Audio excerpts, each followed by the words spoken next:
The Project Gutenberg ebook of Early Quaker Education in Pennsylvania. This ebook is for the use of anyone anywhere in the United States and most other parts of the world at no cost and with almost no restrictions whatsoever.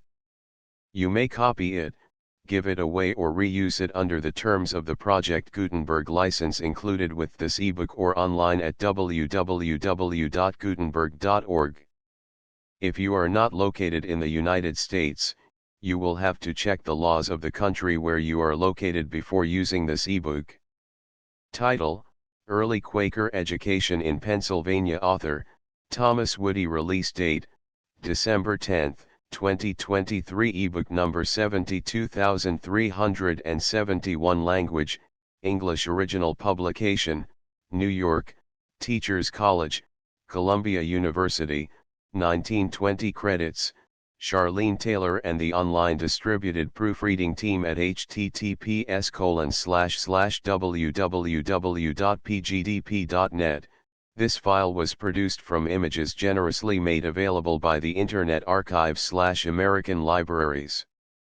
Start of the Project Gutenberg ebook. Early Quaker Education in Pennsylvania. Map of southeastern Pennsylvania showing location of principal meetings. Early Quaker Education in Pennsylvania by Thomas Woody, Ph.D. Assistant Professor of Education, University of Pennsylvania Teachers College, Columbia University. Contributions to Education. Number 105. Published by Teachers College, Columbia University, New York City, 1920. Copyright, 1920, by Thomas Woody. Preface. The purpose of this monograph is to present to the students of education, especially to those interested in the historical phase of it, some materials relating to education among the Quakers in Pennsylvania previous to 1800. Since the greater part of the source material on the subject is almost inaccessible, it has been thought desirable to incorporate in this work many reports on schools, such as may be convenient references for others who are interested in the early educational history of Pennsylvania. The manuscript records which furnish the most direct light on this study are found in various depositories in southeastern Pennsylvania. Those that have been preserved and made accessible to the writer have been examined by him in person. With the exception of a few cases, the minutes of the preparative meetings have not been well kept, hence, that source of information is very limited. If this work possesses merit, it is by reason of the cooperation of many men and women. I am obligated to the members of the Society of Friends who, as custodians of records, have been instrumental in forwarding the investigation. It is also a great pleasure to acknowledge the friendly encouragement and assistance given by Albert Cook Myers, of the Historical Society of Pennsylvania. I wish also to thank Professor Paul Monroe for the initial encouragement and continued interest during the progress of the investigation. T.W. Teachers College, New York, July 11, 1917. Contents: I. Origin of the Quakers 1-13. 2. Meeting organization, its connection with education 14-25. 3. Educational ideals of the Quakers 26-44. Education in Philadelphia 41-84. V. Schools of Bucks County 85-104. 6. Schools of Montgomery County 105-121. 7. Schools of Chester County 122-146. 8. Schools of Delaware County 147-166. 9. School support, organization, and curriculum 167-203. Ex-masters and mistresses 204-227. 11. Education of Negroes and Indians 228-267. 12. Conclusion 268-271. Bibliography 272-282. Abbreviations 283. Index 285-287.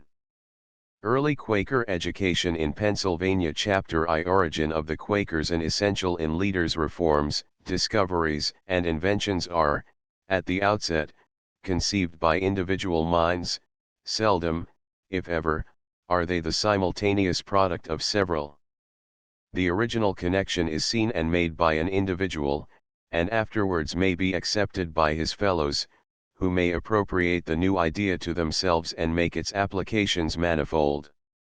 The novel idea or relationship, once seen, thoroughly comprehended and expressed, becomes either the common property of many, extending far afield from its original source, or is rejected because it fails to prove attractive to human interests or necessary for the satisfaction of human needs. By this means changes are wrought in a group or society of individuals, and the belief or the contribution of one individual becomes the faith or the possession of a nation. The meaning of the above statement is at once made clear by mere mention of a few names, such as Luther, Bacon, Pestalozzi, Confucius, Whitefield, Goethe, and Fox. It is with the ideas and the formally stated doctrines of the last mentioned that we are in this connection chiefly concerned. Brief study of Quaker beliefs necessary. In a study of education among the Quakers, it is desirable, if not absolutely imperative, to go back to the origin of the society and note, at least in part, the tenets of the society and the reasons for its foundation. For this purpose the best materials are to be found in the life and works of George Fox, the founder of the Society of Quakers. It would, perhaps, be unnecessary at present to make any considerable study of beliefs or tenets, if it were not for the fact that, in times past, some of the expressions of their belief have been misconstrued. For instance, reference may be made here to the so-called doctrine of inner light, which was promulgated by George Fox at the very beginning of his work in 1647. It will be of advantage to first sketch briefly the early life of this exponent of Quakerism. Fox's youth and early education. George Fox was born July 1624, Old Style, at Drayton in the Clay 2 in Leicestershire, England. His father, Christopher Fox, otherwise known as Righteous Christer, was a weaver by trade and an honest man.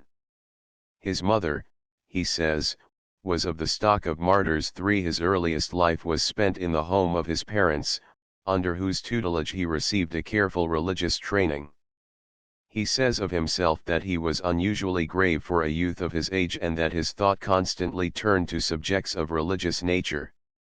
This characteristic religious disposition, noticed by his mother, was the cause of a more indulgent attitude toward him than was granted the other children in the family, especially in regard to their religious instruction. Of his school education we have but a meager account.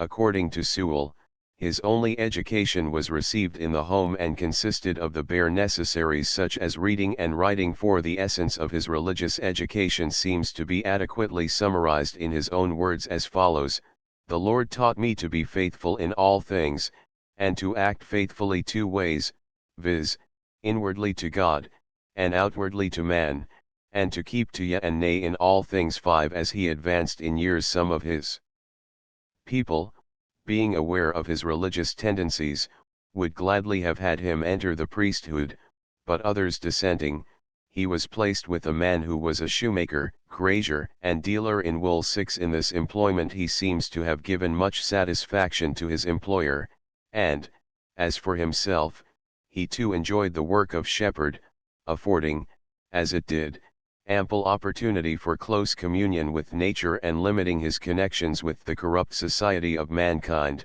from which he sought to free himself. 7. Beginning of his travels about the age of 19, his dissatisfaction with the world and the people about him caused him to leave his relations and acquaintances and to seek out a more lonely existence in some place where he was quite unknown. This decision being made, he journeyed at the command of God, first to Lutterworth, Northampton, Newport Pagnell, and came finally, in 1644, to Barnet. During these days he was often in great despair and questioned whether he had done rightly in leaving his parents and friends.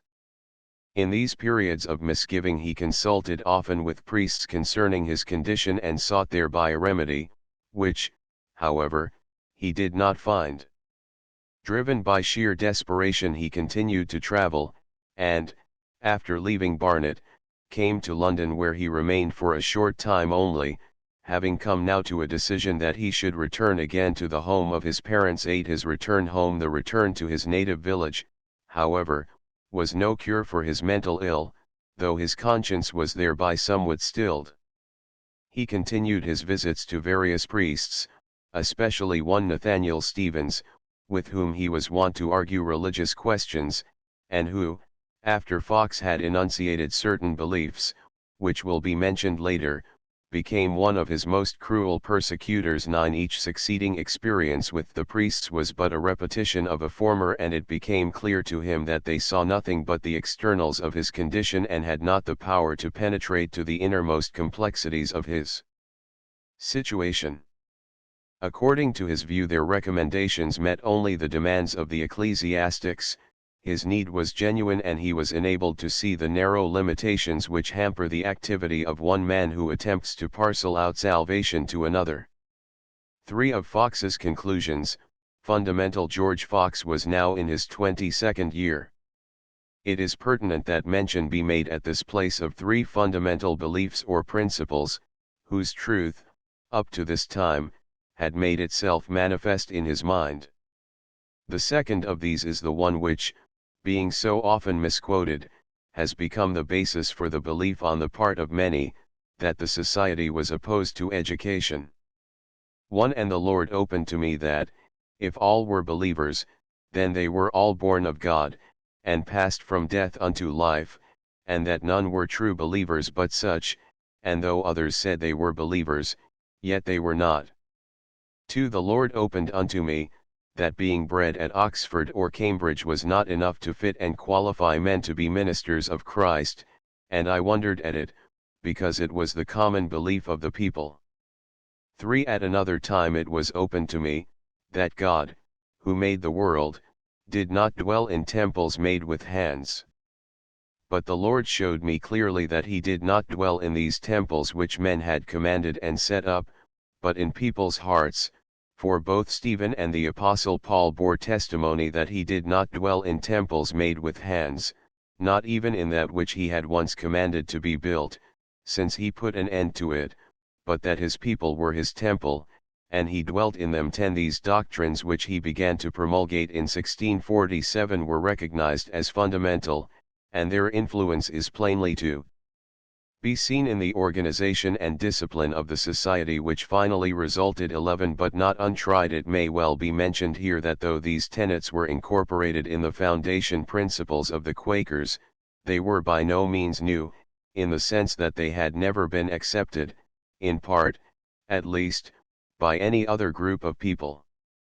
J. Brown, writing concerning the Quakers, states that Caspar Schwenkfeld, a Silesian of high birth, had promulgated the same doctrines of inner light, direct revelation, and the inadequacy of the sacraments at least 2 centuries before the time of Fox in England. 12 The dispersion of Schwenkfeld's adherents in 1547 led to the spread of their doctrines outside of Silesia, being embraced by a part of the Mennonite Church of Amsterdam, whence their entrance was made into England, and found acceptance in the minds of the Quakers. 13 This view is held also by other students of Quaker history. 14 And the similarity of doctrine is clearly seen in the statement of the Mennonite Creed, as given by B. L. Wicks, a student of Mennonite history. 15 Further, it is known that some of the earliest preachers among Quakers went to Amsterdam and vicinity and found there a kindly reception by a part of the people, making converts among both the Baptists. 16 And the Mennonites. 17 An instance of their kindly attitude toward Quakers, and also of the recognition given their belief on the part of the Quakers, is shown in the account by Thomas Chalkley, concerning his journey of some 900 miles in Holland, Friesland, and Germany. 18 Kindly reception given to Quaker ministers. As I have had great peace and satisfaction in my travels in Holland and Germany, so, for inciting others under the like exercise, I may truly say that there is encouragement for faithful ministers to labor in the work of the gospel. I know not that I ever met with more tenderness and openness in people than in those parts of the world. There is a great people whom they call Mennonites, who are very near to truth, and the fields are white unto the harvest among divers of them, spiritually speaking. 19 At Kriegsheim in the Palatinate, Quaker exhorters like Ames and Rolfe, who had been sent out by the direction of George Fox, 1657, succeeded in winning converts among the Mennonites, though they were received unfavorably by the magistrates, who fined those who offered to give them any entertainment. 20 It is from this same district that both Quakers and Mennonites made their voluntary departure and came to settle in Pennsylvania. Their prompt attention to school affairs on their first arrival is very similar to that of the Quakers, though in their case it was often the work of the laity, and not through the church organization. 21 Journey of Fox, Penn, Furley, Barclay and Keith. A still more extensive missionary journey was undertaken at a later date, 1677, by several Quakers, among them Fox, Penn, Furley, Barclay and Keith. They visited Brill, Leyden, and Haarlem, where they held meetings, preaching to both Quakers and Mennonites. 22 The tour continued up into the Rhine region, where Penn and his party came into touch with members of the Pietist group. It is doubtless true that this journey and the impression which was made by Penn must have played an important part a few years later, when he opened his colony to settlers on the well-known liberal principles. In the presentation of the foregoing material it has been pointed out, 1. How the doctrines of the Quakers were rapidly spread broadcast by the itinerant preachers, and, 2.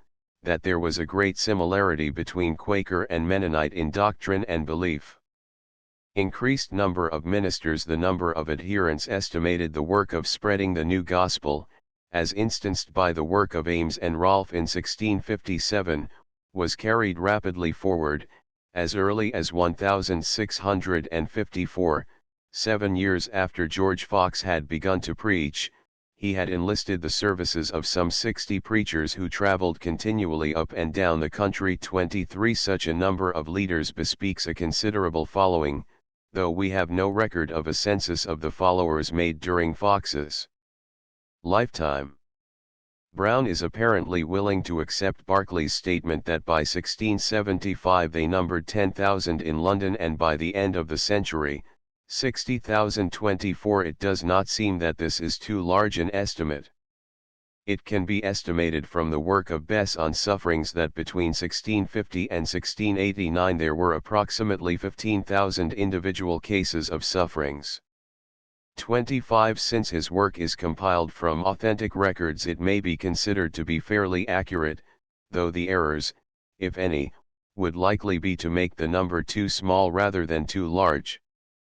As a matter of fact, his collection includes some cases between 1689 and 1700, but the vast majority of them are from the period above stated. Certainly we must suppose that if such a large number actually came under the hand of English tolerance, then the total number of adherents very probably equaled or exceeded the estimate previously mentioned.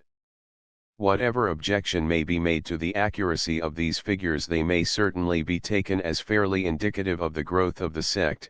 For that purpose they are intended.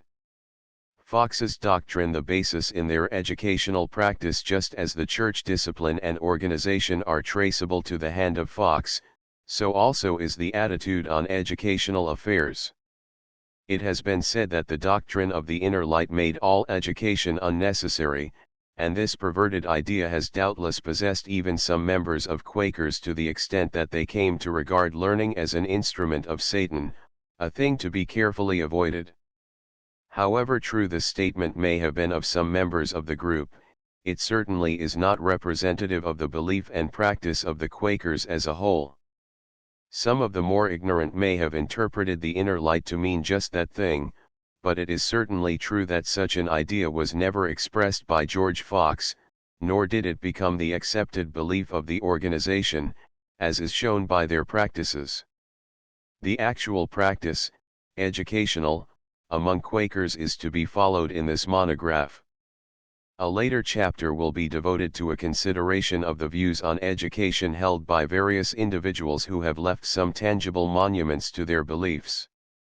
In the present chapter, however, it is intended to indicate merely the position assumed by Fox in regard to the question at the outset of his labors. As has been previously mentioned, page 2, George Fox had the advantage of only a limited education. Opposition to the higher education, if he exhibited such, might find an explanation in this fact, assuming that not having shared its delights and advantages, he chose to deprecate it altogether. From a study of his utterances and his actions throughout his career it seems, however, that the facts point rather to a true appreciation rather than deprecation of education. The evidence appears to support, in a very satisfactory manner, the following points. Fox's educational creed: 1. That he placed a great emphasis on moral and religious training. 2. Education should be of practical value, apprenticeship education recommended. 3. That the establishment of schools was believed to be necessary. 4. The objection to classical training was its inadequacy to prepare for a minister of the gospel. 5. That the scope of education was not limited to Quakers alone, nor even to the whites, but should include also Negroes, Indians, and the poorer classes of society as well as the rich. The remainder of this chapter will be devoted to a brief consideration of the foregoing statements. First, in regard to moral and religious instruction, it seems hardly necessary to do more than state simply that he did urge moral education at all times. His whole life being permeated with the desire to propagate his newly founded society, it certainly is to be expected that he would recommend and insist on instruction of that nature. If proof be desired, however, it may be found in statements made from time to time, which are quoted below. The system of moral education based on the utterances of Fox was chiefly a prohibitory one, and it might well be questioned whether the result would not be passive rather than active virtues. Prohibitions, moral, social and educational, in warnings such as kept public houses for entertainment, that they should not let people have more drink than would do them good, and in testifying against their wakes and feasts, May games, sports, plays and shows, which trained up people to vanity and looseness and led them from the fear of God. In fairs also, and in markets I was made to declare against their deceitful merchandise, cheating and cozening, warning all to deal justly, to speak the truth, to let their yea be yea and their nay be nay.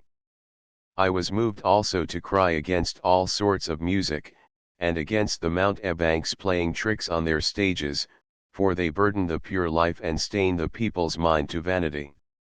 I was much exercised, too, with schoolmasters and schoolmistresses, warning them to teach their children sobriety in the fear of the Lord, that they might not be nursed and trained up in lightness, vanity, and wantonness. Likewise I was made to warn masters and mistresses, fathers and mothers in private families, to take care that their children and servants might be trained up in the fear of the Lord, and that they themselves should be therein examples and patterns of sobriety and virtue to them. 26 I was to bring them off from all the world's fellowship and prayings and singings, which stood in forms without power. 27 Kept prominent place in the church these prohibitions and many others that were enunciated from time to time in his speaking and writing, were to be in time a part of the discipline of the organization, and were as religiously imposed on all members as the ardor of the meeting and the difficulty of the task would permit. The cases coming up before the monthly meetings for discipline are largely composed of infringements of the regulations, which grew out of Fox's recommendations. These are, without question, of very ascetic nature. One instance which illustrates the incorporation of these ideals in the discipline of the organization may be cited in this connection. All friends, train up your children in the fear of God, and as they are capable, they may be instructed and kept employed in some lawful calling, that they may be diligent, serving the Lord in the things that are good, that none may live idle and be destroyers of the creation, and thereby become burdensome to others, and to the just witness in themselves. 28 Apprenticeship education recommended. 2nd, the emphasis placed on the values to be derived from a practical education, to be gotten, to a large degree, through a careful system of apprenticing the children of members to people, members if possible, who would also be careful in regard to their moral instruction, is unmistakable. The practice as recommended, indicated below, became the general rule in Quaker communities, as is adequately evidenced in the meeting records. In this connection, however, it should be kept in mind that apprenticeship education could be legally enforced. Being in London, it came upon me to write to friends throughout the nation, about putting out poor children to trades. Wherefore I sent the following epistle to the quarterly meetings of friends in all counties: My dear friends, let every quarterly meeting make inquiry through all the monthly and other meetings, to know all friends that are widows, or others that have children fit to put out to apprenticeship, so that once a quarter you may set forth an apprentice from your quarterly meeting, and so you may set forth 4 in a year in each county, or more, if there be occasion.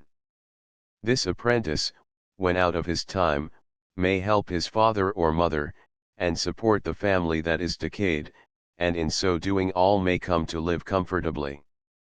This being done in your quarterly meetings, you will have knowledge through the county in the monthly and particular meetings, of masters fit for them, and of such trades as their parents or the children are most inclinable to. Thus, being placed out with friends, they may be trained up in truth, and by this means in the wisdom of God, you may preserve friends' children in the truth, and enable them to be strength and help to their families, and nurses, and preservers of their relations in their ancient days. For in the country you may set forth an apprentice for a little to several trades, as bricklayers, masons, carpenters, wheelwrights, plowwrights, tailors, tanners, cuyas, blacksmiths, shoemakers, nailers, butchers, weavers of linen and woolen stuffs and serges, etc., and you may do well to have a stock in your quarterly meetings for that purpose. All that is given by any friends at their decease, except it be given to some particular use, person, or meeting, may be brought to the public stock for that purpose.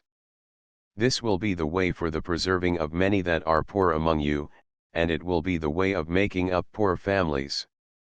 In several counties it is practiced already. Some quarterlies set forth 2 apprentices, and sometimes the children of others that are laid on the parish. You may bind them for fewer or more years, according to their capacities. 29 Gf London, 1st of 11th month, 1669. The following lines, taken from the meeting records, are sufficient proof of the working out of this recommendation concerning apprenticeship education. And executed in various meetings, it is agreed and concluded upon by this meeting, that the meeting take care of all friends' children that are left as orphans and unsettled, to inspect and see that all such be taken care of and settled in the best and suitablest manner, according to their capacity, that thereby they may discharge their duty and all such be eased by taking such due care. 33rd, the establishment of schools was believed to be necessary, for a proof of this attitude may be cited his action in regard to the establishment of schools at Waltham and Shacklewell. Establishment of school advised. Then returning towards London by Waltham, I advised the setting up of a school there for teaching boys, and also a girls' school at Shacklewell, for instructing them in whatsoever things were civil and useful. 31 This statement would certainly indicate a liberal attitude towards education. Fox himself makes no further comment on what the nature of the school was to be. His interest in these schools, it is asserted, never flagged, and many visits were made in behalf of their prosperity. 32 But classical education not the first essential for ministers. 4th, the popular idea that has at times prevailed, that Quakers objected to giving an education such as was enjoyed by other sects, was probably founded on a misunderstanding of certain statements made by Fox with regard to education. Let us examine some of these statements, and seek to learn his intended meaning. I saw that to be a true believer was another thing than they looked on it to be, and I saw that being bred at Oxford or Cambridge did not qualify or fit a man to be a minister of Christ. What then should I follow such for? So neither these, nor any of the dissenting peoples could I join with, but was a stranger to all, relying wholly upon the Lord Jesus Christ. 33 I was to bring people off from Jewish ceremonies and from heathenish fables, and from men's inventions and worldly doctrines, by which they blew the people about this way and the other way, from sect to sect, and from all their beggarly rudiments, with their schools and colleges for making ministers of Christ, who are indeed ministers of their own, making but not of Christ. 34 They could not know the spiritual meaning of Moses, the prophets and John's words, nor see their paths and travels, much less see through them, and to the end of them into the kingdom, unless they had the Spirit of Jesus, nor could they know the words of Christ and of his apostles without his Spirit. 35 Then we came to Durham, where was a man come from London to set up a college there, to make ministers of Christ, as they said. I went, with some others, to reason with him and to let him see that to teach men Hebrew, Greek, and Latin, and the 7 arts, which were all but the teachings of the natural man, was not the way to make them ministers of Christ. 36 These statements represent a small selection from many similar ones, and may be fairly taken as indicative of his position concerning this one point. They are the most drastic prohibitory statements made on the subject in all of his works. But even here we fail to find either, 1. A condemnation of general or ordinary education, or 2. A wholesale condemnation of classical education. Indeed, we read no objection to a minister's possessing a knowledge of classical authors, such as was the case of both Penn and Berkeley, provided he possess also the light. His statements may be summarized as follows. Summary of educational statements. 1. Classical training is inadequate as a preparation for ministers of the gospel. 2. Divine guidance is the one requisite for their preparation. 3. There is no objection to the classical learning if it be added to the qualification under 2. Education not limited to friends. 5th, their conception of the scope of education did not limit it to their own people alone, but extended it rather to all peoples, Negroes and Indians, the rich and the poor. This is made perfectly plain in his address sent to the governor of the Barbados in 1671. Consider, friends, it is no transgression for a master of a family to instruct his family himself, or for some others to do it in his behalf, but rather it is a very great duty incumbent upon them. We declare that we esteem it a duty incumbent on us to pray with and for those in and belonging to our families, and to teach, instruct, and admonish them. Now Negroes, Tawnies and Indians make up a very great part of the families in this island, for whom an account will be required by him who comes to judge both quick and dead, at the great day of judgment, when every one shall be rewarded according to the deeds done in the body, whether they be good or whether they be evil. 37 The effect of the above statements must tend to convince even the skeptical that any statement or belief, to the effect that the founder of Quakerism was opposed to education, is chiefly a myth based on either ignorance or gross misunderstanding.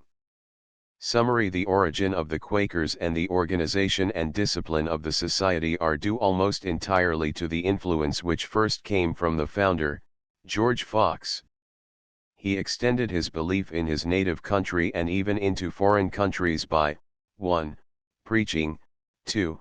Letters, 3. Extensive travels on his own part, and 4. Through the agency of many capable men whom he attracted to his service. For this service the leading of the inner light was deemed the only preparation which was absolutely necessary.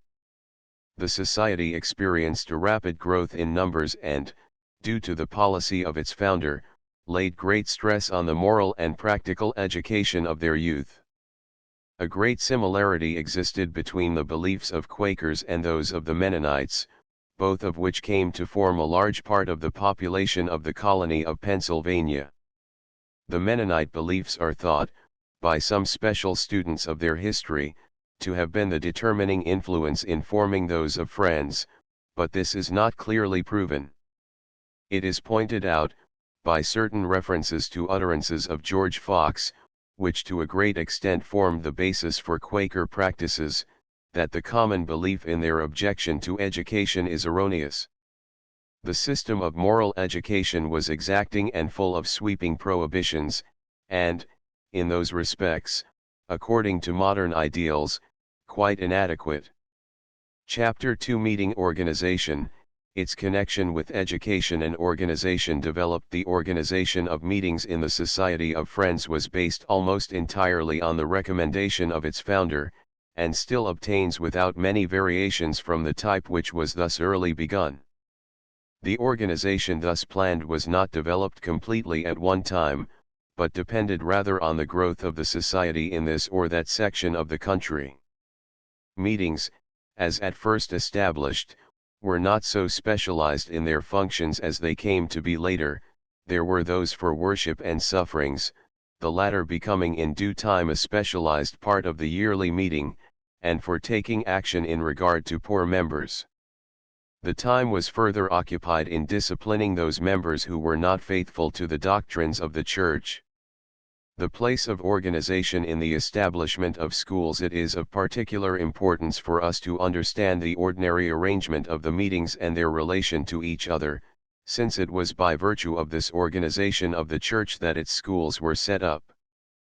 Perhaps no other factor played so important a part in the success which was met with in setting up schools, as that through the organization of the meetings all localities were kept in closer touch with each other than would otherwise have been possible at that time.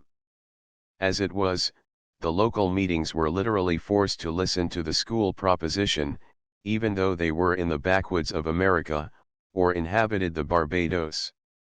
The chief means of communication established were church letters, traveling ministers, representatives from the constituent meetings, and reports of general meetings which were distributed to all those belonging thereunto. 38 Purposes of the organization. Originally the purpose of the church organization seems to have been twofold.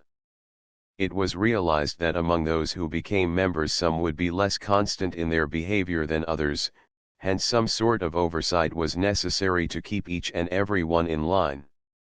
In the second place, there were many adherents in limited circumstances, and the Quakers' belief made it imperative that these people be taken care of in the best manner possible. 39 Realizing the existence of these conditions among members, it was clear to Fox that a definitely organized meeting was necessary whereby, 1. The necessary assistance could be extended to those in need, 2. Discipline could be enforced for the maintenance of the religious life of the organization, and 3. New meetings could be officially established when and where they became necessary. Early meetings established. The earliest mention that is made of a meeting established for these purposes is in the case of Balby, in Yorkshire, in 1658-40. The statement is not exactly accurate, it seems, for we have also mention made of a general meeting, or what came to be known as a yearly meeting, as early as 1654 when one was held at Swannington in Leicestershire. 41 The meeting at Balby seems to have been of considerable importance and is frequently mentioned as one of the stopping places of George Fox. He recounts a meeting held at that place in 1660 in a great orchard of John Killam's, where it was supposed some thousands of people and friends were gathered together. 42 The business of the yearly meeting seems to have been to devote some time to the affairs of the Church. At any rate, this idea is expressed by Fox in writing of a similar meeting held at Skipton in 1660. 43 The characteristic of these meetings, that is always mentioned, is that they were attended by representatives from various towns and counties. The yearly meeting is still a representative body. Meetings develop from larger to the smaller. The smaller meetings for worship were, of course, the first established. Aside from the question of worship, however, the development of the organization was from the larger unit to the smaller. We have noted above the beginning of the general or yearly meeting. As the sect grew in numbers, and the labor of caring for these, sometimes in a physical sense and again in the religious, increased, it became necessary to have a finer organization, the smaller units of which would reach the smallest communities. By 1665 there were established, 1. the yearly and, 2. the quarterly meetings, and in 1666 Fox recommended the establishment of a smaller unit, the monthly meeting, saying, "Then I was moved of the Lord to recommend the setting up of 5 monthly meetings of men and women in the city of London, besides the women's meetings and the quarterly meetings, to take care of God's glory, and to admonish and exhort such as walk disorderly or carelessly, and not according to the truth." For whereas Friends had had only quarterly meetings, now truth was spread, and Friends were grown more numerous, I was moved to recommend the setting up of monthly meetings throughout the nation. And the Lord opened to me what I must do, and how the men's and the women's monthly and quarterly meetings should be ordered and established in this and other nations, and that I should write to those where I did not come, to do the same. 44 Number of monthly meetings set up immediately after this. There is mentioned the establishment of monthly meetings in Essex, Suffolk and Norfolk, Huntingdonshire, Nottinghamshire, Leicestershire and Warwickshire and many others. 45 3 years later, 1669. He reports 14 monthly meetings in the county of York. 46 The rapid increase in the number of meetings and the extent of territory covered by them is a fair indication of the phenomenal growth of the society. Following his resolve and subsequent exertions toward setting up of monthly meetings, during which he made very extensive campaigns, there came the great step which was taken to organize all under the general leadership of a yearly meeting, that of London. This was accomplished in 1672-47. This general meeting of ministers drew up a resolution or minute to this effect. London yearly meeting established. It is concluded, agreed and assented to by Friends present, that for the better ordering, managing and regulating of the public affairs of Friends relating to the truth and the service thereof, there be a general meeting of Friends held at London once a year, in the week called Whitsun week, to consist of 6 Friends for the city of London, 3 for the city of Bristol, 2 for the city of Colchester and 1 or 2 from each of the counties of England and Wales respectively. 48 The meeting convened in the year following, in accordance with the above resolution. Many of the duties performed by the general meeting of ministers were transferred to the representatives of the various meetings. The ministers, though in fact subject to the approval or disapproval of monthly meetings, did not relinquish their oversight of each other. The preparative meeting, the smallest unit in the organization, was the particular or preparative meeting. This meeting is not mentioned in all localities, though it is clear from Fox's statements that he recognized this as a part of the organization, for in a letter of 1669 he writes concerning the representatives of the quarterly meetings that, "None that are raw or weak and are not able to give a testimony of the affairs of the church and truth, may go on behalf of the particular meetings to the quarterly meetings, but may be nursed up in your monthly meetings." 49 Details of organization worked out by Fox. This statement is given here merely for the purpose of pointing out how completely the ideas of Fox were embodied in even the smallest unit of church organization. There is adequate proof of their existence in all sections occupied by the Quakers in Pennsylvania, and of their great importance in carrying out the details both of relief work for the poor, and in the establishment of schools. 50 There have been noted different phases of the development of the meeting organization. When finally it was complete in all its parts, there existed a hierarchy of meetings, the lower and smaller units of which were subject to and under the direction of the higher. This resultant organization may be made somewhat clearer by means of a diagrammatical representation. Functions of yearly meeting. The above diagram represents the relation of the various kinds of meetings in the organization of the Society of Friends.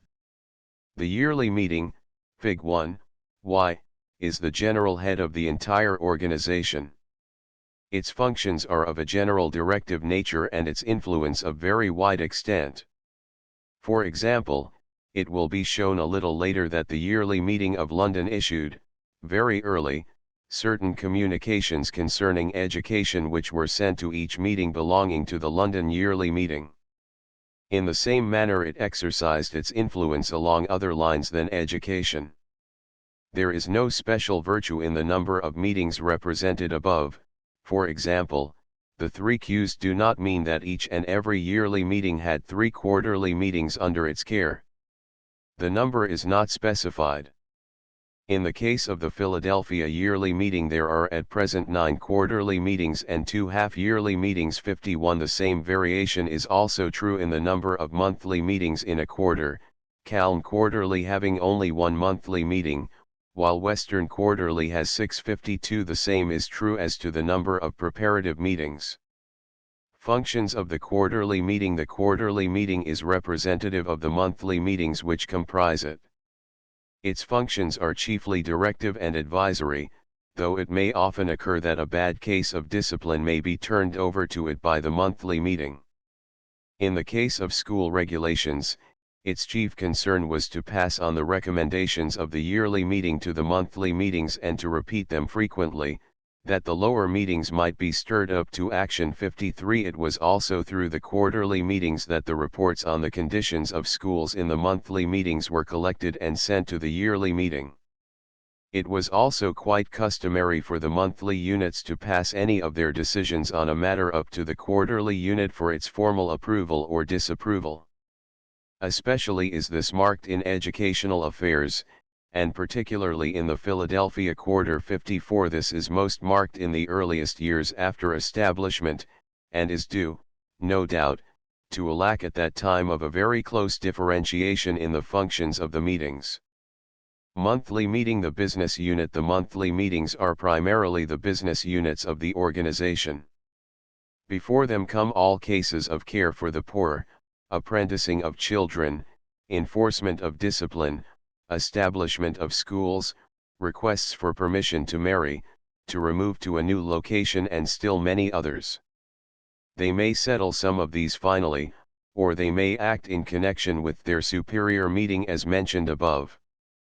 Function of the preparative meeting. The preparative meeting is the smallest organization unit and has its finger on the pulse of the local community at all times. 55. Officially it acts as the agent of the monthly meeting in carrying out the details of any piece of work that must be done, and which the monthly meeting is willing to delegate thus far. 56. Thus in the case of Horsham, for instance, the business of the schools in the scope of the preparative meeting is turned over to it, and their organization and maintenance are under the care of its school committee. 57. The preparative meeting is at all times cognizant of breaches of discipline among its members and responsible to report such to the monthly meeting for settlement.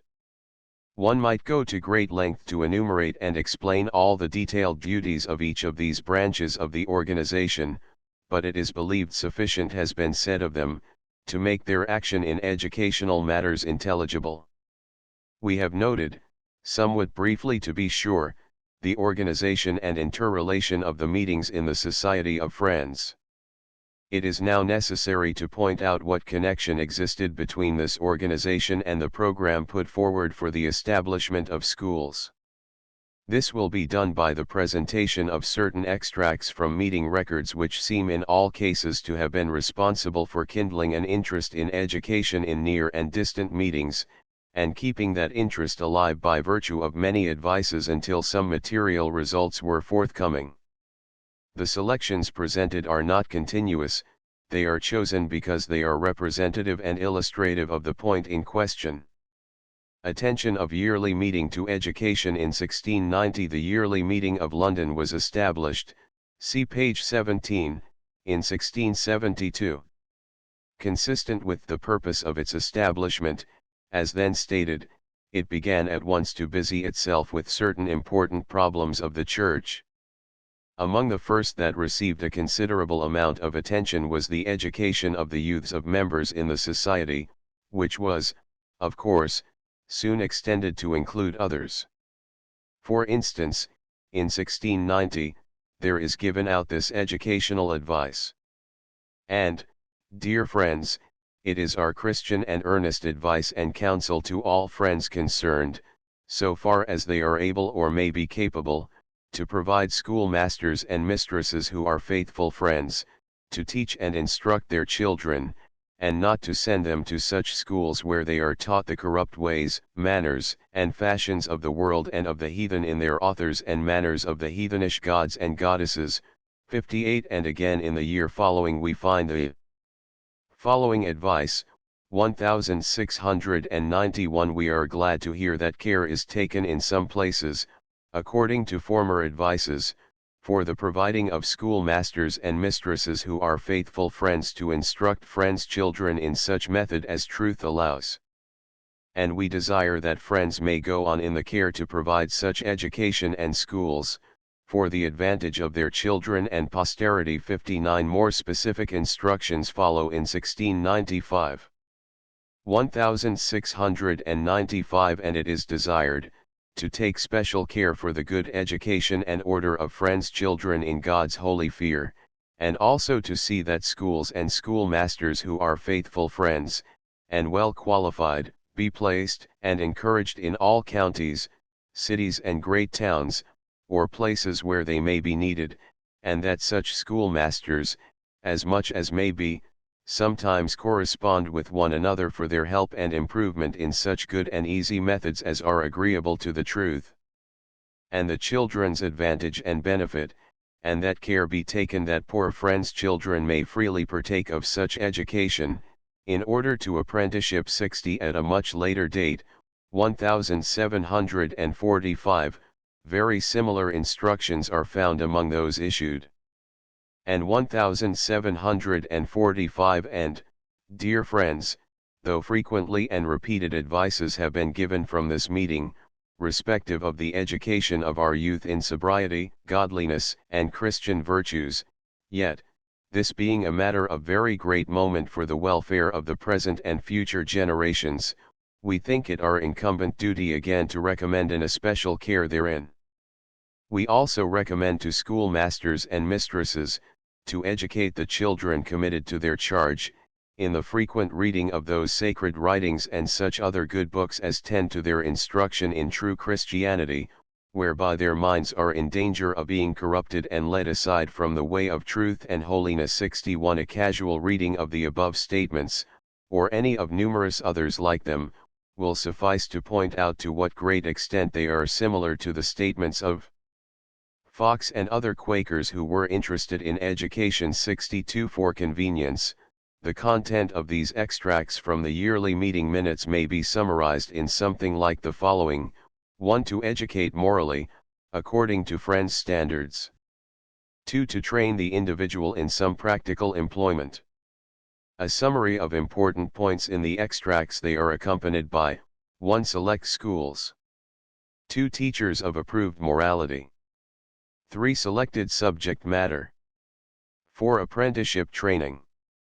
5. Schools to be in all communities, the stronger assisting the weaker. 63. Exemplified in schools set up. The influence of these fundamental ideas about education is clearly reflected in the type of schools that were first set up in England. Those recommended by Fox at Waltham and Shacklewell in 1667, for both boys and girls, represent the first attempt. 64. At a later date, 1702, Clerkenwell was established under the oversight of London and Middlesex quarterly meetings, and in the latter part of the century the Ackworth School, founded by John Fothergill in 1779. 65. In all the schools established, of which those mentioned are representative, there is always found this primary emphasis on moral and useful training. 66. Influence exerted by means of ministers, epistles, and tracts. The great influence of English Quaker education on that in America was made secure by virtue of the very intimate relation between the meetings in both countries, this relation being constantly maintained through the traveling ministers, and tracts and epistles sent out by the yearly meetings. The same alertness, characteristic of London yearly meeting in these affairs, was likewise assumed by the Burlington and Philadelphia meetings, from whence came numerous advices. As concrete evidence of this close relation existing, and the consequent communications, a few extracts thereof are inserted. There was brought to this meeting, Middletown Monthly, the last London printed epistle, which was read, containing sundry weighty advices and exhortations with some comfortable account of the prosperity of the truth in divers places, as also the extracts of our last yearly meeting, Philadelphia, wherein is recommended amongst other things, a half collection for the next year, and some proposals concerning the settling of schools in the country. 67 That these letters of advice were not mere formalities but were really seriously considered and acted upon favorably or unfavorably, as in the first case below, is shown adequately in the following. This meeting, taking into consideration the proposals of last yearly meeting concerning the settling of schools in the country, are of the opinion that the method proposed will not answer for the friends who live remote from each other in the country. 68 Had definite results in the case of Derby Monthly Meeting, later in the century. There is an instance in which the recommendations of the yearly meeting, 1778, are followed most minutely in the reorganization. In consideration of improving our school, agreeable to the recommendations of the last yearly meeting in 1778, and subsequent advices down to this time having been spread in this meeting and several remarks made thereon, pointing out the advantages which may arise therefrom to the present rising and succeeding ages, and the loss sustained for the want thereof, tending to animate a desire to pursue the interesting prospect. It is therefore now agreed that in future 5 friends be appointed and called the overseers of the Derby School, 3 of whom shall be deemed a sufficient number to transact any business within their appointment, viz., to have the oversight of and visit the school, examine the progress the scholars make in their learning, remark thereon as appears to them necessary, inspect the teacher's conduct, and from time to time as occasion may be, with the approbation of the meeting, agree with and employ a teacher or teachers, and on sufficient cause appearing, discharge any such teacher or teachers, as also any unruly scholars who cannot be brought to submission to the rules and orders of the school, hear and determine upon all differences relative to the school which may arise between any teacher and employer, take into consideration and endeavor out after some eligible plan for raising a fund for the benefit of the school, and as way shall open for it, pursue the same accordingly, and every matter and thing tending to promote a settlement for a school agreeable to the recommendations before cited, and as some of our deceased brothers have made donations to this meeting for the benevolent purpose of schooling children of the poor, therefore, the aforesaid overseers are hereby empowered and directed to receive and collect from the trustees thereof for the time being, the interest arising from the said donations, dispose thereof agreeable to the intentions of the donors, and, when necessary, advise and assist the trustees in taking better securities for the principal, and as future donations may be made for the benefit of the school, the overseers are directed to extend care therein, as the same shall become necessary, and keep fair minutes of all monies received and expended and other matters of importance which come before them, to be produced in this meeting when called for, and preceding the quarterly meeting in the 8th month annually make to this meeting a clear statement of the amount received, expended, and remaining in hand and outstanding, and of the capital under their care, what donations made within the year past and for what purposes, and of such other matters as they may judge needful to enable this meeting to transmit the true estate of the school to the quarterly meeting, and as a fundamental of their proceedings they transcribe a copy of their minutes, together with such other writings as are necessary for their government in what is now constituted their cares. 69 A committee was accordingly appointed and directed to choose their officers, that their business might be begun at once and properly performed. Works of Penn, Barclay, Sewell, Turford, and others distributed in addition to the advices sent out in the form of letters from the yearly sessions. The meeting also furthered regularly the distribution of books, tracts, and pamphlets, usually the expression of prominent friends, such as, for example, Penn's advice to his children, Barclay's Apology, Sewell's History of Quakers, Barclay's Catechism, Turford's Grounds of a Holy Life, and many others of similar nature. Works of this kind were frequently sent over in lots, sometimes for free distribution, or to be sold to members, as witness the following: Joseph Kirkbride and Walter Fawcett, having been lately in London upon the service of truth, did subscribe for 100 of Barclay's Apologies on behalf of this yearly meeting, which the said meeting approves of, and agreed that Samuel Carpenter pay for them out of the yearly meeting stock and distribute them to each meeting according to their proportion of books that they usually receive, that so they may be given away by the several meetings for the service of truth. 70 Sam Nixon informs the meeting that he brought from last quarterly meeting 10 small books, entitled Reflections and Maxims, wrote by William Penn and printed for the use of schools, which he desired us to take the care of and to apply to the use intended as occasion may require. 71 produced at this meeting, 6 Barclay's Apologies,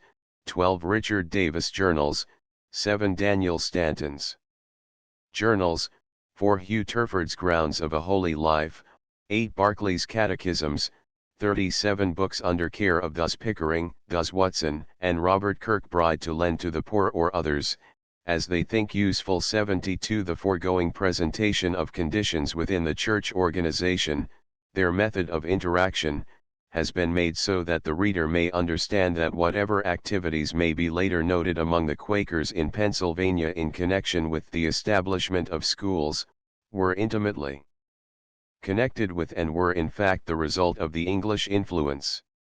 Summary: the form of organization of the meeting in the Society of Friends was due to the needs then existing, and was planned, even to the smallest unit, by the founder of the society.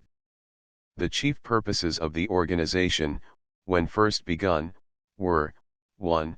Moral and religious discipline of members, 2. Assistance to the poor among their number, and 3. To protect themselves against the oppression of outsiders.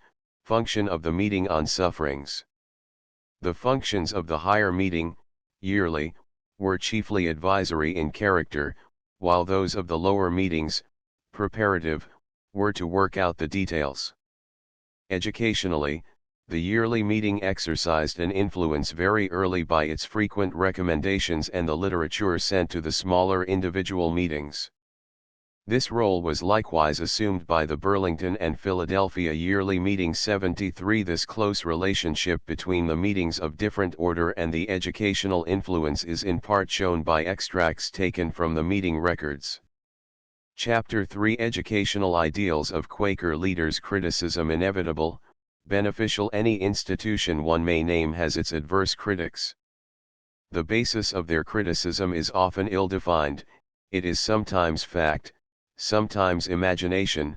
It may spring from a knowledge of truth, or possibly from ignorance. Some criticism based on misunderstanding certain doctrines. Quakerism has had many critics, and the effect of wise criticism may be seen in some of the changes from the old to the modern Quakerism. Much of that which was unjust and without foundation of fact, failed to have any effect whatever. But though the effect on the institution may have been nil, it occurs in some cases that the criticism still lives in the popular mind and is accorded a good degree of authenticity.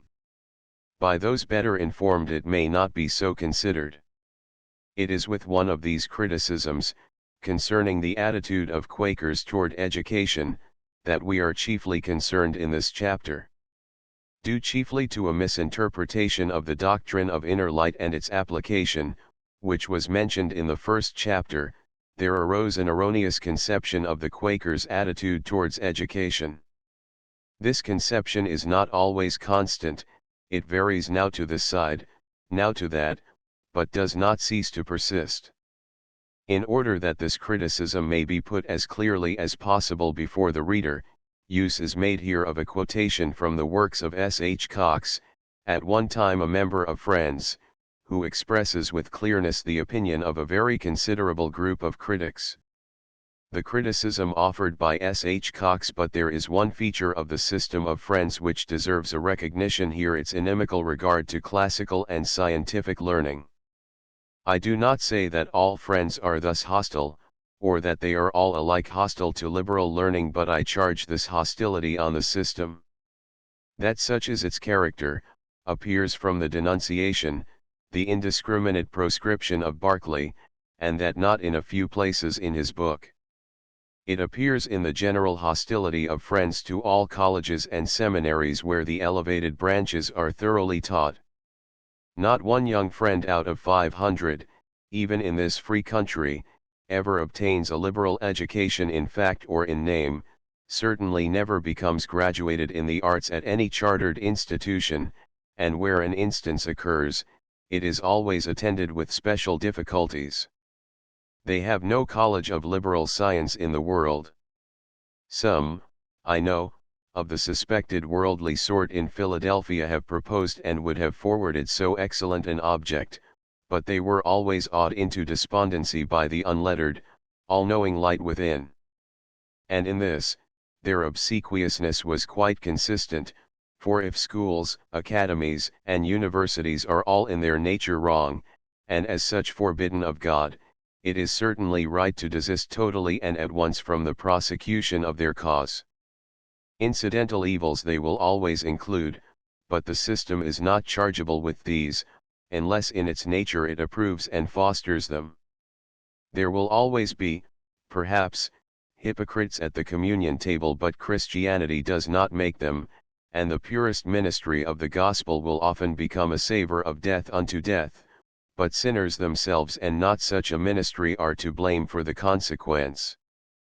And so the best organized system of intellectual education that the world has seen has often presented the appalling spectacle of profligate and wicked students perverting its privileges.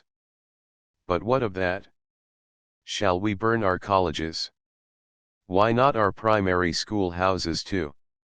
What beneficent institution, what bounty of the blessed God is not perverted and abused in this naughty world? 74. I cannot leave this matter without remarking the power of education, especially with Friends. Their mode of education is the making and the keeping and the secret of their sect. They subdue the infant conscience with the direct rays of the inward light. They identify all divinity and right in the associations of their children with the light within and its friendly fruits. Here the spell commences that grows with their growth and strengthens with their strength. Investigation is much akin to skepticism and is devoutly precluded, but what worse skepticism it is to suppose that investigation could raise the foundation of our faith. They must take everything for granted or see it in the light. They must wear a ridiculous cut and color of clothes, such as are orthodox or common to the clanship, and use the plain language and act like Friends, and then if they feel awkward or foolish, if their garb appears ridiculous to themselves, if their manner expose them to jeering and affront, if they are insolently struck, as I have often, in the street by worthless boys and cursed as a Quaker, if their effeminate holy wine is profanely mocked, as it often is by saucy passengers, and if 1,000 other inconveniences accrue, especially if they are sometimes asked for one good reason for such singularity in gratuitous opposition to mankind, they must just bear it all for righteousness' sake, not be afraid of the cross, but remember early Friends how much more they endured in the same cause. Now much of this which they call a guarded education, is just the worst kind of sorcery. It is a fascination and religious tyrannizing over the blighted attributes of mind. It is a system exactly calculated to prostrate every noble, courageous, and manly sentiment, and to transmute a fine ingenuous boy into a sorry, sly, and often simulating creature in the form of a man. 75. Contrast Cox's statements above with those of early Quakers in regard to education. It is not necessary to discuss directly the views set forth in the above quotation, as they are stated clearly enough in the author's own language. However, in the following pages, there will be presented the views on education of as many prominent Friends as space will permit, that in so doing they may be considered in connection with the remarks of their critics and a just comparison made. In presenting the views of Quaker educators, reference may be made to salient points in the criticism, which seem out of keeping with the ideas set forth and without foundation as matters of fact. Only a few of the leaders' statements to be considered. There are quite a number of men, in the brief period studied, who stand out clearly and express themselves definitely in favor of education, though they do not consider it the first requisite for a minister of the gospel. 76 From this number it will be feasible to select only a few for the chief consideration, relegating the remainder to a place of comparative unimportance and incidental notice.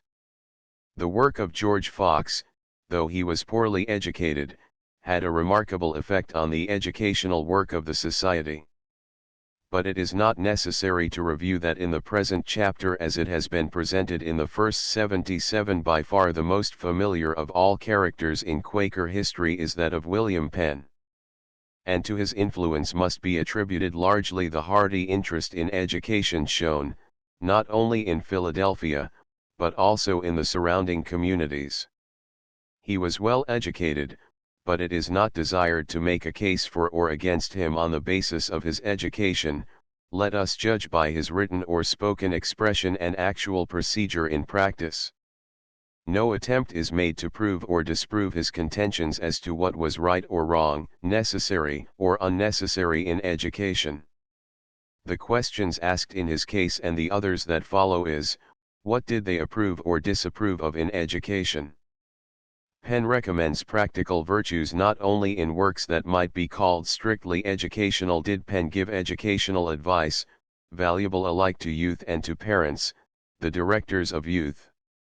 His advice to his children on the value of diligence and its necessity for success, and the propriety of frugality, even in the homes of the rich, embodies many of the most essential principles in education at any time. It is especially applicable to the education of the man of business, emphasizing the importance of the practical duties in life. Some pointed statements are especially worthy of repetition. Diligence, frugality. Diligence is a discreet and understanding application of oneself to business. It loses not, it conquers difficulties. Be busy to a purpose, for a busy man and a man of business are two different things. Lay your matters and diligence succeeds them, else pains are lost. Consider well your end, suit your means to it, and diligently employ them, and you will arrive where you would be.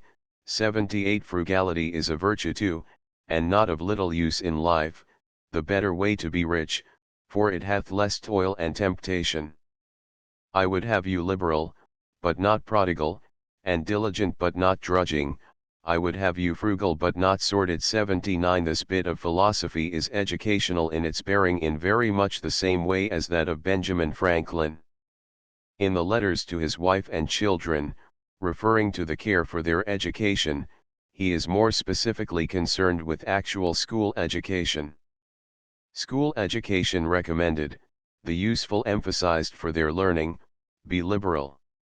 Spare no cost, for by such parsimony all is lost that is saved, but let it be useful knowledge such as is consistent with truth and godliness, not cherishing a vain conversation or idle mind, but ingenuity mixed with industry is good for the body and the mind too.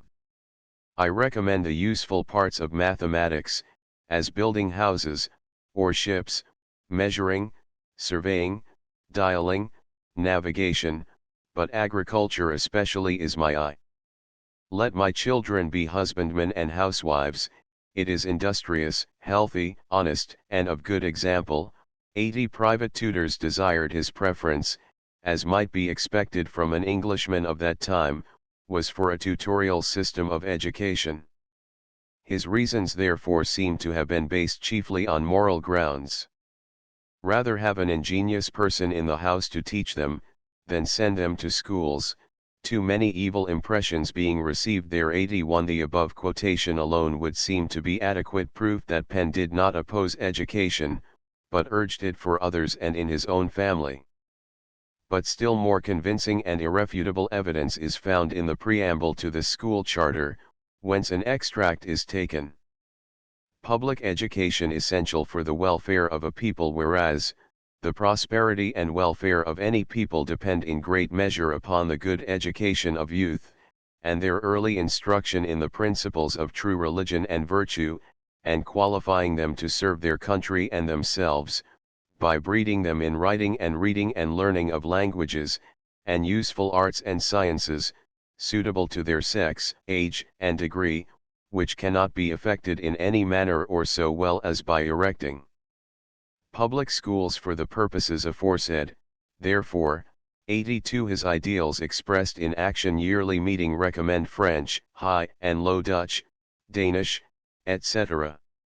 If, as must be admitted, the previous statement points out the lack of any opposition to the ordinary rudimentary education that is necessary for the everyday walks of life, the last one certainly does the same in reference to his attitude towards a higher classical education.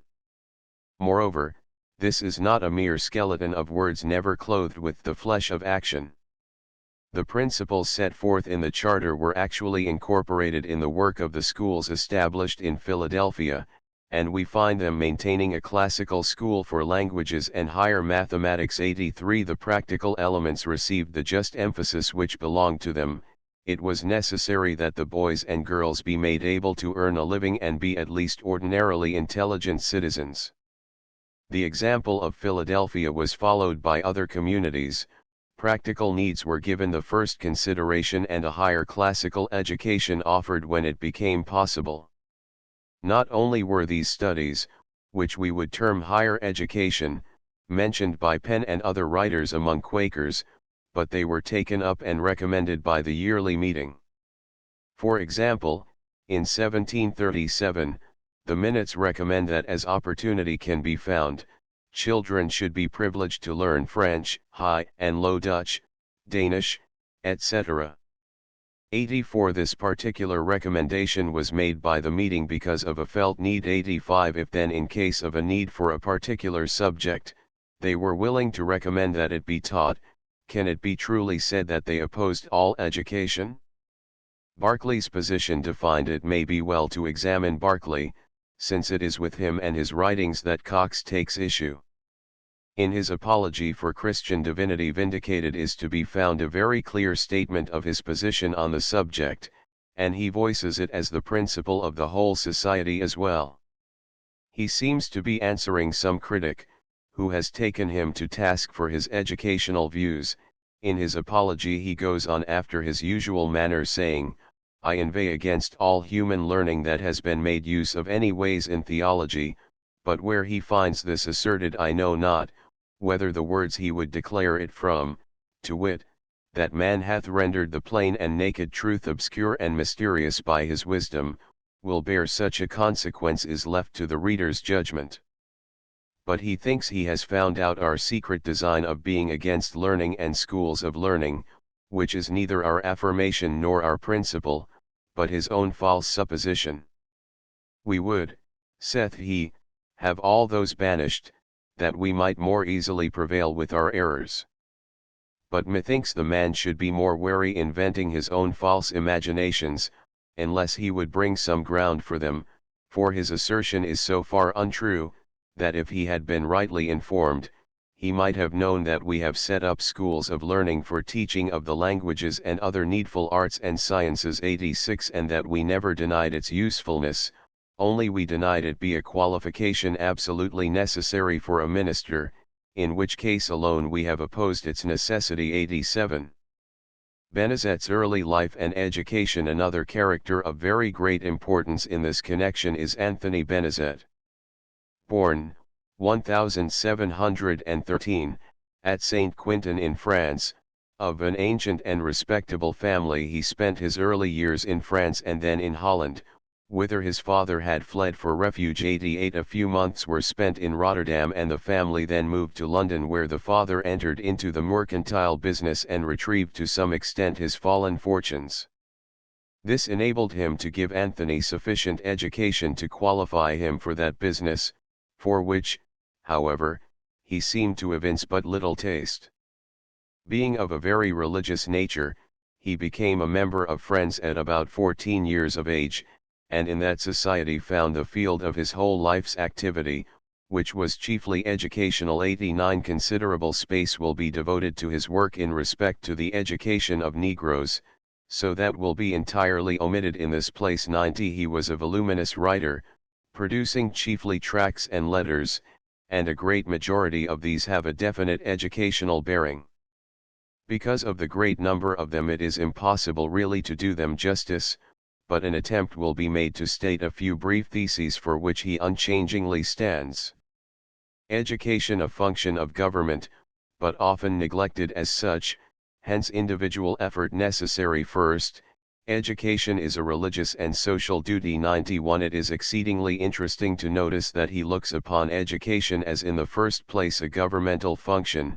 If the governments of this world were influenced by true wisdom, they would make the proper education of youth their first and special care. 92 But since governments have neglected to do this, it occurs to him that it is a service for which Quakers are remarkably well fitted. It is a service for which the wage is very small and which secures no return of special social favors for the laborer.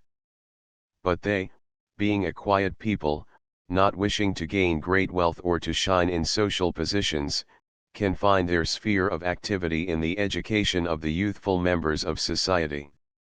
Children represent capital, they must be educated. Second, a special care in the education of the poor is urged. 93 This should become the duty and secure the interest of the well-to-do public-spirited man, for if the upper class does not safeguard it, they cannot be educated. The poor child represents so much unimproved property, the owner being unable to improve it, which, if taken over by philanthropists, may become of some consequence to himself and perform great services for society at large. Such a movement would, besides being a great aid to the poor and uneducated, be also a worthy occupation for those who at present have nothing but time and money to spend. It would help them to realize that there is something real in the world, something greater than wealth and broader than religious denominations.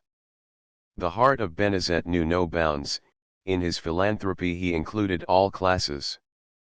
Third, a definite stand is made for higher standards for teachers. I do not know how it is amongst you, but here any person of tolerable morals, who can read and write, is esteemed sufficiently qualified for a schoolmaster, when indeed, the best and wisest men are but sufficient for so weighty a charge. 94 He endeavors to show that the work of a teacher is pleasant and should interest a better class of masters than it has in the past. The experiences of Benezet in the school work were of most pleasant nature. Not only by his own statement, but judged also by the accounts given in his memoirs by Robert Vaux, it seems that he was unusually kind and sympathetic as a master, which won him the greatest respect of his pupils. 95 The tasks of school teaching are only unpleasant when being performed merely for the sake of the wage obtained. Those who attempt to teach large numbers for the sake of a large income find it disagreeable, they form the class of teachers against whom he would discriminate. 96 Add to these three principles, his great contribution toward the freedom and education of the Negroes, his long life of service, and we have all for which he lived.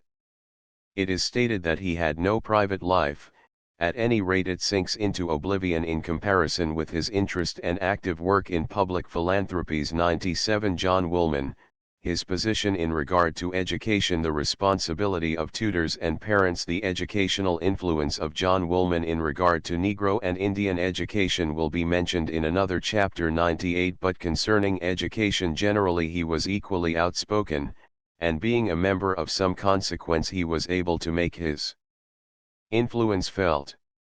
Like Benezet, he regarded education as a social duty, both to each individual and to the community of individuals. This duty could not be performed by immoral tutors and schoolmasters, for the pupil could be made to rise no higher than the master, so the result would be an immoral society. 99 The responsibility, in the last analysis, for the right conduct of schools falls upon the parents.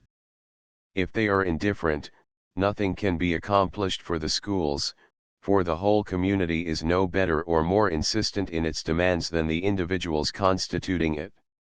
For this reason he urges individual philanthropy to come to the aid of the schools, which are badly neglected. Those who possess wealth can do no better, for, as he says, meditating on the situation of schools in our provinces, my mind hath, at times, been affected with sorrow, and under these exercises it hath appeared to me, what if those that have large estates were faithful stewards, and laid no rent or interest nor other demand, higher than is consistent with universal love, and those in lower circumstances would under a moderate employ, shun unnecessary expense, even to the smallest article, and all unite humbly in seeking the Lord, he would graciously instruct and strengthen us, to relieve the youth from various snares, in which many of them are entangled. 102. Whitehead, Crouch as advocates of education. If to this list of advocates of education, it is necessary to add others, mention should be made of Henry Tuke, George Whitehead, and William Crouch. In defending certain differences between the Quaker doctrine and that of other denominations, the former discusses this one, in not considering human learning essential to a minister of the gospel. 101. The reasons adduced are chiefly biblical. The knowledge of human literature is not recommended by the New Testament as being necessary for a minister, and this is considered conclusive proof. Moreover, it is pointed out that Paul, though a well-educated man, disclaimed the value of his education for that service, and wished always to appear to the people as an unlettered man of God. 102. But Tuke goes on to explain that though it is not essential for a minister, learning is not unesteemed nor its usefulness slighted. 103. Members are desired to direct their attention to education, for a right use of it may promote religion and benefit civil society. 104. That the use of Latin and Greek is not decried may be seen in the work of Penn and Whitehead, who were both scholars, and whose works are full of classical references and illustrations. In one instance their chief argument against swearing is produced from certain references to the works of Socrates and Xenocrates, pointing out that the Greeks were aware of a higher righteousness excelling that of the legal Jews. 105. The same point of view with reference to a knowledge of the classics is taken by William Crouch, as is understood at once by this statement.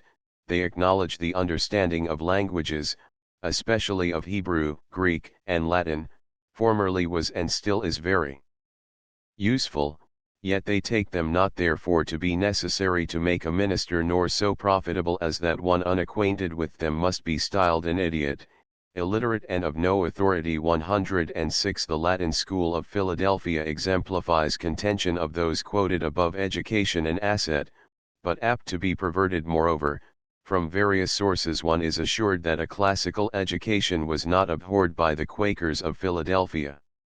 The work offered in the classical school was for anyone who had the ability to do it, and its attainment was encouraged by friends.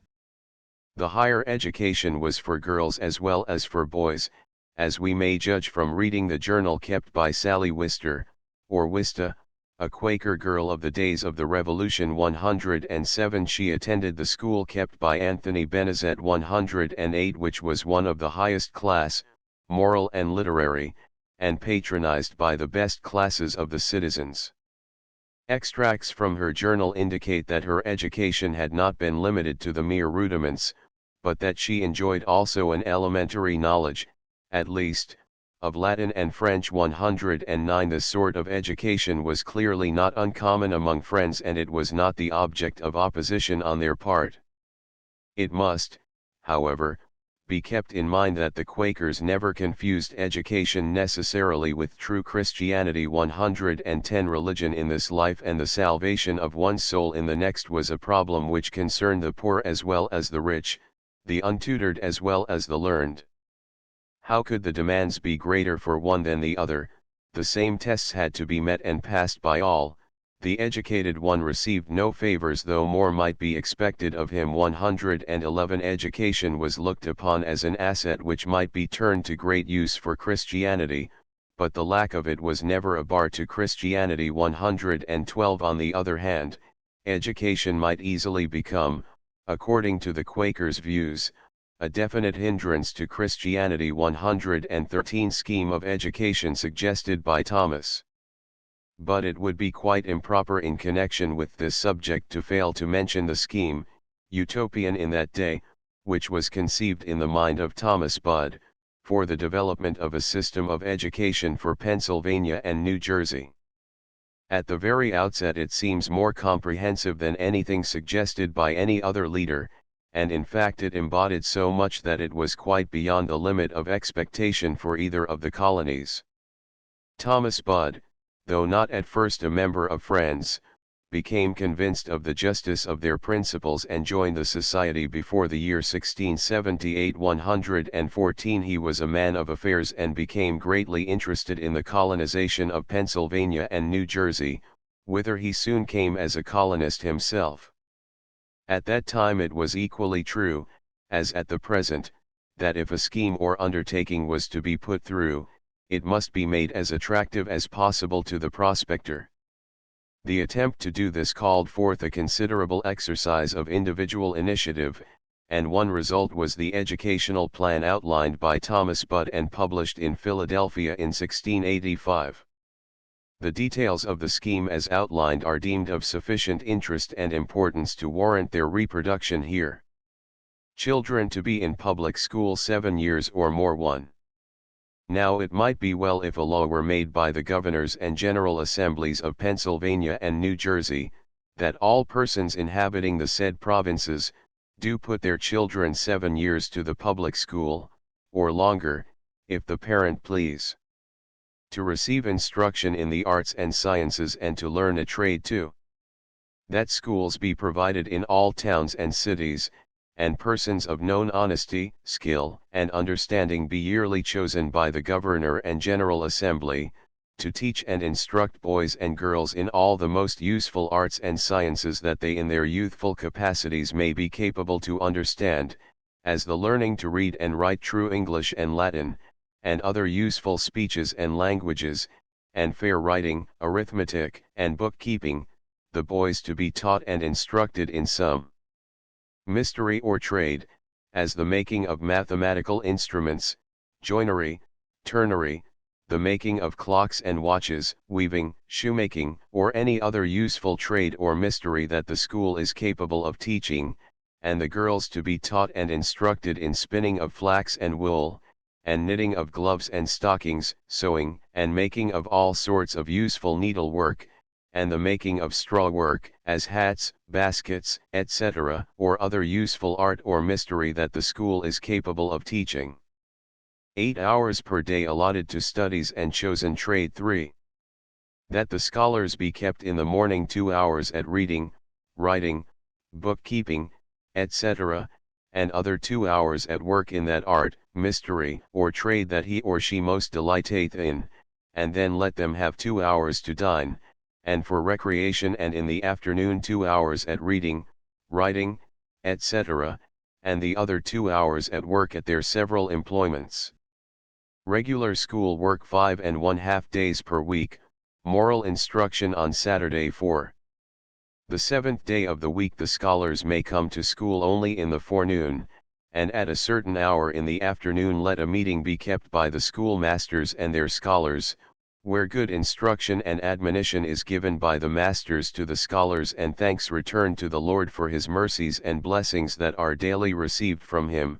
Then let a strict examination be made by the masters, of the conversation of the scholars in the week past, and let reproof, admonition and correction be given to the offenders, according to the quantity and quality of their faults. Similar arrangement for girls educated separately. 5. Let the like meetings be kept by the school mistresses, and the girls apart from the boys. By strictly observing this good order our children will be hindered from running into that excess of riot and wickedness that youth is incident to, and they will be a comfort to their tender parents. Land endowment for schools. 6.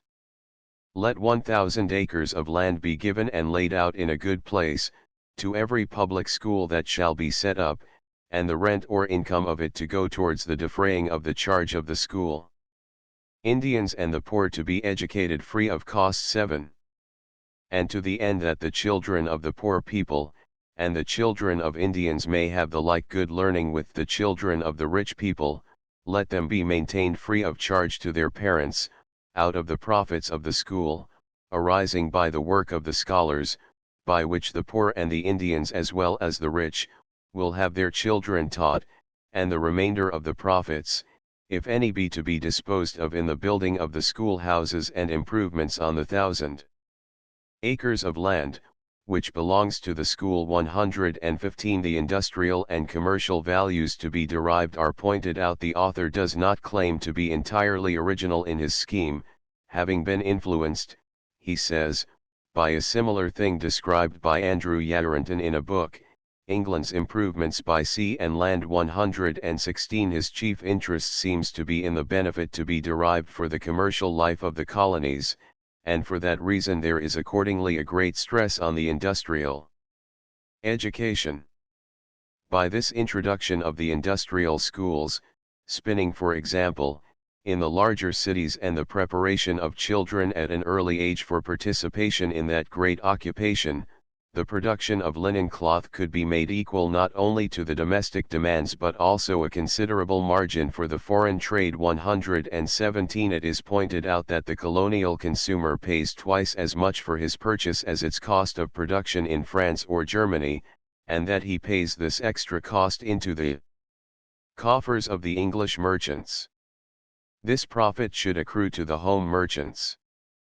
Scheme to be encouraged by the government. Essential points urged in the scheme: the lack of governmental support, supplied through meetings of Quakers. The educational and also the industrial scheme is to receive the backing of the colonial government. It is recommended that laws be passed for the encouragement of linen manufacturers, and that farmers that keep a plough should sow an acre of flax and 2 of hemp, with which to supply the manufacturers. 118. Educational support by the government was not secured, as is amply evidenced by the unsurpassed development of private and parochial schools of all denominations. The churches were the sponsors for education. It is worthy of note, however, that the elements emphasized by Bud, 1. Education in the arts and sciences for all those capable of it, 2. Industrial education for a trade for everyone, 3. Moral and religious training, and 4. Equal educational opportunities for poor and rich or otherwise unfavored classes, are the same as those urged officially by the Quakers. 119. Far from receiving governmental support, it was necessary that the schools be supported by individual or small group enterprise. The Society recognized this, and it is stated in the organization of the Church that the duty of the monthly meeting is to provide for the subsistence of the poor and for their education. 120. Furthermore, it is recommended that all special bequests of friends be kept as a distinct fund for the purpose originally intended by the donor, and that if expended for any other purpose, it must be again made up by the quarterly meeting. 121. One of the most frequent uses designated, judging from the records, seems to have been the educational. 122. Have Quaker schools kept pace with the public? The reader may have perused the foregoing pages with more or less interest. A curiosity may have been aroused concerning the present-day attitude of Friends, educationally. Have they experienced any considerable change? The institutional evidences of their continued interest are familiar enough to the educationist. But what is the attitude within the schools? Is instruction stiff and more formal there than in the public schools, and what can be said of the progress among the teachers? To answer all of these questions and similar ones is not the purpose of this present work. And in the following excerpt, taken from an expression drawn up by a body of teachers, it is not hoped to find conclusive proof of this or that, but perhaps it may be taken as a fairly reliable indication of the present professional attitude. The pupil as an individual to be emphasized. Well-equipped teachers needed, and their academic freedom essential. The teacher's subjects are not mathematics, nor Latin, nor scripture, nor Quakerism, they are boys and girls. The information imparted is, in a sense, a minor matter. The growth of the mind that assimilates it is all-important growth in keenness, efficiency, and power. To the society at large we would put forward this view that the principles urged above are deserving of careful consideration in making any forward move. The quality of the teaching given in our schools is in a measure in the hands of friends. They have raised admirable buildings in many places. These are a small matter compared with the character of the staff. The freedom of the teacher, which is an indispensable condition of excellence, is a gift they can grant or withhold. And that we who are responsible for the term of school life may have the best chance and the best reward, we would press upon friends the need of laying foundations and awakening interest in the days of childhood, and of turning to best account the powers of those who go forth from our schools. 123 Summary of Cox's position. This chapter treats of the attitude of friends towards education. At the beginning there is presented a criticism of S. H. Cox, which is a concrete example of the type of criticism referred to in these pages.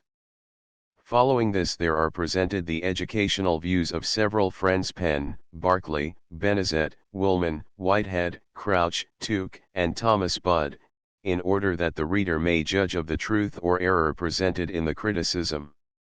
The chief points made in Cox's criticism are: 1. Hostility of the Quaker system to classical education; 2. General hostility of the Friends to colleges and seminaries of learning; and 3. That the light within was sufficient without any education.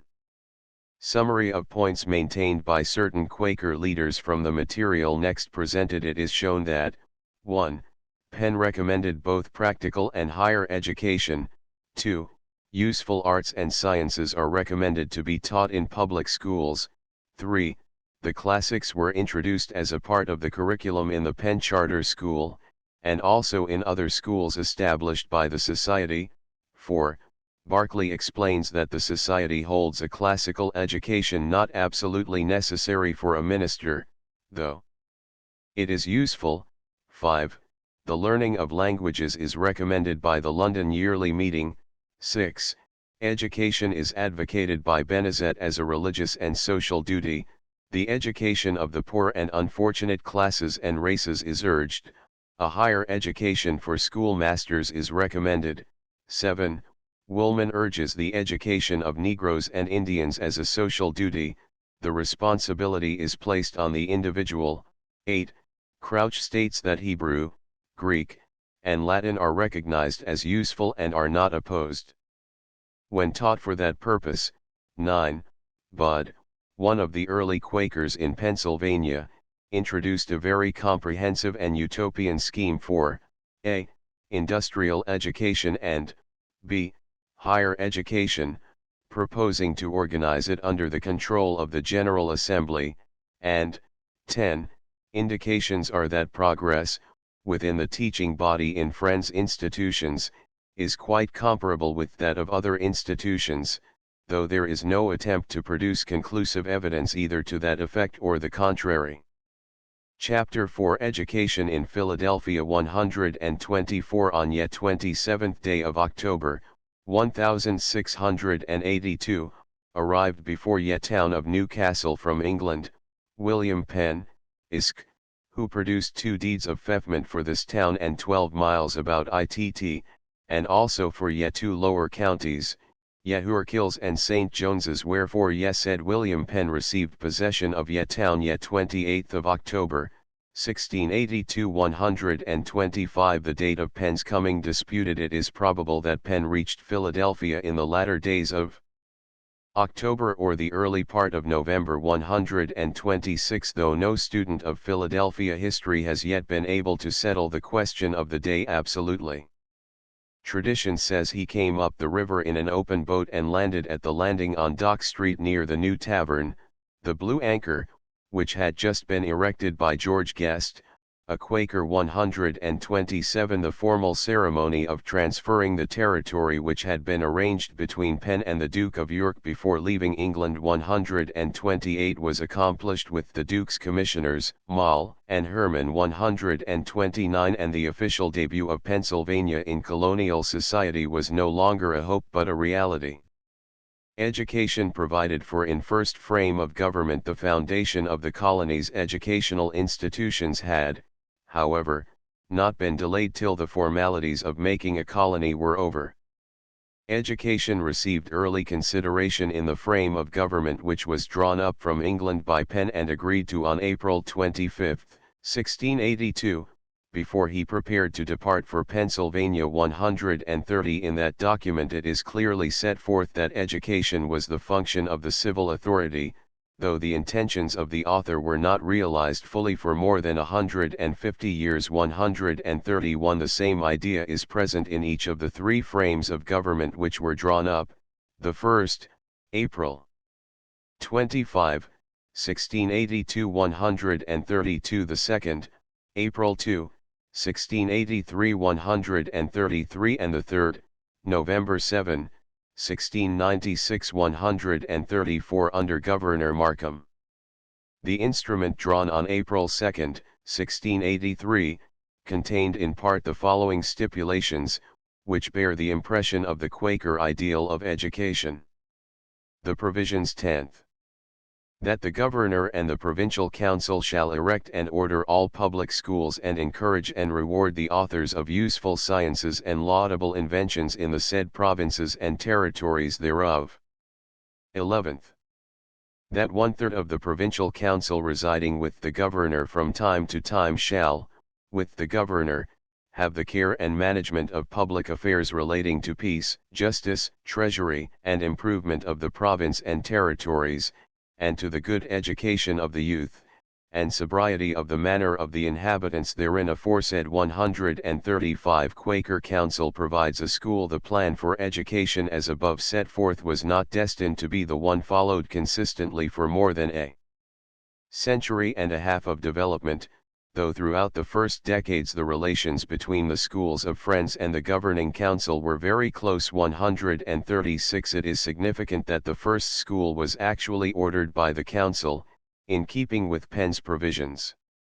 About 1 year after Penn's arrival in Philadelphia, the educational problem came to the attention of the council and received decided recognition, as the following witnesses: the Governor and Provincial Council having taken into their serious consideration the great necessity there is of a schoolmaster for the instruction and sober education of the youth in the town of Philadelphia, sent for Enoch Flower, an inhabitant of said town, who for 20 years past has been exercised in that care and employment in England, to whom having communicated their minds, he embraced it upon the following terms: to learn to read English 4s by the quarter, to learn to read and write sixs by the quarter, to learn to read, write, and cast accounts 8s by the quarter, for boarding a scholar, that is to say, diet, washing, lodging, and schooling, £10 for 1 whole year. 137. Additional provisions or books. Charter of 1701 does not refer to education as did the former ones. Thus the first impetus to education in Pennsylvania came through properly constituted governmental authority. The council records show that the interest in educational affairs was maintained for some time. In the month following, a law was proposed for making several sorts of books for the use of persons in the province, and also recommended that care be taken about learning and instruction of youth, to wit, a school in the arts and sciences. 138. This interest in, and the close relation of the council to, education were not long continued, however. For this there is no satisfactory explanation, though it is very clear that the attitude on the part of the government did change. 139. This change is evidenced in the policy as outlined by the Charter of 1701, in which there is no reference made to education or the responsibility of the governor or council. Therefore 140. To the writer it seems that the withdrawal of the council from any Very active participation in the affairs of education may have been due to two reasons. First, the willingness evinced by private interests to establish schools and thus take over to themselves the duties of educators, evidenced by the establishment of Keith's School by Friends in 1689 without the assistance or advice of the Council, 141, and second, the urgent details of establishing a new government, which occupied their first attention. If further proof of the withdrawal of the colonial government from the active establishment of schools, and of the fact that they did accept and recognize the assistance of private agencies is desired, it is to be found in various acts of legislation of the first half-century.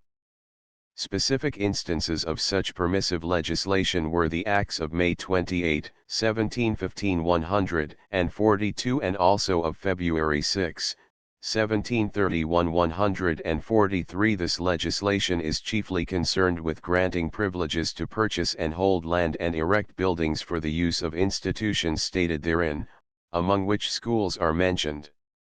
In this connection the Statute of 1715, which evidences the facts stated above, is quoted. Be it enacted by Charles Gookin, Esq., by the Royal Approbation Lieutenant Governor, under William Penn, Esq., Proprietary and Governor-in-Chief of the Province of Pennsylvania, by and with the advice and consent of the freemen of the said provinces in General Assembly met, and by the authority of the same, that it shall and may be lawful to and for all religious societies or assemblies and congregations of Protestants, within this province, to purchase any lands or tenements for burying grounds, and for erecting houses of religious worship, schools, and hospitals, and by trustees, or otherwise, as they shall think fit, to receive and take grants or conveyances for the same, for any estate whatsoever, to and for the use or uses aforesaid, to be holden of the lord of the fee by the accustomed rents and services. And be it further enacted by the authority aforesaid, that all sales, gifts, or grants made to any of the said societies, or to any person or persons in trust for them, or any of them, for or concerning any lands, tenements, or hereditaments within this province, for and in any estate whatsoever, to and for the use and uses aforesaid, shall be and are by this act ratified and confirmed according to the tenor and true meaning thereof, and of the parties concerned therein. And where any gifts, legacies, or bequests have been or shall be made by any person or persons to the poor of any of the said respective religious societies, or to or for the use or service of any meeting or congregation of the said respective societies, the same gifts and bequests shall be employed only to those charitable uses, or to the use of those respective societies or meetings, or to the poor people to whom the same are or shall be given or intended to be given or granted, according to what may be collected to be the true intent and meaning of the respective donors or grantors. The first meeting of record the probable length of Flower's tenure as teacher on 11th month, 9th, 1682, the friends met and enacted business relating chiefly to the sick, a meeting house, purchase of books and such other details of importance, but made no reference to schools or the education of youth. 144. This remained true for all meetings till 1689. 145. The chief part of business in the meantime having to do with either 1. Strictly religious affairs or 2. Raising money for the poor and the orphans. The absence of any remarks or any plans for schools from 1682 to 1689 is more easily understood when it is recalled that the school under Enoch Flower was set up in 1683. 146. There is no evidence to prove definitely that Flower continued as schoolmaster during the whole of this time, but 1. The absence of any record of change, 2. No record of schools kept by the Friends meeting, 3. The fact that he was a teacher of long experience, 20 years, and probably as satisfactory as any to be found, and 4. The absence of keen competition on the part of neighboring places to draw him away, would lead one to believe it probable that he remained there for the greater part of the period at least. In 1689 friends determined to establish a school, designed to meet the demands of rich and of poor 147, which does not seem at all strange since they were known to have been supporting their poor and the orphans by subscriptions since their first establishment 148. The transaction of the business relating thereto was performed in the monthly meeting and referred to the quarterly meeting, higher, for its approval. The following extract from the records of the meeting gives the result of their decision. Friends School set up under Geo Keith. Friends being to encourage a school in this town, and in order hereunto they have agreed with George Keith to assure him a certain salary of £50 per year to be paid quarterly, with house rent, convenient for his family and school, with the profit of his school for 1 year, and for 2 years more to make his school worth to him £120 per year, if he shall think fit to stay in this place. The said George also promiseth to teach the poor, which are not of ability to pay, for nothing. The above said Keith, having heard the proposals of friends, readily assented and agreed thereto, his salary beginning from the time school begins. It is agreed that it be also mentioned to the next quarterly meeting for their concurrence with the same, as also agreed that Anthony Morris give notice to the several monthly meetings in this county 149. A larger school needed. Macon hired as usher. The number of children who attended this school is not known, but it is clear that it grew rapidly. In January, succeeding the first establishment, the new master complained of the inconvenience and straitness of his school, and Anthony Morris and Samuel Carpenter were appointed to consult with Robert Turner for a more convenient situation. 150. The first interpretation of straitness would undoubtedly be that it was crowded, and that might well have been true without there having been an increase in the size of the school. More conclusive proof of the rapid increase in numbers is to be found in the fact that Thomas Macon was hired as usher to assist Keith. 151. Probably about February, 1690. 152. A more convenient room for the school was arranged for with John Fuller at £13 per year, £3 more than was paid for the first. 153. Thomas Macon recommended by Keith to be master. Macon chosen in the third month, 1691. Keith made known his intention of leaving the school. 154. Whether because of dissatisfaction with the school itself or the beginning of the feeling against the Quakers which resulted in his rupture with them. 155. It is not known, and recommended to the meeting the appointment of his usher, Thomas Macon, to take his place. 156. It was Keith's desire to leave on 4th month, 10th, and he may have discontinued teaching at that time, but it appears that his account against the meeting was not settled until the 11th or the 12th month, 1691. 157. According to his suggestion concerning Macon, the meeting appointed a committee to consult with him. 158. The outcome of which was a satisfactory agreement.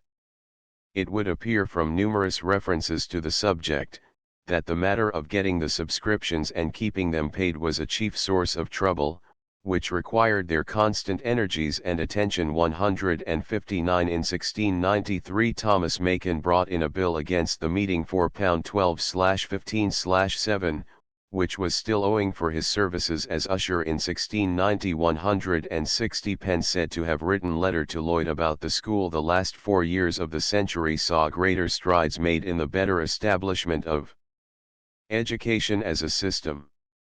In 1696 it was agreed that there should be established 4 meetings a year, the chief function of which was the religious education of the youth in the principles of Friends. 161 steps were shortly taken for the establishment of the so-called free school.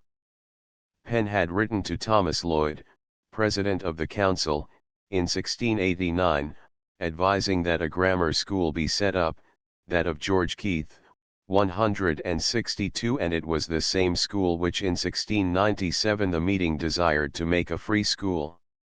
On 10th month, 31st, 1697, a paper for the encouragement of a free school was this day read, whereupon Samuel Carpenter and James Fox are desired to treat with Daniel Pastorius and Thomas Macon concerning the same, and they desire the friends of the town to meet together this day week, about the first hour at this meeting house to consider further of it, and that Daniel Pastorius and Thomas Macon be present 163 Pastorius and Macon in the school in the month following, 11th month, Samuel.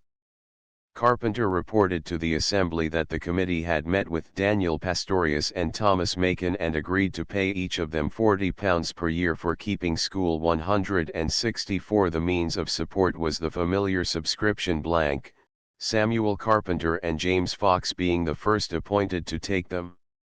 School was to begin the first of the following month, in the room over the meeting house, which had been prepared for that purpose. 165. In the 12th month a petition was sent to the governor and council, requesting the ordaining and establishment of the public school.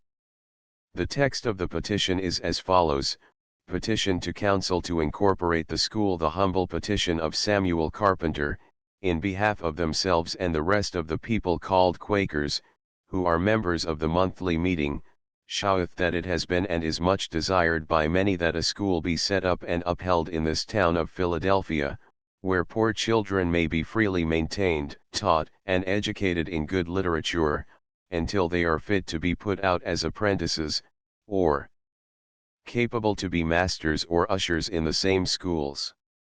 And forasmuch as in the laws and constitution of this government it is provided and enacted that the governor and council shall erect public schools, reward the authors of useful sciences and laudable inventions, therefore, may it please the governor and council to ordain and establish that in the said town of Philadelphia a public school may be founded, where all children and servants, male and female, whose parents, guardians and masters be willing to subject them to the rules and orders of the said schools, shall from time to time with the approbation of the overseers thereof for the time being, be received and admitted, taught and instructed, the rich at reasonable rates, and the poor to be maintained and schooled for nothing. And to that end a meet and convenient house or houses, buildings, and rooms may be erected for the keeping of the said school, and for the entertainment and abode of such and so many masters, ushers, mistresses and poor children, as by orders of said meeting shall be limited and appointed from time to time.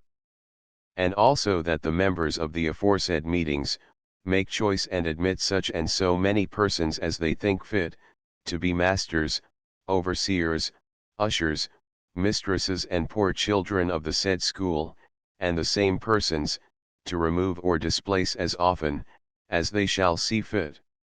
And that the overseers and the school aforesaid, may be, in name and deed, a body politic and corporate, to have continuance forever by the name of the overseers of the public school founded in Philadelphia at the request of the people of God called Quakers. And that they, the said overseers, may have perfect succession, and by that name they and their successors may hold and enjoy all lands, tenements and chattels, and receive and take all gifts and legacies as shall be given, granted, or devised for the use and maintenance of the said school and poor scholars, without any further or other license or authority from this government in that behalf, saving unto the chief proprietary his quit rents of the said lands. And that the said overseers by the same name shall and may, with consent of said meeting, have power and capacity to devise and grant by writing, under their hand and seal and of said lands and tenements and to take and purchase any other lands, for advantage of said school. And to prescribe such rules and ordinance for the good order and government of the same school, successively, and for their and every of their stipends and allowances, as to members of the said meeting for the time being, shall seem meet, with power also to sue and to be sued, and to do and perform and execute all and every other lawful act and thing, good and profitable for the said school, in as full and ample manner, as any other body politic or corporate more perfectly founded or incorporated, May do 166. The petition granted and charter issued by Penn in 1701. This request was immediately granted by the Council 167 and the school thus incorporated in 1697. 168. In 1701 Penn confirmed its incorporation by the following charter: William Penn, true and absolute proprietary and governor-in-chief of the province of Pennsylvania and territories thereunto belonging. To all to whom these presents shall come sendeth greeting. Whereas Charles II, late King of England, by his letters patents bearing date the 4th day of March in the 33rd year of his reign, did grant unto me my heirs, and assigns the said province and absolute proprietary thereof, with full power to me by the assent of the freemen there to make laws for the good and happy government of the same, with divers other powers, preeminence, jurisdictions, privileges, and immunities therein specified. And whereas I, with a great colony of the people of God called Quakers, for the free enjoyment of liberty of our consciences in matters of religion as of other privileges and advantages in the said patent, granted as well to me the said proprietary and governor as also to the said people, did transport ourselves unto the said province, and at our own risk, costs, pains, and charges settled and planted the same, the soil also of the said province being first by me purchased of the Indian natives. And forasmuch as by the laws of the said province since enacted the governor and council have power to erect and order all public schools of literature and science. And whereas Samuel Carpenter, Edward Shippen, Anthony Morris, James Fox, David Lloyd, William Southby, and John Jones, in behalf of themselves and the rest of the said people called Quakers, members of their monthly meeting at Philadelphia in the said province, by their petition to the governor and council of the said province and territories at Philadelphia the 10th day of the 12th month, Anno Domini 1697, 8, set forth that it was the desire of many that a school should be set up and upheld in the said town of Philadelphia, where poor children might be freely maintained, taught, and educated in good literature until they should be fit to be put apprentices or capable to be masters or ushers in the said school, requesting the governor and council in the said petition to ordain that at the said town of Philadelphia a public school might be founded, where all children, male and female, whose parents, guardians, or masters might be willing to subject them to the rules and orders of the school, should from time to time, with the approbation of the overseers thereof, for the time being be received or admitted, taught, and instructed, the rich at reasonable rates, and the poor to be maintained and schooled for nothing. And that to that end a meet and convenient house or houses, buildings, or rooms might be erected for the keeping of the said school, and for the entertainment and abode of such and so many masters, ushers, mistresses, and poor children, as by the order and direction of the said monthly meeting should be free from time to time, limited and appointed, and also that the members of the aforesaid meeting for the time being might at their respective monthly meeting from time to time make choice of and admit such and so many persons as they should think fit to be overseers, masters, ushers, mistresses, and poor children of the said school, and the same person or any of them to remove and displace as often as the said meeting shall see occasion, and that the overseers and school aforesaid might forever thereafter stand and be established and founded in name and in deed, a body politic and corporate, to have continuance forever by the name of the overseers of the public school grounded in Philadelphia at the request, cost, and charges of the people of God called Quakers.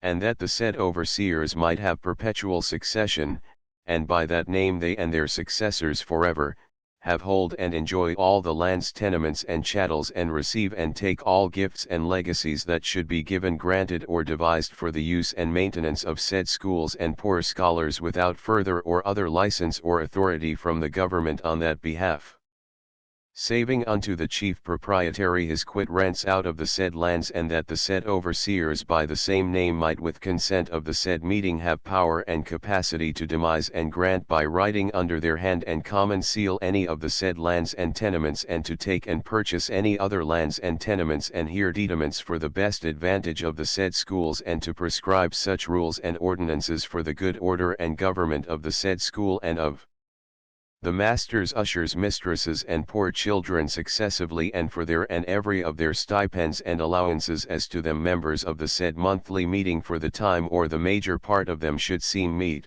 with power also to sue and be used and to do perform and execute all and every other lawful act and thing good and profitable for the said school in as full and ample manner as any other body politic and corporate more perfectly founded and incorporated might do, and by the said petition which I have seen may more fully appear, whereupon my then Lieutenant Governor and Council did grant and order that the said schools should be founded and erected with the incorporation privileges and powers as desired. Now forasmuch as those of the said petitioners that are living have made fresh application to me in council for confirming the said Lieutenant Governor and Council's order and grant upon the said petition, which being well weighed and considered by me, I greatly favor the good inclinations and just and laudable desires and conscientious regards of the said petitioners and people for the education, instruction and literature of their children and posterity, and more especially their care and concerns for the poor on that behalf. Therefore know ye that pursuant to the powers to me granted as aforesaid and to the laws of the said province already enacted, I have, by and with the consent of my provincial council, granted and confirmed all and every request, matter and thing, contained in the said petition, and do by these presents for me my heirs and assigns grant, ordain and establish that the said public school shall be erected and founded, and I do grant, ordain and found the same to be kept forever hereafter in the said town of Philadelphia, or in some convenient place adjacent, as the overseers of the said school for the time being shall see meet. And I do likewise grant and ordain that in the said school all children and servants, as in the school petition requested, shall from time to time, with approbation of the said overseers, be received, admitted, taught and instructed as in the same petition is mentioned and desired, and to the end that all meet and convenient houses, rooms, chambers, and buildings may be erected for keeping of the said schools and entertainment of the masters, ushers, mistresses, and poor children to be therein admitted as hereinafter mentioned. I do by these presents for me my heirs and successors grant and ordain that from the day of the date of these presents forever hereafter the members of the monthly meeting of the said people called Quakers in the town of Philadelphia for the time being shall have full and absolute power and authority, and the same power is hereby given unto them in their respective monthly meetings from time to time to make choice of and admit such and so many persons as they shall think fit to be overseers, masters, ushers, mistresses, and poor children of the said school, and the same persons or any of them to remove and displace as often as the said meeting shall see occasion, and likewise that the said overseers shall have like powers and authority, with the direction and consent of the said meeting, from time to time to frame and erect or cause or procure to be framed and erected such and so many houses and buildings as they shall see meet for the use and service of the said schools. And moreover I do by these presents for me my heirs and successors grant and ordain that the overseers and schools aforesaid shall forever hereafter stand and be established and founded, and are hereby founded, erected, and established in name and in deed, a body politic and corporate to continue forever by the name of the overseers of the public school founded in Philadelphia at the request, cost, and charges of the people of God called Quakers. And also that they the said overseers shall have perpetual succession, and by the said name they and their successors shall forever have hold and enjoy, to the use of the said school, all the messuages, lands, tenements, hereditaments, goods and chattels, and receive and take all gifts and legacies already given, granted, and devised, or that shall be hereafter given, granted, or devised to the use and maintenance of the said school, and masters, ushers, mistresses, and poor scholars thereof, without further or other leave, license, authority, or power whatsoever from me my heirs or successors, or from this government or any therein on that behalf, saving unto me my heirs and successors the respective quit rents and other duties and payments out of the said messuages, lands, tenements, and hereditaments, and every of them reserved and payable in and by their several original grants and patents. And furthermore I do by these presents for me my heirs and successors give and grant unto the said overseers by the name aforesaid full power, license, and authority to give, grant, bargain, sell, alien, and theft or demise with the consent of the said meeting, by writing under their hands and common seal, or the hands and said seal of so many of them as shall make a quorum, to such person or persons his or her heirs or their heirs executors administrators and assigns as shall be willing to purchase or rent the same all or any of the aforesaid messuages lands tenements and here dediments goods and chattels and likewise to purchase receive and enjoy all or any other messuages houses lands tenements and here dediments for the best advantage of the said school. And also to frame make and prescribe such rules orders and ordinances for the good order and government of the said school and of the masters ushers mistresses and poor children thereof successively and for their and every of their stipends salaries and allowances as to the members of the said monthly meeting for the time being or the major part of them, in their respective meetings, shall seem meet with power also to the said overseers by the name aforesaid to sue and be sued and to do perform and execute and suffer to be done all and every other lawful act and thing good and profitable for the said school in as full and ample manner as any other body politic or corporate more perfectly founded and incorporated may and can do. And I do for me my heirs and assigns ordain and grant that the said school and the masters ushers members officers and scholars and all other persons placed or to be placed in the said school shall forever hereafter be accepted and freed from all visitation punishment and connection to be had used or exercised by any person or persons whatsoever other than the said overseers for the time being and their successors.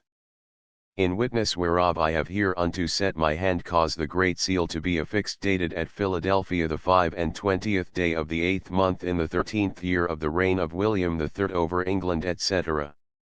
King etc. and the 21st of my government anno domino 1701 Recorded the 5th 10th 1701 169 W.M. Pen. For Aaron K. Dunkel, Secchi of Internal Affairs, W.B. Houston. Rech ordered in 1708 and 1711, extended privileges made a self-perpetuating corporation. The charter of 1701 was confirmed and enlarged by another of 1708 170 according to which the corporation was to consist of 15 persons, Quakers, by the name of the overseers of the public school, founded in Philadelphia, at the request of, cost and charges of the people called Quakers. The Charter of 1711 171 contained extended privileges 172 and also provided that the election of new members of the Board of Overseers should be the right of the overseers themselves, thus constituting them a self-perpetuating corporation. 173 From this the reader might expect that the school at once became independent of the Friends meeting, but this did not occur, since the original members or overseers were Friends and continued to appoint Friends as their successors. Reports on the various details of the business of the school continued to come into the monthly meeting, but it is not to be considered that we find there a complete story of its existence. 174 In 1699 it was found that the affairs of the school took too much time in meeting and therefore it was decided that Friends in the care of schools and press should meet on 6th day before monthly meeting, transact their business and keep a record thereof in books provided for the purpose. 175. Mistresses employed in schools. The affairs of the school continued much the same as though no charter had been requested or granted. The records lead one to think that the growth was very rapid. Pastorius and Macon had become the masters in 1697 and by 1699 the indications are that mistresses were also employed, money being turned over to Anthony Morris to pay the schoolmasters and the mistresses' salaries. 176 This is the first mention made of women as teachers. Pastorius having severed his connections with the school in 1701 steps were taken to fill the vacancy, it being decided that the newcomer should show his ability by competing with the one remaining master, Thomas Macon. 177 Cadwallader to fill vacancy made by Pastorius leaving Griffith Owen, recommended John Cadwallader as a person very fit for an assistant in the school, and it being proposed a good method for the better improvement of the scholars that they be equally divided between them. For trial to see which of them best discharged their duty, there having been great complaint of former neglect. The meeting approves thereof and desires the said Griffith to acquaint John Cadwallader thereof, and that he may have £20 for a half year for a trial, as the former master had, and Anthony Morris is desired to show Thomas Macon this minute for his information in the matter. 178 masters and mistresses from 1700 to 1800. Macon plans to leave school. Cadwallader becomes headmaster. Salaries increased. Nothing like a complete or connected story can be given with reference to the masters and mistresses of this period, due to a lack of adequate available records.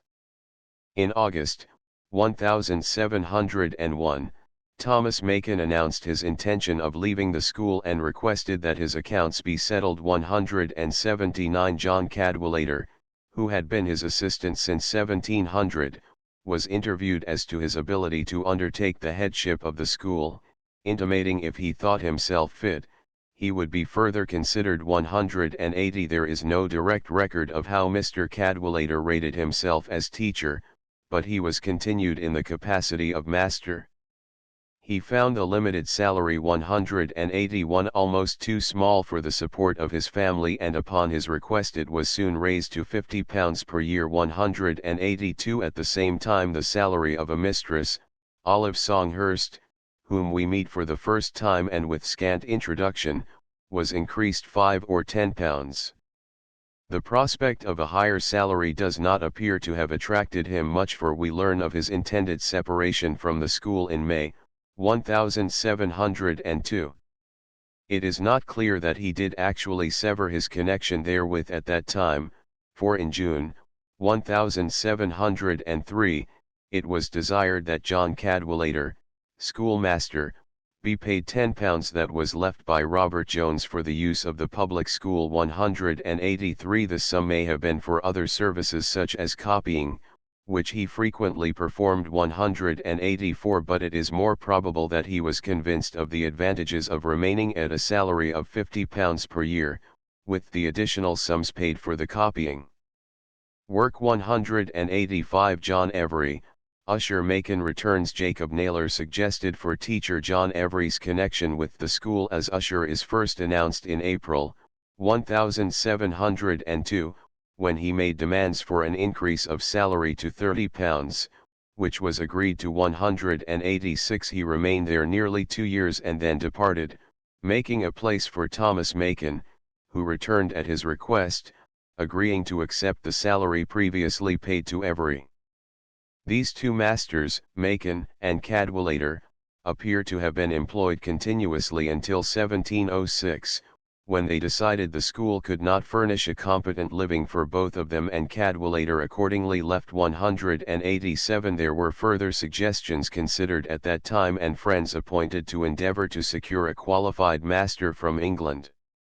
So far as the meeting's minutes record, it seems that Thomas Macon was the only master employed from 1706 to 1708, when it was suggested that Jacob Naylor be employed as a teacher. 188. Extra schoolroom duties. The duties of the schoolmasters were by no means limited to the routine of the schoolroom.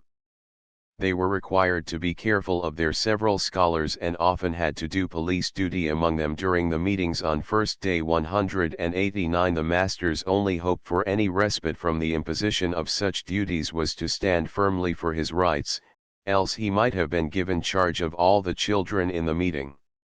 John Walby, a master, when asked to perform a similar service, made answer that he would take care of his own scholars, but did not care to undertake any further. 190. His objection was sustained and another friend endeavoured to perform the task. William Robbins, Richard Wharton, Thomas Macon, Richard Brockton. In 1711 William Robbins 191 came to wield the rod in Friends' School, having requested permission to keep school in a part of the Friends' schoolhouse, which was granted for the present. 192. It cannot be determined how long he remained in that capacity, but the following year it was proposed that Richard Wharton be allowed to teach school in one end of the schoolhouse, and it is quite probable that he filled the place of Robbins. 193. On the other hand, If Robbins did leave at that time, he had returned again to the school in 1715. 194 Thomas Macon had in the meantime severed his connection with the school, but not permanently. 7 years after the employment of Richard Warden, 1719, a vacancy occurred and a committee was appointed to visit the overseers, requesting them to take action regarding the vacancy. 195 From this it may be judged that the overseers were at times remiss in their attention to their trust. The overseers were set in action, and Thomas Macon was secured to fill the place, provided he would agree to teach 6 children of the poor and give up the house when friends ordered him to do so. 196 He doubtless filled a minor position at this time, though he was offered a better one, later in 1722, provided Richard Brockton were willing to leave it, which does not appear to have met with the said Brockton's approval. 197 Of Richard Brockton little is known, save that he had been schoolmaster at Byberry about 1710 or 1711. 198 In 1724 William Robbins, 199 mentioned above as a teacher some years earlier, applied for a place as master. It was agreed that he be allowed to teach on the condition that he would agree to teach at least 4 children for the use of the house. If ordered to do so. 200 J. Walby Death of T. Macon It is quite probable that for most of the 10 years preceding 1730 the school was under the charge of 3 or 4 masters just mentioned, Robbins, Brockton, Macon and Warden. They shifted quite often, that is certain. In 1730 mention is made of a John Walby as master, but no further account of him is given. 201 Thomas Macon's career as teacher very likely came to an end in that period, as he was getting aged, though he may have taught up to the time of his death.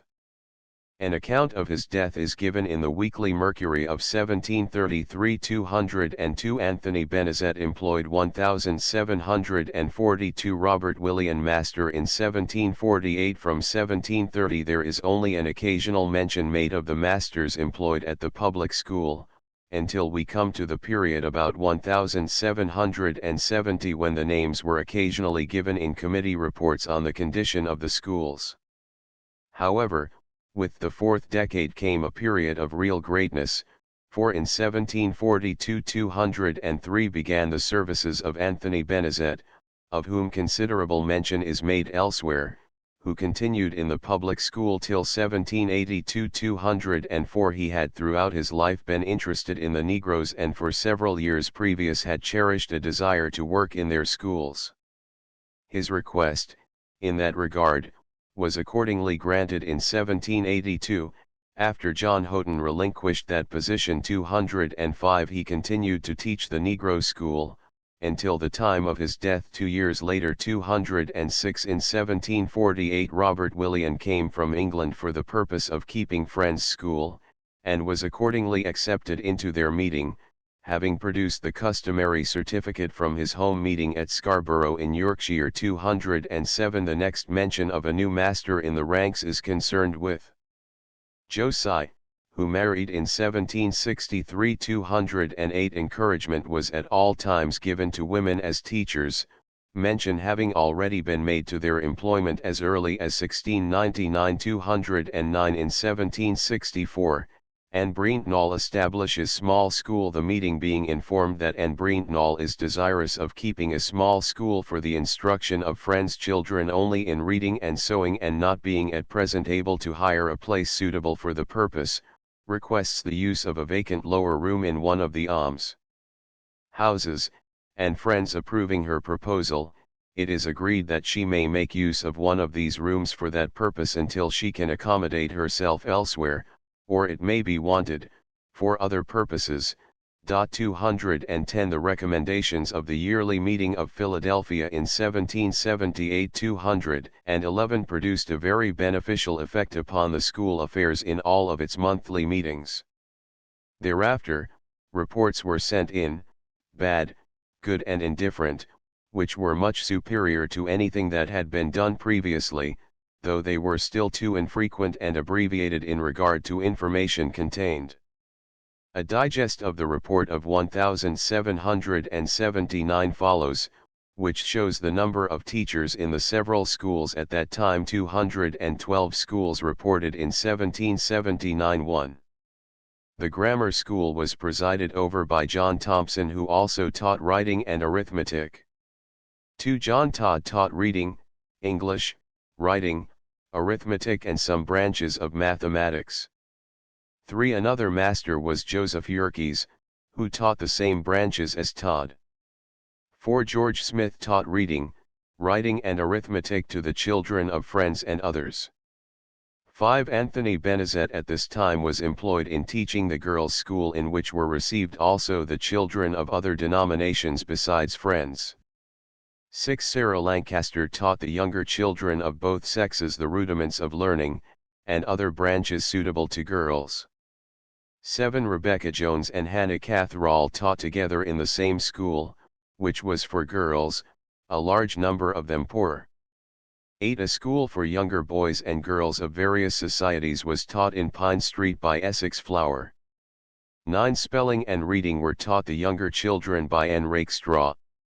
It appears from the meetings records that these masters and mistresses were all friends, and that the schools which they taught were under the direction of the overseers of the public school. 213. 5 years later another report was prepared and presented on the state of schools. At the later date several new names are found among the teachers. 214 schools and teachers reported in 1784. 1. The Latin and Greek Grammar School is under the direction of Robert Proud, the historian. 215. 2. John Todd still continues in his old place. 3. Isaac Weaver teaches boys reading, writing, and arithmetic. 4. Sarah Lancaster continues in her old position as teacher of young children. 5. William Brown, engaged in teaching a girls' school. The 5 schools above mentioned were under the direction of the School Corporation of Overseers, and poor children were taught there free of expense. The committee also reported on 5 other schools, whose masters and mistresses were either friends or made the professions of that religious society. 216 other schools reported. 1. Mary Harry, teaching in Charters Alley. 2. Joseph Clark, teaching in the girls' school. 3. Mrs. Clark, wife of Joseph. 4. N. Marsh, teaching about 50 girls. 5. Mary McDonnell, teaching 15 children. Richard Harchern, superintendent of the new school established at Westtown. This report of 1784 is the best during the century, which gives a clue to the members in the teachers' ranks. The growth from a school employing 1 teacher to a system employing 10 does not seem great when measured by our present standards of increase, but for that century it is significant of rapid growth. Many of the teachers were people of no great importance, whose names were probably never known outside of Quaker circles, others were distinctly well known. In 1799 we find one other Quaker schoolmaster mentioned, Richard Harchern. The idea of a boarding school for Friends' children had received quite an impetus about 1791, due largely to the interest and influence of Owen Biddle. 217, and by 1799 the school was ready to begin operations. 218 Richard Harchern was chosen to serve as its first superintendent, and with the permission of the monthly meeting of Philadelphia moved to Westtown in 1799. 219 Support of the schools. 3 chief means of support from the very beginning of the schools in Philadelphia. Their primary means of support lay in voluntary subscriptions. We have already seen that this was the accepted means of raising money to maintain the poor and orphans. 220 And also to build their meeting houses. It was quite the natural way, really about the only way then familiar to them for maintaining their school system. As the meeting grew and the schools also increased, many members were led to believe that it was advisable to endow them with legacies. This being in accordance with the recommendations of the yearly meetings of London and Philadelphia. 221 It became quite a common procedure in Philadelphia, as also in the other monthly meetings. Their third means of support was the rate which was paid by all children whose parents were able to bear the expense of their education. Subscriptions urged, but not compulsory. Subscription method not entirely satisfactory. As has been stated, subscriptions were made voluntarily, though they might be rigorously solicited, enough at least to make some feel uncomfortable who did not contribute when they were able. There are instances which might be considered as mandatory, though such cases are very rare. One such occurred in 1701 when, Tobias Dinnock desiring a certificate, the meeting reported there was nothing to hinder it save that he had not paid anything toward the school 222. This does not mean that he had to subscribe, but it was doubtless unpleasant pressure to have brought to bear on one. Subscriptions were usually made and paid at the subscriber's convenience, or on a date which he designated when making the subscription.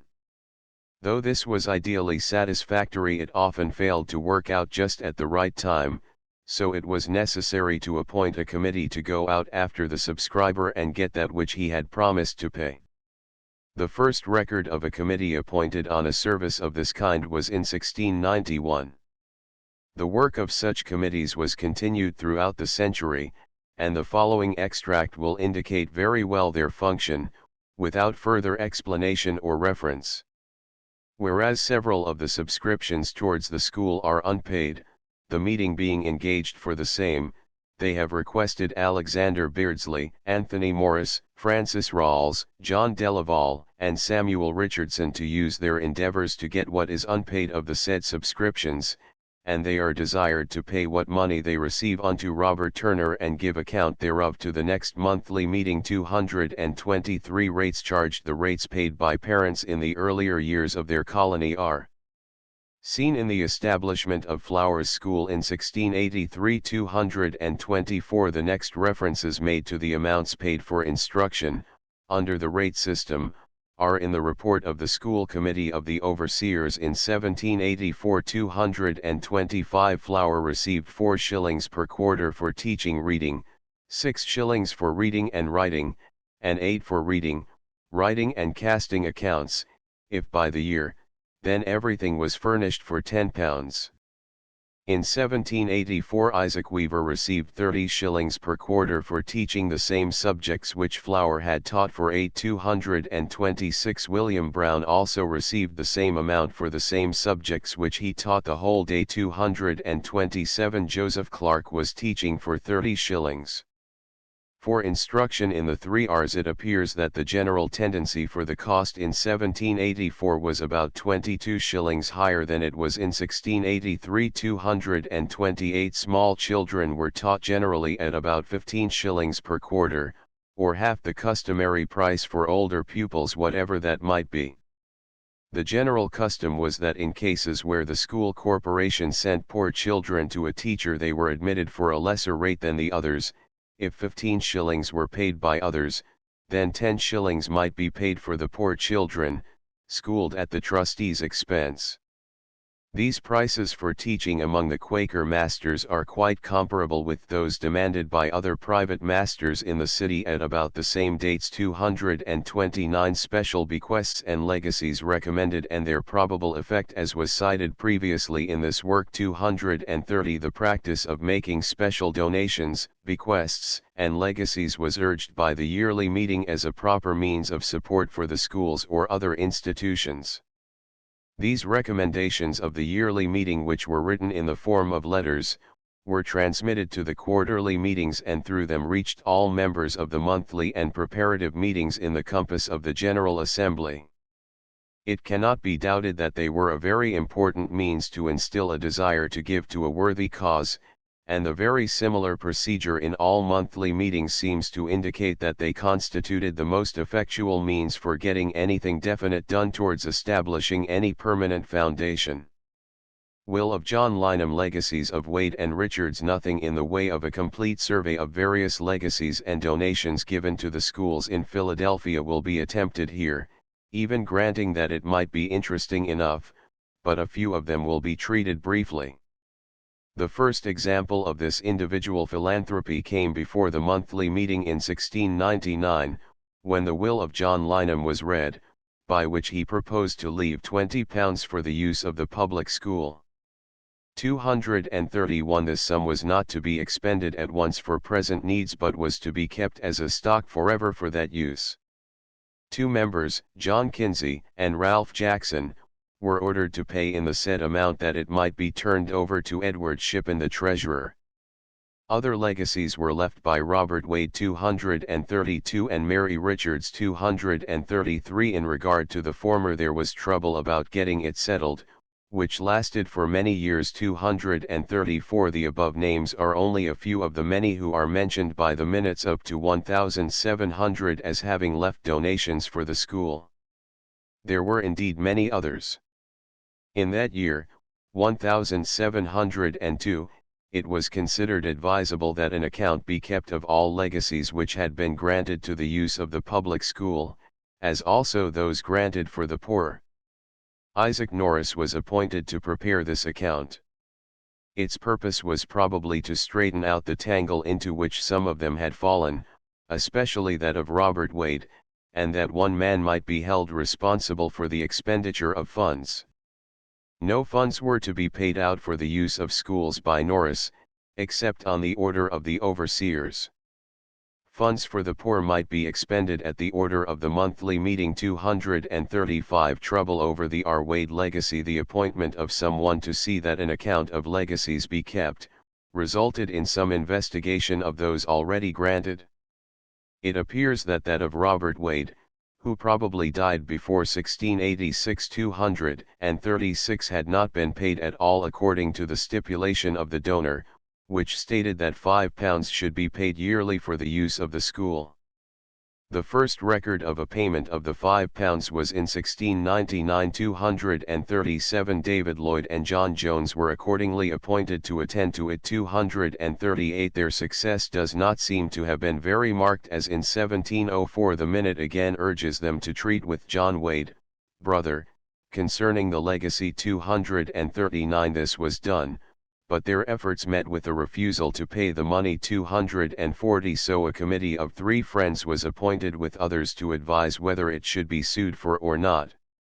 Such activity continued without any significant variant features until 1707, when it was proposed by those concerned, presumably his brother, to buy off the legacy. Having been unpaid for several years past, it was considered best that something be gotten out of it, so a committee of 3 of the overseers was appointed to treat with the buyers and make as satisfactory terms as they could. 241 The minutes point to the fact that it was not settled to any one's satisfaction. In 1712 it was still before the meeting, and again in 1727 the overseers are directed to use their care to get the legacy left by Robert Wade secured. 242 Among other legacies, obtained more easily, was one devised by Jonas Langford, which was brought to the attention of the meeting in 1711. The amount of it was £50 in Antigua money. Negro school likewise received gifts. The public school, established by charter, was not the only recipient of such permanent endowments. The Negro school was a popular and proper object of philanthropy and was benefited by bequests very early after its establishment in 1770. 243 The first donation came in 1771 when £2, Pennsylvania currency, were given to Israel Pemberton and Anthony Benezet or their executors to be appropriated for the promotion of the school for Negroes, and to be paid to such trustees as might be appointed to the care of the said school. 244 In the year following another legacy of £10 was left for the instruction of the Negroes, and paid to Richard Blackcam, treasurer of that institution. 245 Anthony Benezet at his death left a considerable sum as a legacy, which, added to the amount of salary which was still owing him for services in the said school, had amounted by 1800 to £103 and 4s. 246 The amount of other donations to that institution up to date amounted to £117/5/11. 247 Funds also raised by bonds. Rarely, in addition to the ways already mentioned, there was also occasional recourse. to a bond issue for raising funds, but the last was not common, being used only in emergency cases. The first example of it, which has come to the writer's attention, was in 1701, when it had been decided to build a schoolhouse and the work being begun, a lack of funds occurred which prevented continuing. To meet this emergency, it was agreed that the committee having charge of the financial matters should take up £100 upon interest for 1 year, giving bond jointly for the same, and this meeting does engage to indemnify them for the payment. 248 Buildings and Grounds. Place of first school in loft of the meeting house. Various items on buildings and grounds occupy a considerable amount of attention on the part of the monthly meeting, though the minutes are usually of general nature. The place of Keith's School, 1689, was doubtless no more than an ordinary house procured for the use of his family and the school at the same time. 249 This proved satisfactory only for a short time, and to remedy Keith's complaint, 1690, 250 of its straightness another more convenient room was arranged for by the committee with John Fuller for the rent of £13 a year. The former had cost but 10,251. It is likely that the school continued to be held in the same house, others similarly, for about 7 years. There is, at any rate, no mention of change of place or location for that period of time. At the end of that time the meeting made preparation to receive the school into the inner chamber over the meeting house, the expense of fitting it up being paid out of the meeting stock. 252 It was in this school in the loft of the meeting house that Daniel Pastorius and Thomas Macon first taught the school together. 253 The meeting house served thus as schoolhouse until early in the year 1698, when property was purchased for the purpose, the meeting minute of the transaction being as follows: property purchased for the public school, whereas friends have purchased an house and lot of Lionel Britton for the service of the public schools, according to that has already been agreed to by this meeting, and the said purchase is approved, and David Lloyd is desired to draw the writings for confirmation of the same unto Edward Shippen until he be secured the money, and then he to reconvey it again for the use aforesaid. 254 First record of house built for school in 1701 we find.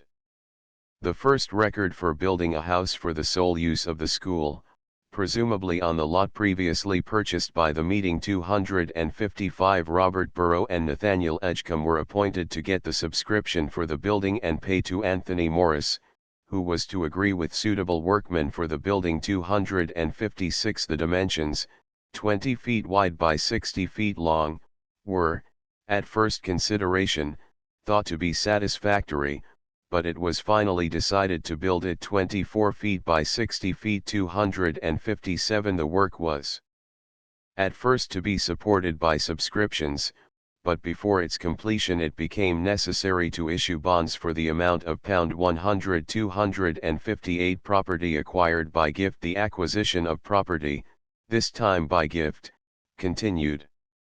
In 1701, Daniel Lloyd reported that a deed for the lot in High Street, given by Samuel Carpenter to friends for the use of the free school, was signed to the said Samuel, and the meeting directed him to get another drawn to the overseers of the school. 259 It might easily appear that the new schoolhouse, just proposed, was to be built on this lot and not that previously purchased of Lionel Britton. After due consideration it seems, however, that the greater weight is in favor of its having been built on the Lionel tract. The minutes show that as late as 2d month, 24th, 1708, the deed for the lot from Samuel Carpenter to the meeting had not been drawn up. 260 But as was previously mentioned, Anthony Morris had been told to engage workmen, 3d, 30th, 1701, 261 and the statement that £100 had to be raised by bond to carry on the work, 2nd month, 28th, 1701, 262 would indicate that the work had actually been begun and was perhaps well towards completion by the end of that year. It seems quite impossible that any such building program would have been carried on so long before the transfer of property was properly drawn up and signed. The years 1704 and 1705 are busy with the details of getting several pieces of property, purchased and received as gifts, confirmed by the Commissioners of Property 263 late in 1705. It is stated, property confirmed all is done, viz., a patent for a front lot, a high street lot and 20 acres of Liberty land and also a patent for a bank lot. But this meeting house, ground, and schoolhouse ground, being only in the name of Edward Shippen, in case of mortality, friends think there is a necessity for a speedy reconveying thereof to more hands and for the particular use intended, desired that the said Edward Shippen may convey them to Samuel Carpenter, R. Hill and Anthony Morris, being the persons in whose name the patents are granted unto, adding the names of all the overseers of the free school in the part belonging to the said school. 264 Heating facilities. An iron stove placed in the school. Some light is thrown upon the interior arrangement of the school. In 1712 Thomas Griffith was ordered to pay Christo Thomason 12 for making a stove in the schoolhouse. 265 Presumably an old-fashioned brick stove, such as a few years later was condemned by William Robbins as being injurious to many of the scholars. 266 Mr. Robbins proposed that a chimney might be erected, and Samuel Preston was appointed to have it done, if not inconvenient or expensive. He reported that it would be a greater charge than represented and would hardly answer the end proposed nearly so satisfactorily as an iron stove, which he had thought necessary and had accordingly had set up, to be removed however if the meeting did not approve of his action. 267 The charge for the iron stove was £7. 268 Such items as the foregoing were brought up in the monthly meeting which appointed some one to attend to this or that detail. As the schools grew, these were left more in the hands of the school committee or overseers, who reported occasionally thereon. Overseers assume greater responsibility. This tendency on the part of the meeting to turn over the details of management to the overseers came to a head about 1725. 269 When it was agreed by the meeting that all titles to the schoolhouses and other property be conveyed the overseers of the public schools and a minute be drawn up relating to such decision. 270 In the month following, the minutes of the committee's report were made referring to the transfer, titles to property to be transferred to the overseers Anthony Morris, Ebenezer Zarga, Samuel Powell, and Jones being appointed by the monthly meeting of Philadelphia the 2/30/1725, to meet with the overseers of the public school, do acquaint them that the said meeting being concerned for the promotion of the public school have unanimously agreed that the title of the schoolhouse and ground with the lots, tenements, now in the tenure of Evan Owen and Thomas Cannon with all the other titles of real estate and annuities appertaining to the public school, be vested in the overseers thereof, and desire for the future distinct accounts may be kept of all legacies and donations made to the said schools in order that the same may be duly applied pursuant to the intentions of the donors respectively. Then follows a minute of the overseers stating their appreciation of the meeting's cooperation in the work of the school. An account of funds to be made the monthly meeting of Philadelphia expressing the same kind inclination to encourage that at first led them to erect the public school and to procure the same to be established by the proprietor's charter, as it is now under the care of the present overseers, having thought it necessary that an exact account should be taken of all the benefactions intended by the several donors for the use of the said school, the moneys or effects whereof might have come under the direction of the said meeting. In order thereunto appointed some friends to adjust the said accounts with the overseers, which being carefully done, it appears the meeting has received of such benefactions as aforesaid for the use of the school the sum of £226, and that they expended in the building the schoolhouse which was begun, carried on and finished under their care and direction the sum of £264 and 3d, whereby the meeting is in disburse for the public schoolhouse, above what they received in the sum of £37/15/3. Which last sum or balance they were pleased freely to grant and release to the said school, together with the lot belonging to it and all those equipages and tenements now in the occupation of Evan Owen and Thomas Cannon, with their appurtenances and all the rents, profits and issues thereof, and have accordingly ordered the persons who are by legal deeds or instruments vested with the right to the said tenements in trust for the meeting to grant and absolutely convey the said schoolhouse and, with the lots and grounds on which they stand and appurtenances to the overseers of the school, to be held by them and their successors for the use of the public school founded by charter in the town and county of Philadelphia in Pennsylvania, forever. 271 papers to be executed conveying the properties. This transfer was at once acknowledged by the overseers in a minute of the same date, and Thomas Griffiths and John Goodson were desired to execute the proper papers, conveying the properties to the said overseers of the public schools, which was accordingly done before the next meeting, 4th month, 1725. 272 new building proposed by this time, 1733. The old building erected in 1701 was badly in need of repairs, but on a closer examination it was decided more economical to pull down the old and build a new one, more convenient, on the north side of the school lot 273, and begun new meeting house built large to contain schoolrooms. The work was begun immediately, though a lack of funds hindered its completion for some time. 274. The demand for an increase of building space seems to have been regular and urgent, indicating a healthy growth of the system. In 1740, when the consideration for a new meeting house came up, it was decided to build it large, with chambers over it commodious for schoolrooms. 275. In 1744 the overseers, finding the old school building inconvenient in divers respects, requested the monthly meeting to name a committee to confer with them on a plan, location, and dimensions of a new building. Michael Lightfoot and 12 others were named. 276. The committee decided to locate the building on the south side of the lot devised by William Forrest, the dimensions to be about 60 feet by 35 feet in the clear and 2 stories high, also a cellar under it, rising 3 feet above the surface of the ground.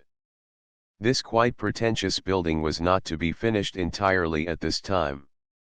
The plan was to enclose all of it and finish the interior as the size of the school demanded. 277. New school building requested on the Fox lot. Tenement buildings erected on lots as an investment for the school for 12 years. Apparently no further building projects were launched. Then the overseers appealed to the meeting for permission to erect a school on the middle of the lot left to them by George Fox. This was agreed to by that assembly, and a committee named to remove the present incumbent of the lot who had not paid the rent for some years past. 278. Their next building was begun, not for the purpose of a place of instruction, but as investment. It was proposed to the monthly assembly in 1760 that several houses be erected on the schoolhouse lot fronting Chestnut Street, expenses defrayed out of the treasury of the overseers, for the purpose of increasing the yearly income of the property.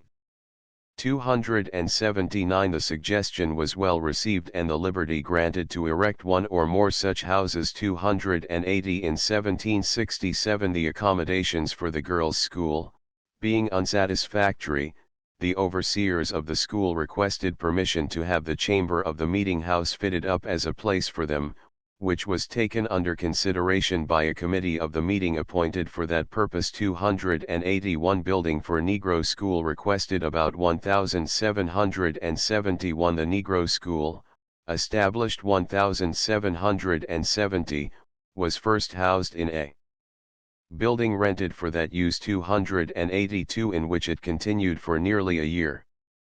The plans for a permanent school made a building for that purpose desirable, and in 1771 the Committee on Education of the Negroes requested that a house be built on the lot where the almshouses were situated, which was granted 283. This house was occupied by the school until charge of it was assumed by Anthony Benezet, 1782, who held the school in his own house. 284. Restatement of points considered. In the foregoing pages we have mentioned some of the facts of the establishment and development of the school in Philadelphia, with reference to 1.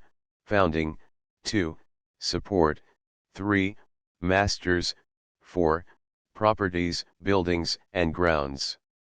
It is deemed advisable to omit from this chapter any presentation of curriculum, excepting as that has been mentioned at a few places, reserving such presentation to a chapter comprising all the schools established in Pennsylvania. As a fitting close to the previous discussion of the century's development, we present, almost entire, one of the reports returned by the committee of the meeting, which in a fair way will tell the reader more about the growth up to, and the status of the system in 1784, than will any discussion. Portions of the report are discussed in other chapters. The report to the monthly meeting, 1784, indicates status of schools on that date. The schools under their direction and care within the limits of this meeting, are, 1. Under the tuition of Robert Proud, by whom about 30 boys are instructed in the Latin and Greek languages and some branches of the mathematics. His salary is fixed at £250 per annum, having an usher who is allowed £80 per annum, at the expense of the estate under the care of the overseers. The present £6 per annum for each scholar, for which he accounts to the said overseers, and has for 1 year past received 1 guinea entrance to his own use and charges 5/4 fuel. We had some conversation with him on the case necessary to guard against the use of such books, whose contents have a tendency to prepossess the youthful minds with sentiments unfavorable to the Christian faith and the true spirit of the gospel, which appears had his attention, having observed a care therein agreeable to what the occasion requires. In this school are read Barclay's Apology in Latin and the Testament in Latin and Greek. The overseers have enjoined the attendance of the scholars, who are chiefly members of our own religious society, at our meeting on the 5th day of the week, but it had not been sufficiently observed. 2. Under the care of John Todd, in which are taught reading, writing, the English grammar, arithmetic, and some other branches of the mathematics. It consists of 88 boys on this list, for 83 of whom he has 20/ per quarter, 2/6 for pen and ink, 5/4 fuel, on the entrance of each 15/ except where the parents or guardians are not of ability to afford it, the other 5 being put to him by the school corporation. He teaches for 10/ per quarter. He remarked there are each day about 70 together. The master appears careful to observe good order in his school and frequently attends our meeting on the 5th day with his scholars. He also kept a night school in the winter season consisting of 82 scholars. 3. One by Isaac Weaver consisting of about 28 boys, being limited to 10/ per quarter, 2/6 for pen and ink and 5/ a year for fuel. He takes no entrance fee and teaches reading, writing, and arithmetic, and is careful to keep good order in the school, also frequently brings his scholars to the meeting 5th day. 4. William Brown teaches girls reading, writing and arithmetic, language, 8 whole days at 30/ per quarter, 14 in mornings, 15/ per quarter, 13 in afternoon, 15/ per quarter, and for some time has been in the practice of taking 7/6 entrance fee, except for those placed with him by the school corporation. He represents some difficulty in enforcing the rules and regulations provided for the schools on account of the greater number of his scholars children of persons not professing with us. 5. Sarah Lancaster has a school for young children of both sexes consisting of about 64 scholars, of whom 35 attend whole days at 15/ per 18 quetzales attend, sent by school corporation, 10/ per 11 quetzales attend half days, also sent by them, 7/6 per q. Also pay for fuel. She teaches both sexes to spell and read and the girls to sew and appears to have an orderly school. In all the foregoing schools, which are under the direction of the school corporation, 41 poor children are taught at their expense. We also visited the following schools, the masters and mistresses of which are either members or make profession with our religious society, but are not immediately under the care of the board. I give here only a digest of their report. 1.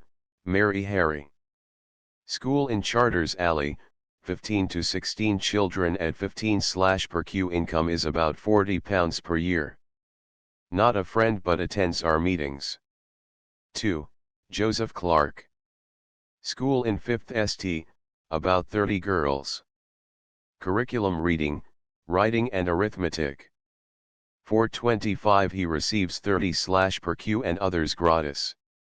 3. Mrs. Clark, wife, and Joseph Clark.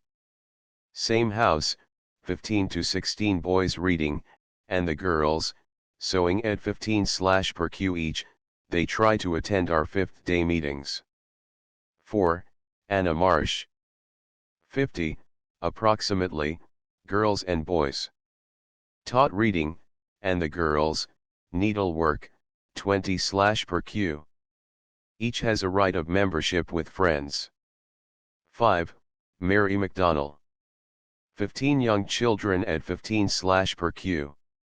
In the most of the schools there are nearly one half if not more of the children of the people of the societies, and we wish friends' children may not be too frequently excluded for want of room, evident inconvenience being very observable in the present mixed state of schools. It is much to be desired that a more select mode of education could be effectually promoted.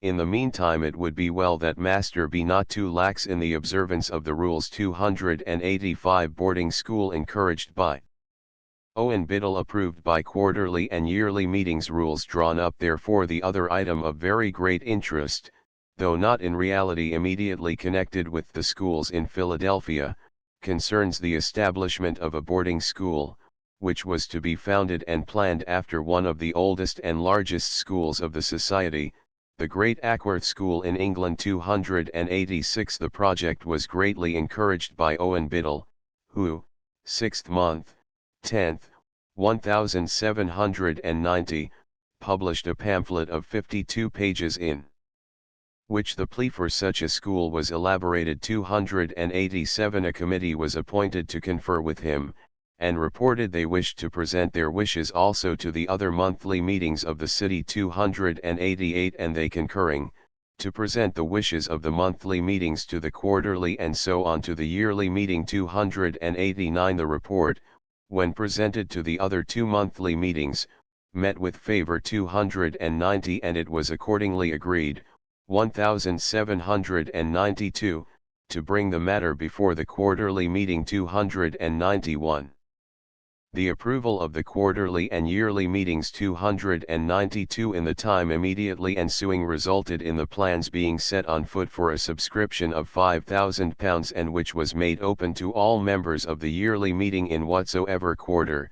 The amount of these, in 1797, was £247/10. 293 The school established at Westtown on the tract of land purchased by the yearly meeting, was opened in 1800. 294 with Richard Harchern as the first superintendent. 295 Rules and regulations for its conduct had been drawn up by a committee appointed by the yearly meeting in 1794. 296 Other schools in Philadelphia County. First school probably as early as 1710 or 1711. The date of the first school in Byberry has not been definitely determined, though it can surely be placed at a very early period in its history, as early as 1710 or 1711. Richard Brockton, who later taught school in Philadelphia. 297 was a teacher in the school at Byberry. For a minute of Abington monthly meeting states in the 4th month of the later year that at this meeting Richard Brockton, late schoolmaster at Byberry, had a certificate granted him in order to go to England. 298 Greater activity near middle of century. This would indicate that the said Richard had been teaching at Byberry, and it is quite probable that he had, but it is not conclusive evidence that he did so. About the middle of the 18th century the Byberry meeting became very active in schooling the children of poor friends. This movement, it seems from all records found, was due in large measure to an apportionment received from a legacy left by William Carter to the charge of Abington meeting, for the schooling of the children of friends in poverty. 299 In 1755, it was agreed that Horsham, Germantown, Byberry meetings shall have 40 shillings each for the ensuing year, and Oxford 20 shillings, Abington £3 for the same time, of the annuity left by William Carter, in order that the same may be employed in paying for the schooling of such children as the said meetings may think proper objects thereof if they find any, and the friends of the said meeting are desired to see that the same be well applied and that the children who partake of the benefit thereof do go regularly to school. 300 Donations under care of trustees, used for schooling poor. The money thus devised to the meeting was in the care of the committee appointed by the same, whose duty it was to receive requests and to investigate all cases where help was requested or found to be necessary. The accounts of the said committee were audited at a period when necessary by friends appointed especially for that purpose. 301 This form of philanthropy became very popular here, as in other meetings, almost every meeting bearing forward a new record of it. In 1758 James Thorntown and Giles Knight reported that they had received of James Paul, treasurer of Abington monthly meeting, the sum of £6, part of the donation left for the poor children's schooling, and had applied £2/5 of the same to that use, leaving a remainder of £3/15 in the hands of Knight. 302 In 1770 the records run in this manner. It appears that Philip Wells stands in need of some of the monies that were given to the use of schooling poor friends' children. Thomas Townsend is therefore ordered to pay 40 shillings of the money in his hands. 303 Though very few references are made throughout the early period of the schools, it is quite certain from the nature of these reports on education of the poor that the schools were continued regularly. When the yearly meeting began to demand reports on the condition of the schools, there was no stir about the matter whatever, the first report being that those who have our school under care report that it is in good order. 304 The requests coming into the preparative meeting for information on schools, were referred to the Standing School Committee. 305 Case of schools under Standing Committee. The Standing Committee performed all duties in connection with the school, with the exception of certain cases of difficulty, where it was necessary to call on the meeting for assistance, at which time that body cooperated with them through specially appointed committees. 306 The Byberry preparative meeting was, of course, not independent in this matter of school organization. Their place was very much in accord with that suggested by a committee report to the various preparative meetings in 1790, General Plan for Encouragement of Better Schools. We of the committee appointed to attend the preparative meetings with the extracts in order to spread the concern of our last yearly meeting, have attended to the appointment and taken into due consideration that part of them relating to schools, and being desirous to adopt it in so far as our present circumstances will admit, and in order to encourage any charitably disposed persons who may incline in their last will and testament or otherwise to give or bequeath something towards so laudable a purpose as to raise a certain fixed union for the support of schools, it is our desire that it may be safely counted to the care of the preparative meetings, he or she appointing, if they see fit, their own trustees, and that friends earnestly endeavor to provide for the schoolmasters a house lot, ground, etc., either purchasing or renting, whenever it may be necessary, and that our minds being deeply impressed with a sense that a guarded religious education of the rising youth is a matter of great importance, it is our sense of judgment that friends within the compass of this meeting should be pressingly urged to consider the necessity of employing conscientious and pious persons as schoolmasters, being members of a religious society, and that The preparative meeting continue to appoint committees from time to time as occasion may require to have the care and oversight of such schools, and that they visit the respective schools at least once in 6 weeks to see that good order be observed, and for the encouragement of the children in their learning, and render an account thereof to the preparative meeting once in 6 months. Signed the 28th of the 4th month, 1790. By Samuel Gummier, Silas Walmsley, Gus Walmsley, John Townsend, and Naylor Webster 307. In the month following the reception of these suggestions from the monthly meetings committee, the Byberry School trustees made the following report on the conditions of the schools, and the nature of their own activities.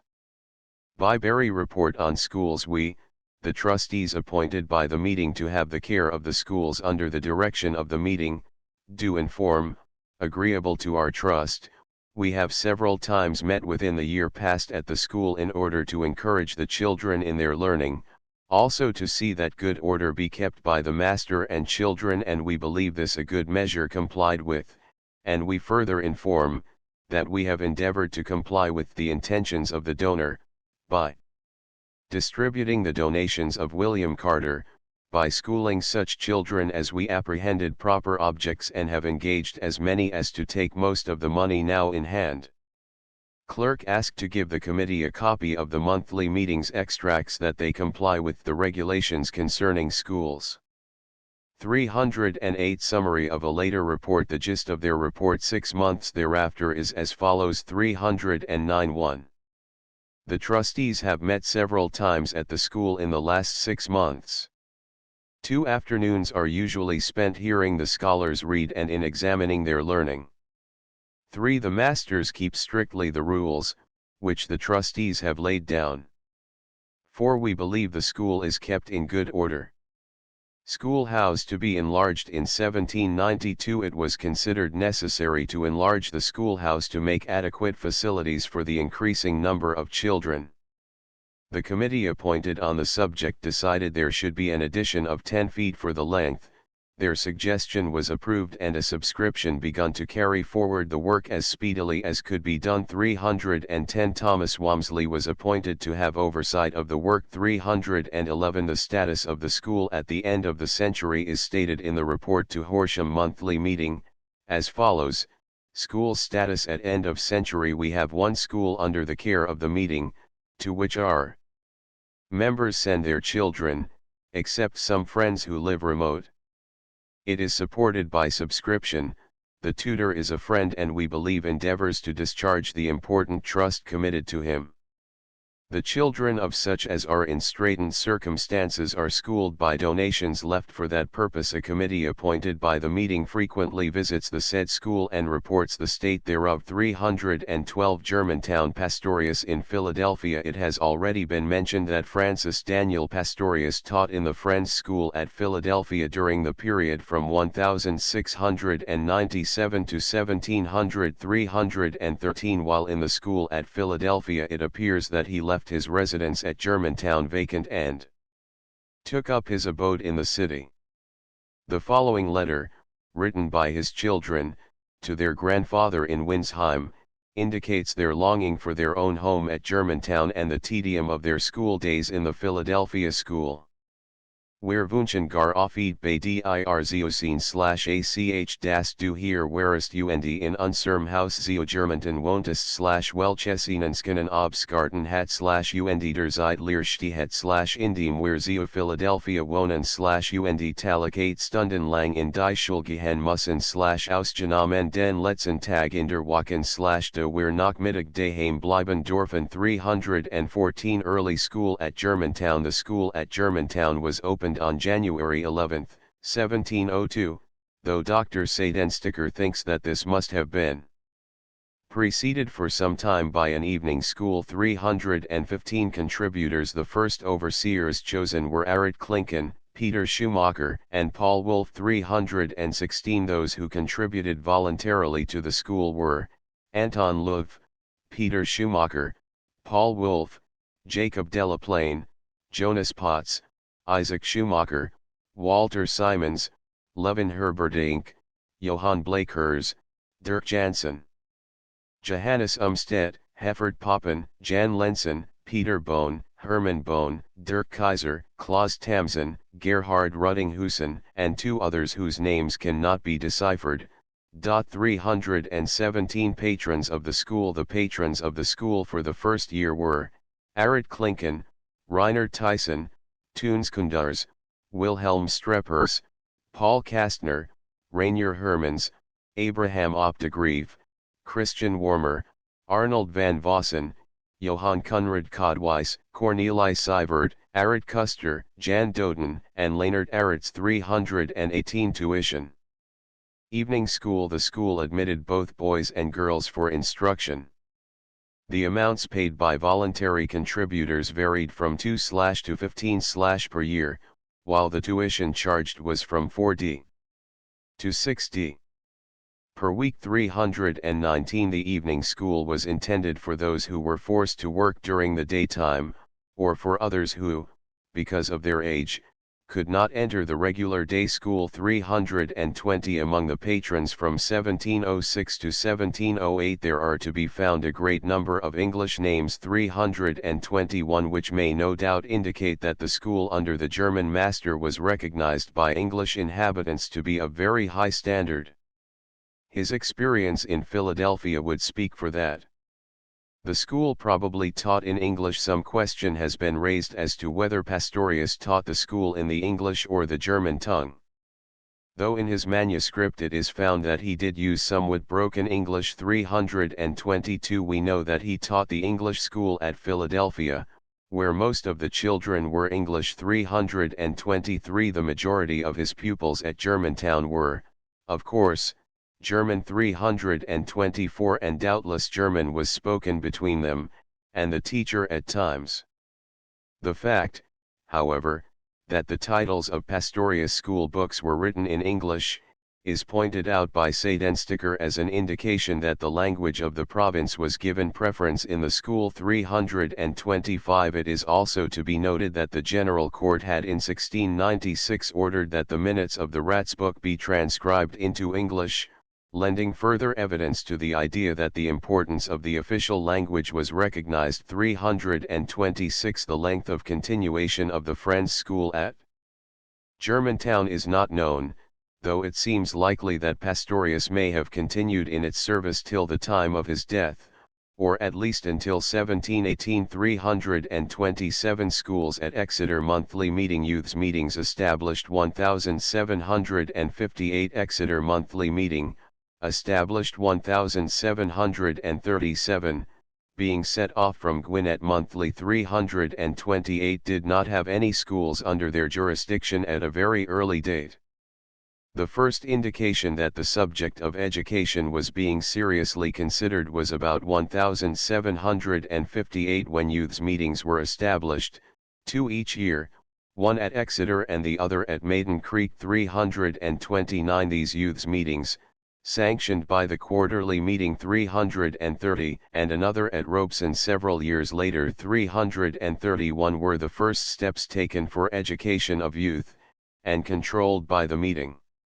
It is true, there was a school, day school, even at this time situated near Samuel Lee's, as we learn from a chance reference. 332 But though it was attended by Friends' children in part, it was neither controlled by them, nor under the monthly meeting.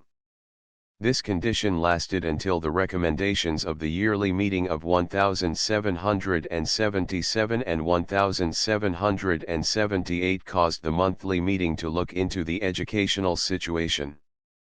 Committee appointed on schools. A new committee to visit the preparatives in accord with the recommendations concerning the proper education of youth published in these years, and sent out.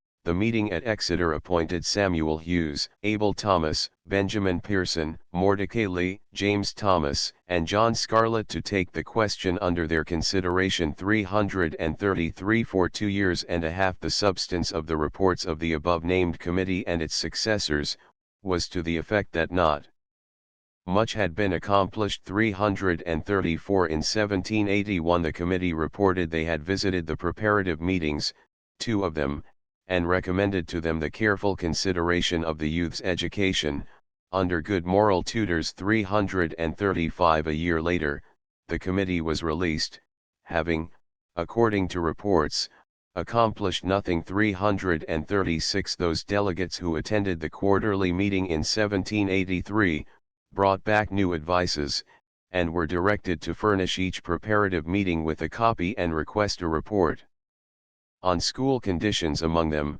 At the following monthly assembly more of the preparatives were ready to report. 337 Despairing of any report, unless of their own making, the monthly meeting appointed a committee of 9 men to visit all the preparatives and report what they thought of their schools. 338 They produced the following statement.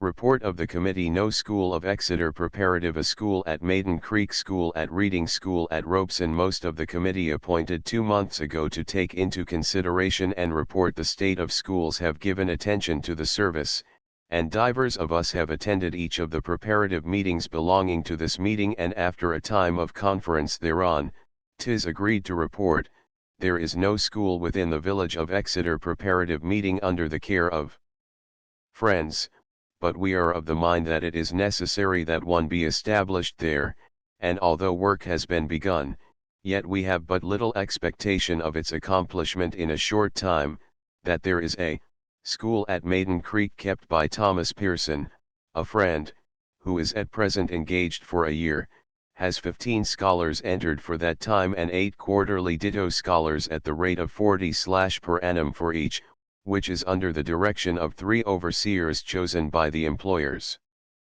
The schoolhouse built on a piece of ground belonging to a friend which contains about 5 acres. There is likewise a school at Reading kept by Benjamin Parks and wife in their own house. They are members of the society and have about 50 scholars, such as spell at 7/6 and others at 10 per quarter, but is not under the direction of the meeting, nor are there any overseers chosen to superintend the same, yet we are of the mind a school established there under proper regulations and care of the monthly meeting, might be useful and deserves encouragement. The schools within the verge of Robeson monthly meeting are kept by a person who inclines to go to our meetings, has about 20 scholars, amounting to about £34 per annum. Endeavors are also used to get a school established there upon a better plan and near the direction of the yearly meeting, but how far they may be successful is at present unknown. We do therefore recommend the whole to the notion of alleviation of the monthly meeting as a matter wherein friends are deeply interested, which we submit to the meeting. Amos Lee, Thomas Lightfoot, Samuel Hughes, Fanny Ambry, Owen Hughes, which was approved by the monthly meeting, and decided that the substance be made a report to the quarterly meeting, the committee to be continued to the service of schools and report in the future. 339 Maiden Creek secures land for school. Attempt to establish school at Reading. Maiden Creek was at this time 1784, making earnest efforts to meet the standards set by the general meeting. In the 11th month they requested a number of persons to be named to whom they might give a deed of trust for the ground agreed upon for the use of their school. 343 were suggested and the deed and declaration of trust accordingly drawn up. Efforts in the meantime had been made towards establishing a school at Reading, and a committee to conduct a subscription for that purpose named 341. Help was solicited from the yearly meeting, but James Pemberton answered for that body that there was no money to be spared at the time, so Reading was advised to build such a house as their circumstances would permit. 342 Near the close of 1787 those having direct charge thereof made the following report of their progress. Committee Report on Reading School. We, the committee appointed to have the school education of youth under care, have given close attention to a school proposed to be opened in a short time at Reading by Caleb Johnson, in a house now in building by friends there, and nearly finished, which we are of the mind should be under particular care and direction of the monthly meeting, and that it may be well that a committee be thereby appointed to superintend and monthly to visit said school.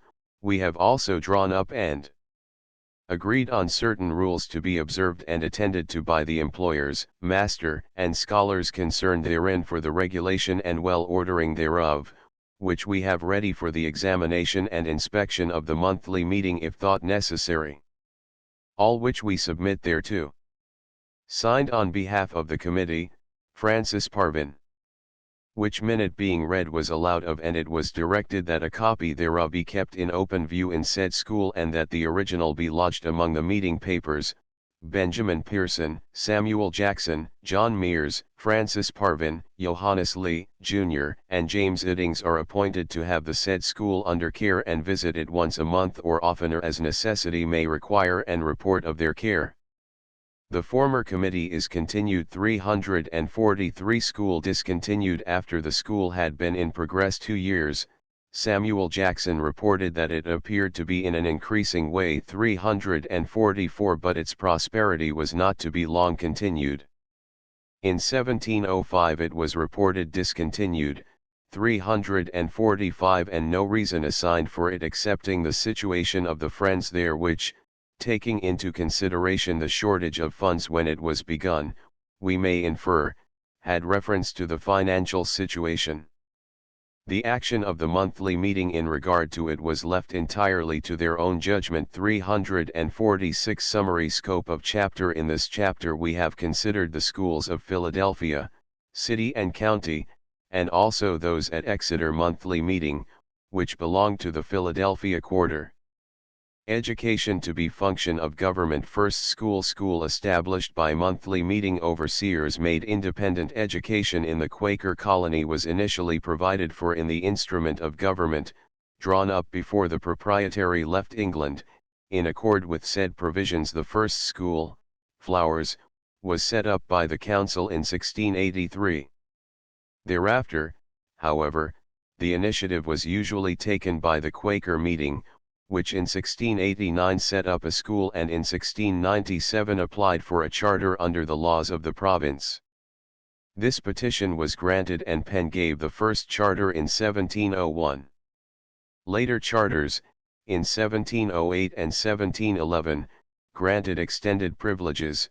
By the last one the body of overseers were made self-perpetuating, and thus as independent of the meeting as they wished to be. The letter said to have been written to Thomas Lloyd, which credits Penn with suggesting the school of 1689, has not yet been discovered. Earliest masters and mistresses. Growth of system. The earliest masters were Keith, Macon, Pastorius, and Cadwallader. Mistresses were mentioned in connection with the schools from about 1699, Olive Songhurst being the first one named. Salaries were not high and seem in some cases to have hardly sufficed for the family of the master. Increases were made upon complaint. Extra duties for the teacher included keeping charge of the boys and girls in meeting. From 1689 to 1779 the system increased from employing 1 to 1 which required 9. In 1784 10 were reported. Means of support. Philadelphia Friends schools were first supported by 1. Rates and 2. Subscriptions, while 3. Legacies and special gifts soon came to form a considerable item in their support. Bequests were also a factor in the support of the Negro school. Funds were occasionally raised by bond issues, and derived from tenements built on school property.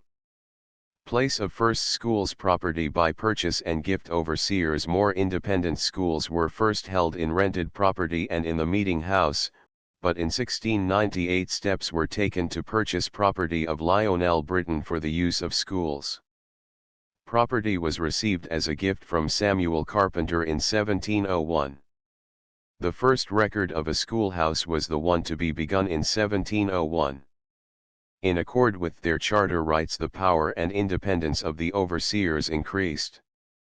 In 1725 the monthly meeting conveyed to them all money and the titles for all school property. The Negro school was provided with a building in 1771. The end of the century is marked by the establishment by the yearly meeting of a boarding school at Westtown in Chester County. Byberry. The exact date of Byberry's first school is not determined, but must have been early, since Richard Brockton is reported to have been schoolmaster there in 1711. School activity, however, seems to have increased greatly near the middle of the century. The school was under the care of a standing committee, which was to visit schools every 6 weeks and make 2 reports thereon each year. Poor children were schooled by the trustees of the school funds. Germantown School began in 1702, though perhaps an evening school existed before that date. Pastorius continued in this school as master, at least until 1718. The official language used in the school was probably English. The names of the first patrons were all German. A large number of English names among them in 1708 is an indication of how the school and its master were regarded. Exeter Monthly Maiden Creek Reading Robeson in 1758. Youths' meetings were established by Exeter, but no school committee was appointed until 1778. This committee accomplished nothing and made no report of value. By a report of 1784, Maiden Creek, Reading, and Robeson were credited with 1 school each, which measured up in some ways to the desired standards. Exeter had none. The reading school was discontinued in 1795.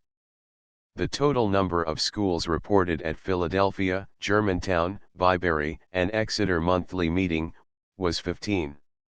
Chapter V. Schools of Bucks County. Schools of 5 monthly meetings to be discussed. The establishment of schools in Bucks County will be discussed, 1. Under the head of the monthly meetings therein situated and, 2. In the order of their establishment in point of time. The several monthly meetings and their dates of establishment, respectively, are as follows: Falls, 1683, Middletown, 1683, known as Neshaminy until 1706, Buckingham, set off from Falls, 1720, Wrightstown, set off from Buckingham, 1734, and Richland, set off from Gwinnett, in Montgomery County, in 1742. 347 of these meetings, all were a part of Buck's quarterly meeting save Richland, which belonged to that of Abington. 348 apprenticeship looked after by meetings, placed among Friends the first way in which the early Quakers usually looked after education was to arrange for a useful apprenticeship suitable to the individual, which was calculated to enable him or her to earn a living.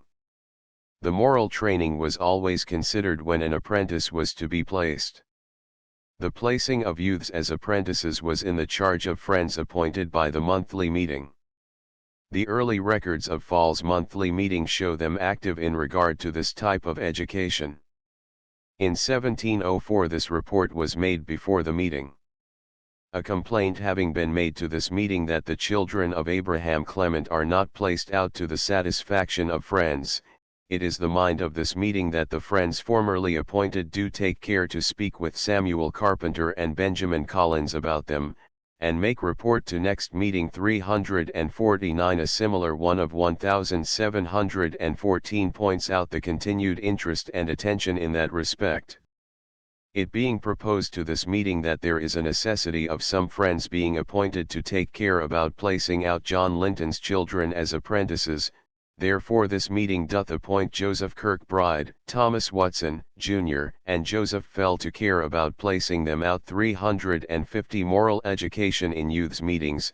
Another phase of education, more particularly the moral, was cared for in the youths' meetings, which were established at intervals, usually not more than 4 or 5 times during the year. It was the practice for the youths' meetings to be established by the quarterly meetings, in conjunction with representatives of the monthly meetings. In 1713, Bucks quarterly took up the re-establishment of those within their limits, and ordered them accordingly, as the following extract states. Established by Bucks quarterly, it being thought necessary by this meeting that the youths' meeting be once a year at Buckingham, once a year at Bristol and but once a year at Falls and once at Middletown, therefore agreed that they be on the days, etc. 351 Question as to early school at Falls. To locate the date of the first school at Falls is difficult. It seems impossible to do so from the information to be gleaned from the records. We may be certain, however, that there was a school in the neighborhood at a very early date, though we can hardly determine the year. In 1730 the following request was made of the meeting. Some friends of Falls meeting requested to have the use of the old schoolhouse, and it wanting repairing, they would repair it at their own charge, which is left to be considered at next meeting. 352 Contradiction in the minutes of Falls. The presence in their vicinity, of an old schoolhouse which, moreover, needed repairs before it could be used, would indicate that a school had been there for a number of years. Taking 15 years as a very moderate span for the life of the building, before it should need any considerable repairs, we could state with a good degree of assurance that the school building had probably been built not later than 1715, and that the school dated back to that time at the very latest 353. But at the next meeting this encounters a very dangerous obstruction. That meeting, referring to the request of the 7th month, 2nd, speaks of the request about having the old meeting house, instead of old schoolhouse. 354 It further mentions that it was desired for the purpose of a school. 355 From this it appears that the truth of our above conclusion depends upon the accuracy of the records for 7th month, 2nd, 1730, and for 8th month, 7th, 1730. If the record of the first date is correct, our conclusion is unfounded, and the date for the first established school can probably be placed about 1730, or shortly thereafter. 356 House for Masters accommodation proposed in 1759. Property conveyed to trustees for use of schools. The records for the next 30 years reveal but little of the activities of the schools in Falls monthly meeting, though we are led to believe them in continuance, but perhaps not regularly. In 1759 the meeting had agreed to allow a house to be built on their grounds for the accommodation of a schoolmaster, but the house was not built there, since Malin Kirkbride had already purchased some adjoining ground on which there was a house built for that purpose. 357 The said Kirkbride offered to convey the same property to some friends, in trust for the meeting, and Robert Lucas, Story Kirkbride, Malin Kirkbride, Jr., Jonathan Palmer, Jr., and Edward Bailey, Jr., were appointed to receive the conveyance. This is the first record of any permanent benefaction received. In 1783 the urgent advices of the yearly meeting being brought to their attention, 358 a committee was appointed which reported the results of their investigation up to that time in the following manner.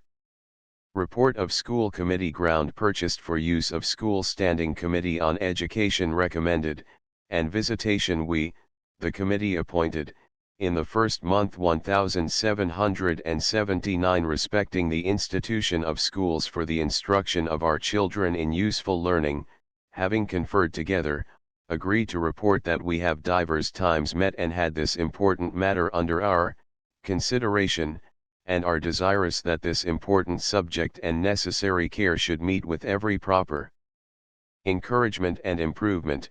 And we may inform the meeting that there have been several improvements made on the lot of ground lately purchased from Samuel Rhodes for the advantage of the school and benefit of the master, and that the committee have endeavored to encourage and pay for the schooling of such poor children as are in the limits of the school kept at or near this place, whose parents are in low circumstances and are willing to accept thereof. We have likewise extended our consideration and views to the schools belonging to the other preparative meetings, and although the circumstances of things at present do not afford so promising and encouraging a prospect as we could desire, yet we are desirous that every proper encouragement may be afforded to promote the good and necessary work. Therefore, we are free to propose to the meeting's consideration that of having a standing committee appointed for this purpose by the monthly meeting.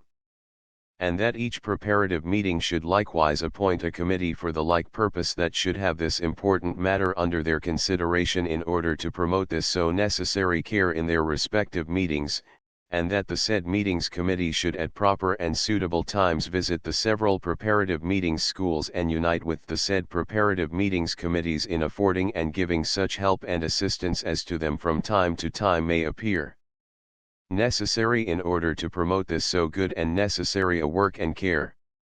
Signed at the desire and on behalf of the committee, by James Moon 359 Monthly Meetings Committee to join those of the preparatives 3 schools reported in accord with the above report. The monthly meeting urged each preparative meeting to appoint a committee on schools.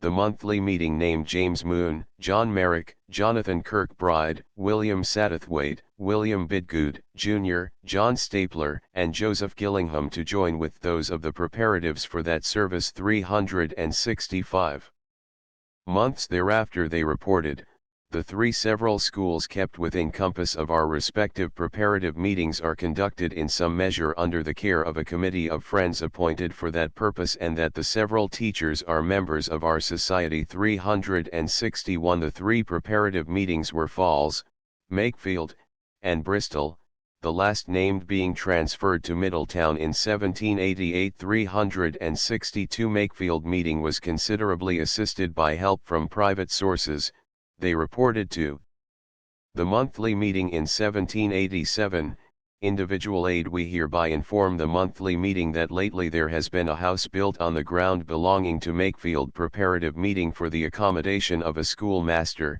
chiefly at the expense of Bernard Taylor, which he is desirous should be under use for that purpose, to be subject to a moderate yearly rent to be paid to friends of that meeting for the use of the said meeting, the said house to be their property and under the care and the direction of said meeting with the advice and assistance of the Falls monthly meeting as occasion may require. 363 new building proposed at Falls, not built till later in 1790. A committee of the quarterly meeting was appointed to confer with those of the monthly meetings on schools, hoping that the union of all might be more productive of results than all working separately. 364 in 1794 plans were set on foot for a new schoolhouse at Falls preparative, said house to be 2 stories in height and about 22 feet by 30. 365 it was to be placed near the line of the meetings land at the west end of the meeting house. The monthly meeting was to pay £75, the employers who are members £75, and the school committee £50 from the money arising from donations left for the purposes of schools. The house was not built until 1799, due to some unknown delay. Its dimensions were 24 by 26 feet, 1 story high, with a cellar of the same dimensions. 366 Attention called to the boarding school in 1797. The attention of the monthly meeting was called to the proposals of the yearly meeting for the founding of a boarding school. 367 copies of the printed rules proposed for its government had been received, and a committee was appointed to distribute them and to take subscriptions from any who were interested to contribute. 368 Support of schools in Falls monthly. The problem of school support occupied a considerable part of Falls meetings time. The means of support were here, as in others already mentioned, 1. Subscriptions, 2. Donations and 3. Rates. In 1760 it was considered necessary to appoint a committee of 14 members to take an inventory of all legacies and donations, lands, and benefactions which had been left to the meeting. 369 Some had been given for definitely stated uses, and others allowed the application to be determined by the members of the meeting. It was the will of the assembly that the committee appointed should especially determine what funds might be applied to the use of the schools.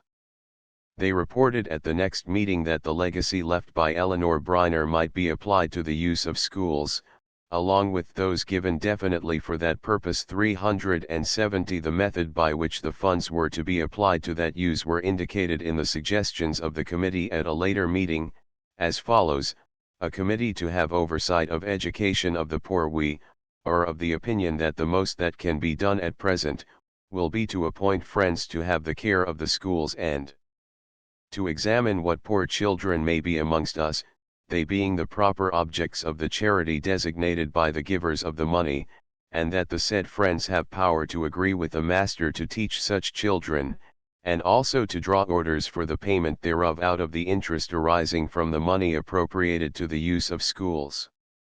Nominated 7 friends for that service and submitted the names and the report to the monthly meeting.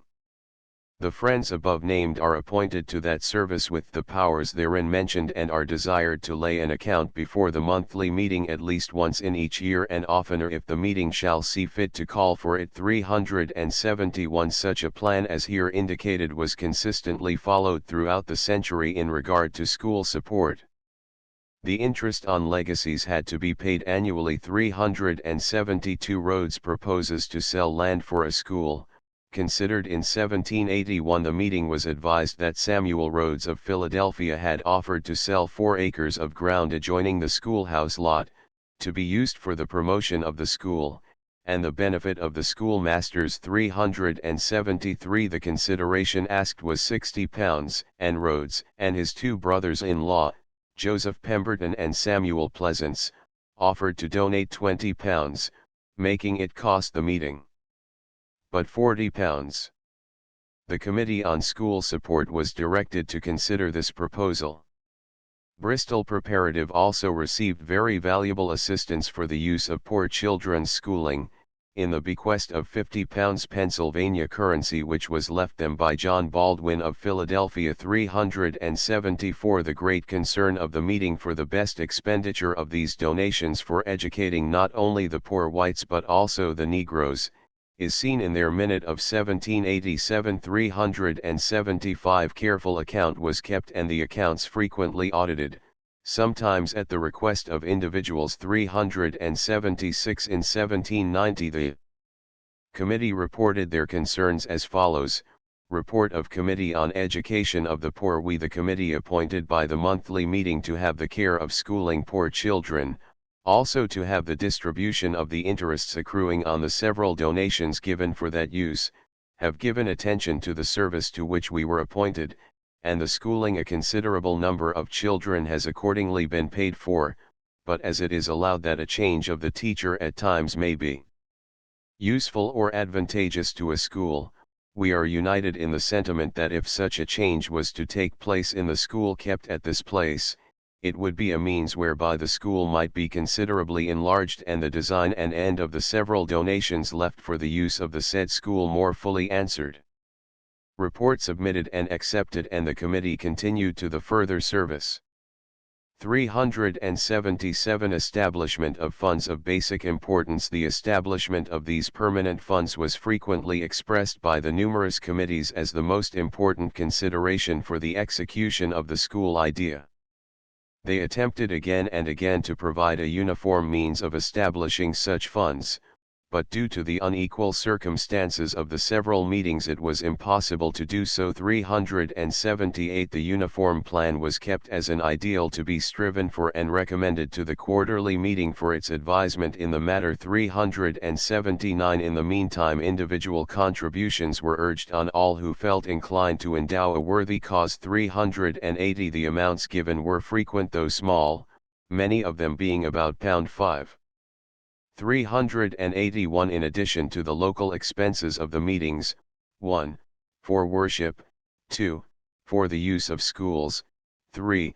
For the maintenance of the poor, etc., there were also quotas to be raised for the yearly meeting stock, which added materially to the burden of each of the preparative meetings. The quota for the meetings belonging to Falls in 1797 was £500. 382 If we may look over the Quaker treasurer's shoulder as he runs his accounts at the end of the century, we find him situated financially as follows: Financial status of Falls at end of century. We, the committee appointed to examine and settle the treasurer's accounts, having attended thereto, find a balance in his hands of £136/8/11 school money, also, £3/10/7 poor money, and £9/00/00 of interest received on John Large's legacy. making the whole £148/19/6, in the Treasurer's hands, and the monies upon interest stand as in the following statement, viz. Bonds for school money, 1 bond for £250/1 £7/9/4 1/2 1 legacy without a bond £50 1 bond for £50 1 £50 1 £130 1 £100 1 £50 1 £40 included in a bond of £75 £40 £777/9/4 1/2 interest due on school money £40/00/11 and 1 year's rent on house and lot £12/00/00 and 1 year's rent on house and lot £12/00/00 383 Middletown. The Middletown meeting began its educational work more promptly than did Falls 384 10 years after the first establishment of the meeting. A request was brought forward as follows. School requested in Middletown Meeting House. Some friends have signified the likeliness of having a schoolmaster hereabouts to instruct children, and also requested that they might have the privilege to teach in the meeting house, to which this meeting does give their free consent, provided it be no hindrance to friends' meetings. 385 Again requested. It is quite probable that the school established as requested, was a temporary and irregular affair, depending on the will of the individual patrons. Certainly, it had not any official connection with the meeting, and probably did not have for many years. In 1699, a request similar to that of 1693 was made by Thomas Stackhouse and others, desiring the use of the meeting house for a schoolmaster. 386 Which implies they had not advanced much beyond their state of 1693. This request was likewise granted, provided no hindrance be caused to the meetings. Middletown not in harmony with yearly meetings proposals because of very inadequate records in this regard. Much is left to be surmised concerning the continuation of the schools thus early begun. The meeting was in continual touch with the desires and proposals of the yearly meeting 387, and it does not seem justifiable to suppose that education languished, because scant records of it remain. The general tone of their minutes is one of self-satisfaction, and implies that they themselves were well pleased with their state. The elaborate recommendations of the yearly meeting in 1750 388 did not meet with their approval, as they thought it quite impossible for those members living remote in the country districts. 389 That they disagreed with the plan indicates neither a lack of interest in the subject, nor a lack of schools in their locality. Rather, it may indicate the opposite. Donation 1755 for a free school under control of monthly meeting. In 1755 there was made the first donation to a permanent foundation for a free school.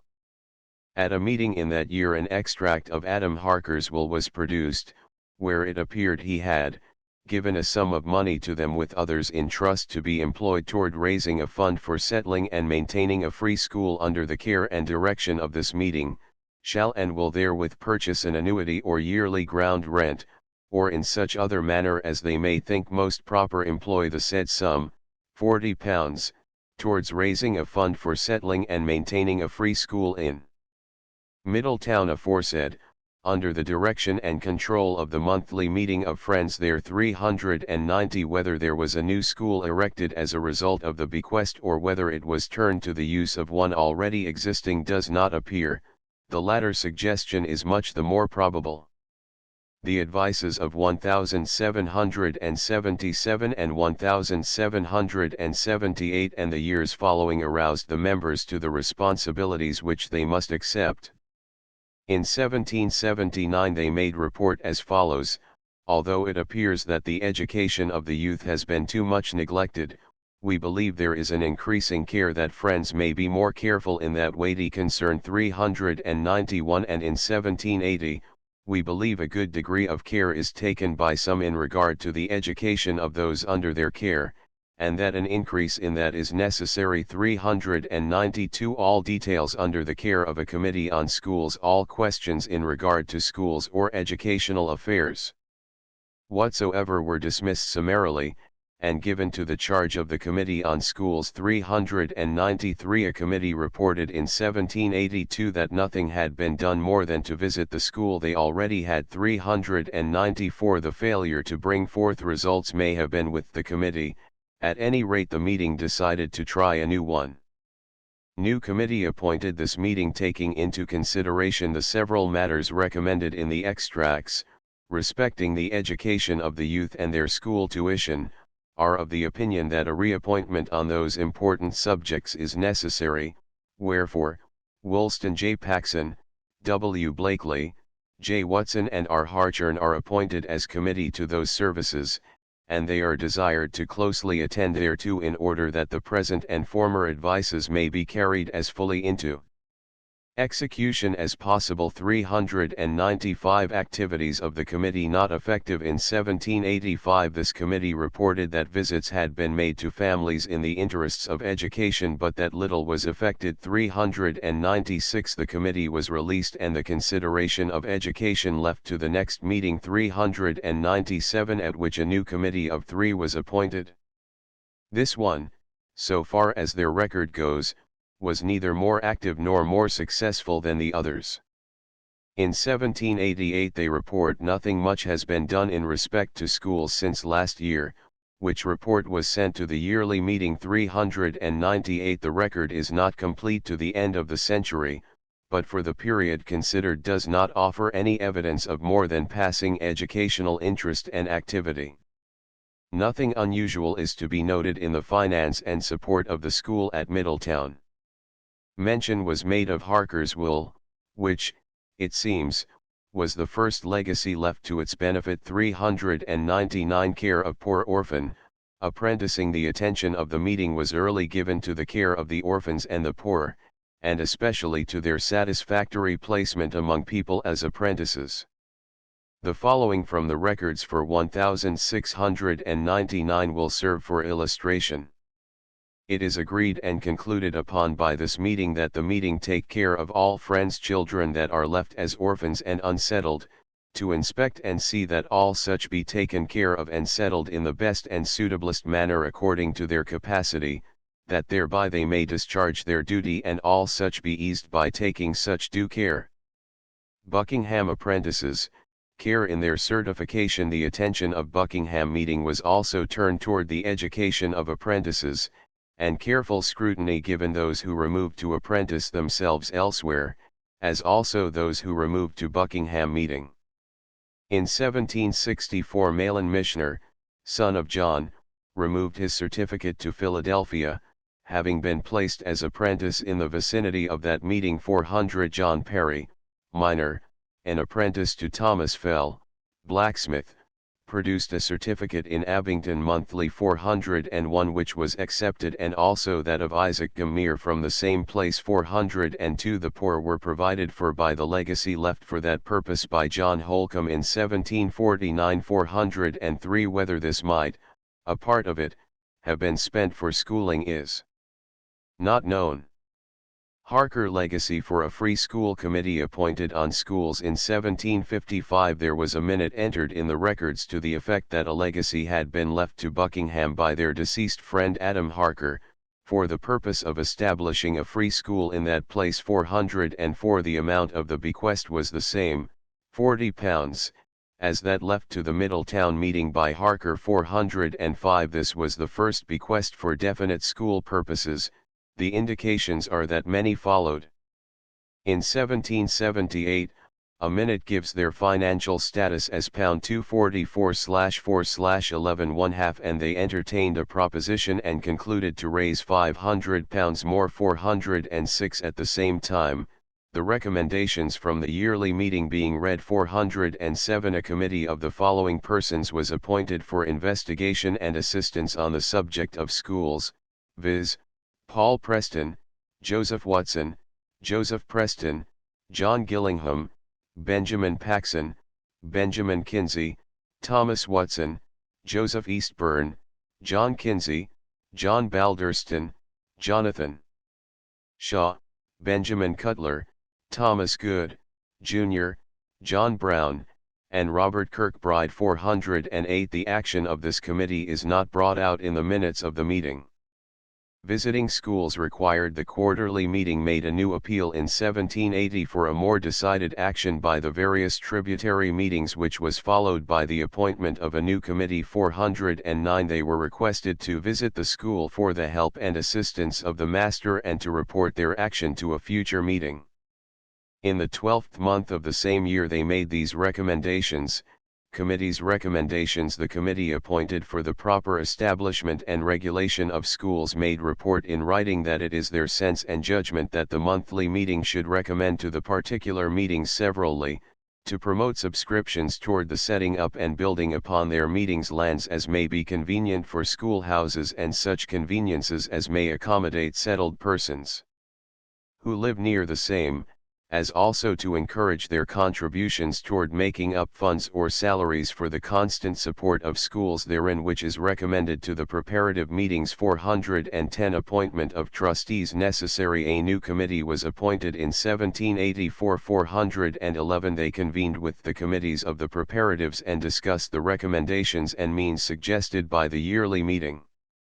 Their conclusion was to the effect that one thing in the recommendations was absolutely necessary, namely, that all funds, legacies, properties, etc., provided for the schools, should be vested in trustees for that purpose. 412. Without taking this step they saw no way to attain even the least success. It was further suggested that the trustees or committee thus appointed should investigate the present houses for schools, their condition and location, in each of the particular meetings, that a wiser plan might be followed in locating the new ones. The meeting, considering the report, decided to adopt its suggestions and accordingly appointed 13 men, to inspect into the state of such schools as are now kept and where it may be necessary, to promote others, and make a report as soon as possible. 413. Its report, produced in the first month, 1785, was quite long. Only the essential points of it are given in the following digest. 414. Summary of Committee's Report of 1785. 1. Most of the committee appointed met and decided to confirm the former committee's report. 2. We find that there are many schoolhouses within the bounds that include the members of the meeting. A. These are not well situated for the service of schools. B. Some are well situated, however, as 1. One on land granted by Samuel Eastburn and vested in the school trustees. 2. One on land granted by Thomas Good, vested in members of the meeting, but not in trust for the meeting. 3. They suggest that these two houses be used as previously and that new houses be erected not more than 3 miles apart. 4. They maintain an uncertain state has prevailed among the schools. 5. The following places are recommended for new schools to be built: A. At the schoolhouse near Samuel Eastburn's. B. On the Work Road between William Gitchens and Thomas Rose's. C. On the road from Newtown to Coriel's Ferry. D. At the intersection of the Lower Work Road and the Street Road. E. Near the south side of Watson Weldon's land. F. On Durham Road near Thomas Gilbert's. G. On Plumstead's Meeting House land. H. And at the schoolhouse near Thomas Good's. 415. New school property of Soulbury and Buckingham. It was thought such divisions would as nearly answer the needs as rivers and mountains would permit, and would provide for all of Buckingham territory and a little of Wrightstown. Any variation from this proposed building plan was desired to be brought before the committee for their judgment and acquiescence. In accordance with this suggestion, the Friends of Soulbury, 1785, requested the assistance and advice of the committee in locating their school, which they desired in a different place from that previously suggested by the committee. They conferred with the committee, and finding their choice of site as good as could be obtained, it was agreed to build the new house on the southeast corner of Hugh Ely's land, Of Soulbury 416 in 1786 Soulbury Friends requested a committee of the monthly meeting to be named to whom they might give a title for the land. 417 in 1793 Buckingham was permitted to build a school on the meeting house land, the meeting to be in charge of the said school. 418 Problem of funds attacked. Having settled thus satisfactorily a systematic method of getting the schools located, they addressed themselves to the task of raising school funds. 419 A committee of 11 members was appointed, which, 4 months later, reported a plan of subscription paper to be used in getting funds for purchasing lands and buildings. 420 The plan as reported and approved by the monthly meeting was the following: subscription form presented. We the subscribers do hereby engage to pay or cause to be paid unto AB the several sums annexed to our names to be applied to the use of purchasing a lot of land of CD and building a schoolhouse thereon, the property and government to belong entirely to the Society of the People called Quakers and under the direction of the monthly meeting of Buckingham, the title of which is to be wholly vested in the trustees appointed by the said monthly meeting. The rules and orders of the school when erected is to be prescribed by the aforesaid monthly meetings or a committee thereof consistent with our religious principles, and that no tutor shall be permitted to teach in said school until, approved by the monthly meeting or a committee of the aforesaid. In 1790 the state of schools in the monthly meeting was given as follows: State of schools in 1790. It appears that preparatory to the plan pointed out by the yearly meeting last year, there are 2 schoolhouses under the direction of this meeting. Schools in general among us, both as to tutors and to school government, are in a better state than they formerly were, and some property has been vested in the meeting towards a fund for the use of schools. 421 The form of subscription above mentioned was used for raising funds till 1793 when a committee on schools incorporated it with a few other suggestions in their plans. 422 These may be summarized as follows: Summary of later form used for subscription. 1. Each contributor to subscribe a principal sum. 2. All sums to be lumped together and invested in trustees, accountable to the monthly meeting. 3. All interests to be paid annually and applied each year to the schools in the compass of the monthly meeting. 4. All tutors to be members of Friends. 5. Funds to be first applied to the schooling of poor Friends' children, their necessities to be judged by the monthly meeting. 6. The remainder to be applied equally to the payment for other children, proportionate to the time they attend school. 423. 7. Interest to continue till the principal is paid. 8. All principals paid in are to be invested or put to use by the trustees. Amount of subscriptions. The total number of subscriptions listed up to date was 117, the total amount subscribed was £759. The individual subscriptions varied from £1 to £25. 424 The meeting also succeeded in getting such former donations, as Harker's legacy, appropriated to this permanent fund. 425 Special Committee on Schoolmasters in 1796 Jeremiah Prahl, Joseph Yerkes, and Benjamin Kite were appointed to have the care of receiving all applications from prospective masters, and in case of vacancies to seek and have ready a list of available and well-qualified members. 426 Wrightstown progress slow. Reasons: one can hardly attempt to place a date for the beginning of the schools in Wrightstown meeting. But by a report made late in the 18th century, 1792, we gather a very good idea of the state of schools in that locality.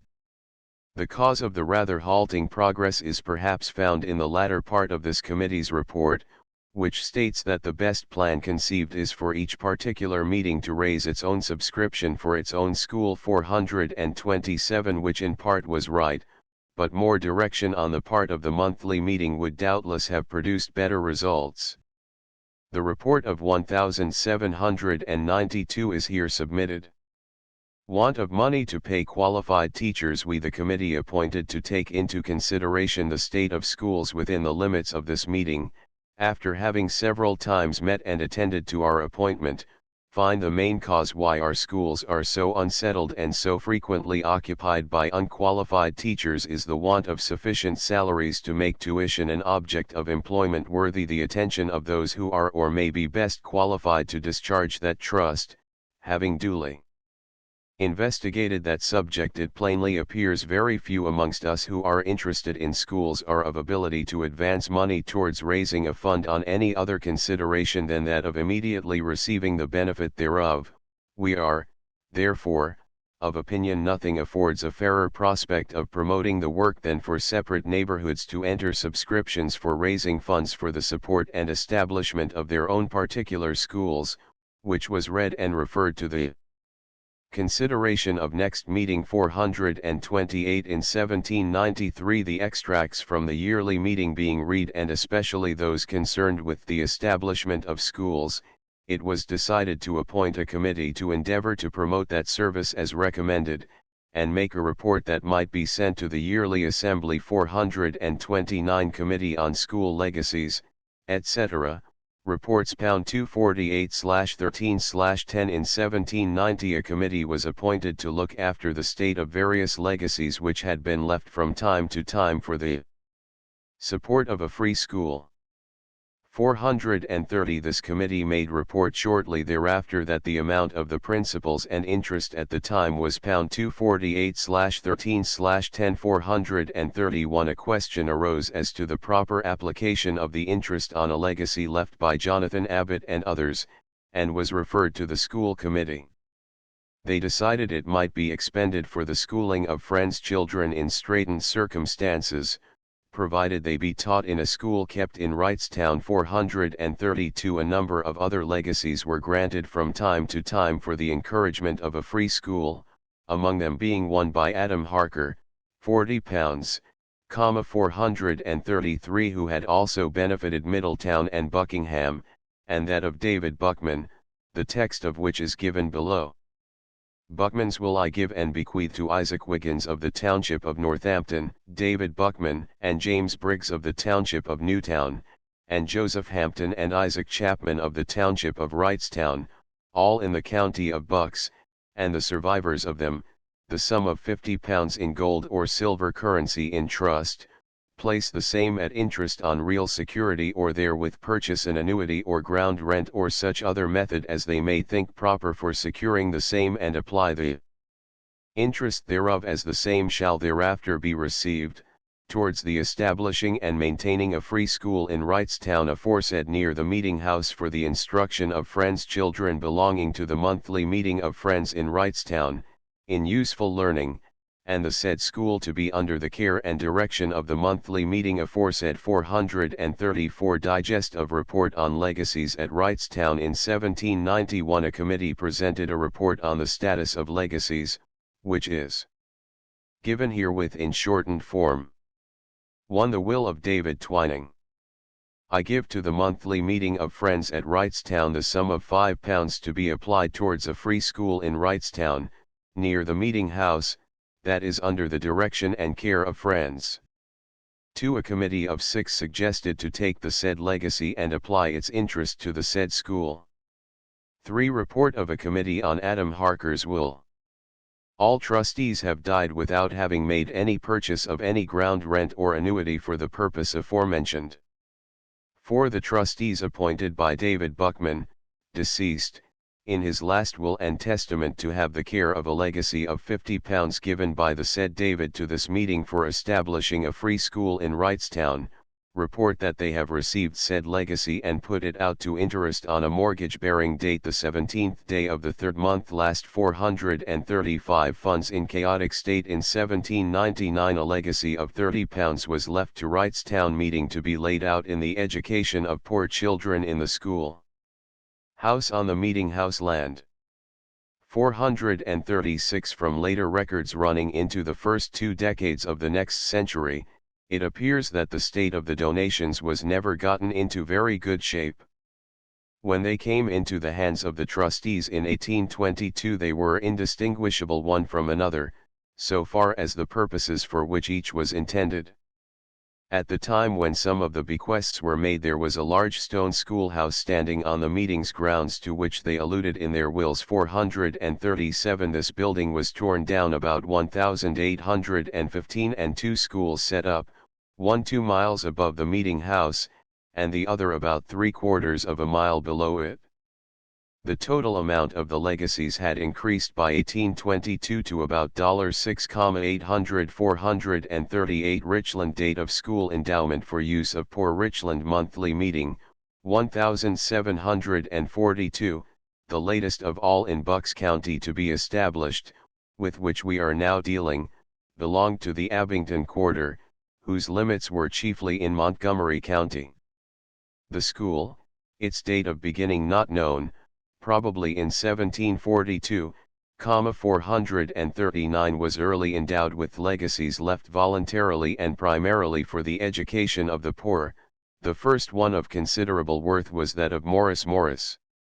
An extract from the minutes shows that, at this meeting were exhibited 2 bonds for 2 sums of money amounting in the whole to £100, it being a free and generous donation given by our ancient friend, Morris Morris, for the use and encouragement of a school to be kept at or near this meeting house, which bonds are legally executed to the friends heretofore appointed as trustees for this meeting, who are to take care from time to time to lay out the interest arising from the said donation for procuring necessary learning for such poor friends' children who may be the most proper objects of such charitable help, and the said trustees to render yearly account to this meeting of their service in the said distribution. 440 This beginning was increased in 1796 by £20 granted from the estate of Edward Roberts. 441 The following record from a school account book of legacies, known as the Jonathan Walton Fund, is cited, which indicates the manner of the school expenditures. 442, items of expenditure for schooling in Richland 1792 for schooling to Jesse Falk 15/10/00 to Jonathan Carr January 10, 2000 to ditto 7/00 to Abraham Walton 16/6/00 to Jesse Falk 1/10/7 to John Nash 5/00 to Jesse Hicks 1/2/6 1793 to Jonathan Carr 7/6 to Nathan Walton 5/4 to Sam Norris February 12, 11 to Abraham Walton 18/7 to Jesse Hicks 15/00 to Samuel Norris 3/6/3 1/2 paid to Daniel B. Ayres for teaching children 2/1/8 3/2/2 paid for teaching and books 2/1/4 Summary The meetings Falls Permanent property acquired 3 Schools reported The establishment of schools of Falls, Middletown, Wrightstown, Buckingham, and Richland meetings is discussed in this chapter. Their first activity was to establish youths' meetings and look after the placing of apprentices. The date of the first school at Falls is not determined, though the educational activity appears to have been on a par with other meetings. In 1759 property was conveyed to trustees for the use of the school, and at various dates thereafter.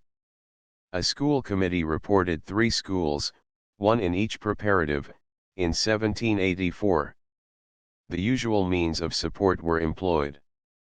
The school money amounted in 1799 to £777/9/4 1/2. Middletown First School in Meeting House Free School endowed. Middletown's first school was held in the Meeting House, in accord with a permit granted by Friends. The real progress of schools among them is not determined, though we know that they are supplied with schools. It is likely, judging from the nature of the committee's reports, that they did not meet the standards set by the yearly meeting. The Free School, endowed with £40 in 1755 by Harker, was to be under care of the monthly meeting. Buckingham plan for buildings and support. Buckingham meeting assumed a regular care in the apprenticing of children, and, like Middletown, was endowed by Adam Harker. A school committee was appointed in 1778, and the visiting of schools required. An unusual plan for building schoolhouses was devised in 1785, and also a scheme for school support in 1785 which was improved in 1793. A special committee of 2 men had charge of employing masters. 2 schools are reported as under the care of the Meetings Committee, in 1790. Wrightstown 1 school under monthly meeting. The cause for the apparently slow progress of Wrightstown concerning schools lay chiefly in a lack of permanent funds. Back of this, there seems to have been a failure on the part of the monthly meeting to unite and direct the activities of its preparatives, for the individual contributions were considerable. Though schools are mentioned in the minutes, it seems most likely that only the one at Wrightstown was in reality a school of the monthly meeting. Richland little is discovered concerning the Richland school save that it was endowed in 1762 by Morris. The account books of the Walton Fund show that the children were schooled at the expense of the meeting. Total number of schools: there were probably 8 schools regularly established in the 5 monthly meetings. Chapter 6 Schools in Montgomery County. The meetings following the procedure in the preceding chapter, the establishment of schools in Montgomery County will be treated, 1. Under the head of the monthly meetings in whose limits they were located, and 2. In the order of the time of settlement. The monthly meetings in Montgomery County and their dates of establishment are as follows: 1.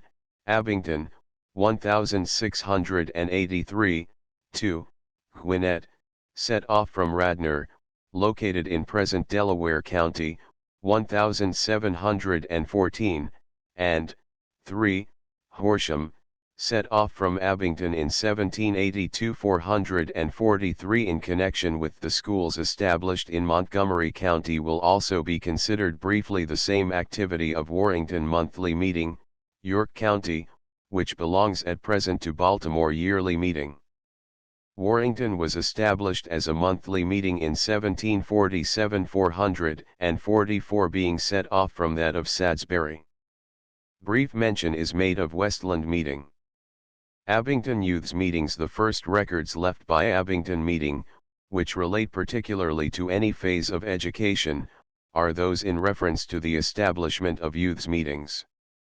It is implied by these minutes that nothing was done in this regard till about 1695, when, it was agreed upon, that 4 friends belonging to this monthly meeting be asked to take care of the youth belonging to each meeting as concerning their orderly walking, according to the good advice of friends, in an epistle from the yearly meeting at Burlington 1694, wherefore, men appointed 445 established. This apparently resulted in an agreement that the youths' meetings should be established at the home of Richard Worrell 446. It is to be inferred that considerable attention was given to this earliest phase of education.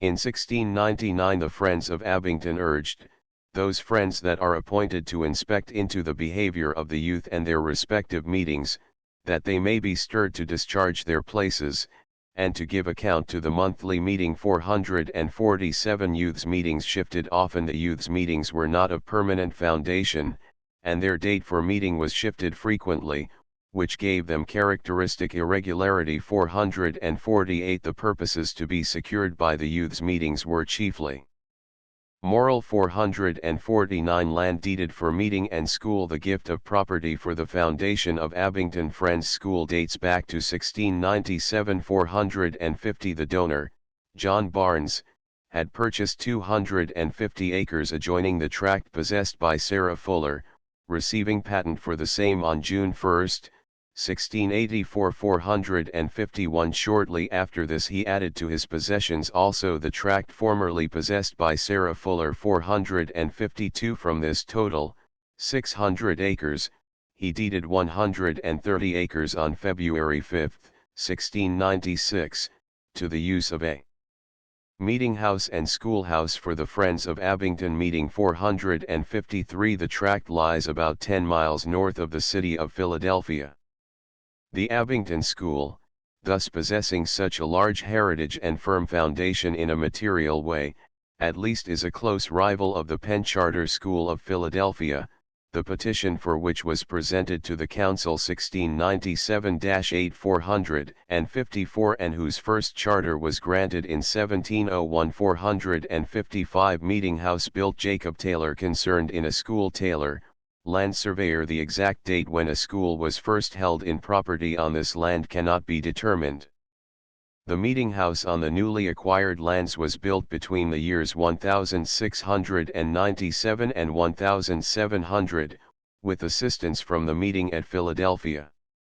It is probable that a school may have been taught at the meeting house for a time, as that custom was followed in many other meetings. 456, but this is a mere probability.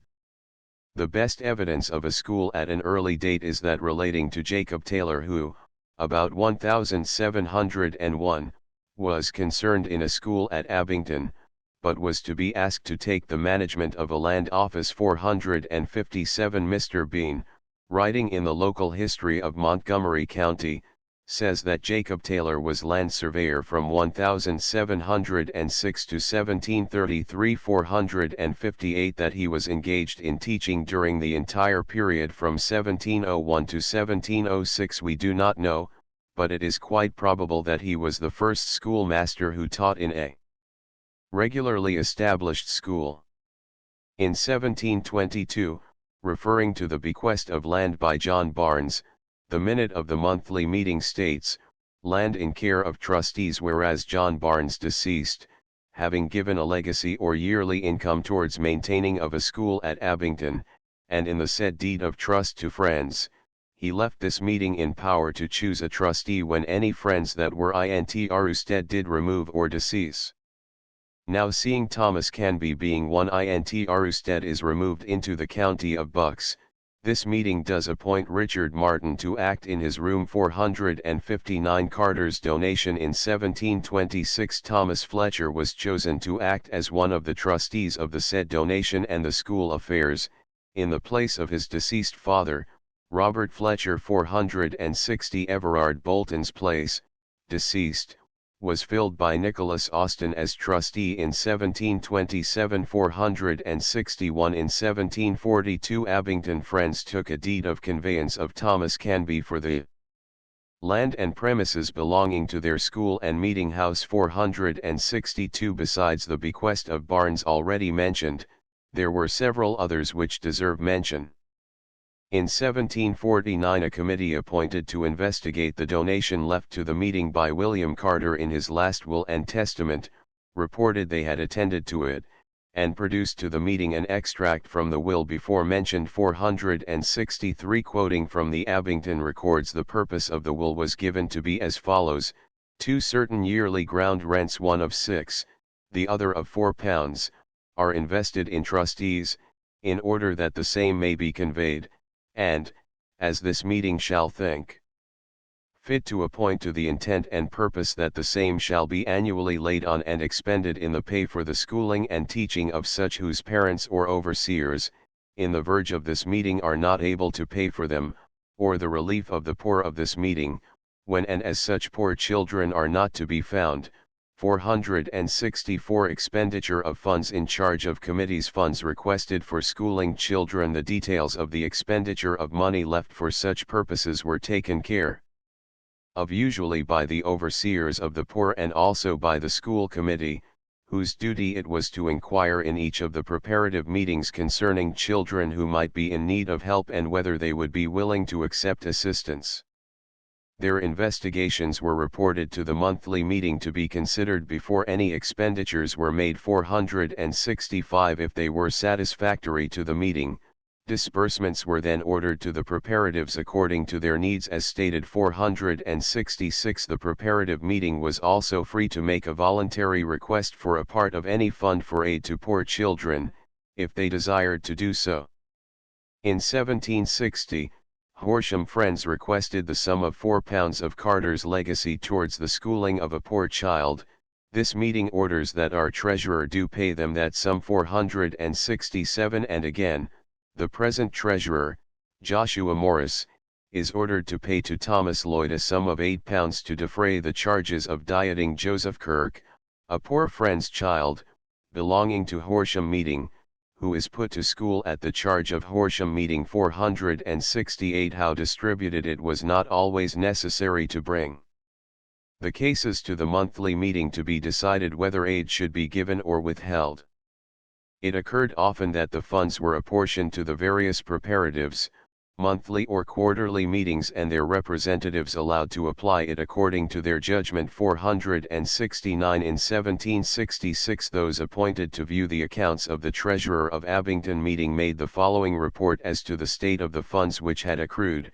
Report on funds. We the subscribers, having perused the accounts of Joshua Morris, the meeting's treasurer, do report that the said treasurer credits the meeting with several sums received on the meeting's accounts from the year 1761, including £28 for the rent of William Carter's legacy to this meeting, the whole being the sum of £157/12/11, and that he paid by order of this meeting in that time, including £40 paid for schools for poor children, the sum of £137/11/8, balance in his hands the 24th of the 11th month, 1766 is £20/1/3.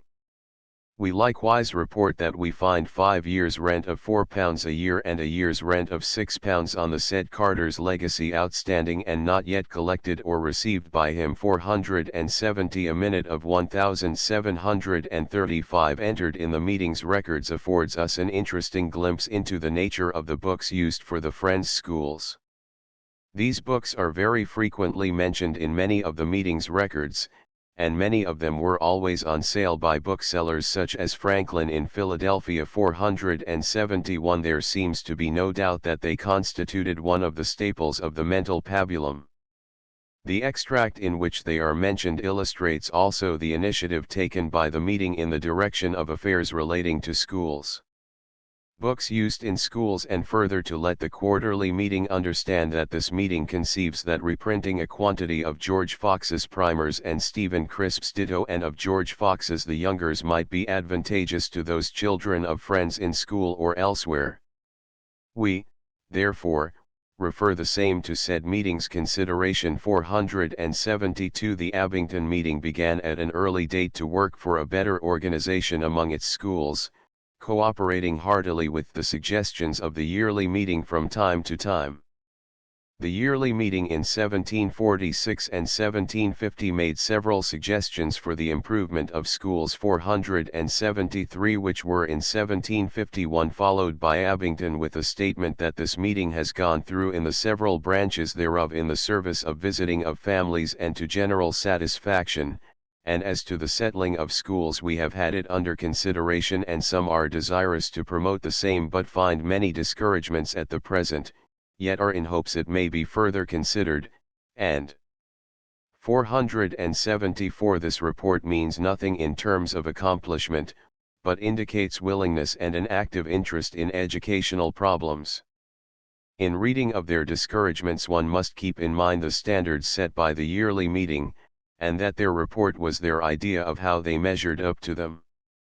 Gwinnett Schoolhouse mentioned 1721. The first mention of any school, or any reference to indicate there may have been a school in the limits of Gwinnett, is that of 1721, in a petition for a road, entered by Rowland Hughes and Robert Humphrey. 475. The mention herein made is of a schoolhouse located near the property of Robert Humphrey and Rowland Hughes and not far distant from the road to Philadelphia.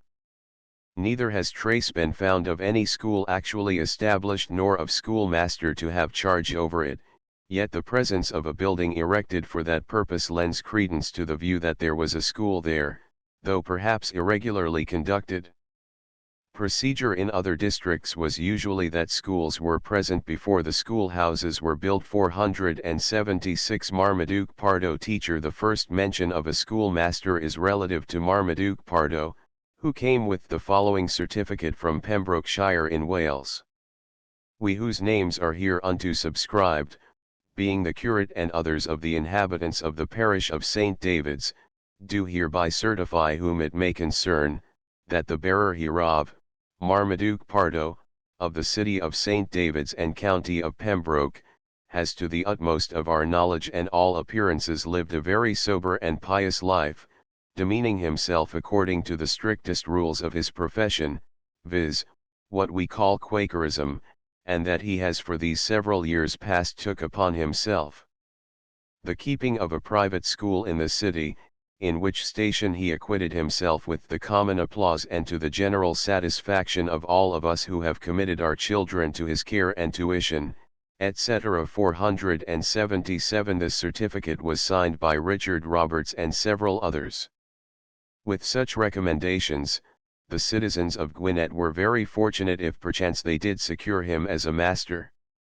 Other writers have, it seems, taken for granted that he actually taught in the school, but there is no exact evidence on the point, only a very great probability. 478. The following extract indicates there was an established school at Morristown in 1766. School at Morristown Quaker? Plymouth overseers acquaint this meeting that Mordecai Moore on his own and family's account and several neighboring friends request the privilege of holding a meeting at the schoolhouse near his dwelling house in Morristown every first day until the general spring meeting.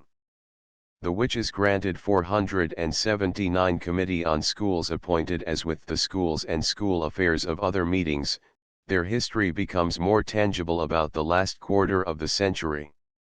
The recommendations of the yearly meeting being received in 1777 and their attention thus directed consciously to the question of education, a committee was appointed consisting of the following men: David Bacon, John Eliot, Jr., Charles West, David Estaw, William Brown, Thomas Hollowell, John Gracie, Abraham Liddon, Samuel Lloyd, Abraham Cadwallader, John Heman, David Evans, Samuel Lee, Joseph Penrose, Joseph Lukens, and John Evans. 480. The committee reported in 1779 that the establishment of schools had been under consideration, but that no fund had yet been raised or land purchased for the establishment thereof, as the yearly meeting had directed. 481. Accordingly the same committee was continued.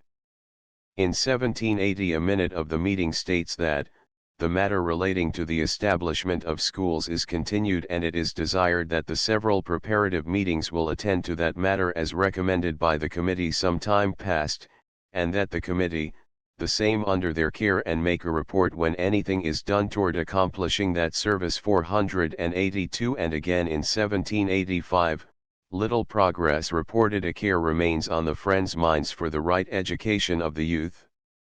Though little progress hath yet been made in establishing schools under proper regulations, although attention hath been paid thereto. Those matters respecting the Africans are under the care of a committee, though little progress hath been made in inspecting their particular cases. 483. Committee to aid in raising funds. The activity of the committee does not appear to have been very great. After a consideration of their obligations on the subject again in 1791 it was decided to appoint a new committee which was to work definitely toward a plan for raising a fund for school purposes, and to make a report on the state of schools in the monthly meeting. Their report, which appeared in 1793, showed a considerable number of schools but none established on permanent foundations, and many not in the membership of Friends. The state of all the schools as reported is given in the following extract. 484. School in Montgomery Township. Plymouth School. The committee appointed on schools reports that within the limits of Gwinnett meeting a school in the township of Montgomery is kept in a house, property of Friends. There is a lot on 2 acres of land and 2 rooms for a master to live in, adjoining the schoolhouse, and there is remaining of a donation to the inhabitants of said township in common towards the support of a school, about £50 per annum, to be kept in the said schoolhouse, the master a member of our society. Within the compass of Plymouth meeting, there is a schoolhouse built by a subscription on a small lot of land given as a donation with the interest accruing on £500, which is free for all the inhabitants within 1.5 miles of the donor's land, the master not in membership with Friends. Temporary schools. 1 school, held in a house adjoining the meeting house at Plymouth, which hath for several years been continued under the care and direction of that preparative meeting. There are several temporary schools within the limits of our monthly meetings, chiefly made up of persons not of our society, and kept by masters of different professions, no funds provided for any of them, into which friends in such neighborhoods send their children. There is a subscription gone into within the compass of one of the preparative meetings towards building a schoolhouse on a lot of land given for that purpose. The raising of funds for the support of schools has been under care, but not much progress has yet been made therein. Signed in behalf of the committee by Evan Jones, John Wilson, Isaac Weeks. Education of poor and orphans. The care and education of the poor was an occasion for great concern among the friends of Gwinnett.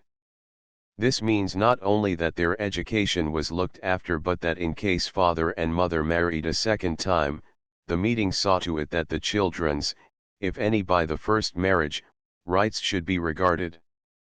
The affairs of the children had to be settled before permission for marriage was fully and freely given. 485 They were not always satisfied with their dealing with such children, however.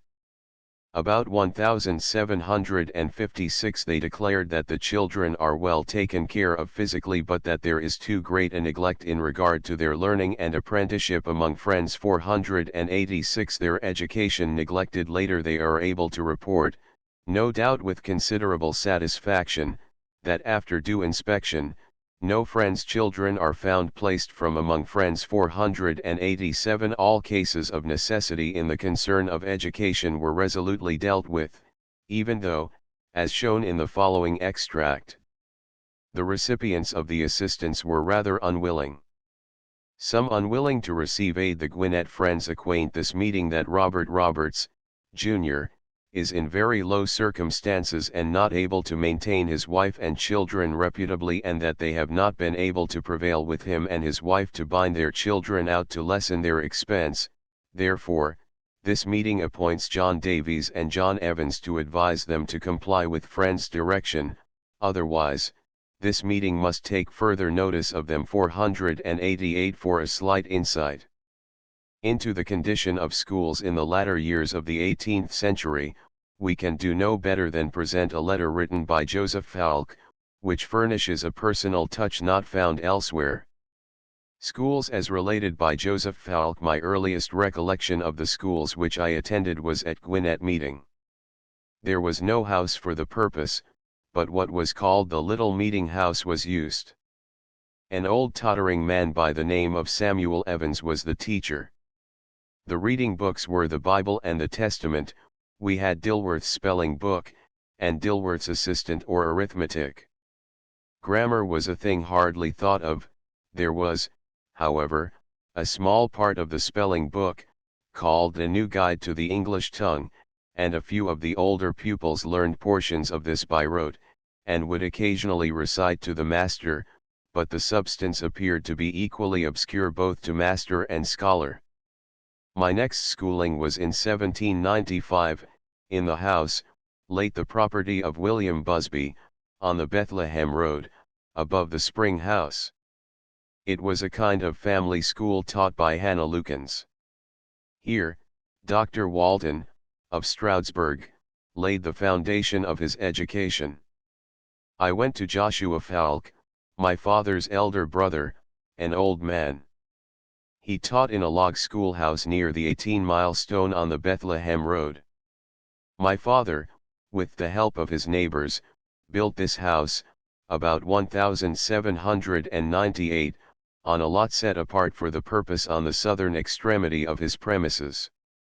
This log schoolhouse stood about 30 years, and beside Joshua Falk, we had for teachers William Coggins, Hannah Falk, Benjamin Albertson, Hugh Falk, my brother, John Chamberlain, Christian Dull, Daniel Price, and Samuel Jones. I have probably not named all or given them in the order in which they came. 489 Marion seems to have left no written records of educational activity. There is a possibility that Marmaduke Pardo 490 may have been connected with a school there, soon after his coming from Wales, but this is little better than a conjecture. 491 In the loft of the present building, which, however, does not date back so early as the study. There is a schoolroom in which are rude tables and benches. One of them bears the date, 1711, rudely cut with a jackknife. If, in the early 18th century, the meeting house still sufficed for school, it is quite probable that the same was true much earlier. At any rate, no search thus far has revealed anything concerning an early schoolhouse. The Radnor monthly meeting minutes in 1791 state, school, at least not according to plan of yearly meeting at Marion and Valley. We have not discovered any progress in laying a foundation for schools in the way proposed by the yearly meeting 492, which would favor still further the idea that any school held there at that time was perhaps in the meeting house. Horsham. The earliest mention made of Horsham meeting is that in the Abington minutes of 1777, stating, "It is agreed that there be two overseers chosen for Horsham meeting, viz., John Missioner and Thomas Iredale." 493. This was doubtless very near the time of its first establishment as a preparative meeting.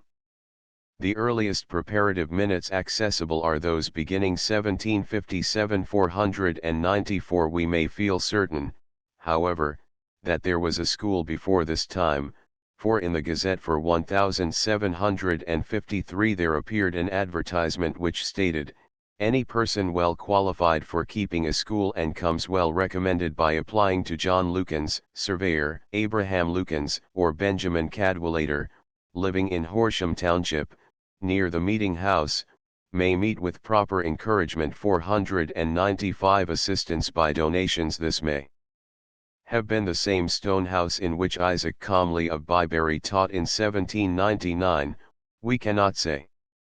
In the records of the preparative meeting on the first page there is an account of donations concerning schools, but the page is so badly mutilated that no straight account can be made of it. 496. It will be recalled from the account given of Abington schools that Horsham members were also benefited by Carter's legacy and others. 497. A committee appointed to investigate the conditions of schools in Horsham meeting reported, 1779. Report on Horsham schools, 1779. 4 schools mentioned.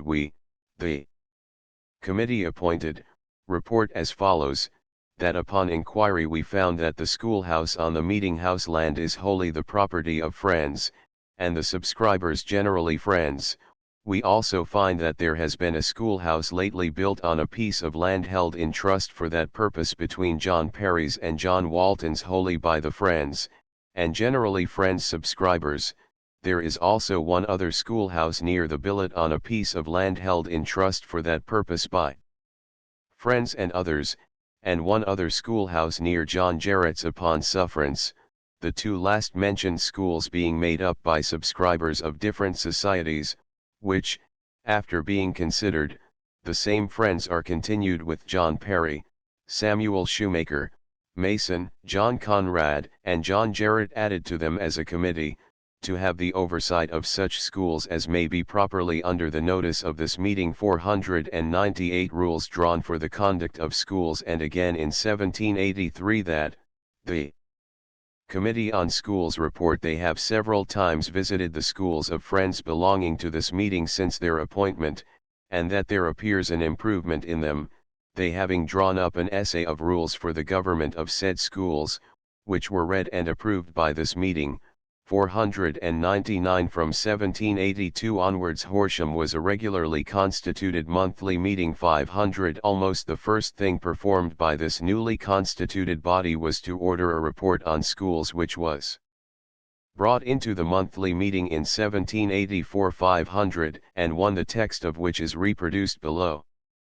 Report made to Horsham monthly on schools. 4 schools named, others, where the houses belong to Friends. No funds established. We, the Committee on Schools, having met and examined into the situation of such within the compass of this meeting, find them as follows, viz., that within the verge of Byberry meeting there is a school kept in a part of the meeting house under the inspection of part of the same committee, by Christopher Smith, a member of our society, whose number of scholars are about 30 at 10 slash a scholar, per quarter, raised by subscription. Also another school taught a small distance from said meeting house by Isaac Carver in his own house, who formerly was a member among us, to which some friends send their children, and within the compass of Horsham particular meeting there is a school taught on the meeting land near the meeting house by Byron Fitzpatrick, who is not a member. The number of scholars about 25 at 10 slash a scholar per quarter. There is also one other schoolhouse built by friends on a piece of land given for a term of years for that purpose, in which there is no school kept at present. There are several other schools within the compass of said meeting, the houses of which are the property of friends, and others to which some friends send their children. There are no funds belonging to any of the aforesaid schools, but there is a donation left to Horsham particular meeting, which, if it were not for some circumstances attending it, might be of an advantage in establishing schools within the limits of that meeting, which we think demands the attention of this meeting. Signed on behalf of the committee by Daniel Thomas. Each particular meeting to name its own committee. 3 schools in the preparatives. After this there was no report for nearly 2 years, when the meeting, taking cognizance of the fact, urged all the preparatives to appoint individual committees of their own to attend to school affairs. In 1787 the committee of the monthly meeting made report that within the compass of the monthly meeting there were 3 schools under the care of the preparative meetings, in all of which the masters were members of the Society of Friends. 502 Value of the organization cited. The value of the organization of meetings for getting something accomplished can hardly be overestimated. The directing power of the quarterly meeting must have often been the cause which produced a conscious activity in the lower meetings. The quarterly meetings were at all times feeling the educational pulse of their constituents and making suggestions, requiring reports, etc., which did not fail to keep up the local interest. The quarterly meeting at Abington in 1792 made the following suggestions. At a quarterly meeting held at Abington, November 8, 1792, the subject of schools coming under consideration, it is thought expedient that the meetings be earnestly requested to take that matter into solid consideration and send up in their reports next quarter how far the advice of the yearly meeting has been complied with in that respect. The clerk is requested to furnish each member with a copy of this minute extracted from the minutes of the quarterly meeting. Nathan Cleaver, Clerk. The clerk is directed to furnish the preparatives with a copy of the above minute, and they are desired to inform this meeting of their situation in the above respects. 503 The poor educated. 1792 The report of the monthly meeting in 1792 indicates that meeting's concern for the education of the poor was comparable to others mentioned. They state that all of the children partake of learning freely, and their and other friends' children are placed among friends as apprentices. Warrington Youth's meetings. The earliest Quaker settlements in Warrington were in 1735 504, and their first meetings for worship were held with the Friends at Newbury.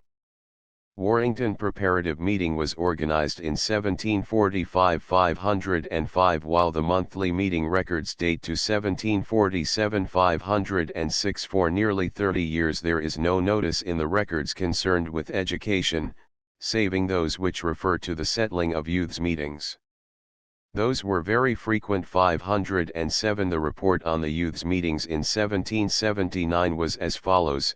Some of the friends appointed to attend the youths' meeting report that 4 of them attended it and gave it as their sense that it was a good meeting, and that if it should be as well attended in the future, it might be of use. 508 Committees of men and women named on schools. 3 years later, 1782, it was considered necessary to leave off holding the youths' meetings, for what reasons it is not known. But on a protest from some members it was concluded that it might be continued for at least another meeting. 509 In 1778 the yearly meeting extract was received, in which the establishment of schools was recommended. Committees of both men and women were at once named for the service and desired to report. 510 In the year following, the report was made on the part of Warrington Preparative Meeting, Warrington meeting informs us that they have made choice of William Underwood, Peter Cleaver, Benjamin Walker, and Joseph Elger for trustees and overseers of a school, with which this meeting concurs. 511 The trustees thus appointed, it seems, were not so successful as might have been desired, if we may judge by their report made in 1780.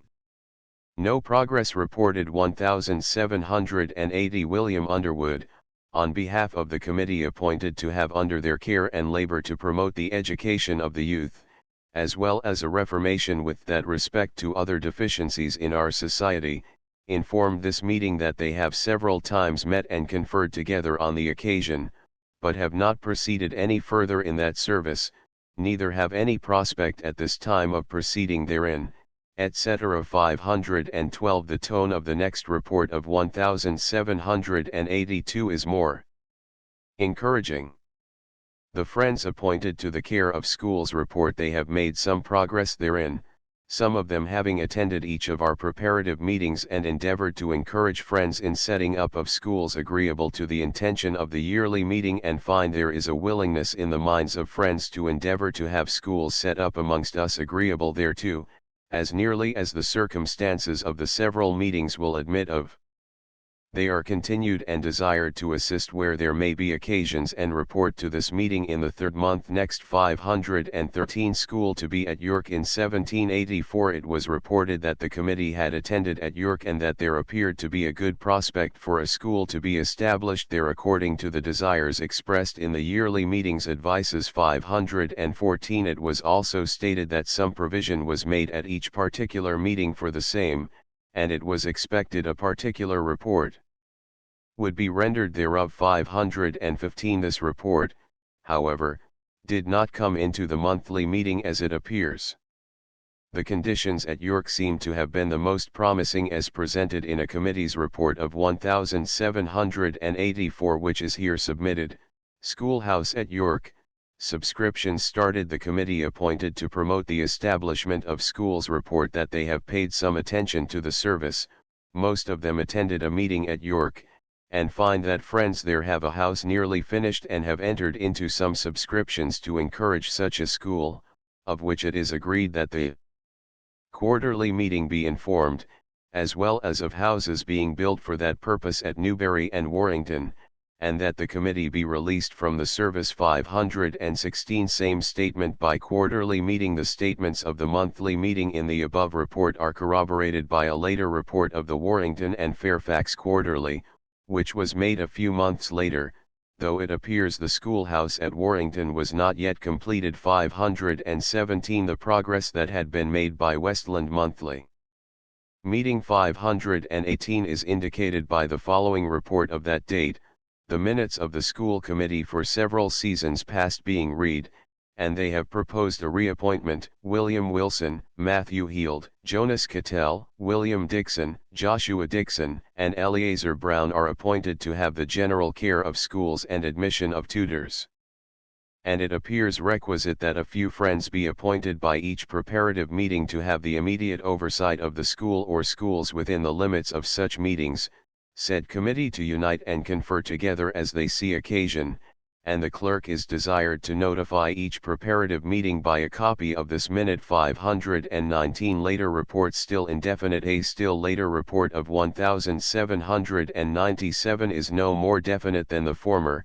This is very generally characteristic of the reports, and even at a late date when other meetings were making very definite ones, indicates that a very unsatisfactory state existed in the schools of Westland. Many other reports examined, which were sent in before the committee, of the century, made no improvement in regard to definiteness. Summary: the meetings. The schools in the limits of Abington, Gwinnett, Horsham, Warrington, and Westland meetings are discussed in this chapter. Abington, probably the first schoolmaster at Abington, who was connected with the regularly established school, was Jacob Taylor. Land for the meeting and school uses was deeded by John Barnes in 1696, and a meeting house built by 1700. Assistance was also afforded by a legacy granted by William Carter for educating poor children. Such funds were in charge of, and expended by, trustees appointed for that purpose.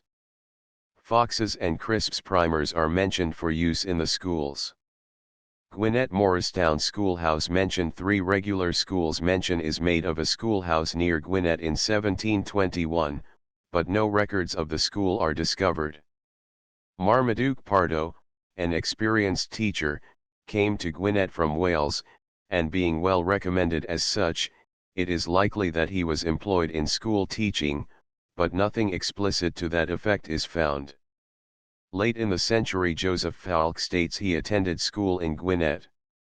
A schoolhouse at Morristown is mentioned in 1766. Committees on schools and funds followed the procedure noticed in other meetings. School land, schoolhouse funds, and a house for a master were provided in Montgomery Township in 1793. Another school in the compass of Plymouth is mentioned, and another one, adjoining the meeting house at Plymouth. Other temporary schools, used under varying circumstances, are said to be maintained. Marion and the Valley do not appear to have met the yearly meetings requirements in any way. Horsham. No explicit mention is made of a school at Horsham in the early minutes, but the advertisement for a teacher in 1753 indicates they were supplied with a school. A report of Horsham preparative in 1729 mentions 4 schools, kept nearly agreeable to direction. In 1783 a list of rules was adopted for their government.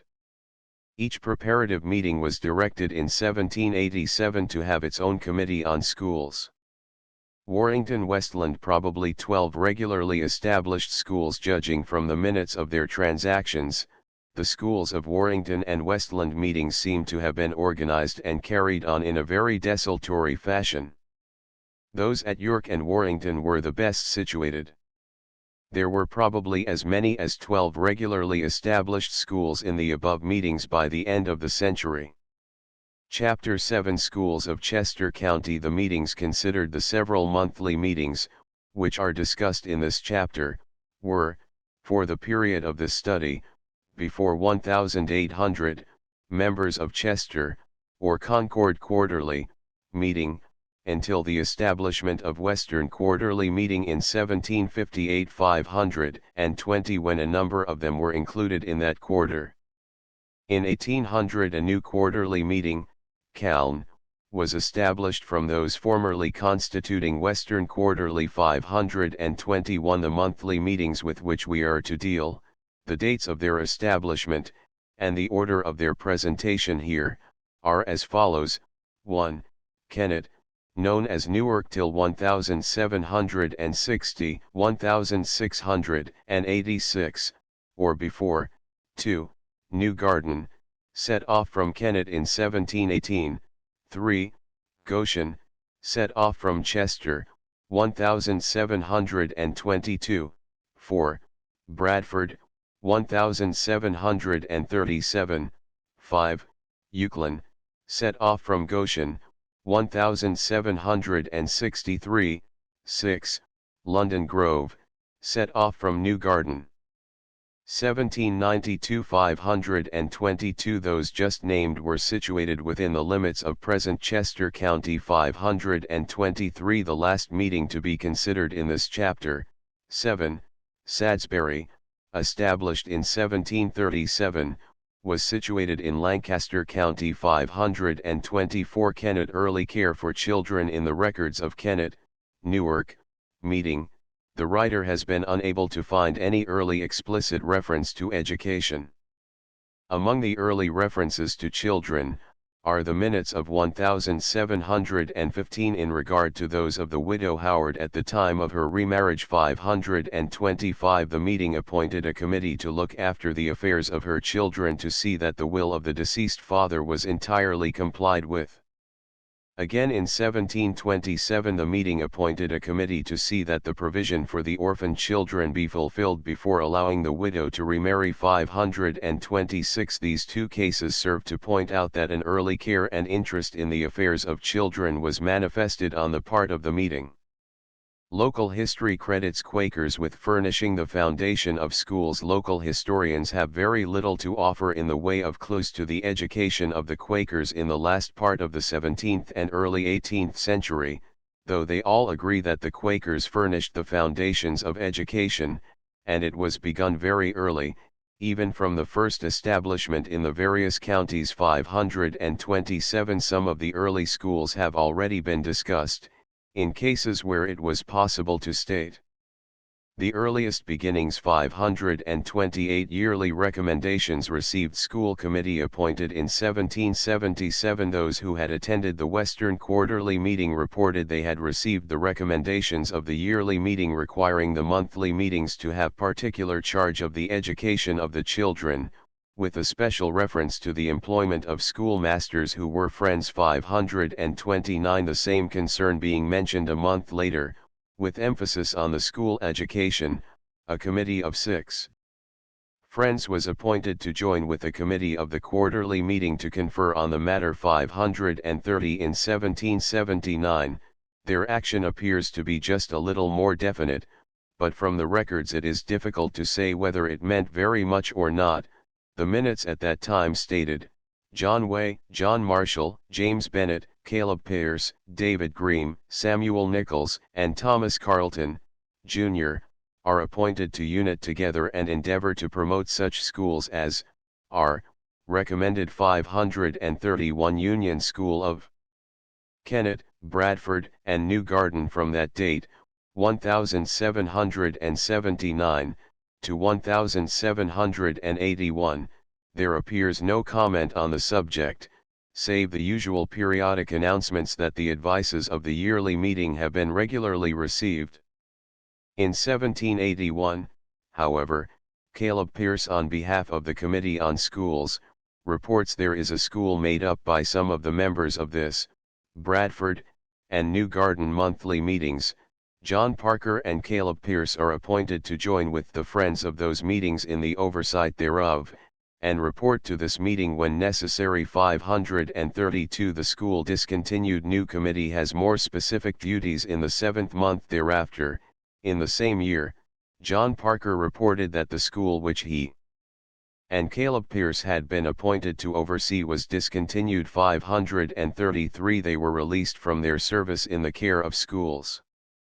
The former committee on that subject, appointed in 1779, seems, however, from the minute of the 10th month, 1781, to have been continued as a standing committee on the subject. 534 The following extract implies that the committee of 1779 was replaced by another which, by the way, had more specifically named duties.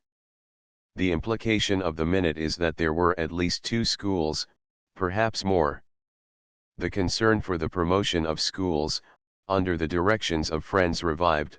Samuel Harlan, John Way, Aaron Hollingsworth, John Swain, Amos Harvey, Samuel Pennock, and James Jackson are appointed to have the care and oversight of schools, also promote the establishment of schools where there is yet want of assistance, and report to this meeting when necessary. 535 In the same year it was also recommended to the preparative meetings that each appoint a committee of their own to represent them and act with the committee of the monthly meeting in the concern of schools. 536 The intervening years, from 1783 to 1785, offer nothing beyond the usual general reports concerning the appointment of committees and the like.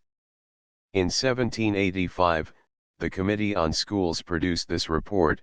Several schools reported, some according to demand of yearly meeting. We have lately had a conference on the subject, and do find that there are several schools in the compass of our monthly meeting, kept by friends and under the care of this committee, and may inform that they are kept to a good degree of satisfaction, yet there are some that employ teachers, not members of our society, without the advice of the committee or the monthly meeting.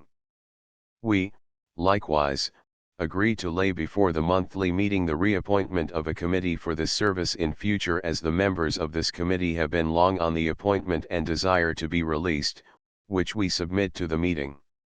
Signed, John Way, and 5 others. 537 The answer to the fifth query of the same year likewise informs us that care has been taken in the education of the poor children, and friends' children are generally placed among friends. 538 New School Committee appointed. The request for the appointment of a new committee on schools, made by the old committee, does not seem to have received consideration till 1788.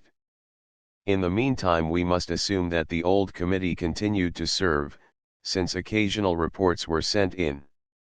The men appointed on the new committee were Jacob Grieve, Samuel Nichols, Amos Harvey, Samuel Harlan, Moses Pennock, Robert Lambourne, Jr., Christopher Hollingsworth, John Way, and William Phillips, Jr. 539 In 1790 the monthly meeting ordered a special committee to recommend a deeper educational concern to the particular meetings. 540 The desired results, in the shape of a more perfected organization and permanent foundation to be provided for schools, did not come until about 1792 and thereafter.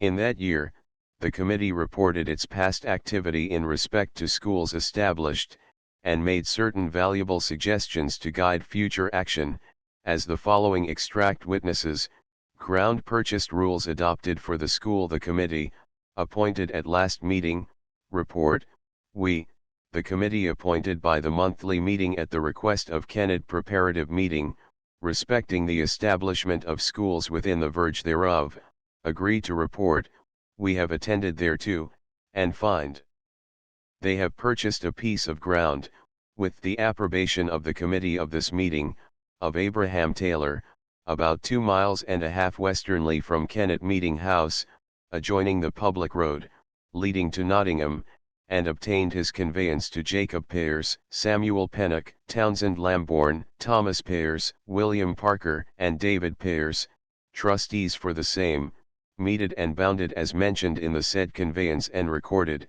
and as it appears to us necessary in order for a fixed object whereon to lay a foundation for establishing a fund agreeable to the yearly meeting, that the monthly meeting should appoint some friends as trustees to have the care of the said school, and that it should have a name to be distinguished by, we therefore propose it to be called by the name number 1, within the verge of Kennett preparative meeting. We have likewise agreed on some general rules to be observed by the scholars of the said school. Signed by Caleb Pears, W. M. Lambourne, Caleb Kirk, and Jonathan Grieve. December 24, 1790. The above report, being read, is agreed to be further considered at our next meeting. 541 Unfortunately for the satisfaction of our curiosity about the internal organization of the schools, the rules which they state were drawn up were not incorporated in the minutes of the monthly meeting. They were probably similar, however, to those adopted by the Horsham School Committee at a slightly earlier date. 542 In consideration of the recommendations made in the above report, the meeting assembled in the 7th month, appointed 9 of their members as trustees, to receive all donations for the purpose of schools. 543 About a year thereafter, a report signed by Joshua Pusey and John Jones was submitted by the monthly meeting to the quarterly meeting, which was in substantial accord with all that had already been done. 544 It may be well to summarize briefly their recommendations. Summary of Committee's Report 1. We have considered the relative situation of the members in our compass. 2. The affairs of education have not yet received the attention they deserve. 3. We find several schoolhouses have been erected, but 4. The demands made by the yearly meeting are not met, therefore. 5. Friends must subscribe funds, either in monthly or preparative meetings. 6. The funds must be available for application for meetings. Friends are so scattered and few that they cannot support a school alone and have been forced to patronize mixed schools. 7. Those laboring under difficulties should be taught gratis, or at least, at low rates. In 1795 the Committee on Schools produced a plan for subscriptions to a permanent school fund 545 which was referred to the next meeting. A report was then made, but it was thought that since all of the committee had not collaborated it should be, and accordingly was, postponed for the time being. 546 in the 5th month a report was made, but still some changes were thought to be necessary. 547 Question of a plan for school funds prior to 1795 not until the 12th month, 1785, was the report finally produced, which is given below. There has been some reference made by local historians of Chester County, stating that Kennett Monthly Meeting had as early as 1787 provided a plan for subscription for the provision of permanent funds. 548 The rule number 5, which is quoted by them, is exactly the same rule as the 5th one which is mentioned below. The writer has found no such reference to a plan for funds at the earlier date, 1787. It seems quite probable that the statement made in Mr. Cope's work is an oversight, perhaps an error in setting up an 8 in place of a 9. The entire list of 9 rules is given. Scheme for funds reported in 1795. 1. A plan for raising fund for the benefit of schools within the bounds of Kennett Monthly Meeting, whereby friends may have an opportunity of manifesting their benevolent intentions by subscribing thereto. First, that each subscriber to this plan pay at the time of subscription, or give his or her note to the treasurer or clerk of the trustees, or their successors appointed by Kennett Monthly Meeting, to have the care of this fund, for a sum of money payable at any time, not exceeding 3 years after date, with the interest of 5% per annum paid annually for the same. 2d. The treasurer shall have a book for that purpose, and keep fair entries of all money due and received, likewise of all money expended, and his receipts shall be a sufficient discharge for any money paid to him for the use of schools. 3rd. Whenever the treasurer may receive any new subscription or any money for the benefit of schools, he shall report the same at the next meeting of the trustees of the said schools. 4th. When the trustees receive any money for the use of schools, they shall as soon as they can conveniently put the same to interest upon good security, or they may purchase land or ground rent therewith as shall appear best for the time being. 5th. The trustees shall, as soon as they see occasion, apply the interest arising from this fund to securing the schooling of the children of such poor people, whether friends or others, as live within the verge of the aforesaid monthly meeting, provided such children comply with their rules. 6th. We recommend it to each other as often as we find an increase of property and openness of heart to add something to our subscription, whereby it is hoped the monthly meeting may in time be enabled more fully to comply with the advice of the yearly meeting in 1778, respecting schools. 7th. As a variety of circumstances may in future occur which the human eye cannot foresee, nor understanding conceive, therefore the trustees shall from time to time manage this fund as shall appear to them best, to promote the welfare of the said schools and the poor thereunto belonging.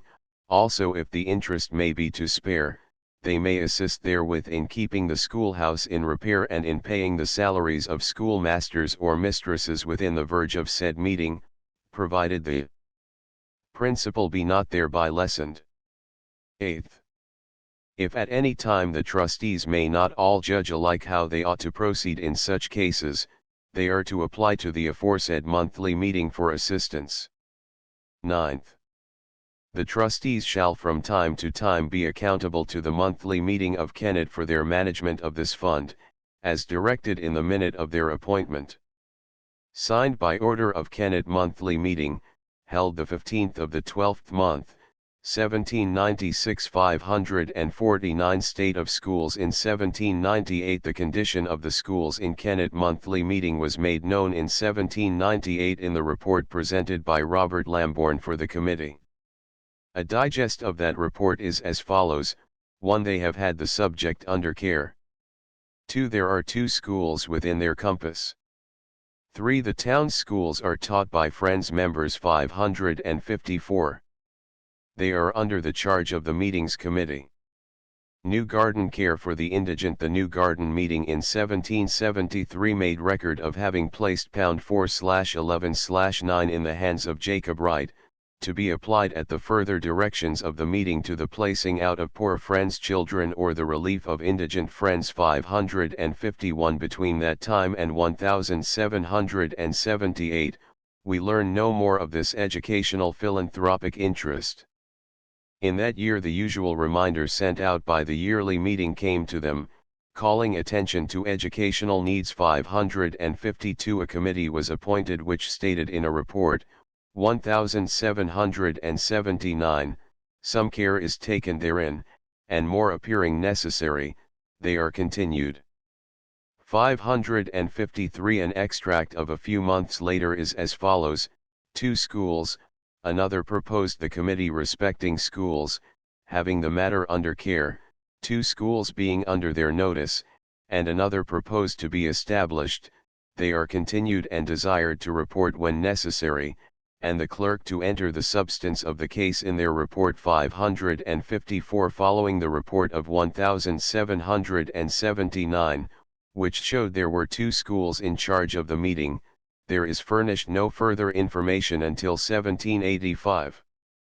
In the 3rd month, 1785, a large committee of 13 members was appointed to take charge of the weighty affairs recommended 555. This committee produced a report in the 8th month of the same year, which is gratifying in that it is more substantial than many others brought in. It is given herewith. Report of 1785. The Committee in the Care of Schools report that they have had several conferences together since last meeting, and are of the mind that concern for the right education of our youth rather increases among friends, and that a new schoolhouse has been lately built near Jeremiah Barnard's on a small piece of land conveyed by him for that purpose, which account is satisfying to this meeting.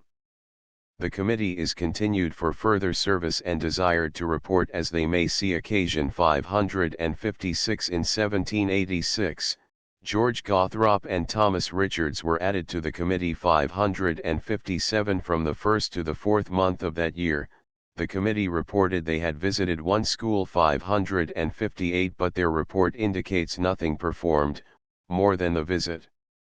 4 months later it is reported they had attended to the subject of schools somewhat, but that it still required much greater attention, and they were advised to meet with the monthly meetings clerk that he might prepare his report on schools for the quarterly meeting. 559. Though that report and the one of the quarterly meeting really tell us nothing, we are better rewarded in one produced just a year later, which points plainly to some of the difficulties the early school trustees had to face.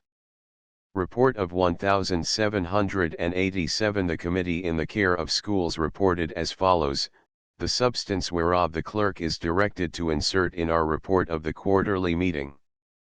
Mistresses employed in summer, some schools not according to advice. The care of schools has been under our care and attention, and on conferring together, we agree to report under the present circumstances of things amongst us. It is found most convenient to employ mistresses, as the teachers in our schools most generally in the summer season, several of which are now under the care of friends to pretty good satisfaction, and we hope the concern is in a reviving way amongst us, though there are discouragements by some friends encouraging or promoting schools taught by persons not agreeable to the advice of the Society. 560. In 1794 William Jackson deeded to Joseph Preston and others a piece of ground for a schoolhouse. 561 which was to be in trust for the Friends' meeting. This is the first transfer of ground for school purposes found among the New Garden Friends.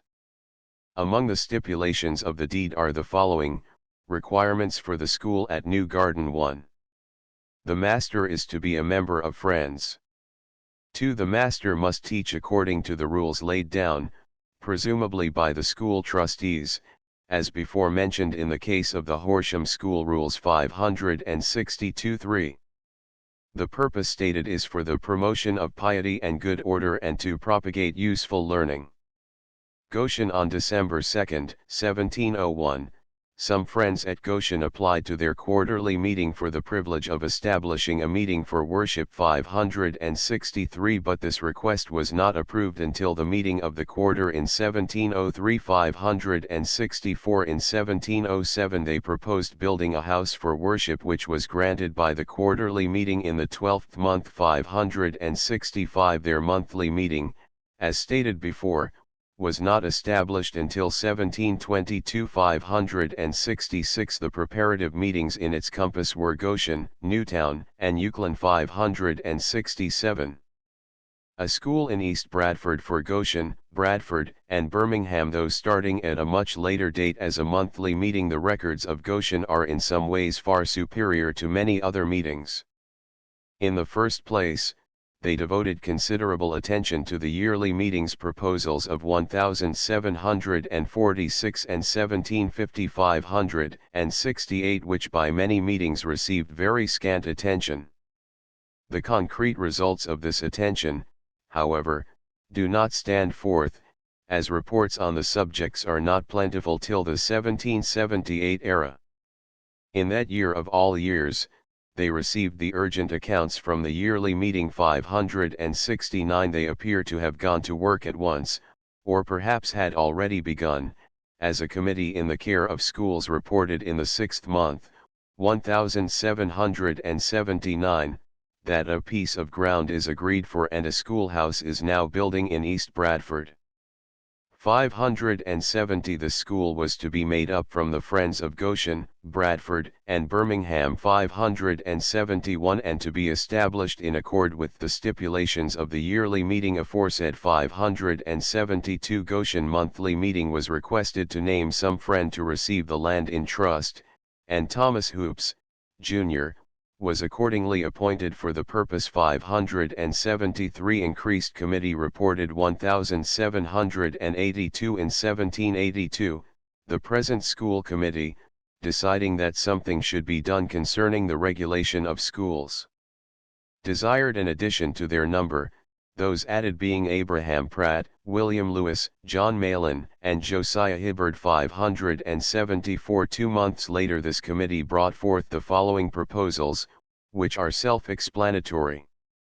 Land to be purchased for school and masters' accommodations. The building and cost we have met sundry times since the last meeting on the subject and are unanimous in judgment that it will be convenient for friends to have a schoolhouse built near Jesse Garrett's smith shop on the east side of the road leading from the valley, where about 5 acres may be purchased of William Garrett and William Garrett, Jr., in order to erect a schoolhouse on, and also a house for a schoolmaster, which we request the monthly meeting to take under consideration, and if they approve thereof, that it may be encouraged by a subscription amongst friends only, and to be established on the plan proposed by the yearly meeting and subject to the direction of the monthly meeting from time to time, to remove or alter as they may see cause, or time may show to be necessary.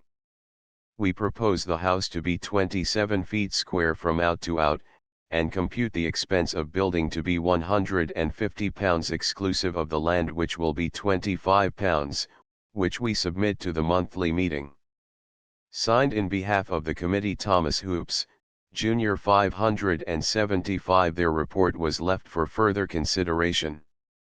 Attempt to bestir the preparatives in 1784 a drive was organized on the preparative meetings. The monthly meeting received a visit from the committee of the quarterly meeting, which suggested the appointment of a large committee and the distribution of the printed advices of the yearly meeting of 1778, to be read before each of the preparative meetings. 576 in conformity with this suggestion, the former school committee was released and a new one of 10 members appointed as a standing committee, directed to follow out the previously made suggestions. 577 in their report issued shortly thereafter, there is an account of the beginning of a school in Willistown, which is as the following: School at Willistown, Master's House, etc., proposed the committee in the care of schools report that a school is kept in the new house built in Willistown by a friend, and endeavors are used to have it conducted as near as may be to the directions of the yearly meeting, and the building of a house for the master is proposed and a considerable sum of money is subscribed towards the same. Provided a sufficiency can in like manner be raised 578. Another report for 1785 gives the state of schools for that date. One school the property of the monthly meeting. There are several schools in the verge of our monthly meeting, kept by members of our society, one of which belongs to the monthly meeting, with several acres of land, whereon friends are now building a house for a master, which when completed there will be a small fund towards schooling poor children. 579. The chief concern to which the committee now addressed itself was the problem as to how they might establish a permanent fund for the schooling of poor children in their limits. For this problem they seem to have found a satisfactory solution for the time being, in 1786, which they reported to the monthly meeting for its approval.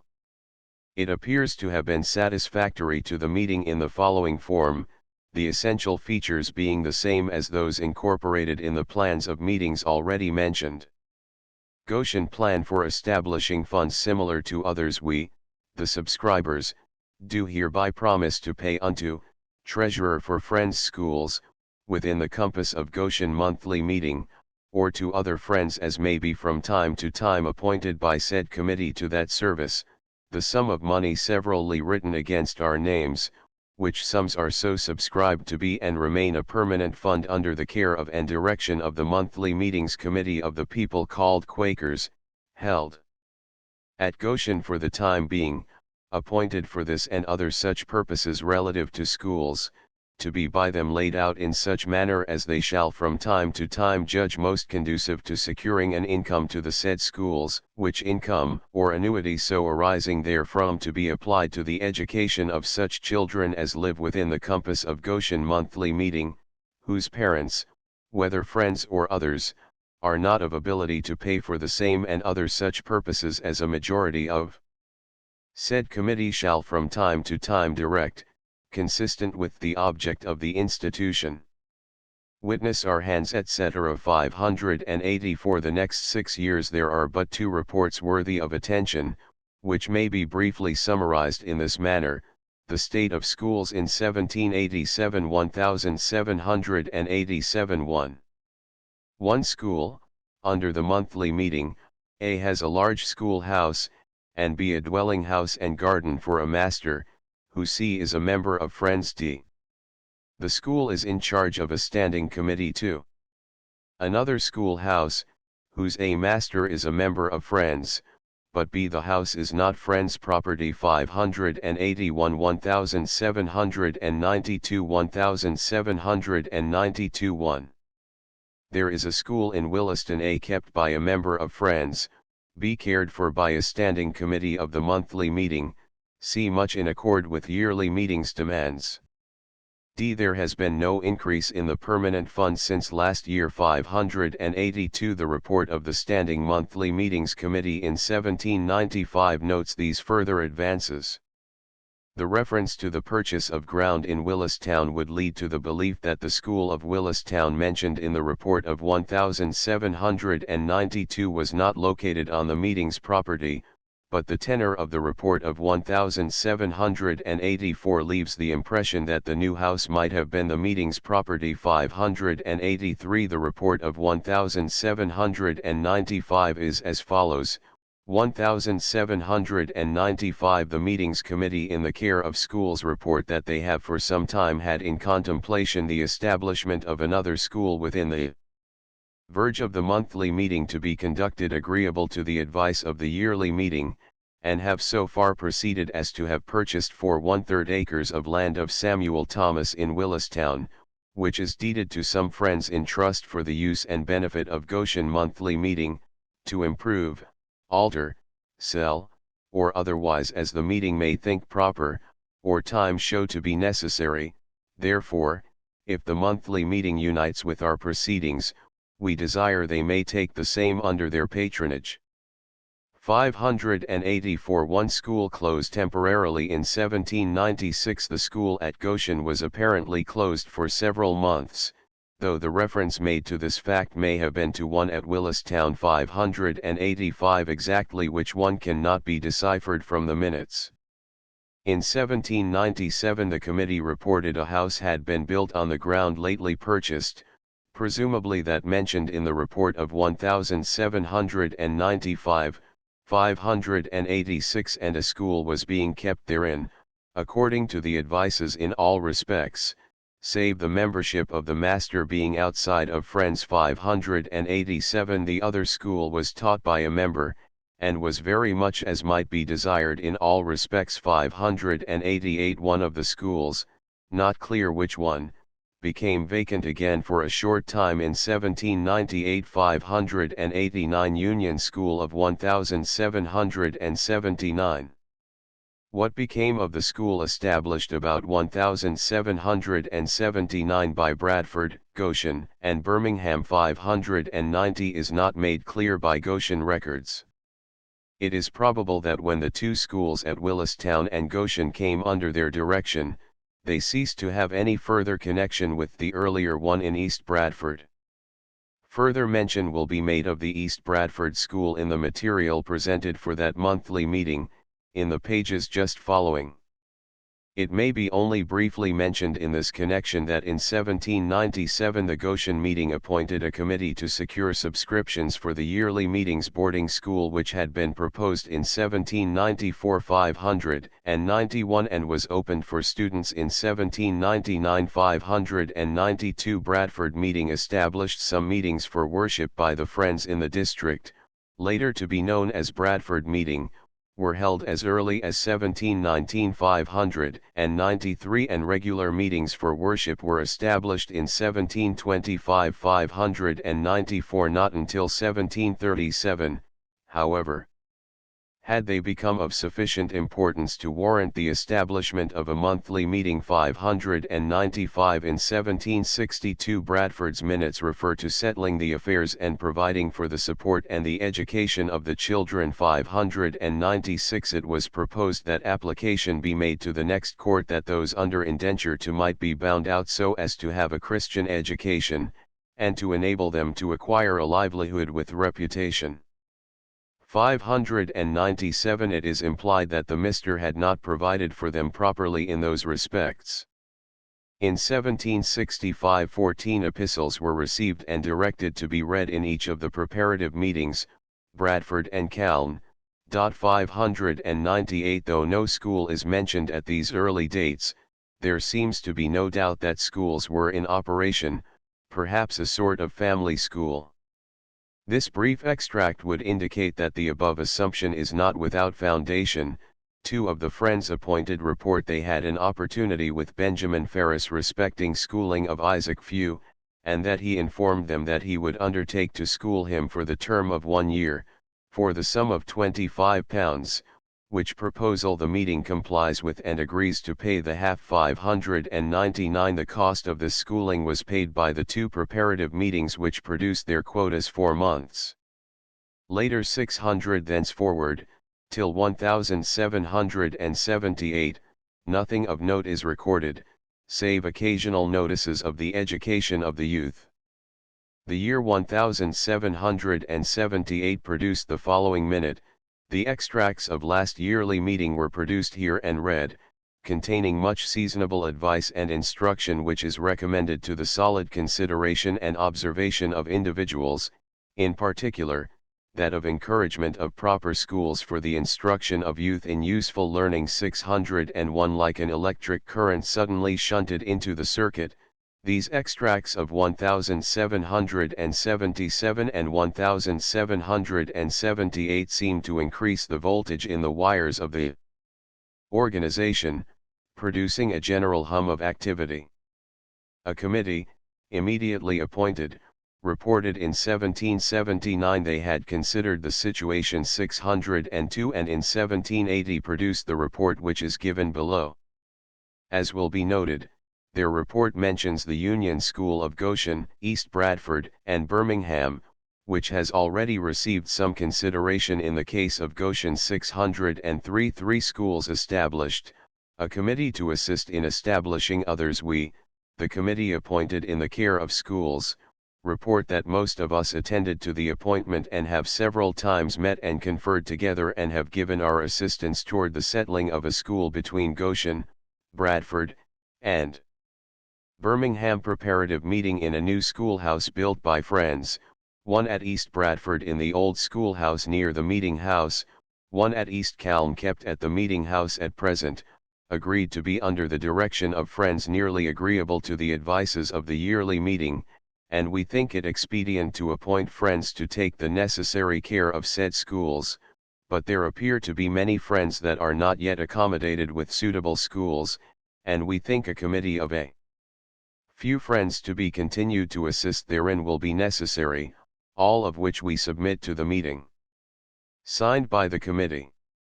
Which being read and considered, the meeting appoints William England, William Cooper, Humphrey Marshall, and Thomas Baldwin to have the care of the school near Bradford Meeting House, and Thomas Fisher, Griffith Mendenhall, Isaac Coates, and Isaac Pym to have the care of the school now kept in the Meeting House at East Calne, who are desired to take the necessary care therein, and the former committee is still continued. 604 A subsequent report of 1781 points out that an additional school has been established, presumably through the cooperation of the meetings of Bradford, Kennet, and New Garden. 605 The records of Kennet and New Garden do not seem to recognize this cooperative school, however. To the writer, it seems that the probable state of affairs was that the one school was so located that it was patronized by the three communities, though its direction lay in the hands of Bradford Meeting. The contiguous situation of the townships makes this a plausible and a probable solution. The school was soon to be discontinued for a time. 606 The report of 1781 is herewith submitted.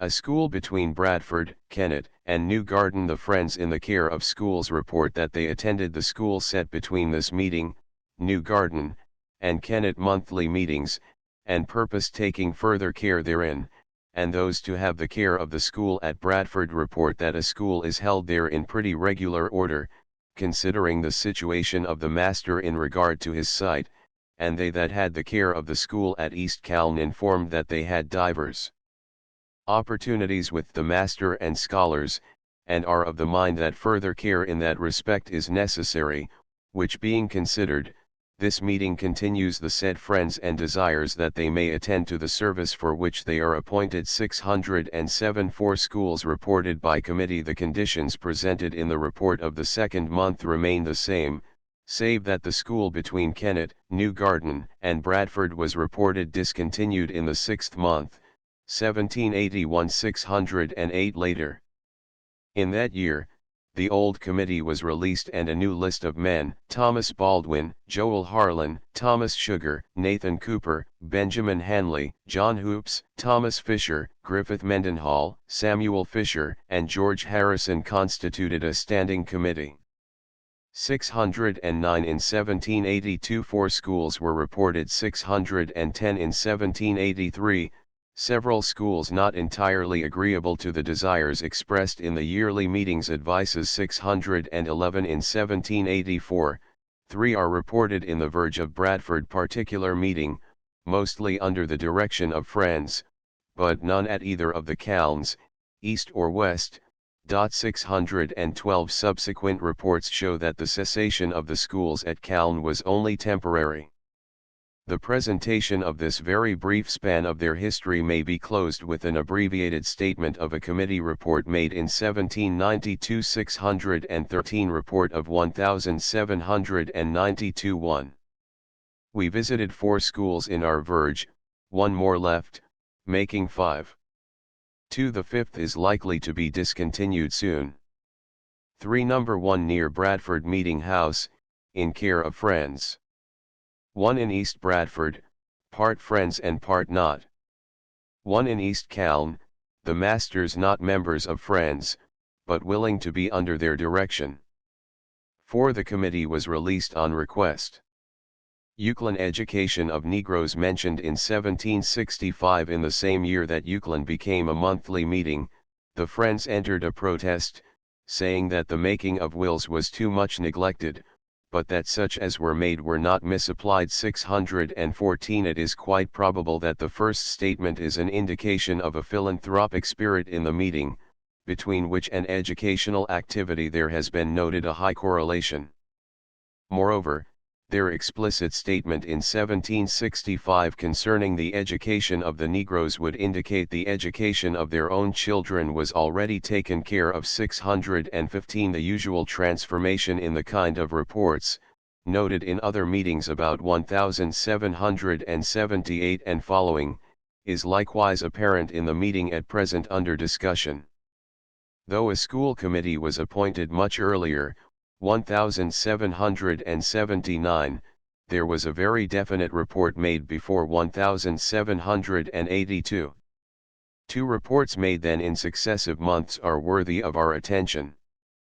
Three schools mentioned in 1779. The committee respecting schools report that they have attended to the service, having visited one school, the master whereof is a member of this meeting, to a good degree of satisfaction, some of the employers and scholars being present. They are continued to proceed in that service as way may open and report to next meeting. 616. And a month later the Friends appointed report that they have visited two other schools, the masters whereof and many of the employers are members of this meeting, and, being enabled to communicate some advice, which appeared to be well received, they are continued. 617. New committee appointed the state of funds in 1783. A new committee was commissioned to procure a particular statement of the schools wherein Friends were concerned either as masters or as employers, viz., Thomas Richards, Jesse Jones, Joshua Baldwin, Reuben John, William Milhouse, Griffith John, Simon Meredith, William Cooper, Elihu Evans, Aaron Duncan, and Joseph Starr. 618. This committee is not to be confused with the trustees of the school funds, who were entirely distinct, and whose sole function was to receive and apply the funds for the education of the indigent children. The trustees' report stated in 1784 that the amount of the legacies and donations up to that date amounted to £120/10/00. 619. School set up at Nantmeal near this time, very probably in 1784, a new school was established by Friends at Nantmeal, for which Euclid meeting appointed a special committee which was to make a report. The report made in 1785 stated that they had visited the school and found it well conducted. 620. In 1787, the school committee produced a report on all schools, which was to be sent to the quarterly meeting. It embodied some statement of the results achieved, difficulties to be faced, and further gave an insight into the cooperation of Friends in the mixed schools of their communities. As sent to the quarterly meeting, the report was as follows: Report of 1787 Nantmeal School discontinued. We of the committee appointed to essay a report to the quarterly meeting of the situation of our members in regard to schools and the progress of our monthly meeting in that important concern, having had several conferences and opportunities of inquiring into that subject, report as follows: that some have been appointed and continued from time to time by our monthly meeting for several years past, who have used many endeavors to promote the establishment of schools agreeable to the advices of the yearly meeting, but our number generally living so remote from each other, has prevented much progress being made therein, save one house being built by Friends at Nantmeal nearly on the plan proposed, in which a school has been kept some time, but now dropped for want of a salary for the master, there not being a sufficient number of Friends settled contiguous thereto nor to each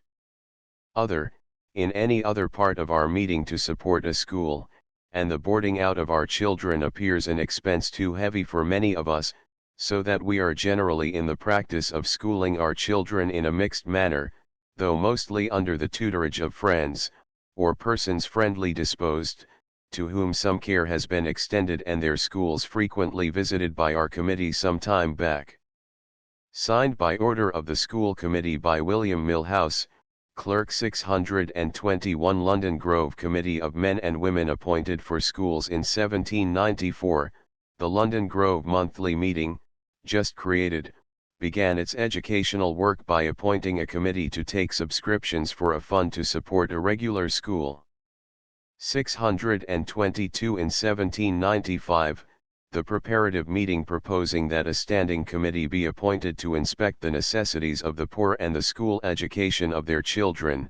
The following were named to unite with a committee of women on that concern, viz., Samuel Swain, Josiah Hoops, John Mann, and Jonathan Buslow. 623 4 months later the committee appointed to raise the funds by subscription, see above, reported that a sum of more than £50 was already subscribed. 624 No statement of the number of schools established in the limits of the London Grove meeting is given between the time of its establishment and the end of the century, nor are any other details vouchsafed. It will suffice for a voucher of their intentions and the work actually begun in that period, to insert the following statement of their plan for founding their schools. Plan produced for settling schools pursuant to the advice and recommendations of the yearly meeting of Friends for many years, and excited by consideration in our own minds for an improvement of the school education of the youth, especially those in low circumstances, we, the subscribers hereto, have agreed to promote the raising of a fund or stock, the increase whereof to be for the benefit of the several schools which are or may be under the care of London Grove Monthly Meeting, and to be distributed amongst them at the direction of a committee of the said meeting, appointed from time to time in the care of schools. The sum annexed to each of our names we hereby engage each for himself or heirs, executors, and administrators respectively, to pay or to cause to be paid to such friend or friends as the above said monthly meeting shall appoint as treasurer for the same, and that at any time, when demanded, after the whole subscription amounts to the sum of £50. The treasurer, so appointed, we enjoin to be subject to the inspection and control of the said monthly meeting and to render a fair and true account thereto of his proceedings therein once a year, and if the said meeting shall at any time see cause to release the treasurer, then he shall give up his accounts and pay the money or transfer such other property as may be under his care, appertaining to the said fund unto such other friends as the monthly meeting may appoint to succeed him in the said trust. Our subscriptions, until they amount to £50 or upwards, we direct to be kept in stock and be deposited in some safe way so as to produce increase either by a loan upon land at the discretion and direction of the said monthly meeting or committee thereof. The interest, rent, or increase whereof we direct to be applied for the benefit of the aforesaid schools in such a manner and at such times as the school committee of the said monthly meeting for the time being, or a majority of them shall direct. And although our present endeavor may appear feeble and small, yet we trust and hope it may gradually increase so as to become more useful in time. 625 Sadsbury Youths Meetings established 1739. There remains to be presented in this chapter the activities of Sadsbury Meeting, which, though outside the limits of Chester County, was made up very largely of members residing in Chester County. 626 The most distinctly educational work of any sort was the Youths' Meeting, which was very frequently mentioned as early as 1739, only 2 years after they became a monthly meeting. 627 Numerous statements of these meetings occur throughout the first 30 years and more. Attention was also directed to a care for the children of the poor. One of the friends appointed in the case of John Marsh's child report they attended the service and met with some encouragement concerning the education of the child, the person with whom it resides being its grandmother. The meeting concludes to leave it under the care and notice of Henry Marsh, the child's uncle. 628 Committee appointed on schools in 1779. The first committee to carry out the instruction of 1777 and 1778 was appointed, consisting of the following members: James Miller, Andrew Moore, and Samuel Simons 629. They were to afford assistance to each of the preparative meetings, Salisbury and Leacock. This they reported in the second month they had done. James Moore, Isaac Taylor, John Moore, James Smith, Abraham Gibbons, and James Webb were then appointed to do the work. 630. In 1782 a visit was made to Salisbury meeting by the committee appointed by the quarterly meeting. 631. They reported further at that time, school at Salisbury mentioned the monthly meeting committee has it under care and there is a school set up at Salisbury, and it is closely recommended to friends for a further progress and to the committee of this meeting in particular, to which George Cooper, Andrew Moore, and Joseph Dickinson are added. 632 discontinued, but not long. The conditions remain substantially the same for the 5 subsequent years, with frequently interspersed reports, made to the monthly meetings and to be sent to the quarterly meeting. In that year, as the following report shows, the school at Salisbury was discontinued, and the old committee removed to make place for a new one. Several friends of the committee respecting schools report they have conferred together since the last meeting, and it doth not appear that there is any school at this time within the verge of this meeting under the care and direction of friends, and the said committee expressing their desire to be released, the meeting consents thereto. Yet in order to keep alive the concern and promote a matter so interesting, concludes to appoint a fresh committee, and James Miller, John Moore, son of James, Isaac Taylor, and Joseph Williams, Joseph Brinton, Moses Brinton, William Downing, and Gaius Dickinson are appointed for the service. 633 Barclay's Catechism for use in schools. It is not ascertainable from the minutes just how long this school remained closed, but a minute of 1789, directing that Barclay's Catechism be distributed for the use of the schools, indicates that it was not discontinued for a long time. 634 Isaac Taylor, R. Moore, William Gibbons, and William Webb were appointed to distribute the said book. 635 Lampeter requests to build schoolhouse, 1792. In 1792,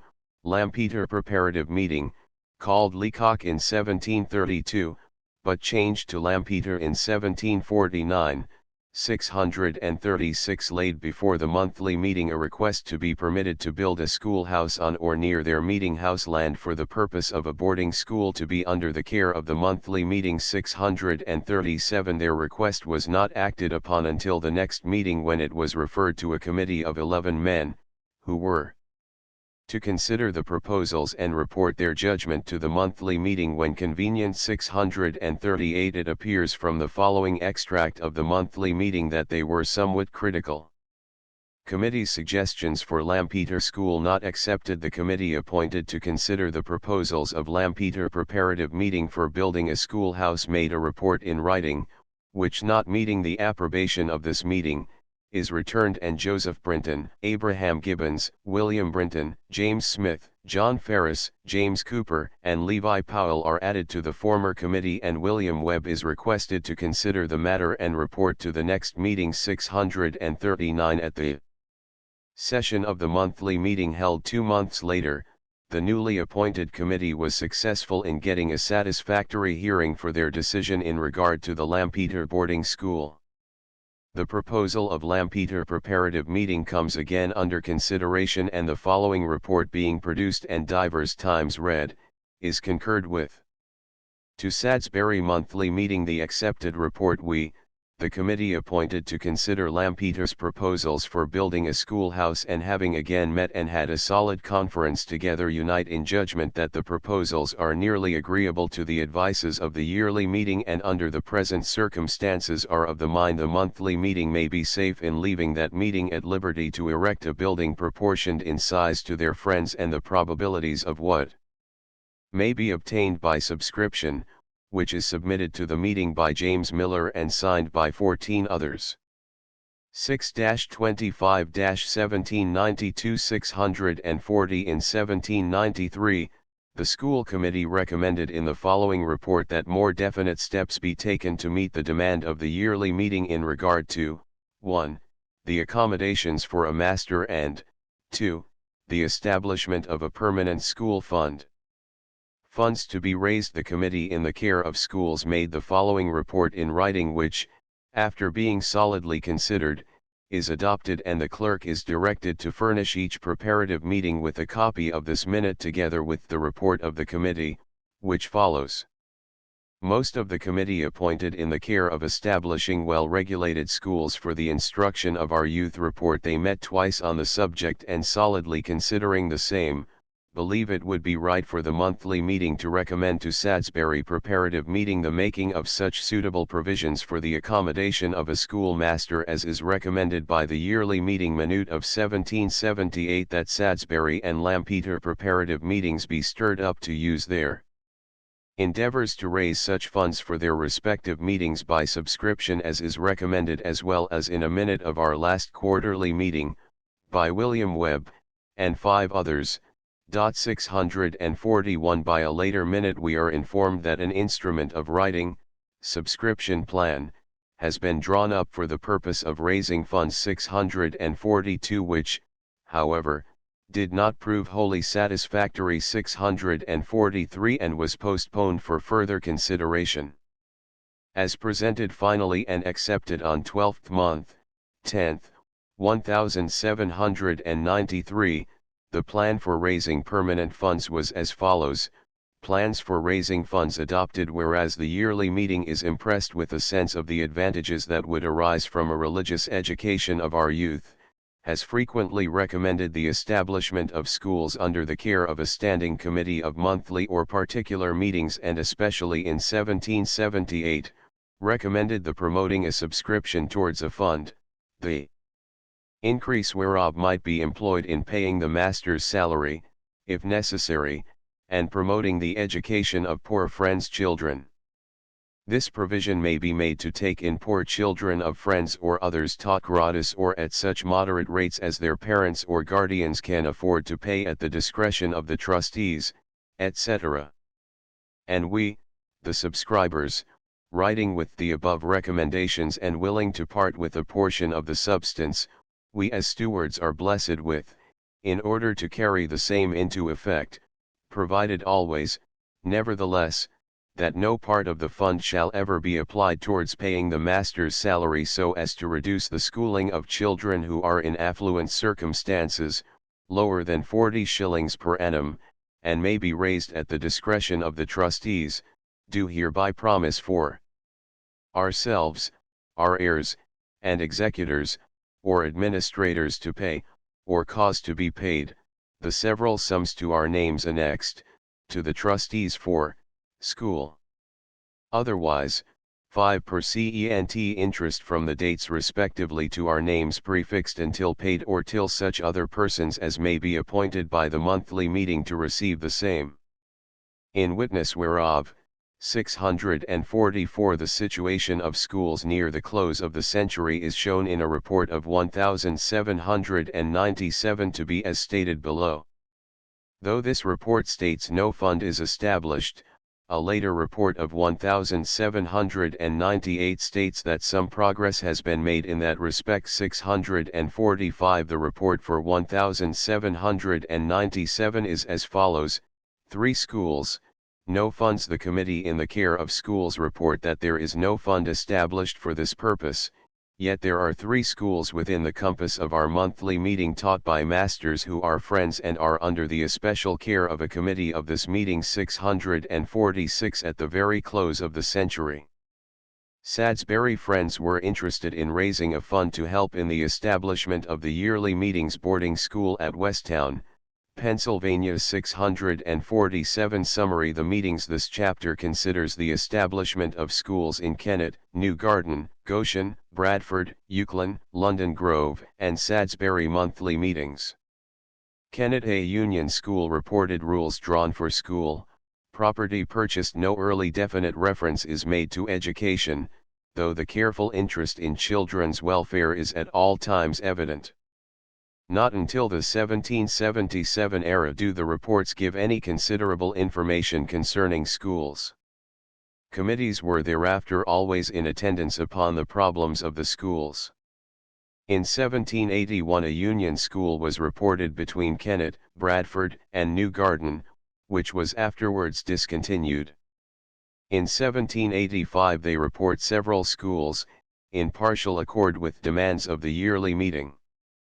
Land for Kennet School No. 1 was purchased in 1792, and rules drawn up for its control. Their scheme for raising permanent funds was not completed until 1795.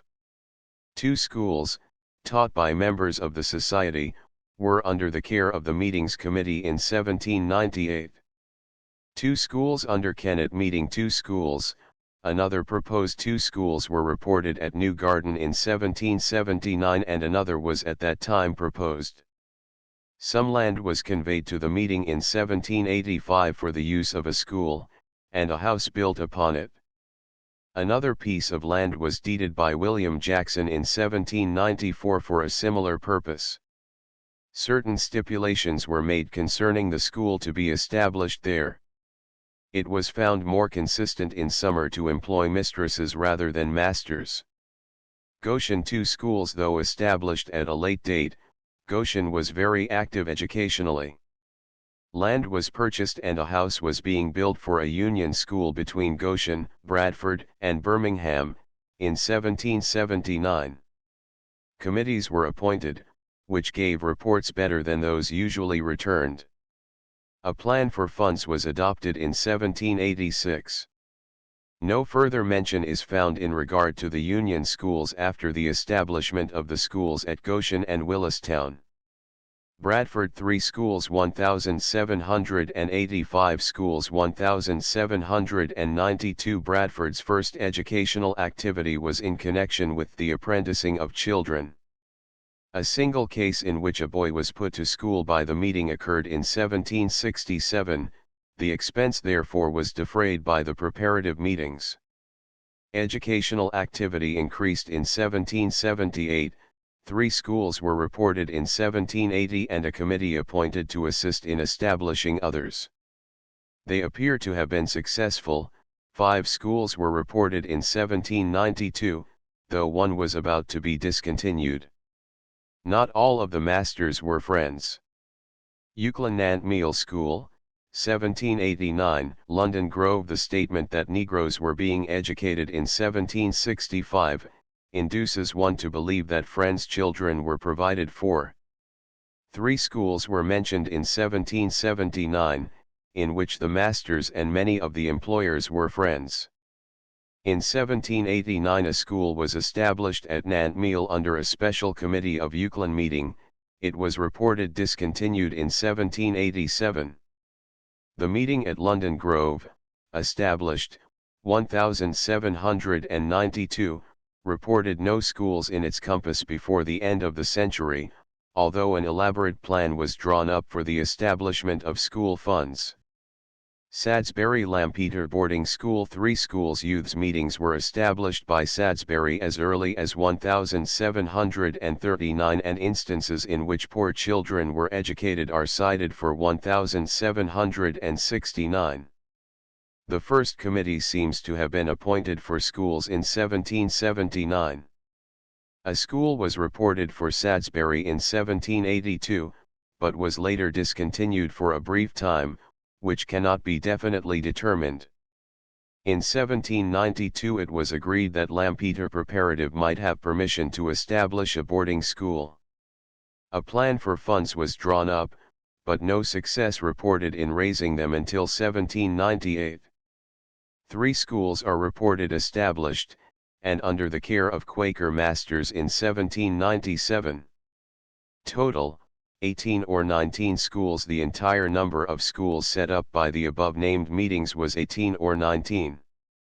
Chapter 8 Schools of Delaware County. The meetings. The activity of the several monthly meetings in Delaware County in the establishment of schools will be considered under the heads of the respective meetings in the following order: Chester, Darby, Radnor, and Concord.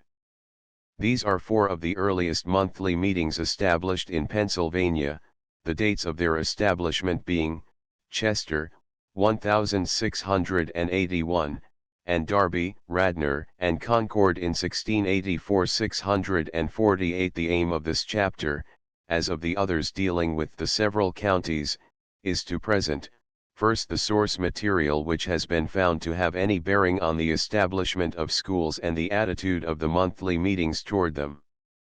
Naming of Chester Penn having come to Newcastle on October 27, 1682, and performed the ceremonies of taking possession of the province 649, appears to have gone thence to Upland, from whence he sent a letter to Ephraim Harmon, dated October 29, 1682, regarding summoning a court to be held at Newcastle, November 2, 1682. 650. But Upland was not destined to remain the name of the city, as Penn's biographers tell us.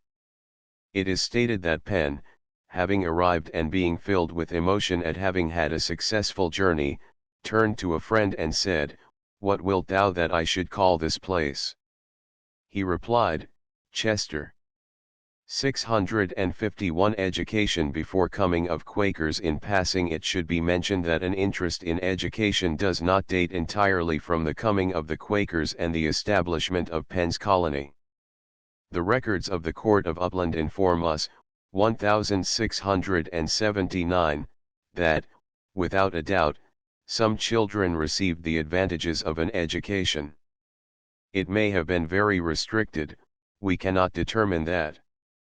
The records of that date state, however, that, the PLT demands of this deaf 200 guilders for teaching this deaf's children to read 1 year.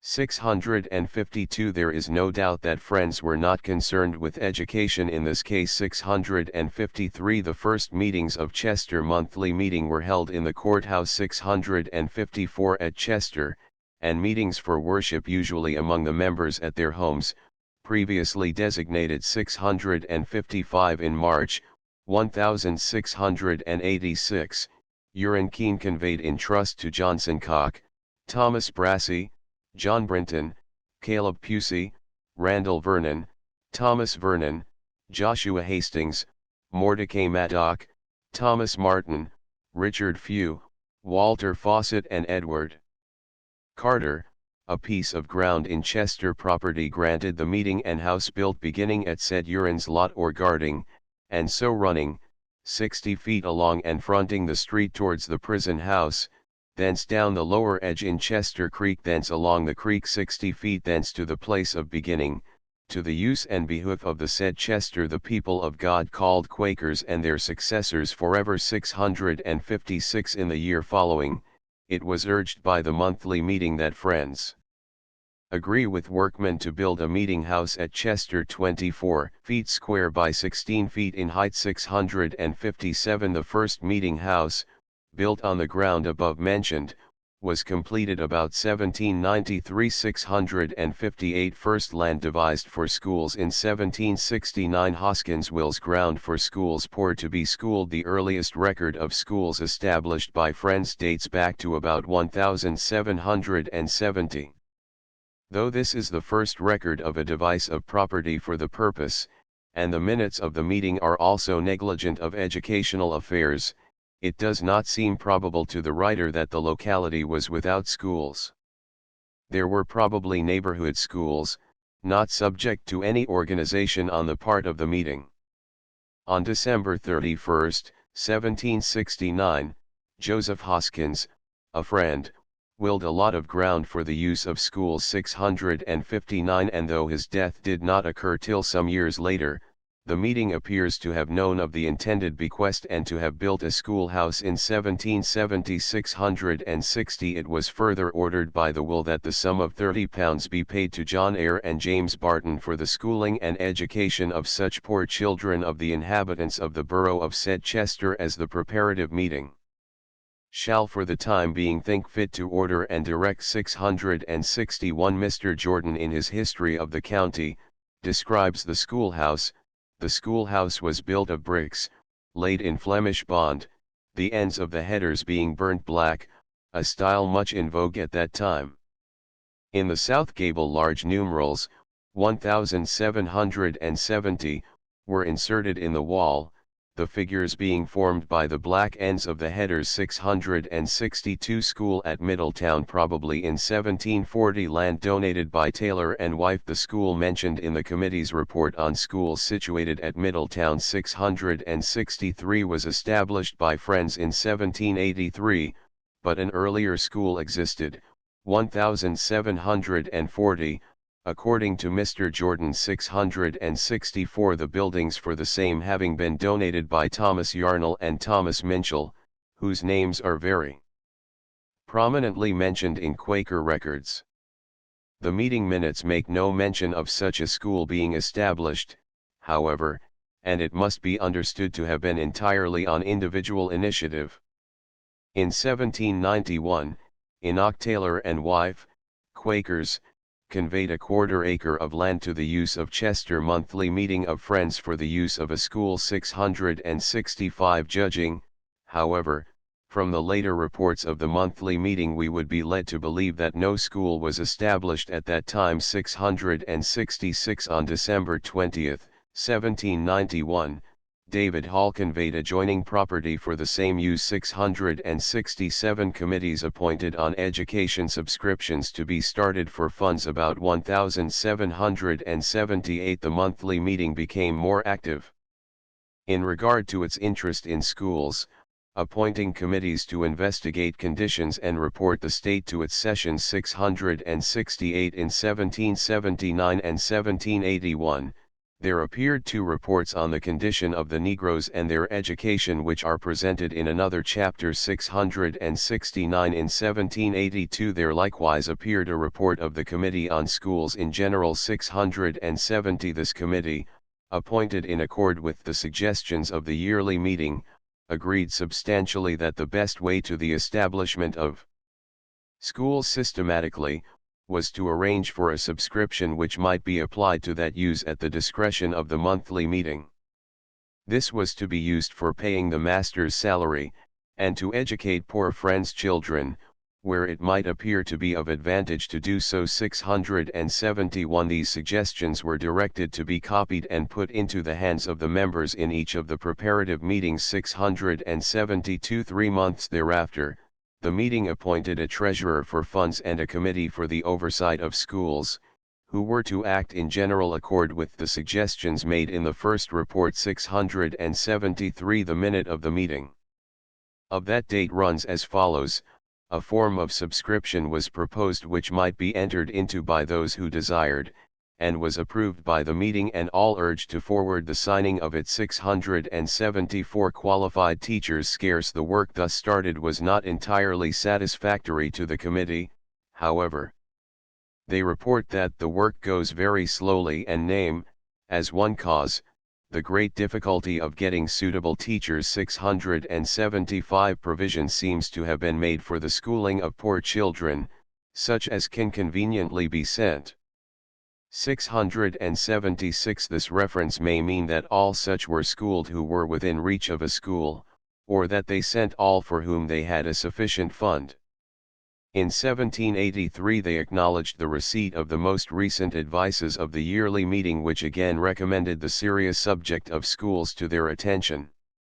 Again in 1792 we find this minute, the subject of schools being now resumed, and the several paragraphs contained in the extracts of 1778, 1779 and 1789 being read relative thereto. Friends of the several preparative meetings are desired to pay close attention to the several repeated advices of the yearly meeting on this important subject. 677, in 1796 the concern of a boarding school, which we have found was also interesting all of the other monthly meetings, in the Philadelphia yearly meeting, came also to the attention of Chester. They indicated their willingness to cooperate in the scheme by the appointment of a committee, which appears from a minute made in the meeting in 1793. Subscriptions promoted for boarding school: William Worrell, Daniel Sharpless, Josiah Rhodes, Edward Fell, Malin Parsons, Roger Dirks, Thomas Sharpless and Jacob Minchell are appointed to prepare a subscription paper and promote Friends subscriptions towards the establishment and support of the boarding school agreeable to the recommendations of our last yearly meeting, and report of their care to next or a future meeting. 678 The general state of schools under the meeting's jurisdiction is made known by the following report sent in by the school committee to the monthly meeting held on January 27, 1800. 3 schools under Chester meeting. The committee appointed to the care of schools report there are 3 kept within the verge of this meeting under Friends' care, viz., 1 at Springfield taught by a friend. 2 at Middletown, taught by a person not in membership. 3 at Blue Hill under similar circumstances, all of which we trust are conducted in a good degree orderly, but that there has been little or no addition to our fund since last year, except what it has increased by use. The school committee also informs that the friends who were by the last will of our friend George Miller and James Turner, left trustees to the lots at Blue Hill have conveyed the same by instruments of writing duly executed as follows, to wit, the dwelling house and lot to Jacob Minchell, Edward Fell, Ambrose Smedley, Isaac Sharpless, John Hill, Jr., and Joseph Pennell, Jr., and the schoolhouse and lot to George Miller, Edward Fell, Ambrose Smedley, James Smedley, Isaac Sharpless, John Hill, Jr., and Joseph Jonell, Jr., which said conveyances have since been recorded and are lodged with the other writings relating thereto, in the hands of the treasurer of the school fund, which is satisfactory to the meeting. 679 The Blue Hill School, mentioned in the above report of the committee, no doubt dated back to a few years following 1791, in which James Turner bequeathed his Blue Hill estate to George Miller for the use of schools established at the direction of Chester Monthly. Meeting 680 Blue Hill estate bequeathed by James Turner I give, devise, and bequeath to George Miller, the son of my cousin George Miller, my house and lot of ground situated in the province aforesaid, commonly called Blue Hill, with the appurtenances to hold by him and his heirs and assigns forever. Upon special trust and confidence, nevertheless and to and for the use, intent, and purpose hereinafter expressed, mentioned and declared, and moreover for the use of the Society of Protestants, commonly called Quakers, of and belonging to the monthly meeting of Chester for the erecting 1 or more houses for the teaching and instructing youth therein, and all necessary conveniences thereto belonging under and subject to the rules and regulations and orders of the said meeting for the time being. Forever. Item, I give and bequeath to my friend Jacob Minchell, all the rest and residue of my estate in trust for the use of a school which may at times be kept at or near my lot of ground above mentioned, subject to the direction of the Chester Monthly Meeting. 681 Legacy from Thomas Evans. The meeting schools also received a considerable assistance through a legacy of £50 left by Thomas Evans for the establishment and support of a school within the verge of Chester Monthly. 682 He makes it clear in his bequest that he has been influenced to do this by the recommendations of the yearly meeting, the influence of which has been instanced in many cases before this one. Not only to the advancement of education and enlightenment by means of schools alone did friends of the Chester meeting lend their encouragement. In a minute of 1689 we find an interesting reference to assistance proposed for the encouragement of printing in Philadelphia. Printing encouraged by the meeting. The business proposed to the Friends of Philadelphia concerning allowing William Bradford, the printer, £40 by the year to encourage him to continue in the art and practice of printing. This meeting approving the said proposal, orders for Derby Monthly Meeting John Blunston and Joshua Fearn, and for Chester Monthly Meeting Caleb Pusey, Randall Vernon, and for Chichester Monthly Jacob Chandler and John Mendenhall to take subscription according to Proposal 683. An early attention to education reported by the quarterly meeting. We have noticed that there appeared to be very little in the records of the monthly meeting until about 1770, and that they contained little of educational interest before that time. The records of the quarterly meeting of Chester, later known as Concord, are, however, full of suggestions which indicate that educational interests had their attention much before that date, though they were not under a perfected organization. As early as 1732 advances were made for the care and instruction of poor children which would fit them to earn a living. We may mention the financial assistance promised by Joseph Meade in that year. Our ancient friend Joseph Meade having by letter communicated to this meeting his mind, signifying his willingness to do something that might be conducive towards a public good, and in order thereto offers to give £50 toward a stock to be kept in this meeting for the putting of poor friends' children to trades or for relieving of poor or indigent friends, which this meeting very kindly accepts of at the hand of said friends 684, and this meeting being informed that our friend Joseph Meade continues steadfast in his mind respecting his donation towards pious uses, and desires he may know to whom he may deliver the said gift. After some consideration thereon, this meeting do nominate Jacob Howell and John Davis to be receivers, and are by this meeting empowered to receive the above and all such bequests, in behalf of and for the use of this meeting, and to put out upon interest as soon as they conveniently can all such money into good and responsible hands, and to render to this meeting when required thereto, or to whom the said meeting shall appoint, a true and just account of what may be delivered hereafter by any person or persons into their hands for the uses aforesaid. 685. In 1739 the interest arising from this gift was withdrawn at his request and paid to the Springfield Friends to help them build their meeting house. 686. In response to the yearly meeting's urgent request of 1,746 and 1750 687 we have their action recorded in this minute of the year 1754. Report required on state of legacies according to a minute of the advice of the last yearly meeting concerning the settling of schools in the country.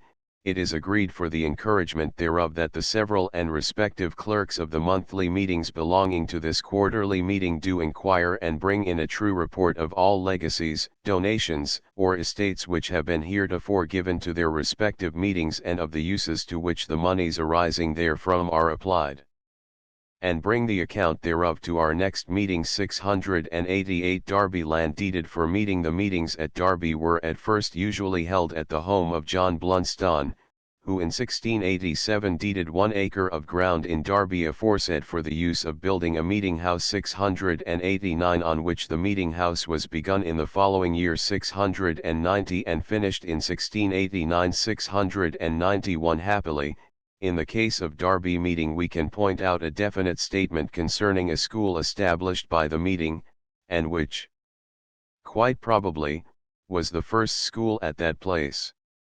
In 1692 the minutes note that, B. Clift School agreed at this meeting that Benjamin Clift teach school, beginning the 12th day of the 7th month, and to continue 1 whole year except 2 weeks. 692 His salary for the first year is not known, but the minutes a year later give some clue as to the amount paid.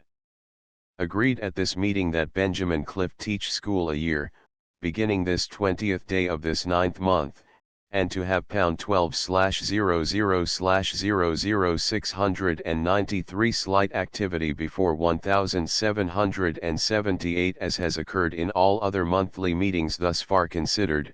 There was always little done in the way of organization and supervision of school affairs till after 1770. 694 There were however various committees appointed from time to time, especially in the case of legacies and donations, which were quite common even at early date. 695 The movement towards better organization, however, began more earnestly in 1778, with the receipt of a number of letters from the yearly meeting, in regard to which the following minute was made: cooperation of monthly and quarterly committees. This meeting received a number of the general epistles from the last yearly meeting held in London, and also the same number of copies of an epistle from the same meeting to our last yearly meeting. One of each were read at the close of the meeting for worship, to satisfaction, and the clerk is directed to read one of each the forepart of a first day meeting. The remainder were distributed amongst friends. 696 building for a school proposed in the 12th month. Derby Friends received a committee appointed by the quarterly meeting, Concord, to investigate conditions and promote schools among the monthly meetings. 697 John Howe, Aaron Oakford, Isaac Lloyd, Benjamin Lobb, and Josiah Bunting were appointed by Derby to join with the quarterly meetings committee in its work. 698 The next year the question of building a schoolhouse occupied their attention. 699 It was proposed to deal with persons holding some land adjoining that of the meeting, that it might be purchased as school property and a suitable building erected thereon. Finding, however, that those holding the adjacent property were not at the time disposed to sell, it was decided to begin a subscription for erecting a schoolhouse on the meeting's land, which has been mentioned as having been left to the meeting's use by John Blunston. 700 The work on this building was evidently begun between 1779 and 1781, as we may infer from the minute of the latter year. This meeting resuming the consideration of building a house to accommodate a school were informed by one of the committee that it appeared to be necessary the subscriptions should be enlarged before the work could be completed. Therefore Abraham Bonsall, John Humphreys, and Philip Price are appointed with the former committee in order to forward the work and to report what progress they have made therein to next meeting. Benjamin Lobb requesting to be released from the above service. Morris Truman is appointed in his room. 701 The tenor of a minute of the meeting next following was to the effect that enough money had been secured for the completion of the work. 702 State of school satisfactory. 1784 A digest of report of 1790 In 1784 another visit was received from the committee of the quarterly meeting, whose purpose was the establishing and keeping up suitable schools, as recommended in the several years past. 703 The reports of the committee of the school at this date indicate that the status was nearly what was expected by the yearly meeting, respecting 1. Foundation, 2. Masters, 3. Supervision by committees, 4.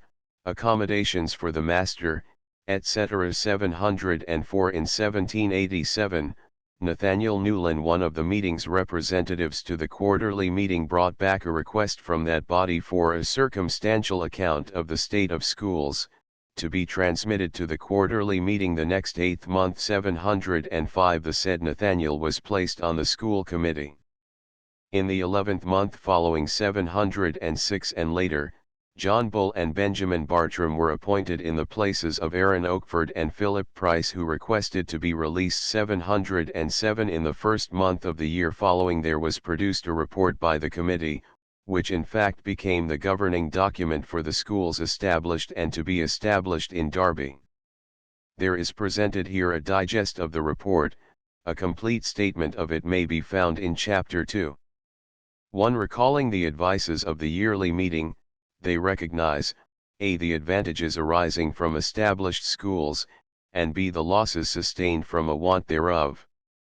2. Therefore it is agreed that in the future 5 friends should be appointed and called the overseers of Derby School, 3 of them to be sufficient number to transact business. 3. Their duties, a. visit the school, b. examine the progress of the scholars, c. inspect the teachers' conduct, d. employ teachers, with the approbation of the meeting, e. discharge them in similar manner, if cause therefore arise, f. discharge unruly pupils, who will not submit to the rules of the school, g. settle all differences arising between the master and any employers, h. devise some plan for raising permanent funds for the school, also to receive interest from the trustees of donations given for education of the poor, and apply the same as intended. I. aid the trustees in getting better securities for the same. J. Minutes of their proceedings are to be kept and reports made to the monthly meeting once a year, and at other times if called for 708 new overseers added temporarily schoolhouse to be built on lob lot by subscription not begun until 1797 or 1798 in 1792 the new overseers reported they had continued to visit the school and inspect the learning of the children, which they did with satisfaction, implying that all conditions were as desired. 709 in the 11th month 4 new members were appointed to the school overseers. 710 as it is not stated that any had been released, we are uncertain as to whether the number required had been increased or not, quite likely they were appointed only for temporary assistance. In 1793 it was reported from the school overseers that Benjamin Lobb had agreed to grant a lot of ground on the upper part of his plantation, to build a schoolhouse upon. The overseers proposed that the expenses be defrayed by subscription. 711 a subscription was started for the same, and friends desired to forward it, that the school might be begun. 712 the cost of this school was estimated at £110. 713 it is not known just when this school under friends' care was begun in Upper Darby, but at various stages these things are known about it. 1. On the 28th of the 3rd month, 1793, it was reported that Lobb had offered the ground. 2. The cost of the building was estimated, 5th month, 2nd, 1793, at £110. 3. 8th month, 12th, 1793, the Chester Quarterly Meeting received the report that Darby was going to establish a school for friends. 4. In 1796 the Committee of Overseers reported, "Our school has been kept in good degree accordingly as desired by the yearly meeting." 714. 5. The Committee of Overseers still mention but one school under their care, and 6. 8th month, 2nd, 1798, the school overseers report that the schools are kept as recommended by the yearly meeting. It would appear then that the school did not actually begin until some time between 1797 and 1798. 715 since all prior reports had recognized but one school. Mr. Jordan states that in 1779 a deed set aside 24 perches of ground in Upper Darby on the Darby-Haverford Road for the use of schools. 716 this seems to have no connection with the schools established by the meeting. It was the first official deed for ground for schools, but many bequests of great value had been made previously. 717 the text of the minutes recording these bequests follows on a later page. The state of education in 1797 and the state of schools as reported by the committee in 1797 was as follows: our school has been kept since last accounts, as recommended by the yearly meeting, visited by the overseers and the scholars learning inspected to a good degree of satisfaction.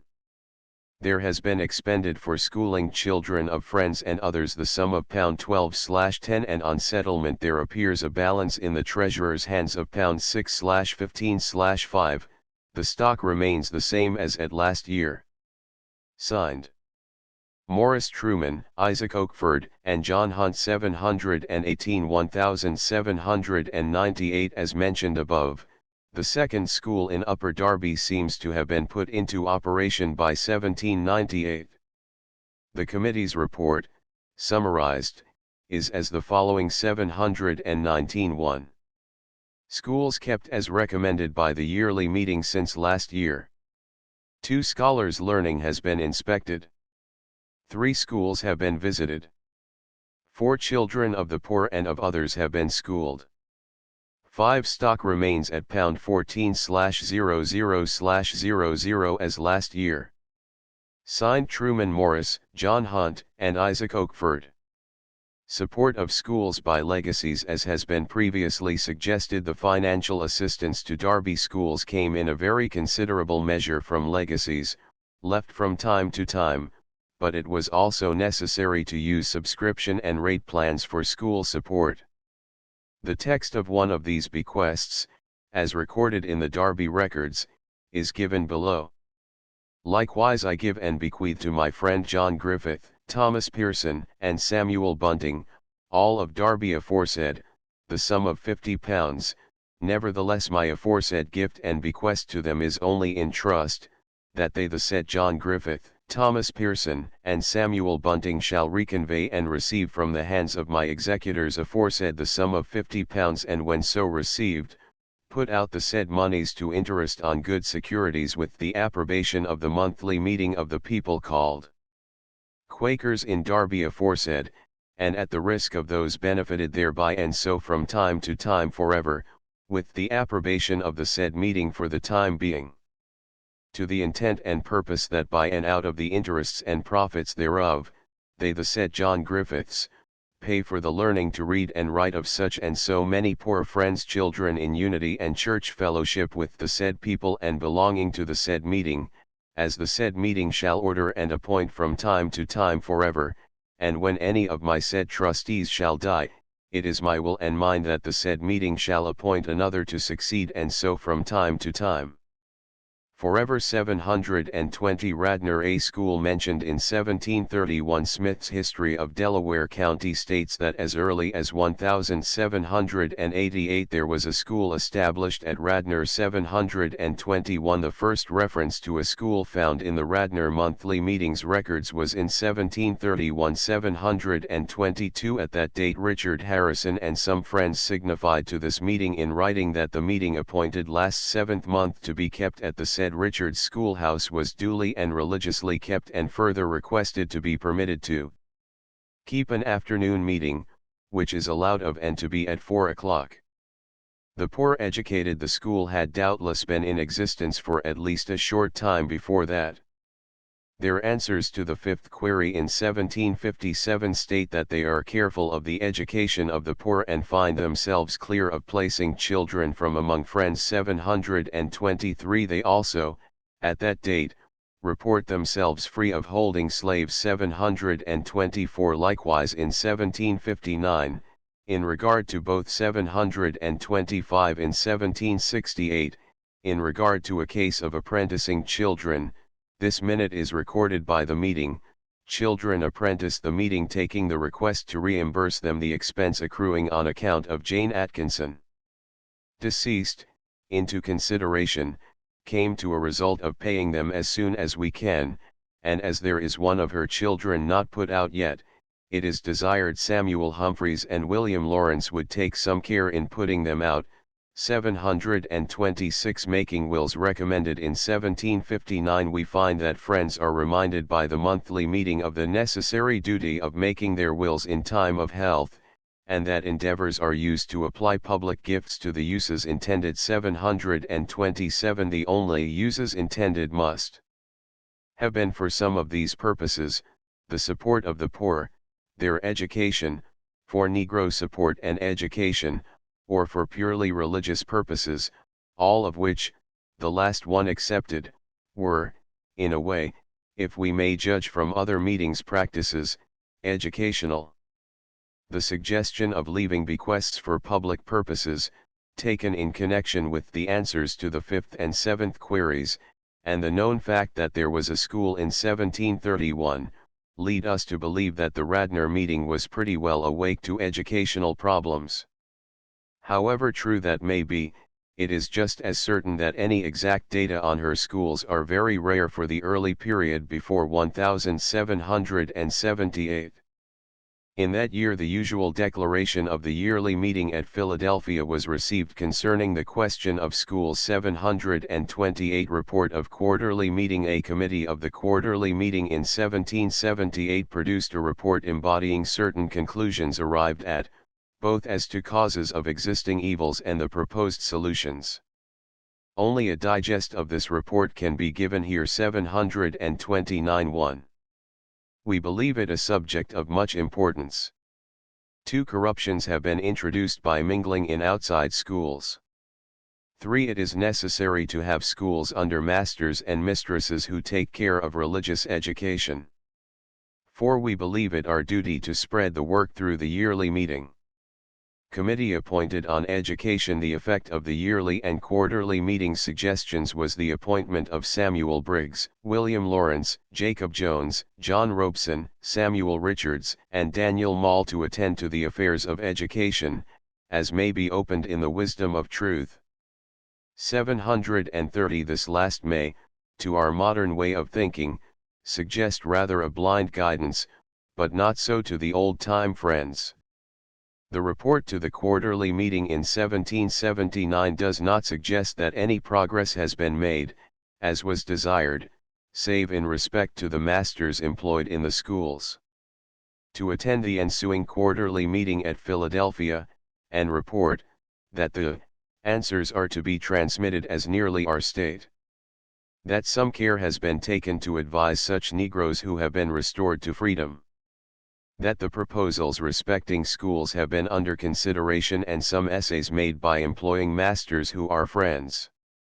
That small progress has been made as yet in laboring for the pious education of the youth. 731 Preparatives visited the demands of the yearly meeting. The next step, as reported in 1781, was the appointment of friends to attend each of the preparative meetings and to do all possible to spread the concern of schools and excite an attention thereunto. No visits were as yet made to individual families, and the general feeling of the meeting appeared to be that not much progress had been made. 732 When reading these reports of the monthly meetings, it is well to keep in mind the chief things which the yearly meeting had desired. 1. The establishment of permanent school funds. 2. Employment of friends as teachers. 3. Houses and permanent lands, gardens, and so forth to be provided for the accommodation of the masters, etc.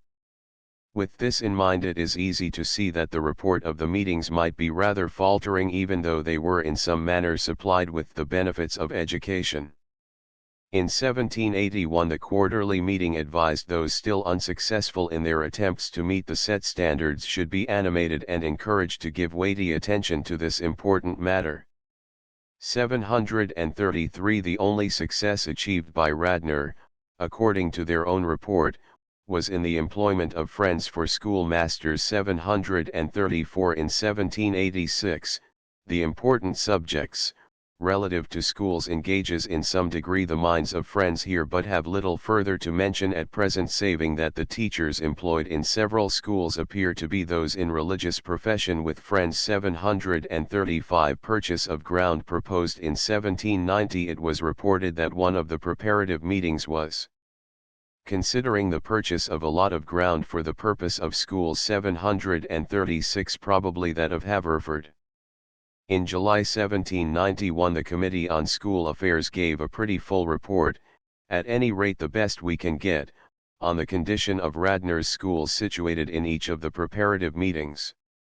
The statement issued by the committee was the following: Report of 1791 2 schools under Friends meeting Haverford and Radnor. The Committee on Schools also produced their report thereon in writing as follows: We take the interesting subject of schools into consideration, and to visit those wherein either our preparatives are concerned, have given unction thereto, and find that although there are divers schools kept in the compass of the monthly meeting, 2 only appear subject to the rule and direction of friends, the one being at Haverford, kept in a house erected in a small lot of ground belonging to that meeting.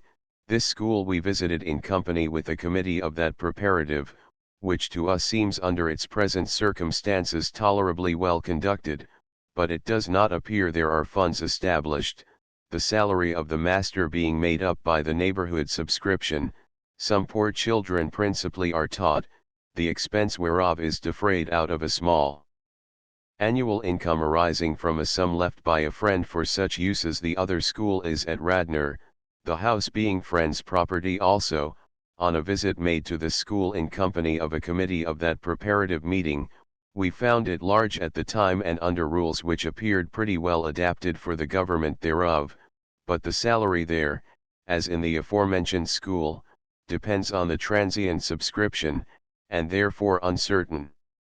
At Marion and the Valley we have not discovered any progress made in laying a foundation for schools in the way proposed by the yearly meeting. After considering this weighty subject with attention, we are of the mind the several preparatives, notwithstanding difficulties may occur, should be encouraged to a continuance of care and exertion herein as strength may be afforded, in order to carry into effect this desirable object among us, signed on behalf of the said committee by James Jones, 737 Concord, Birmingham School, at least as early as 1779 School at Chichester. The definition of the time when Concord established its first schools, under the meeting's care, is only possible within rather extended limits. We can only say that at such a time certain schools were in existence. Earlier than that we have no authentic source of information. Jordan, in his History of Delaware County, places the date of Birmingham's first school as 1806, 738, it being built on a lot conveyed for that purpose by John Burgess. From the report of the Concord Monthly Meeting in 1779, which will be presented later, it appears that Birmingham had a school at that date which was established in some measure agreeable to the demands of the yearly meeting. 739 it is spoken of as a regularly established school, which the writer has found in most meetings to mean that a house, master, funds, and sometimes a permanent lot were provided. This is merely suggestive. It certainly does not prove that there was a lot and building provided, but the indications are in favor of that, rather than against it. The same author, in reference to Upper Chichester, states, in 1793 the Society of Friends established a school in Upper Chichester which was maintained by the Society until the public school system was introduced. 740 the source for the statement is not given, but it appears it must be subject to the like inaccuracy suggested above in reference to Birmingham. The report of the school committee, which seems to contractivert the time of the establishment of schools, given by Jordan, is herewith included. Report of 1779 we of the committee appointed to the care of schools and education of the youth, report we have in some degree attended to the importance of the service, have lately visited 2 schools, which are now established in some measure agreeable to the concern of the yearly meeting as recommended in the extracts for that purpose. 2 schools, one of which in the verge of Chichester, the other Birmingham particular meeting, which visits, on observing the economy and regularity of said schools, have afforded us much satisfaction. With increasing desires for the establishment of another in the verge of Concord, which unitedly appears to be much wanting, as divers friends now labor under very considerable inconvenience for want thereof. Signed by 9 of the committee. 741 committee visits preparatives in 1780. The minutes of the meeting state that another full report on schools was brought in, but such a report is not found in the minutes. In 1781, the question being revived by the receipt of the yearly meeting's extracts, a committee of Joshua Sharp, Richard Strode, Hugh Judge, Samuel Trimble, George Martin, and Caleb Pierce were appointed to take the extracts and visit each of the preparative meetings, at which they were to be read. 742 they further directed the time for Birmingham to hold their meeting, so that the visit of the committee might be arranged. 743 it is known that these visits were performed, and others. Following that date. 744 report of 1786 and 1787 3 schools. It was noted in the committee's report presented in 1779, that Concord did not yet have a school under its care. 745 though one was desired. The report of 1786 indicates that all of the preparatives were at that time supplied. A digest of the said report is produced here, also that of 1787. The committee informed this meeting that they have appointed John Pierce treasurer for Chichester, Joseph Trimble for Concord, and William Townsend for Birmingham. We also agree to report, agreeable to the request of the quarterly meeting, 746 digest of their report. 1. We have a school and house at each preparative meeting agreeable to the plan of the yearly meeting. 2. They are under the care of a steady committee of our monthly meeting. 3. Schools are conducted to the good satisfaction of friends. 4. One of them at present is vacant. 5. We have also agreed upon a plan to establish a fund for the education of poor children, also for the support of the said schools. 6. There is a treasurer for each particular meeting.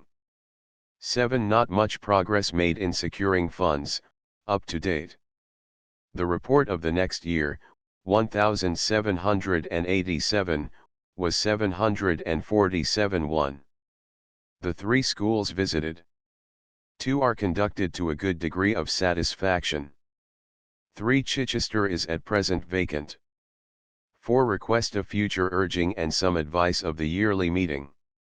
The encouragement given to the School of Concord through individual philanthropy is to be noted in the will of Nathan Yarnall, an extract from which appeared in the Concord Minutes.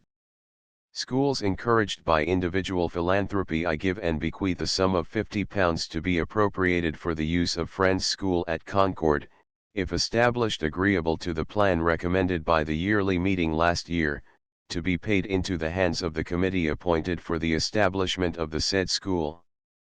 It appears that Samuel Trimble, Morris Jones, William Trimble, and Caleb Pierce are a committee appointed by the Concord Preparative Meeting to take the immediate care and oversight of that school. They, and to make report to next meeting 748 such aid as this doubtless hasten the coming of the first school, which was reported by the committee in 1786. 749 Summary. The meetings. The establishment of schools in Chester, Radnor, Derby, and Concord meetings is discussed in this chapter. Chester land devised for schools. 3 schools. There is evidence that education was provided for some children in Chester before the Quakers came to the colony. The first meetings at Chester were held in the courthouse, but land for a meeting house was devised in 1688. The first property devised for school purposes was that of Hoskins in 1769. A schoolhouse was built on the land in 1770. A school is said to have been at Middletown in 1740, in a building donated by Thomas Yarnall and Thomas Minchell. Land was also given for schools in 1791 by Enoch Taylor and his wife. About 1778 the usual committees were appointed and subscription plans formulated. At the end of the century 3 schools were reported under Friends' care. Derby committees cooperate 2 schools. The first school at Derby was taught by Benjamin Clift in 1692, 1693 and perhaps longer, though no further record is found. Not much progress is noticed until about 1778, when the quarterly and monthly meetings committees united on the subject of schools. A schoolhouse was erected between 1779 and 1781. According to reports of 1784 and 1790, the Derby School was satisfactorily situated.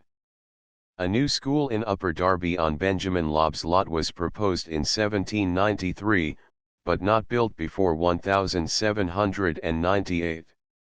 2 schools, kept as recommended, are reported in 1798. Radnor. 2 schools under charge of Meeting. Smith says that as early as 1788 there was a school at Radnor. The meeting records mention one as early as 1731. The meeting was active in educating and apprenticing the poor. The reports, however, do not indicate that they were very successful in meeting the standards set by the yearly meeting for the schools. In 1791 one of the preparatives, probably Haverford, considered the purchase of grounds for a school. A full report of the same year shows 2 schools, Radnor and Haverford, which are subject to the control of the monthly meeting. Marion and the Valley had no schools established according to the plan proposed. Concord. 2 schools. 1779. The very early state of Concord's schools has not been determined, though one was at Birmingham in 1779. Mr. Jordan is inclined to place the date of Birmingham's first school about 1806. The date stated by him for Chichester, 1793, also seems to be too late. The minutes recognize the Birmingham School in 1779 and also one at Chichester at the same date. In 1787 one school is reported for each preparative meeting, Concord, Chichester, and Birmingham. Chapter 9 School Support, Organization, and Curriculum Support. Problem of support. A fixed salary necessary to secure better teachers and retain them at various times in the course of this study. It has been mentioned that the activities of the lower branches of the meeting organization were directed by means of advices sent out from the yearly meetings. These advices, particularly at the earlier dates, were of a very general nature, and, as one would judge from the name, were only recommendations as to what should be done, with occasional expressions of approbation or reproof as the action of the constituent meetings merited. As years went on, however, the advices became of more consequence, sometimes mapping out plans of action in considerable detail. 751 of the questions which came to demand a great deal of attention was that of supporting teachers in the schools. Great trouble had always been experienced in getting masters, properly qualified mentally and morally, who would continue long in the same place of service. The suggestions of the yearly meeting in 1750 sought to remedy that serious condition. The opinion then expressed was that, the most likely means to induce such persons to undertake the business will be to have some certain income fixed, in consideration of which, they should be obliged to teach so many children on behalf of each monthly meeting, as said monthly meeting might judge adequate to the salary, and that no person should receive the benefit of the salary, without the appointment of the said meeting. 751 It was directed that the meeting's clerk send copies of the above recommendation to all quarterly meetings, which were in turn to supply each of their monthly meetings and direct them to send in a report to the next yearly meeting. 752 A weakness of the meeting organization. The above is cited as one of many similar recommendations, and, without the presentation of any more of them, it may be well to point out one of the great weaknesses of the system, that weakness being the lack of a strong central control in the organization which could formulate plans and compel them to be carried into execution. A financial plan based on that idea would no doubt have resulted quite differently than did the one pursued, which left it wholly to the determination of the locality whether they would settle regular funds for the schools. Since this study is historical, we shall limit ourselves to that point of view exclusively. Let us notice then the reception of the recommendations in the case of a few meetings, tracing it to the lowest meeting whence, in the last analysis, the funds usually came. How recommendations reached the lower meetings. Function of committees appointed. What became of the recommendation when it had been sent out from the yearly meeting? In some cases committees were appointed in the quarterly meetings to which it came.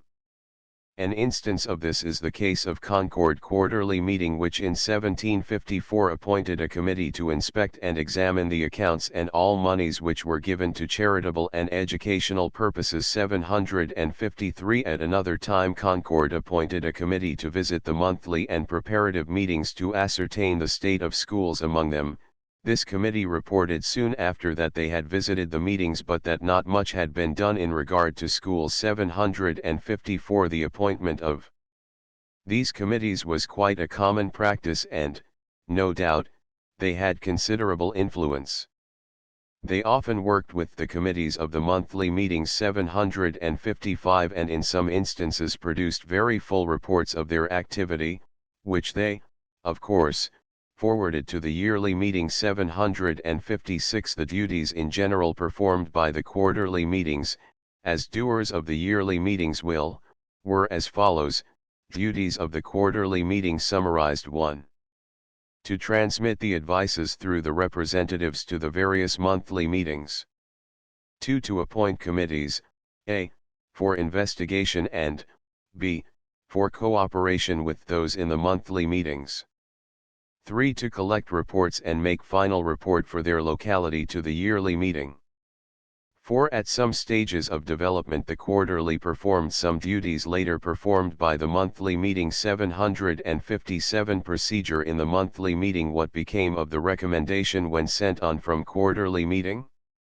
After arriving at and being perused by the monthly, they were always sent by the representatives back to the various particulars, or preparatives, there to be considered. Also 758 The preparative meeting was not primarily a record meeting and little can be found of their organization, if they had any, for raising funds, save from the reports of the monthly meetings.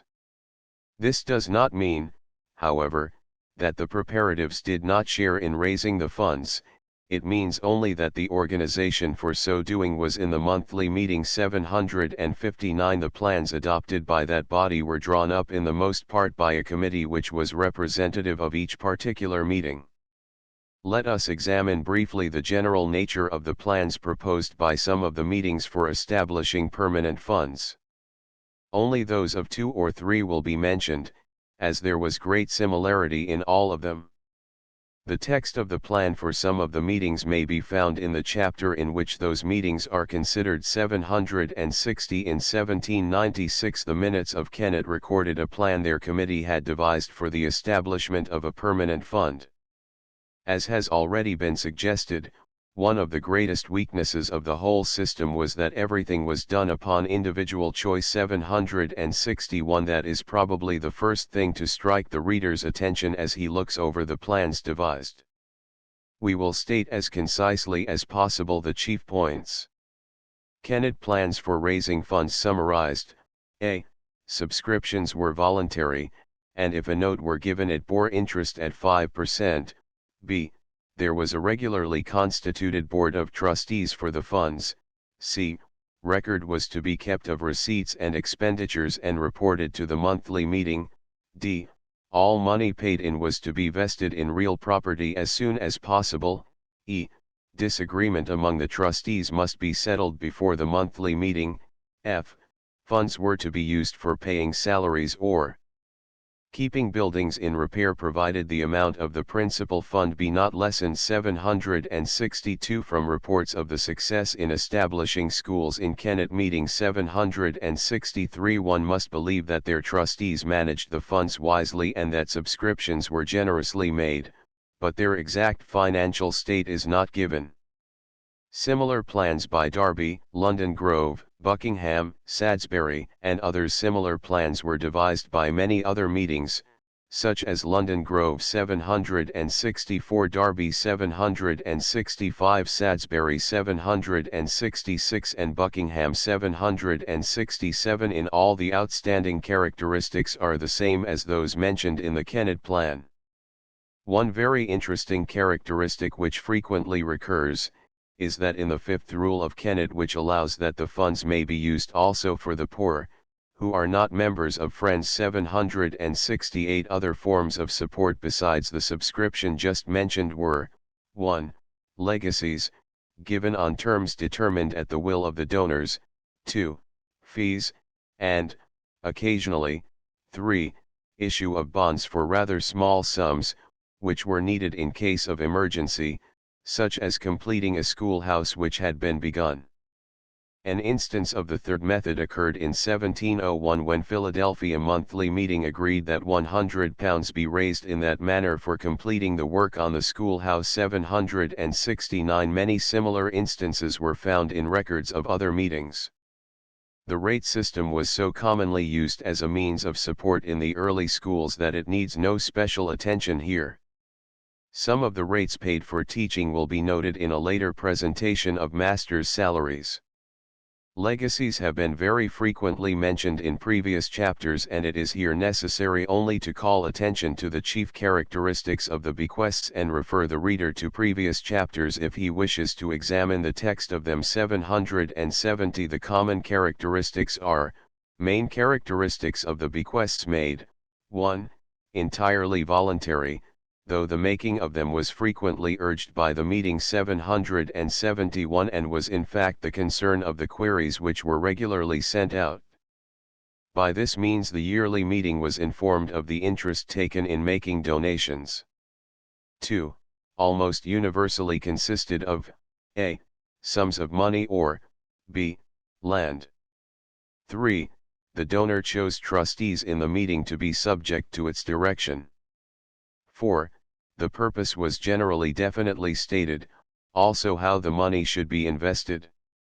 The value of legacies. In a few meetings an entire chapter might be devoted to this interesting and very important means of support of the Quaker schools, but much less space must suffice. The value of it may be indicated by a few figures given in statements of a few meetings and school records. The table gives the yearly value of the legacies or other permanent endowments at the year stated.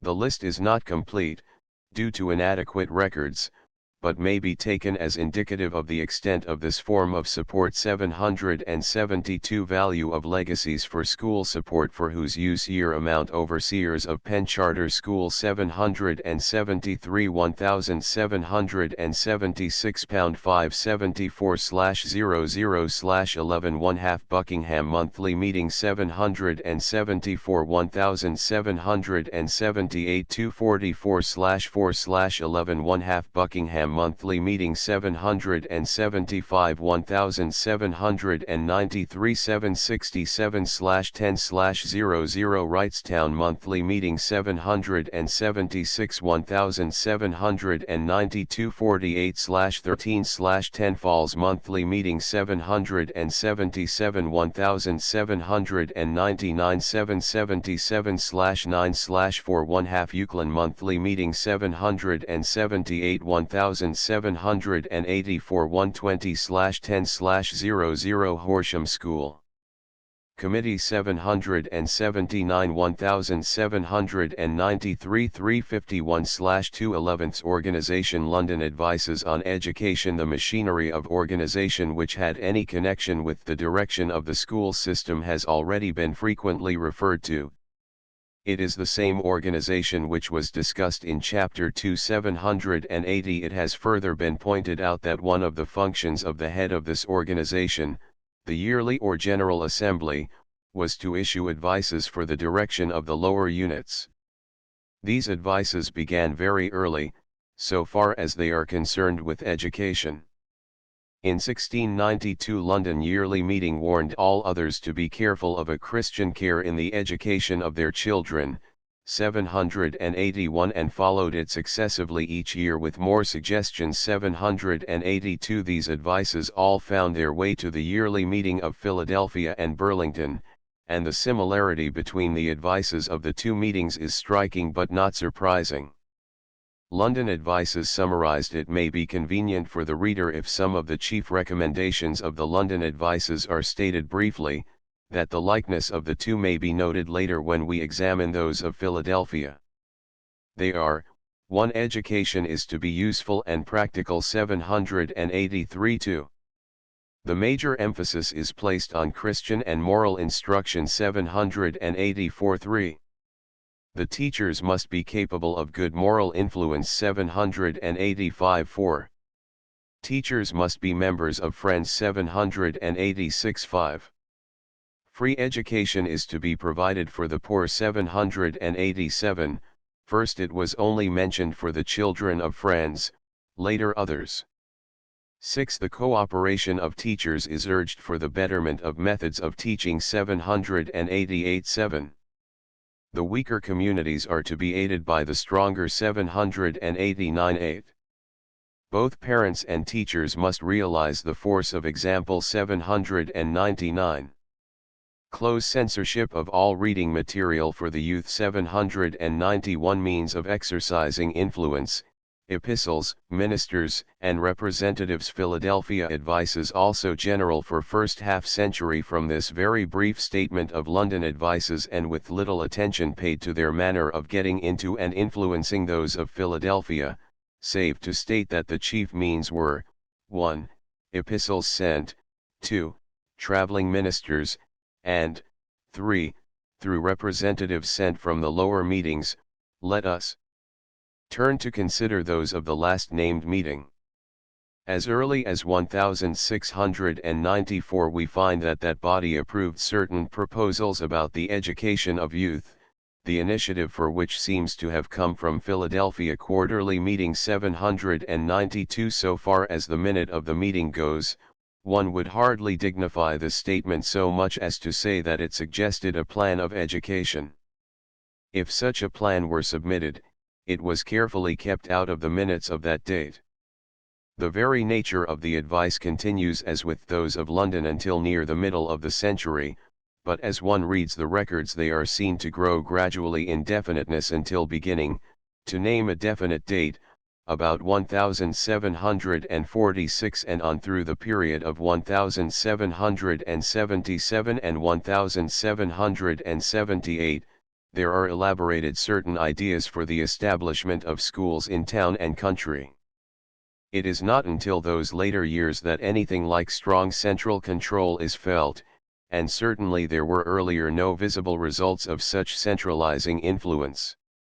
Even then it took the form of urgent suggestions which, though producing very considerable results, cannot be regarded candidly as the best that might have been done. It is with these suggestions of the latter part of the century that we are chiefly concerned. The most important are here stated in brief manner. Summary of Philadelphia Advices 1. Education is to be useful in nature. 2. The minima to be attained are moral and Christian training and an ability to read and write. 3. The meetings are to assist each other in settling schools. 4. Members of Friends are to be employed as teachers in the schools. Good moral influence of the teachers is of first importance. 5. A fixed income, house, and garden are necessary for securing a better and more permanent teaching body. 6. All teachers, employed, are to be approved by the monthly meeting. 7. Quarterly meetings are to appoint visiting committees. 8. Permanent funds recommended to be put in care of trustees. 9. Schools to be under the care of monthly meetings committees and reports are to be made thereon. 10. The poor children to be educated free of charge, and also the Negroes, where they are not able to pay. Children not friends were not omitted 793 as we find in the plans actually followed by the monthly meetings. The functions of the quarterly meeting. The chief functions of the quarterly meeting were, 1. To transmit these advices, 2. To gather and return reports of the accomplishments within its limits, and 3. To keep in touch with the work by means of committees. Sufficient material has in the writer's opinion been presented in the way of reports in previous chapters relating to schools established in the various counties, to make it unnecessary here 794 to characterize it as an intermediary agent and its functions as supervisory and directive seems to be adequate. Monthly meeting. The business unit. The monthly meeting was above all others the organizing business unit, and the welfare of schools appears to have depended much on its activity. It is to the monthly meeting that we are indebted for almost all of the reports on schools, and it has been noticed that not until raised to the dignity of being a monthly meeting, did many meetings assume any important part in directing education. A few preparatives, which might be considered as a little exceptional, were by Bury, Falls, and Horsham. They appear to have handled their schools a little more independently than did others. Duties which were as a general rule performed by each of the monthly meetings were these 795 duties summarized. 1. To investigate the state of schools in their preparatives. 2. To appoint committees to visit, assist and report on schools established, and recommend the establishment of others where necessary. 3. To approve masters, retire them, and fill vacancies. 4. Through trustees or committees on funds, a. To finance the education of poor children, b. To pay salaries, c. To build school houses, and d. To establish permanent endowments. 5. To take final reports to be sent to the yearly meeting. 3 points indicated concerning the organization. These functions have all been brought to the reader's attention by reports and minutes quoted in chapters on the schools in various counties. This brief presentation of the organization and direction on the part of the meetings should be sufficient to point out, 1. That the general nature of the organization is a hierarchy of units, 2. That the direction of school activities comes from the higher to the lower, and is of a general and suggestive rather than specific and mandatory nature, 3. That the monthly meeting formed the real working unit, and that on its diligence probably depended the welfare of the preparative schools. We shall now attend for a moment to a few of the details of the school insofar as we may judge them from the records at our disposal. The school permanent properties recommended for schools property acquired by Philadelphia Schools and Meeting and Abington. It has already been mentioned that one of the yearly meeting's earnest recommendations was that a lot of ground be provided where schools might be necessary, sufficient for a garden, orchard, grass for a cow, etc., and that a suitable house and stables and other necessary things be arranged for the securing of more permanent and better qualified teachers. 796 there were. Certainly several of the meetings where land for the purposes of schools was possessed before these recommendations were made. Notable instances, which may be mentioned, were Philadelphia and Abington, and many others, who early secured permanent lands for the meeting which were also used for the erection of schools. Some of the early acquisitions of school property in Philadelphia were, 1. That purchased in 1698 of Lionel Britton 797, 2. Another deeded by John Goodson and Thomas Lightfoot to the overseers 798 and, 3. That devised by William Forrest, upon which the overseers erected a school in 1744. 799 there was also the piece of ground left to the monthly meeting of that place by George Fox, upon which the meeting gave permission for the building of a school, free from ground rent. 800 The property gained by Abington in 1696 was for the support of a school. 801 A meeting house was erected on the land between 1696 and 1700. These cases of endowment directly for schools were very limited as to locality at the early part of the 18th century. Their number increased in later years, and the increase may have been due partly to the influence of the yearly meeting's urgent advices. Warrington and Fairfax Quarterly, New Garden, Goshen, Derby, Buckingham. A few instances of the tendency toward the policy of purchasing permanent lands may be mentioned. In 1779, Warrington and Fairfax Quarterly reported 2 of their monthly meetings had purchased grounds and erected houses for the said purpose. 802 Another meeting had purchased 16 acres, built a house, but had difficulty in securing a suitable master. 803 All other accommodations recommended for masters had been provided. Near the close of the century, 1794, William Jackson of New Garden deeded a lot of ground to friends of that meeting for the use of a school. 804 New Garden also reported a schoolhouse built about 1795 on land given for the purpose by Jeremiah Barnard. 805 In 1792 Kennett reported that their preparative meeting had purchased of Abraham Taylor a piece of ground for a school and were preparing to build a house on it. It was situated about 2½ miles from Kennett. 806 Other instances of like procedure were, Goshen, 1795 807 and 1782 808 Derby, 1793 809 and Buckingham in 1794 810 Similar cases might be cited for almost every monthly meeting in the southeastern part of Pennsylvania, and it doubtless extended elsewhere. It is to be noted that this general purchasing of school property did not come until late in the 18th century, when the great advancement in Quaker education had its beginning. It may be fairly stated that by the end of the century most of the schools were established on school property held by the meeting for that purpose. As pointed out above, this had been a slow development, beginning with a few in the 17th century that started with land endowments. Early schools held in meeting houses. Family school. The earliest schoolhouses would doubtless present an interesting picture if we could see them inside and out. Unfortunately, there is little information extant, which throws light upon the earliest. In fact, at the very earliest establishment of schools, there were no special houses built for them.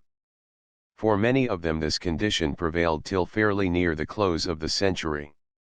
Joseph Falk, writing in 1859, concerning his first school days, stated that he first attended school at Gwinnett, which was held in the meeting house, there being none other for that purpose. 811 His next schooling, in 1795, was at a family school taught by Hannah Lukens, who lived in a little house on the Bethlehem Road.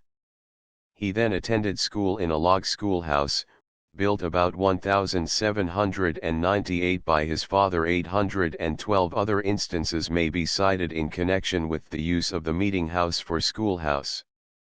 In 1693 to 4 Middletown Friends allowed a school to be held in the meeting house, provided it should cause no disturbance. 813 and again in 1699 a similar request was granted. 814 As late as 1740 Philadelphia meeting proposed to erect a meeting house with chambers over it sufficiently large for the accommodation of a school. 815 Though, as mentioned before, they already had some of their schools in regularly constructed schoolhouses. 816 An old schoolroom at Marion, Pa.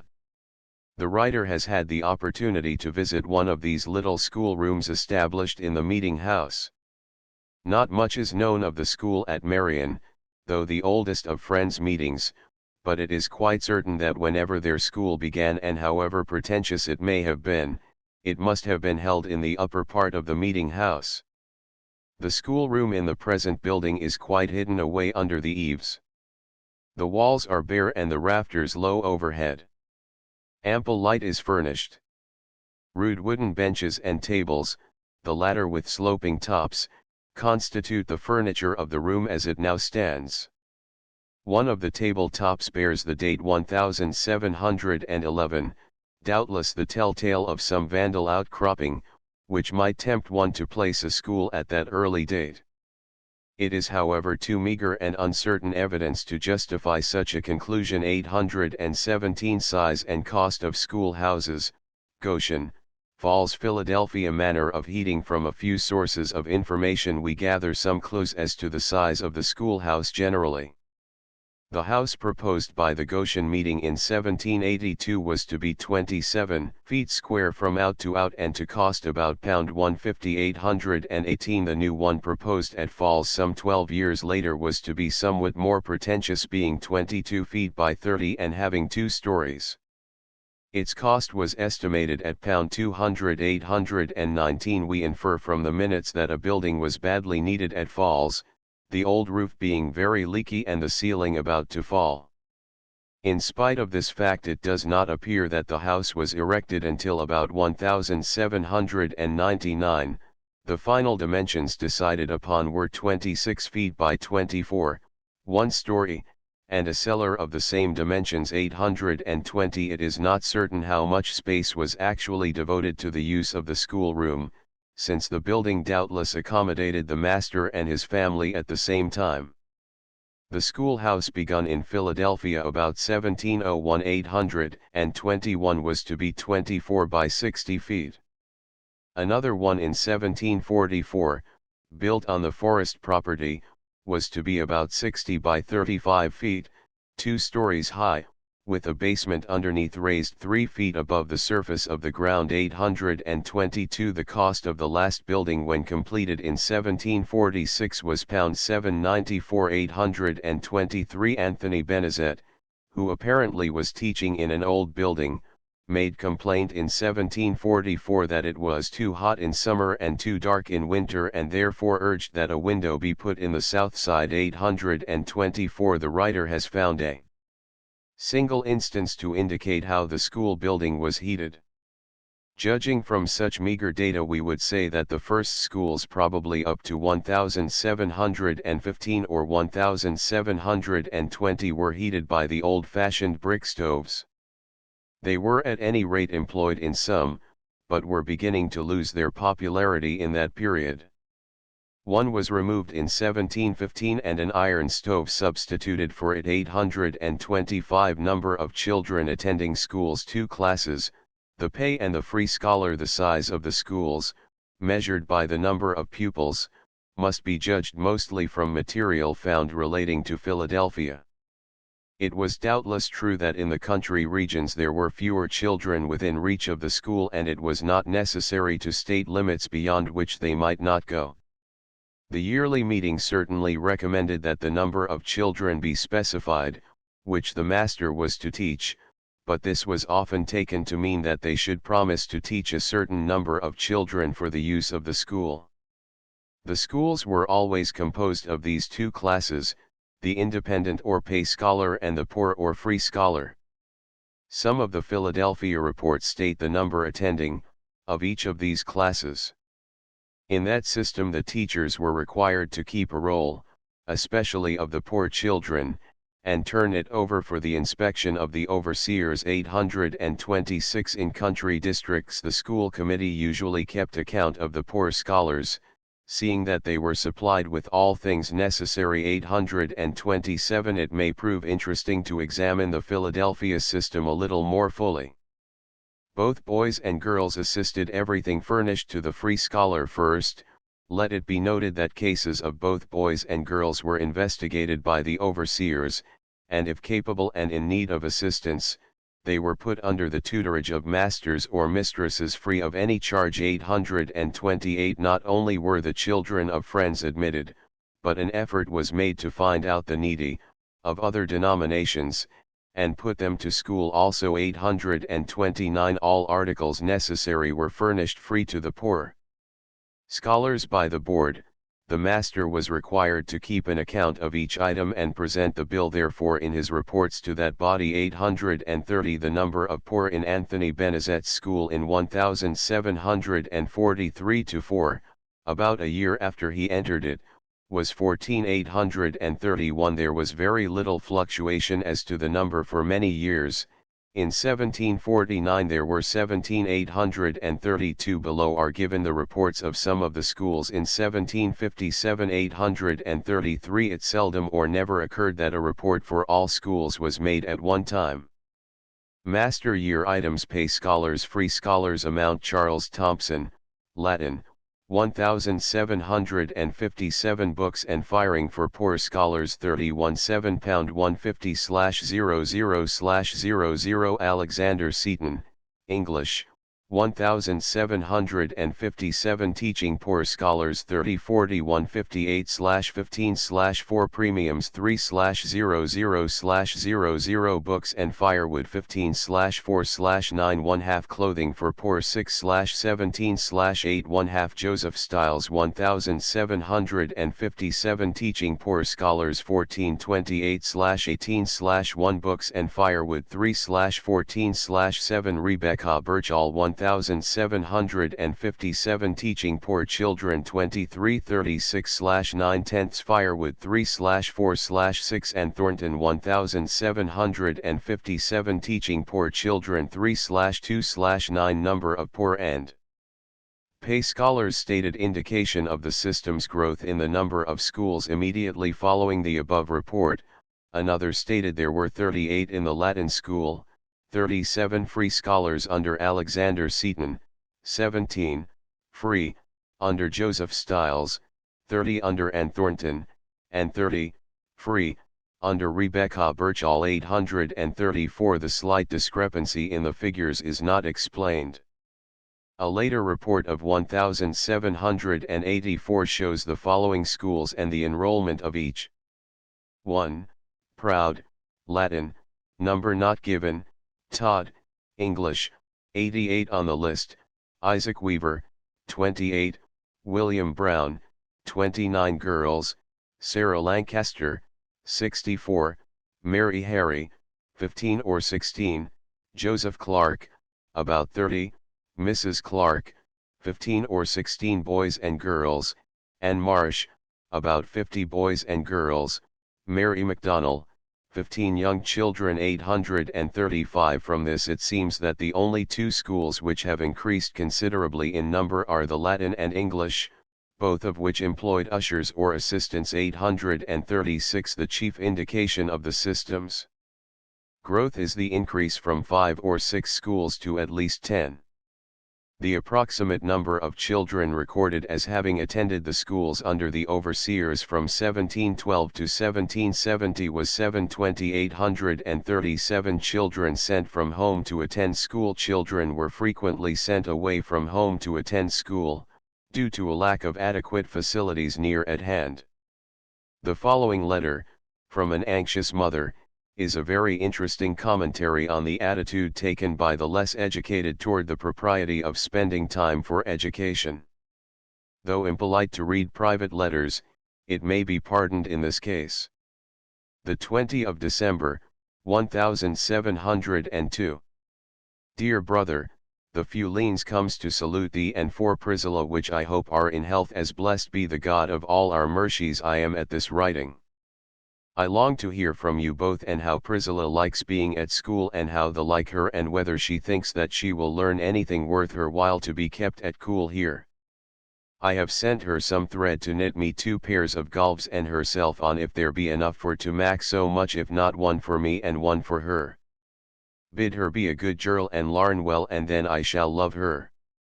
If Abraham and Tone have brought, purchase me £20 and send it me if thou can by some opportunity. In so doing thou wilt much oblige thy most affectionate sister Abigail. 838. A fairly good mental picture of the school, and the atmosphere pervading it, is obtained from a perusal of the list of rules which were adopted both for the guidance of the masters and the observance of the pupils.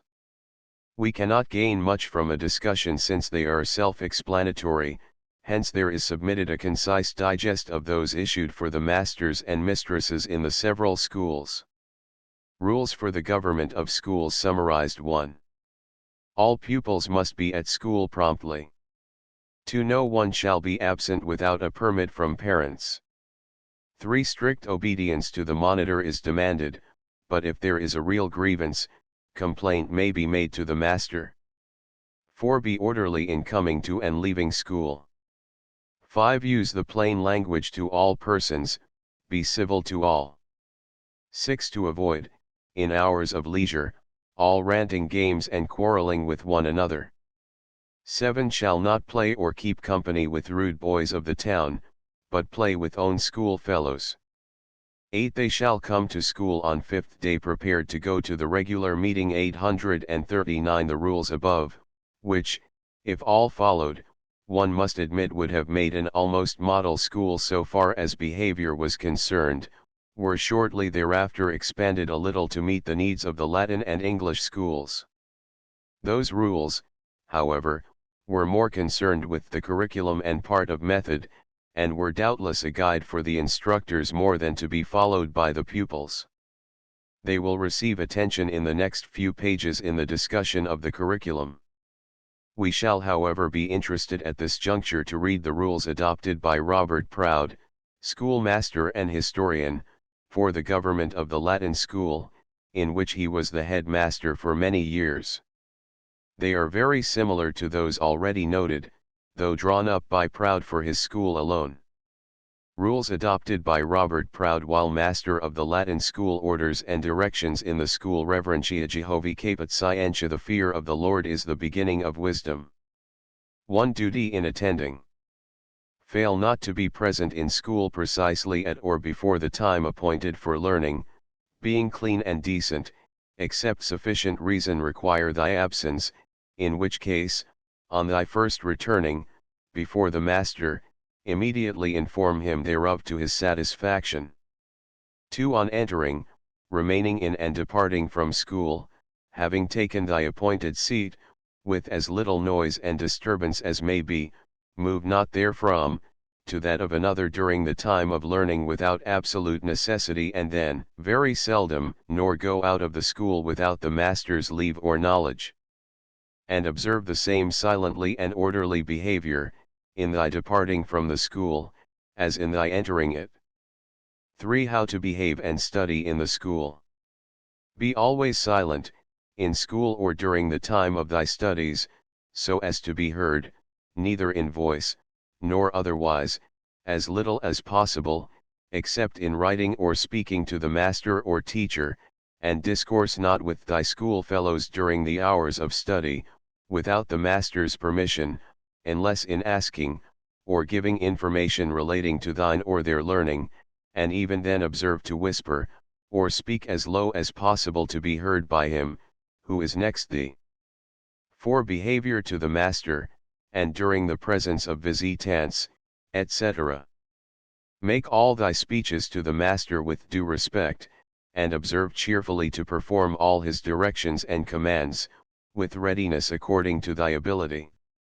And, if a stranger or visitant speak to thee in the school, stand up, turn thy face towards him respectfully and give a modest and ready answer. If any answer be required or necessary, resuming thy seat again, with a silent application to thy study, which order and silence are more particularly and especially to be strictly observed and kept during the presence of any stranger, or visitant, in the school. 5. Behavior to one another. Behave thyself always in a submissive and kind manner to thy schoolfellows, never provoking, quarreling, nor complaining, especially about frivolous matters, but use the word please, etc., or expressions of similar signification when asking anything of them, and observe a proper gratitude for every kindness received, be it ever so small, using thy utmost to cultivate a special friendship with them, not returning injuries, but learning to forgive, and shew them, by thy exemplary deportment, how they ought to behave. 6. Not to take another's property, etc. Neither take nor use anything which is the property of another or in his custody, without first having his permission, and as much as possible, avoid borrowing, at any time, but provide thyself with all books, instruments, and things necessary for thy learning and studies according to the master's direction, always keeping them clean and in good order. 7. The language. Let the common language, used in school, be Latin, as much as conveniently may be, according to the speaker's knowledge and ability therein, but in all places let every one speak with as much propriety and grammatical accuracy as he is capable in whatever language he makes use of. 8. School transactions not to be divulged. Be not forward to divulge any transaction, passed in school, more especially, to the disreputation of any in it, nor mock, nor jeer any of thy schoolfellows, for being reproved or corrected, lest it may sometime happen to be thy own case, but rather be assisting, than troublesome, to the masters or teachers by rendering thyself as agreeable, both to him and them, as possible, in all laudable and good order and discipline, as well as in the advancement and increase of learning and all real improvement in the respective branches thereof, that, instead of introducing any cause of punishing, severe reproof, or servile fear, the place of thy learning may be a place of pleasure and delight. 840 Rule 9 deals with the proper attitude and behavior. Rule 10 deals with the behavior in the religious meetings. Pupils remiss in attendance. The attention of board called to the fact, in spite of the most excellent rules, which, we have seen, were drawn. 841 It appears the attendance problem was one which caused some masters no little worry. Proud's manuscripts again inform us that on one occasion, after continuous aggravation due to absences, he felt called upon to send a note to the overseers concerning that serious affair. He first mentions the ends desired to be gained by such a school, and points out that they are being fallen short of, because of the laxity in attendance. Moreover, the worst offenders are the sons of the overseers. He says in particular, but the occasion of this present observation to the board is more particularly that of the present day, viz. the 4th instant, when out of 6 of these, who attend the said school, the Latin school, and ought more particularly to have been present at that time, for the example of others and their own benefit. Only one of the smallest was at the school and two at the meeting.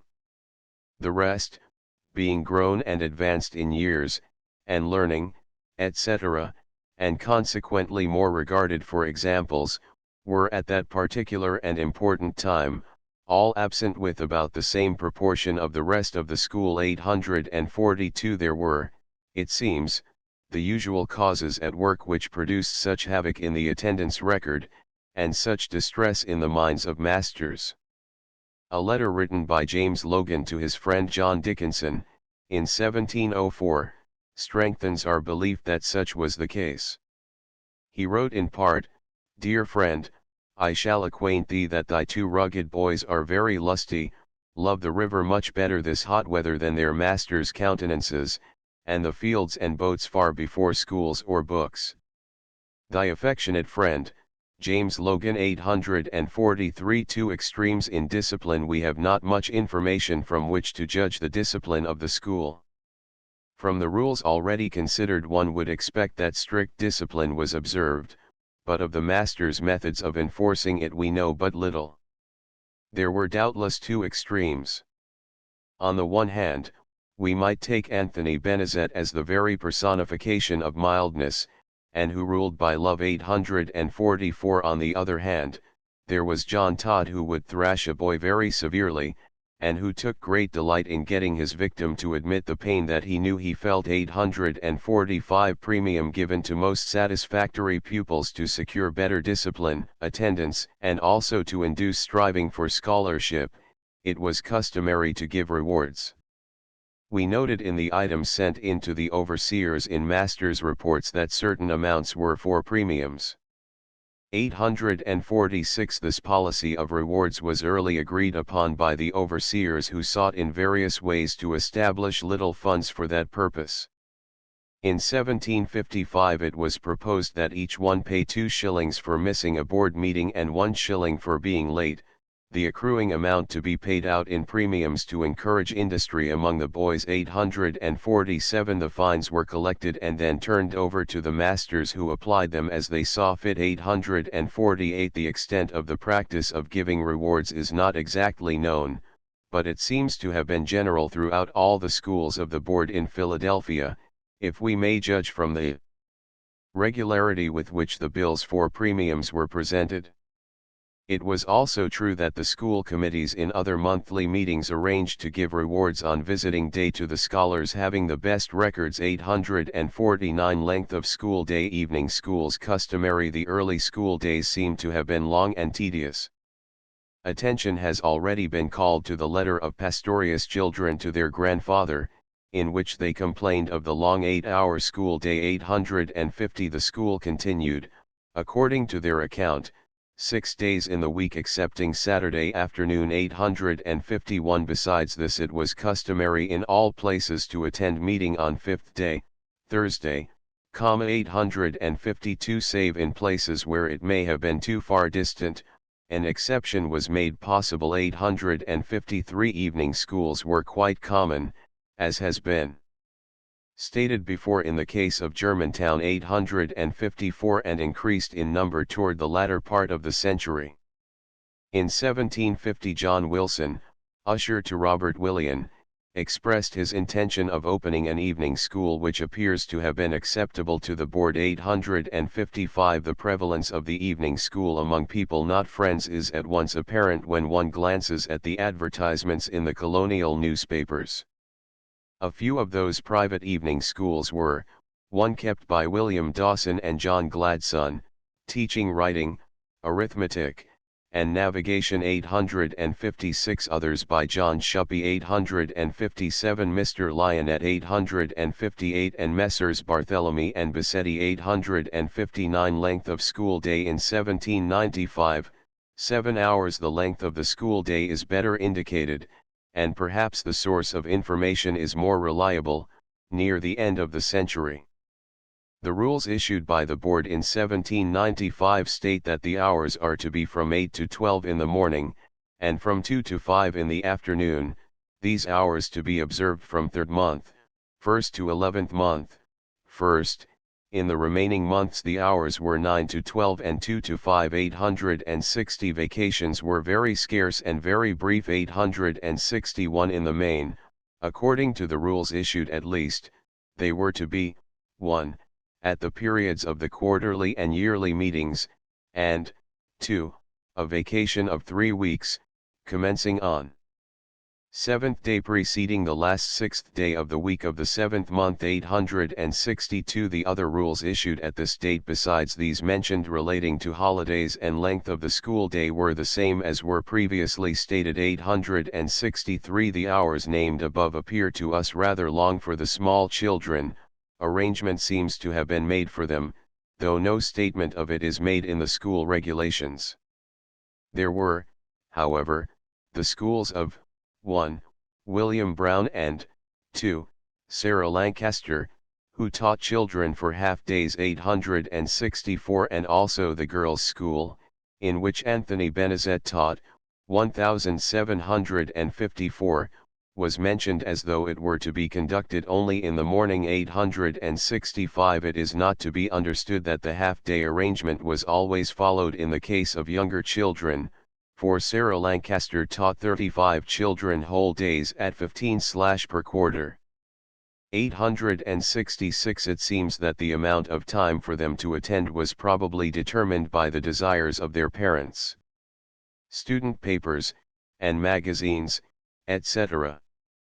An interesting and instructive light is cast upon the inner life of the school in Philadelphia, by some of the manuscript collections of the very old Philadelphia families.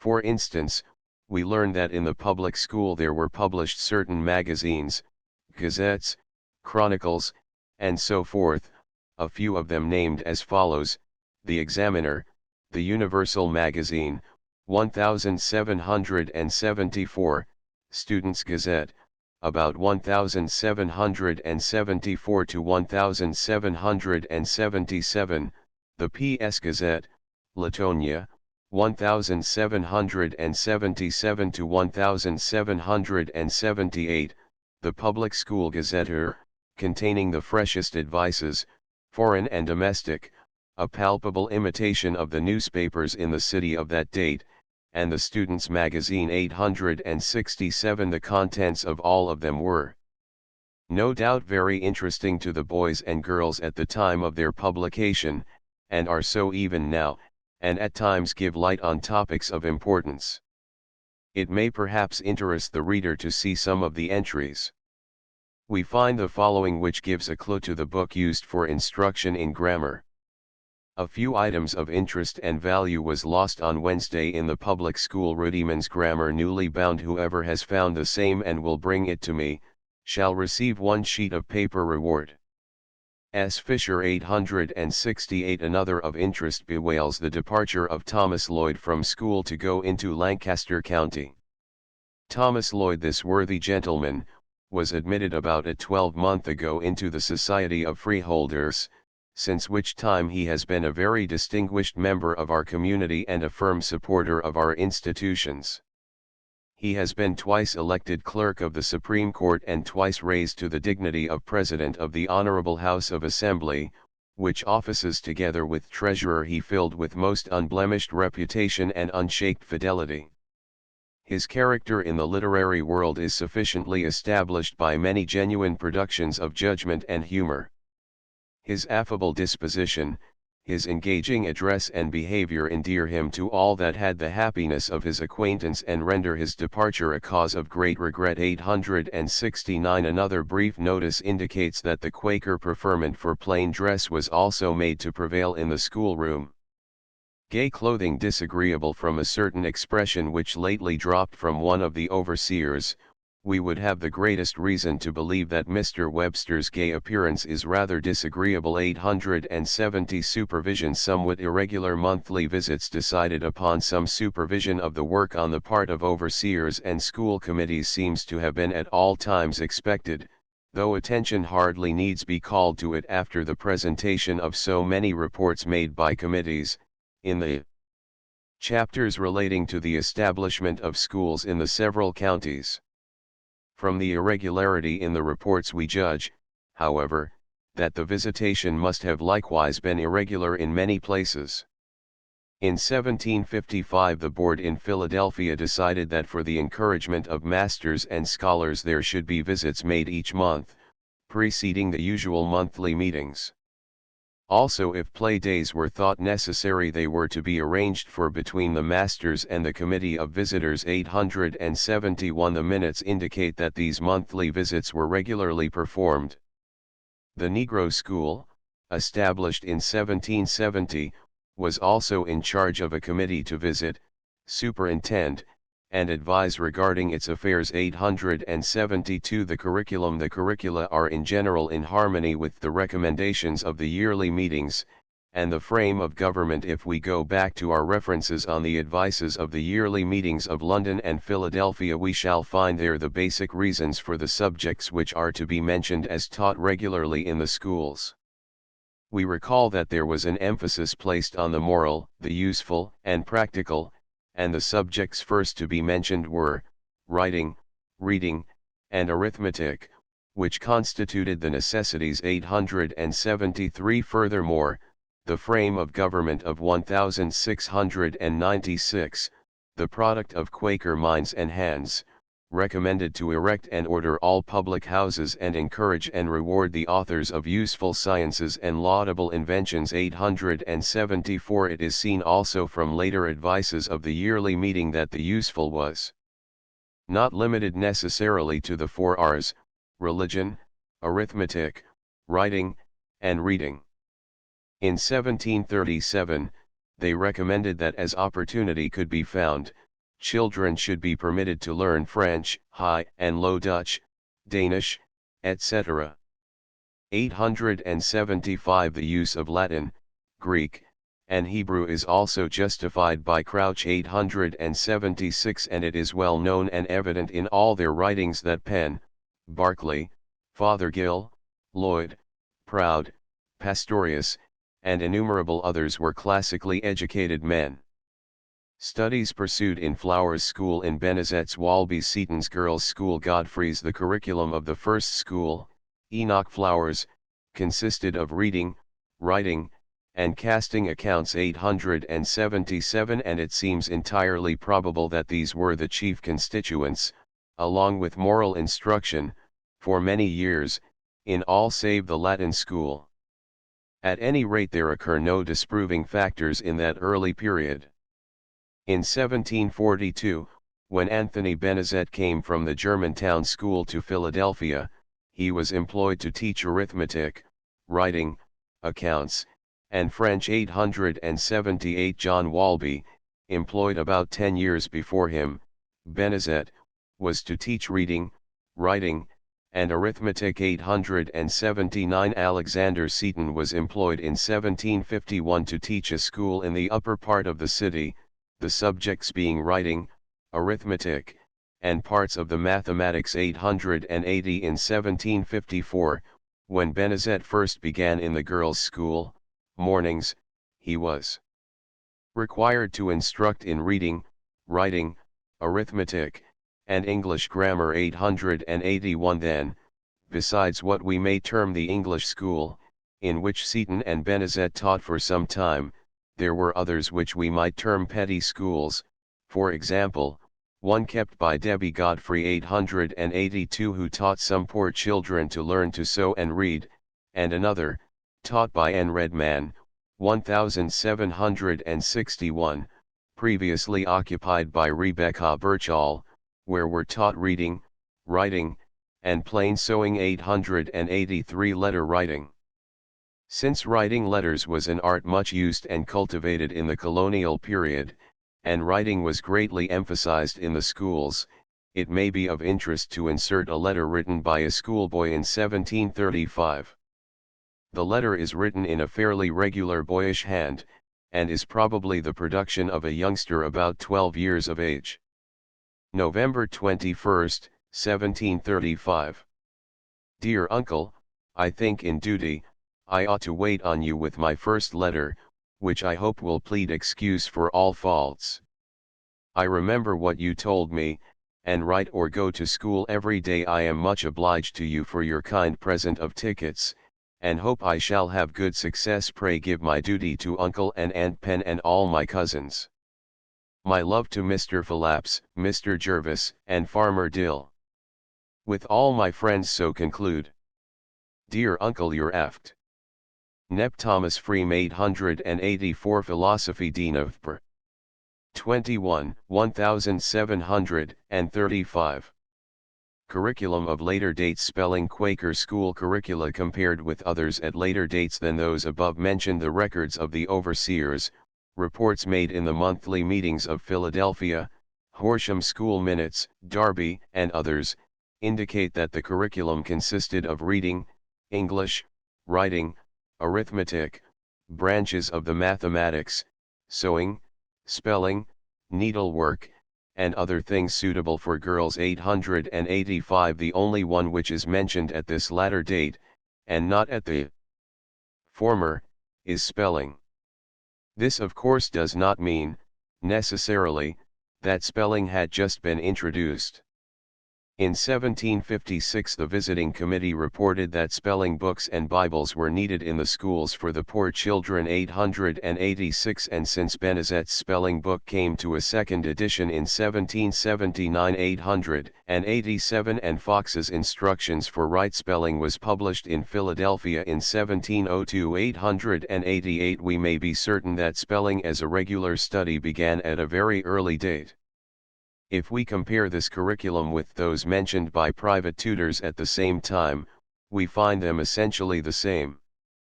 There was, however, frequent mention of such subjects as navigation, cock gauging, mensuration, bookkeeping. 889. Surveying. 890. Dialing. 891. Astronomy, and fortification. 892, which are not mentioned definitely in the curriculum of the Friends schools. It is quite probable that those above, dealing with higher mathematics, were included in the higher mathematics taught in the classical school. But one cannot imagine that fortification was granted a place. Those studies of the mathematics may be mentioned again in studying the curriculum of the Latin school. Studies pursued in the Negro school. The curriculum in the Negro school, 1770, consisted approximately of the same subjects, though they may have been modified to some extent in presentation, and restricted more or less to the rudiments. The subjects of instruction mentioned when the school first began were reading, writing, and arithmetic, and were to be taught under prudent and competent direction. 893. What books were used for the instruction in this curriculum of the English and lower schools? We cannot state absolutely in the case of all studies, but we can judge with comparative certainty what books were most available for their use. Books prominent for religious instruction in the schools: Bible Apology of Barclay, and Penn's Reflections, Maxims, and Advice to His Children. In the case of those used for religious instruction, the meeting records usually mention the name, which enables one to state with absolute certainty that certain books were used. Bibles for the use of schools were requested by the visiting committees of the overseers in Philadelphia, for the use of poor scholars. 894. Other books of religious and denominational character, such as Penn's Reflections, Maxims, and Advice to His Children, are mentioned definitely by Darby. 895. Horsham School Committee. 896. Sadsbury. 897. and Byberry Preparative Meetings. 898 as being received for use in connection with the schools. Byberry Preparative. 899. Radnor 900 and Sadsbury 901. Monthly meetings mention further the receipt of Barclay's apologies for school use. Besides these, which were undoubtedly used for school instruction, there was a long list of journals, essays, letters, epistles, histories of friends, etc., which always were in the possession of each meeting and may have been used indirectly at least. They will be mentioned more at length in pages following.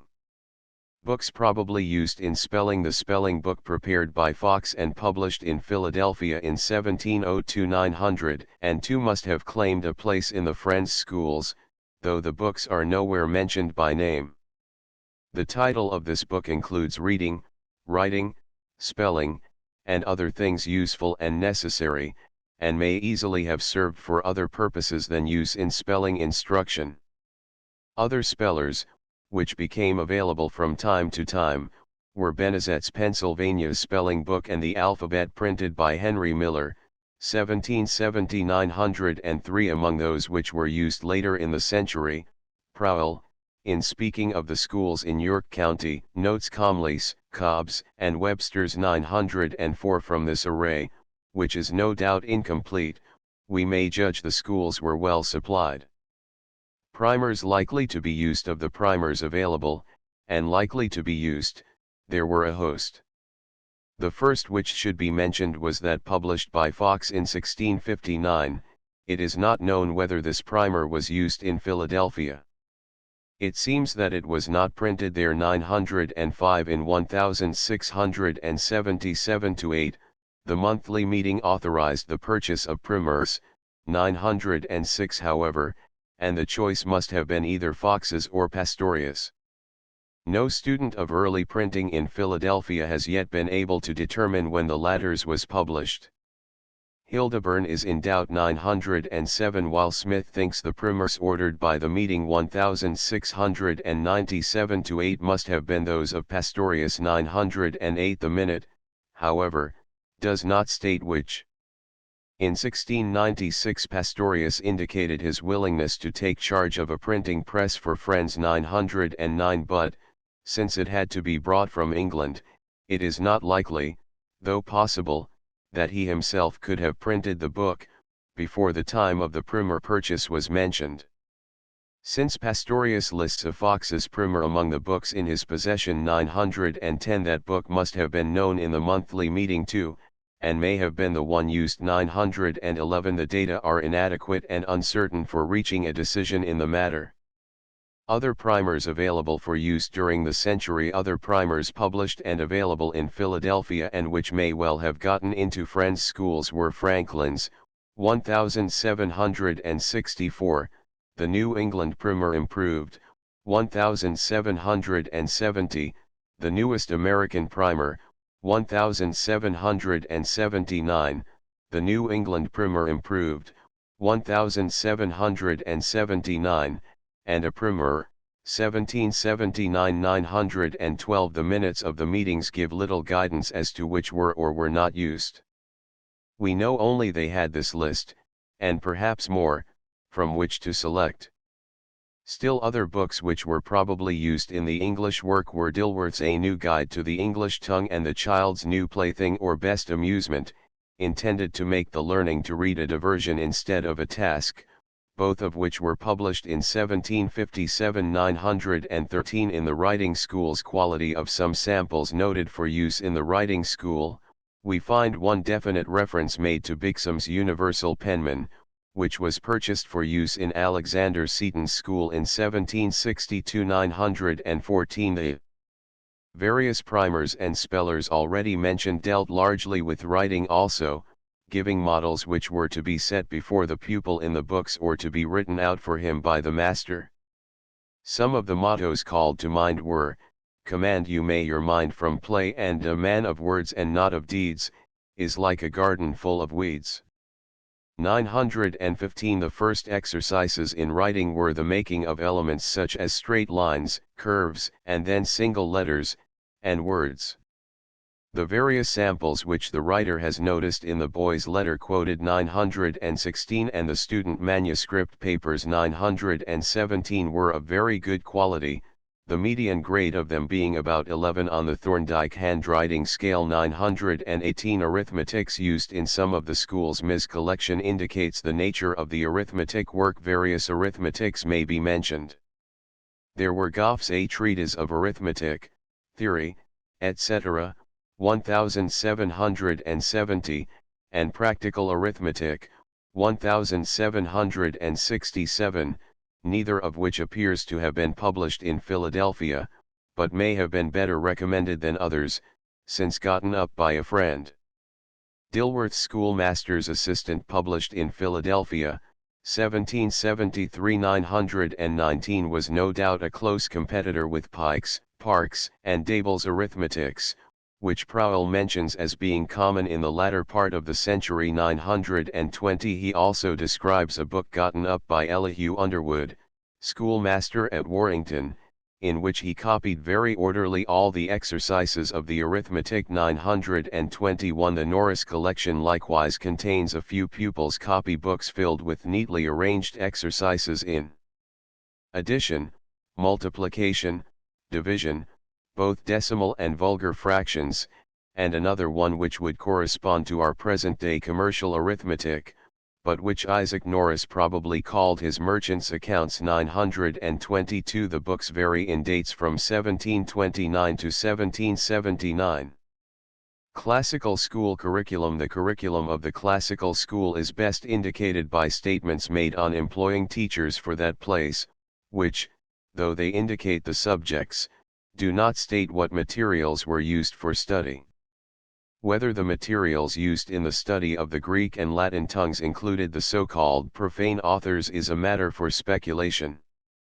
Robert Willian in 1748 was brought from England to teach Latin and Greek and other parts of learning 923. The other parts may have included some English grammar, writing, and mathematics, as these are frequently mentioned elsewhere as being a part of the Latin school course 924. Several masters employed from time to time for instruction in these subjects were, after William Alexander Buller 925 writing, mathematics, and the Latin tongue, John Wilson, as usher 926 to the master in the same school, and later as master 927, King 928, William Johnson 929, Charles Thompson 930, and Robert Proud 931. Others might be named, all of whom seem to have been employed for teaching substantially the same curriculum. Arithmetic and reading are at times mentioned as being taught in the Latin school, usually by the ushers. 932 curriculum. In the English school. The curriculum of what was known as the English school overlapped in some respects that of the Latin.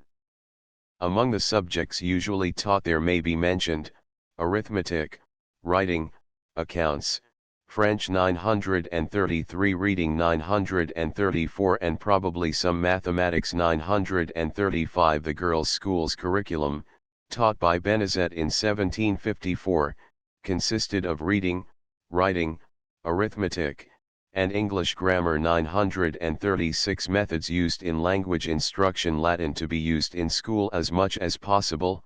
Scriptures, Penn and Barclay required. Some light is cast on the method of instruction in the English and Latin schools by instructions given by the board for the use of the master. Latin scholars were to be accustomed to analyze and parse their several lessons, and the English scholars to learn it grammatically. Moreover, the double translation method for Latin and Greek was required for instruction in those subjects, and practice in handwriting and spelling. 937. The reader is also referred to page 183 to the Rules of Robert Proud, in which he states that Latin, as far as the pupils are able, must be used in the school.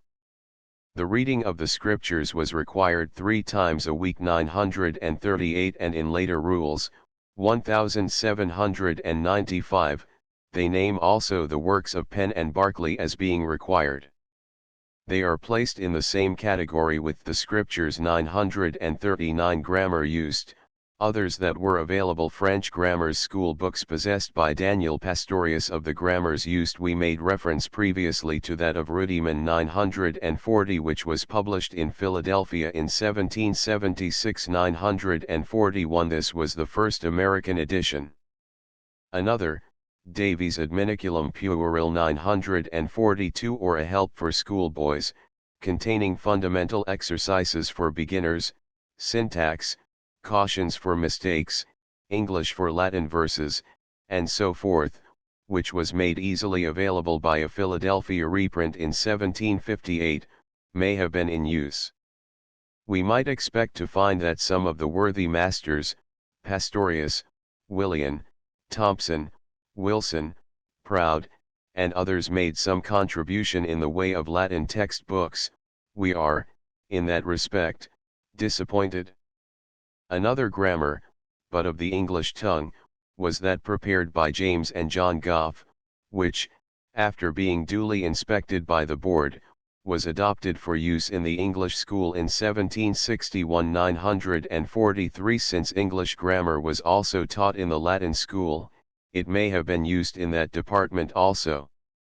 Concerning the French book or grammar which Anthony Benezet may have used when he was engaged to teach that subject in 1742-944, we cannot state definitely. However, there was a French school book published in Philadelphia in 1730-945, and it may safely be assumed to have been available for his use. The character of the book we do not know. Perrin's Grammar of the French Tongue was printed in Philadelphia, 1779-946, and was no doubt the best book available for use of the schools at and subsequent to that time. It may be well to mention here some school books which were in the possession of Daniel Pastorius. Their presence may indicate that they, or a part of them, were used in the school. They were, Education, The Young Clerk's Tutor, Elements of Geometry, A Short Introduction to Grammar, The English Schoolmaster, G. Fox's Primer, and Teacher's Instruction for Children. 947. Mathematics. Some idea of the extent to which mathematics was taught may be gained from certain old exercise books. Some of those, which doubtless belong to the lower schools, dealt with arithmetical exercises, with whole numbers, vulgar and decimal fractions, and commercial arithmetic. 948. Others, clearly more advanced, and doubtless belonging to the Latin school, though some were taught in the English, are chiefly filled with theorems and proven solutions in geometry, trigonometry, conic sections, and spherical trigonometry. 949. This compares quite favorably with the courses suggested in the newspapers. As we have already mentioned.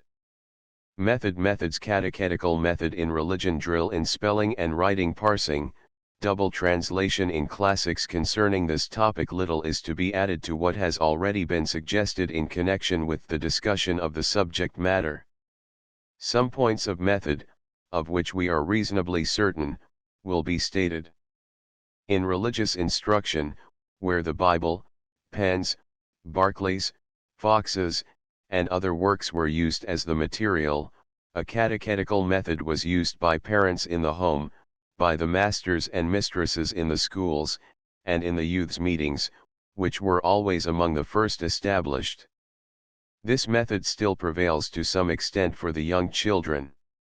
Drill in spelling and handwriting has already been mentioned as urged by the overseers in their directions to the masters and mistresses in the Latin and English schools. 950. The chief elements of Latin and Greek instruction were, analysis, parsing, double translation, and the necessary memory drills.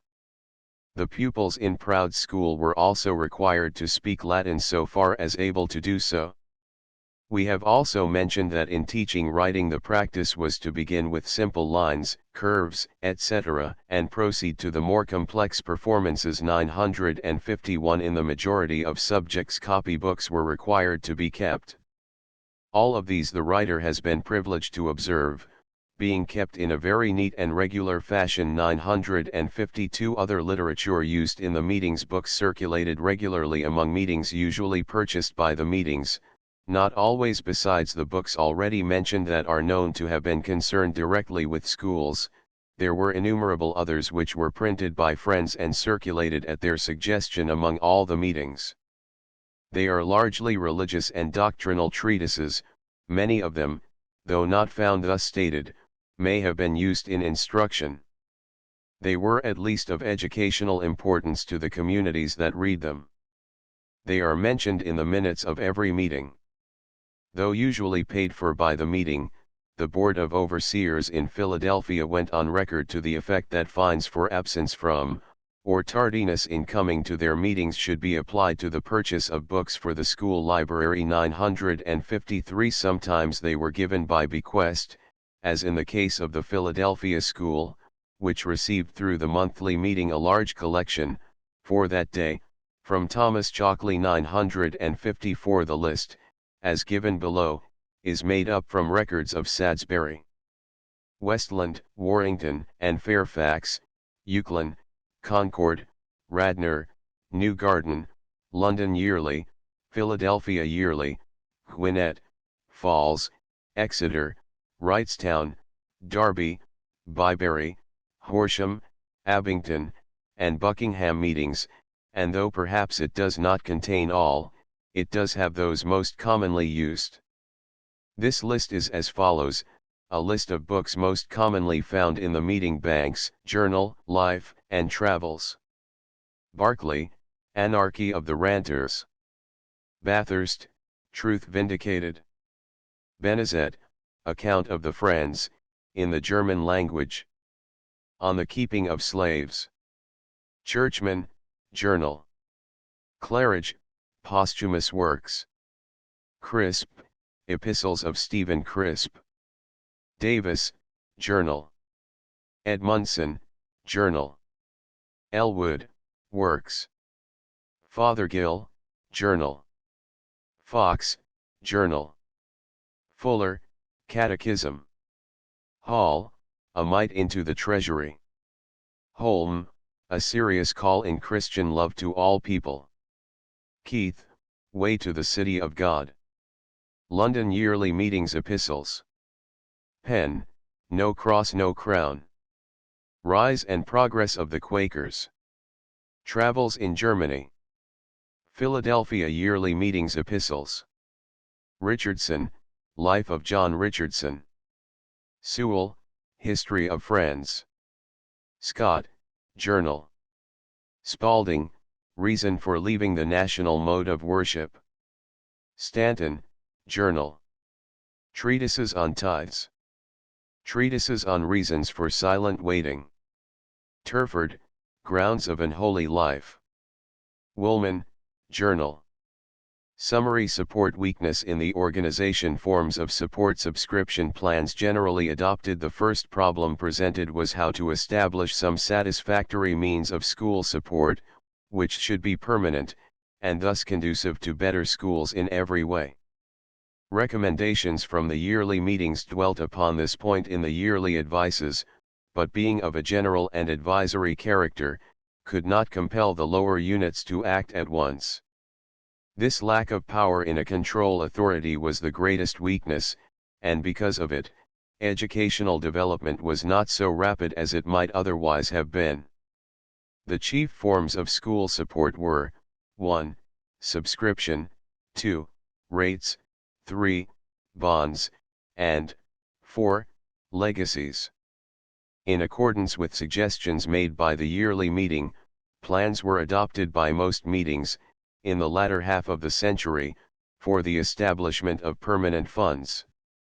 These plans were based upon the subscription idea. The chief characteristics of the plans adopted were: 1. Voluntary subscriptions, interest-bearing notes given. 2. Trustees always named in the monthly meetings. 3. Reports to be made regularly to the trustees. 4. All money received was to be invested, real property preferred. 5. The monthly meeting to decide any disputes arising among trustees. 6. Funds were to pay salaries, and provide and repair buildings. Organization: the organization was headed by the yearly meeting, whose advices were distributed among the lower units. The quarterly meeting was nothing more than a supervisory and directing group. The real work of organizing schools was performed by the monthly and preparative meetings. The other quarterly and monthly meetings worked through specially appointed committees. The school lands houses several schools, in Philadelphia and Abington, for example, very early acquired permanent lands for their foundation. Others did not gain such foundations until the latter part of the 18th century. Even where land was possessed, the schools were quite often held for a time in the meeting houses. Sometimes the meeting house was used until late in the 19th century, as in the case of the Marian School. Other schools were held in the home of the teacher. The buildings were not large, and were often used for the master's families, or parts of them let out to tenants. In one case in Philadelphia, the schoolhouse was heated for a time with a brick stove. Two classes of pupils. Growth of schools. There were always two classes recognized, the pay pupil and the free pupil. Every necessity was furnished the latter by the board or committee in charge of schools. Teachers, in Philadelphia, at least, had to keep a list of scholars and their expenditures and report to the board. The size of schools remained about the same, but the increase in number of schools indicated the growth of the system in Philadelphia. Length of school week and day vacation supervision. Very explicit rules were laid down for the government of the pupils' behavior, both in school and out. By some masters they were enforced mildly, by others harshly. In spite of excellent rules and premiums offered, the masters were perplexed with the discipline and attendance problems. School was kept for 5½ days per week and from 7 to 8 hours each day. However, some were kept only half days. Vacations were brief and seldom. The various student papers indicate the presence of a student organization. To promote the interest of the pupils and assist the master, visitations were performed at periods by the Committee on Schools. Curriculum of Latin school. Grammars used method. The curriculum of the Latin school consisted of Latin, Greek, English grammar, writing and mathematics. There was some overlapping of the curricula of the English and Latin schools. Rudimans grammar was used, and Davies' Adminiculum puerile, Gough's English manner, and Perrin's grammar of the French tongue were available for use. Whether classical authors were or were not included in the materials used in Greek and Latin classes is not shown by the records.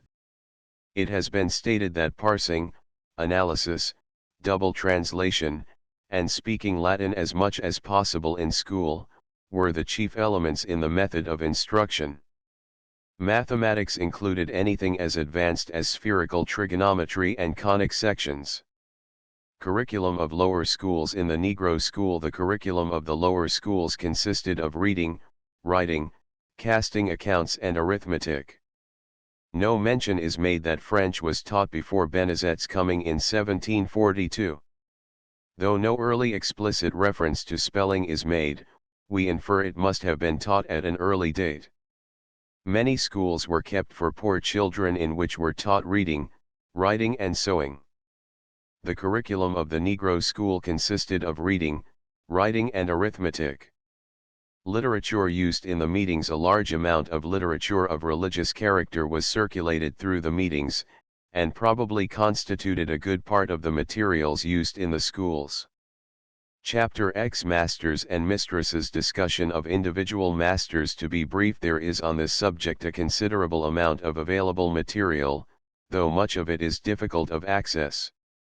Of a long list of Quaker masters, and mistresses too, for they employed women from the very earliest date, it will be impossible in the brief space of this chapter to say more than a word.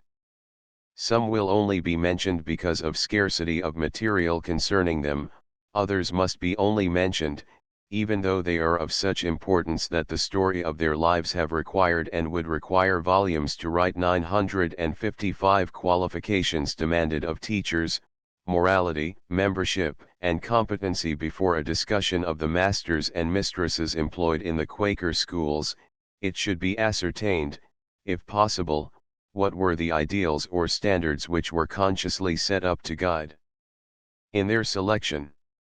What sort of tutors did they desire?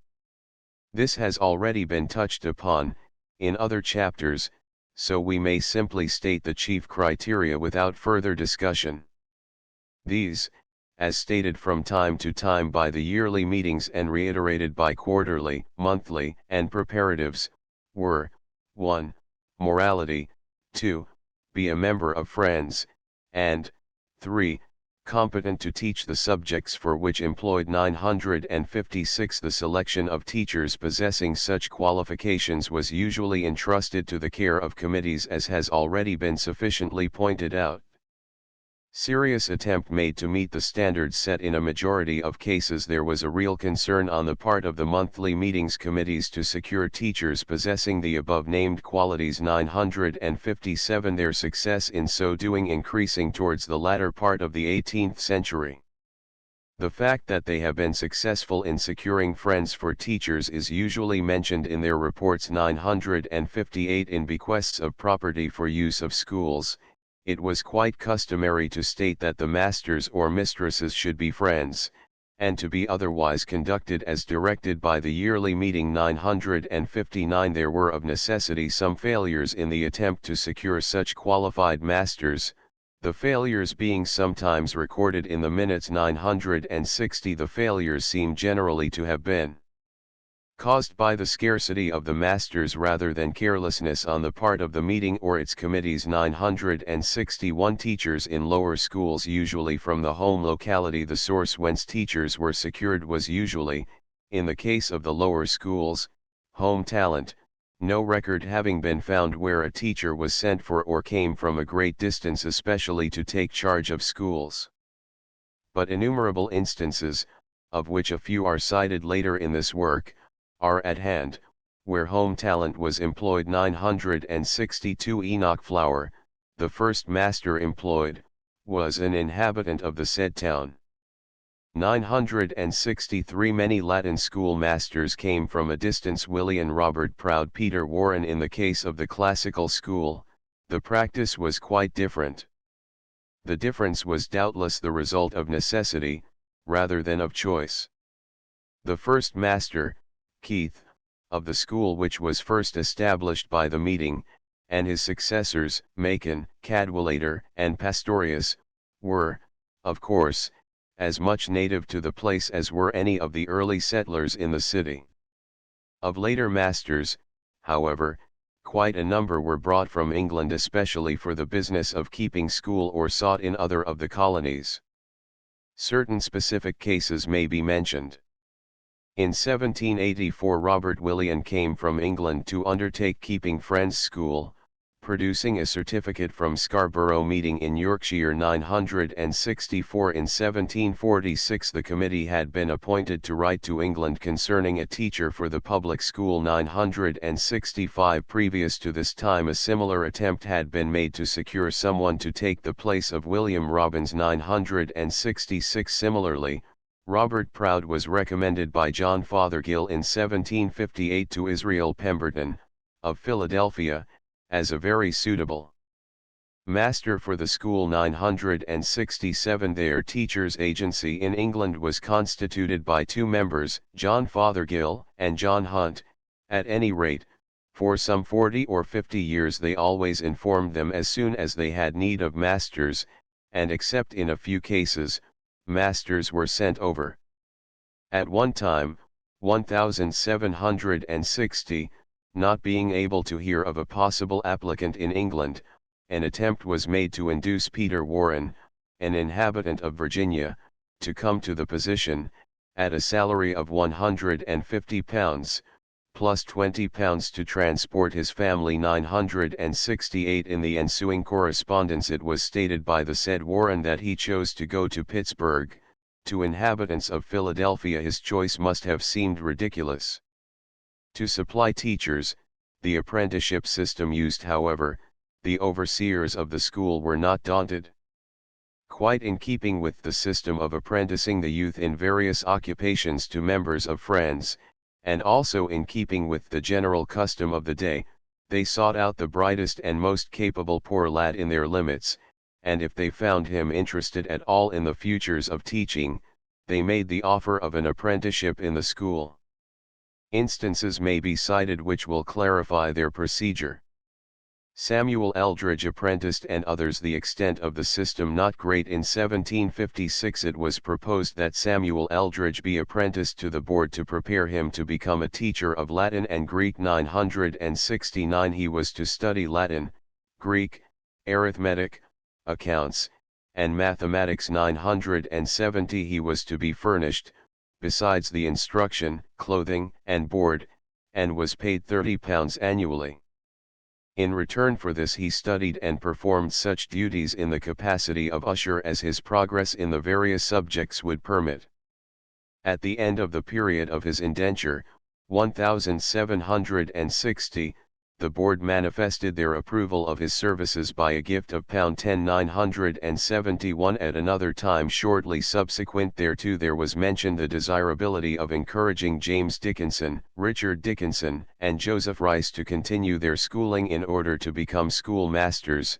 Members of the board were named to speak with them and to ascertain their desires and intentions. 972. One of them, James Dickinson, was in 1762 indented to serve 3 years in the same manner as Eldridge. 973. King also, in 1754, was taken in as usher at a very small salary, later to become a master in the school. 974. The exact extent of the apprenticing of schoolmasters is not determined, but it does not seem to have been widely practiced in and around Philadelphia. This appearance might, however, be corrected if greater sources of information were available. The tenure of masters cases cited of B. Clift, J. Taylor, G. Keith, Macon, and others one would judge from the complaints of the yearly meetings, and their recommendations, that better and more permanent accommodations be afforded, so that teachers might be more easily kept. 975. That the tenure of the early Quaker schoolmaster was short. The yearly meeting recognized the advantage accruing from longer tenure, and did seek to remove some of the causes which worked against it. Just how much they were able to increase the tenure it is impossible to say. We may, however, cite certain cases in which the duration of a master's service is known. Benjamin Clift was apparently employed to teach in Derby for 2 years at least. 976. Jacob Taylor, who was concerned with the school at Abington about 1701. 977 and became a land surveyor about 1706. 978, may have continued to teach there between those two dates. He seems to have been resident there in that period. 979 and the scarcity of teachers was everywhere evident, as has already been pointed out.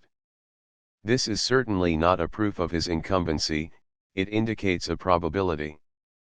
Keith was employed from 1689 980 to 1691 981. Thomas Macon from the latter date, intermittently, until his death, 1733 982. Pastorius from the latter part of 1697 or the first part of 1698 983 to 1700 984. Robert Willian probably from 1748 985 to 1753 986. Seaton from 1751 987 to 1763 988. And Robert Proud, not continuously however, from 1759 989 to 1770 990 and again master in 1784 991. These were taken at random. The longest period of service, doubtless, must be credited to Anthony Benezet, who first taught in Philadelphia in 1742 992 and continued there with very brief intermissions until his death in 1784 993. These are only a few cases and the majority of them in the city where it was possible to employ the best, pay them better, and hence, keep them longer.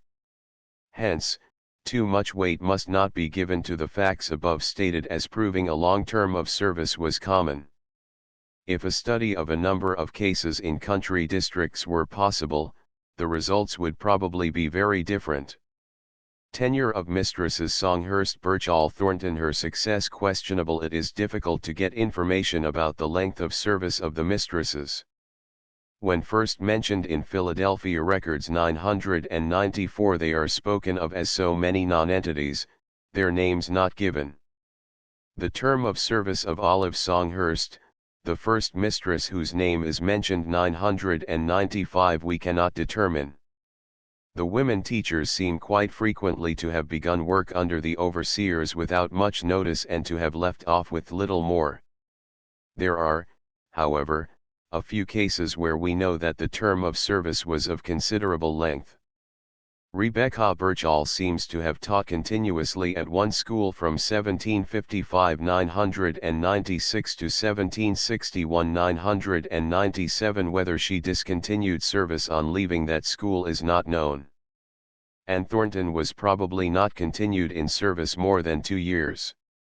She began in 1755 when she filled Anthony Benezet's 998 place and left in 1757 999. In the meantime, it had been necessary for the board to draw up a set of special rules for the government of her school 1000, from the nature of which it is probable that she did not take another school under their direction. No system of license found recommendation and certificate of removal, their use from none of the sources of information does it appear that there was any license system whatsoever. The recommendation of well-known friends was the best pass a teacher could have, as was instanced by those sent over by John Fothergill. In addition to the personal recommendation, the certificate of removal from his home meeting was an assurance to friends in other parts that an individual was clear of all entangling alliances and might be received into full membership. In no case where a teacher came to teach, from a distance, did he fail to take and produce a certificate on his arrival. These, of course, did not certify the things which modern licenses do, but they, in conjunction with the personal recommendation as to ability, seem to have answered the purpose. The term of employment, usually a year. No written contract found the term for which a teacher was hired was in most cases a year for trial, which was renewed again at the year's end, if satisfactory to both parties. Mention has been made of Benjamin Clift of Derby 1001, Keith, Macon, Cadwallader, Willian, Proud, and many others. Some were taken for a trial of 6 months 1002, and there were cases in which the board reserved the right to discharge the individual on 3 months' notice 1003. The board desired, and in some cases requested, that the employee should give 6 months' notice before his resignation should take place. Such notice was customary in 1755 1004. 2 instances have come under the writer's attention, in which a contract was made for 3 years. King, son of Joseph King, was employed in 1754 for the 3 years subsequent thereto at £40, £50, and £60 for the years respectively 1005. Mr. King resigned regardless of the contract, after 6 months' notice, because the school did not agree with his health or inclination 1006. The other case was that of Keith, who was to be employed for 1 year at £50 and for 2 years more at £120 each, if he should desire to stay 1007. In neither of the 2 cases does there appear to have been any instrument in writing. Teachers' salaries, tabulated. The salaries and rates received by many of the teachers have been mentioned in several pages previous to this. For convenience for reference, there is presented without discussion a table showing the pay received by various masters at the times their respective services were rendered. 1008. One case, neither so prosaic to us, nor so profitable to the master, defies tabulation, so it is given verbatim. Pay of friends masters similar to that of other private masters. The charge for poor children less country masters ill paid 18th day of XBR 1735. Rect of Richard Buffington, Jr. 18s per hat, 4/6d by stockings, 17/6d in money, in all 40 shillings, being in full for a year scholaing. I say rect per me Joe Morse 1009. Name year per Q per year, reference, flour, E 1683 4/6/ or 8/ or £10 Colonel Rec, I, 13. Keith, G 1689, following, 50 ph, May 26, 1689. 120 Macon 1697 40 ph, November 28, 1697. Pastorius 1697 40 Cadwallader 1700 for a half-year trial 20 ph, January 28, 1700. Cadwallader 1702 50 ph, January 27, 1702. Every, J 1702 Usher 30 ph, April 26, 1702. Benezet, A 1742 50 PCSM, I, 33.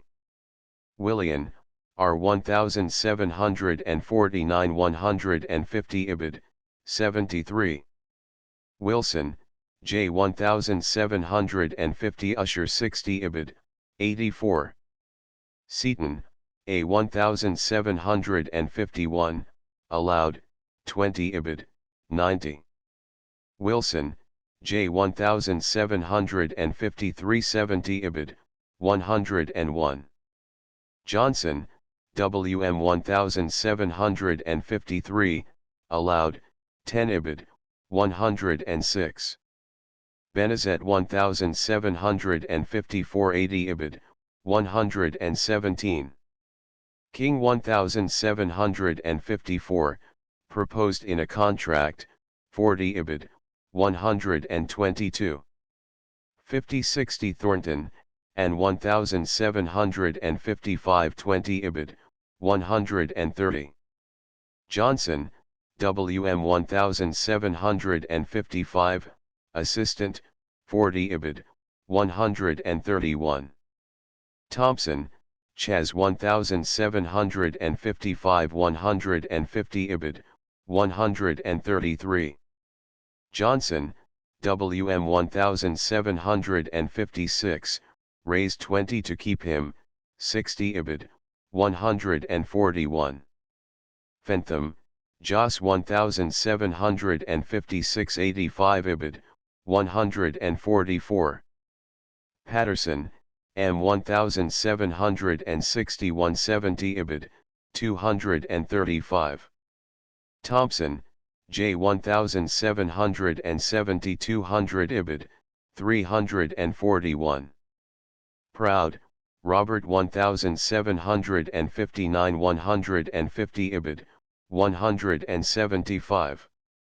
Proud, Robert 1784 250 ph, January 30, 1784.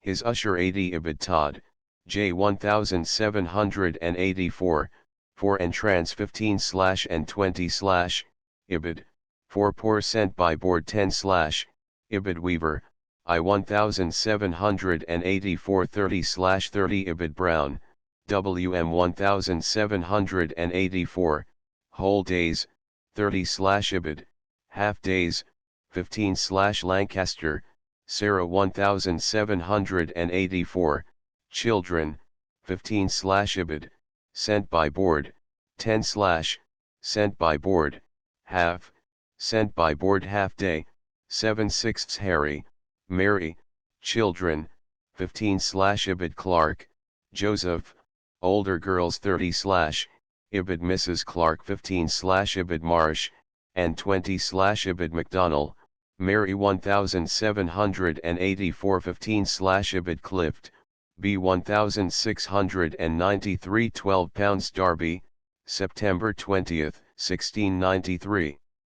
Underwood, Elihu 1773, credit for school keeping, 2/2/0/ by 2 raccoon skins 0/4/0/ by netting a pair of stockings 0/2/6/1010 Meckham, Eliza 1798, Negro School, 50 ph, February 25, 1798 Pickering, Elisha 1798, Negro School, 150 Ibid Benezet, A 1794, Negro School, 120 Ibid Brit, Daniel 1793, Negro School, 100 Ibid, January 25, 1793 Doherty, Sarah 1793, Negro School,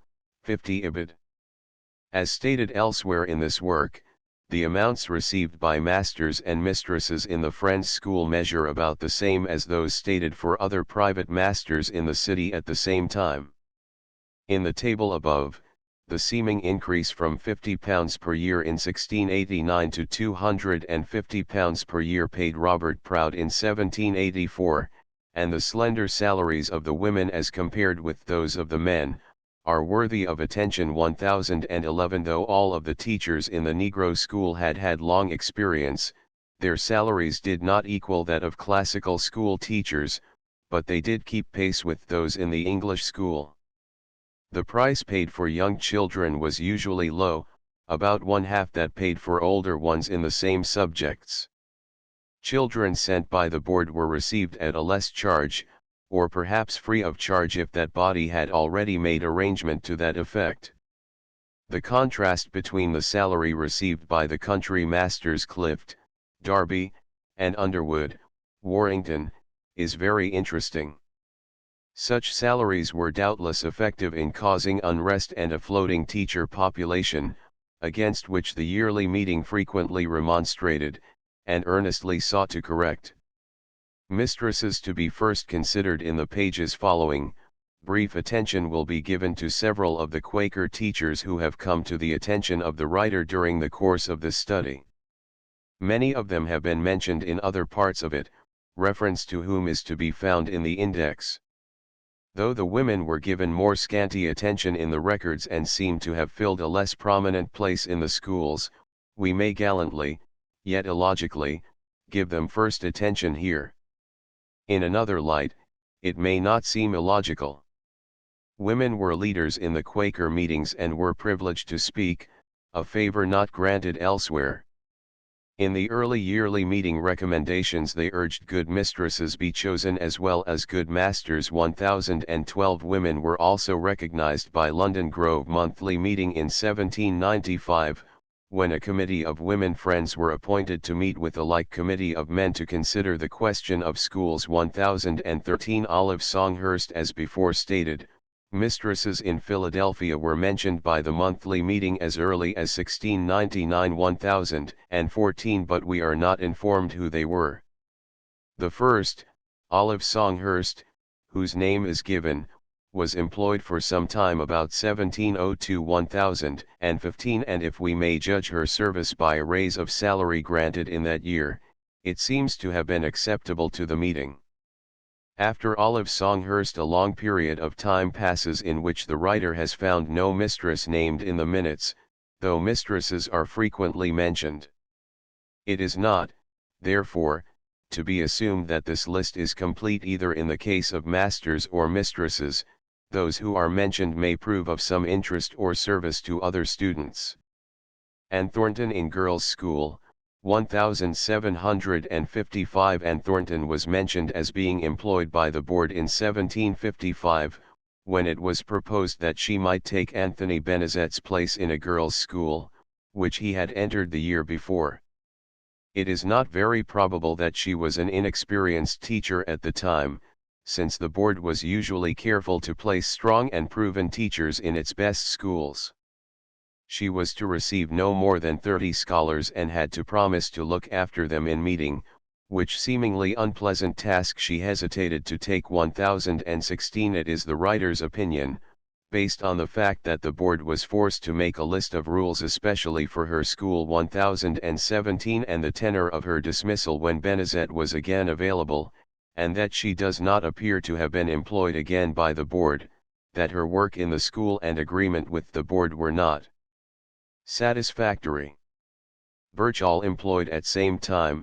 Duties Rebecca Birchall, employed near the same time as Anne Thornton, was engaged in teaching poor children. 1018 It was also stipulated that she guard the girls in meetings, especially her pupils. 1019 So in 1755, had we entered the Quiet Friends meeting we would have no doubt seen the two prim Quaker ladies just mentioned sitting in silent and upright watchfulness amid their youthful charges.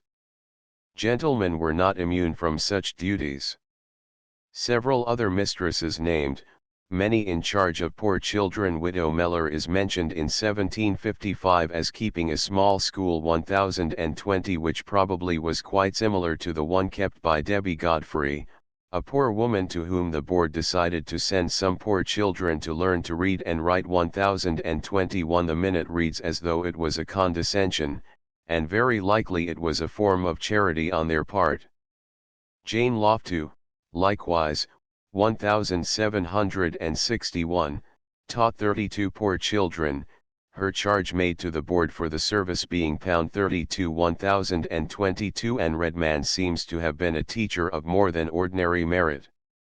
She is first noted as a teacher at the Fairhill School, at which place she was visited by members of the public school board, who seemed to have been so well impressed with her as a teacher that she was immediately asked to come into the school just vacated by Rebecca Birchall. Her employment was teaching reading, writing, and plain sewing. 1023. Mary Wiley, a teacher employed by the board in 1762, received very little attention. A question is raised concerning her, however, by an objection made by the board to her account presented for certain schooling. 1024. It was settled amicably, it seems. Anne Pattison, first mentioned as being employed in 1763. 1025 is doubtless the same as the Patterson later employed in 1766. 1026 she was employed in teaching poor children. Mary Gosnold, Rebecca Seton, and Mary Moss are mentioned in 1764 as teachers of poor children. 1027. Rebecca Seton does not appear in the ranks of teachers, at least on Friends' records, till after the death of Alexander Seton, her husband. It seems quite evident that the mistresses were assigned, more especially, to the keeping of school for the poor, though it was by no means limited to them. Sarah Mott was also a teacher for poor children. 1028 subjects of instruction, reading, writing, sewing, spelling, and other suitable subjects for girls. Other denominations in Friends' schools. Hannah Cathal, we feel certain, must have been a teacher of considerable merit. She began her service at least as early as 1765. 1029, and in 1779 was still in that employment, being at that date engaged in a school with Rebecca Jones, for instructing girls in reading, writing, and other branches suitable to them. 1030. They also received poor girls sent by the overseers. Other mistresses employed by the board in 1779 were Sarah Lancaster, teaching the rudiments to young children of both sexes, sewing especially for girls, Essex Flower in a school similar to Lancaster's, and Anne Rakestraw, who had charge of a reading and spelling school. 1031. Sarah Lancaster still continued in the school's service in 1784, having in attendance 64 scholars, part of whom attended only half-days. The other mistresses mentioned at that time were Mary Harry, teaching a school for children, Mrs. Clark, teaching boys and girls, reading and sewing for the girls, Anne Marsh in a school similar to that of Mrs. Clark's, and Mary MacDonnell, who taught 15 young children. What studies we do not know. 1032. The committee's report for that date shows that nearly one half or perhaps more of the children attending the schools of the Friends masters and mistresses were children of the members of other denominations. In almost every case the teachers were Friends, or, as they termed it, people of friendly persuasions. Mistresses in the Negro school. Mistresses devoted their abilities also to the instruction of the Negro children.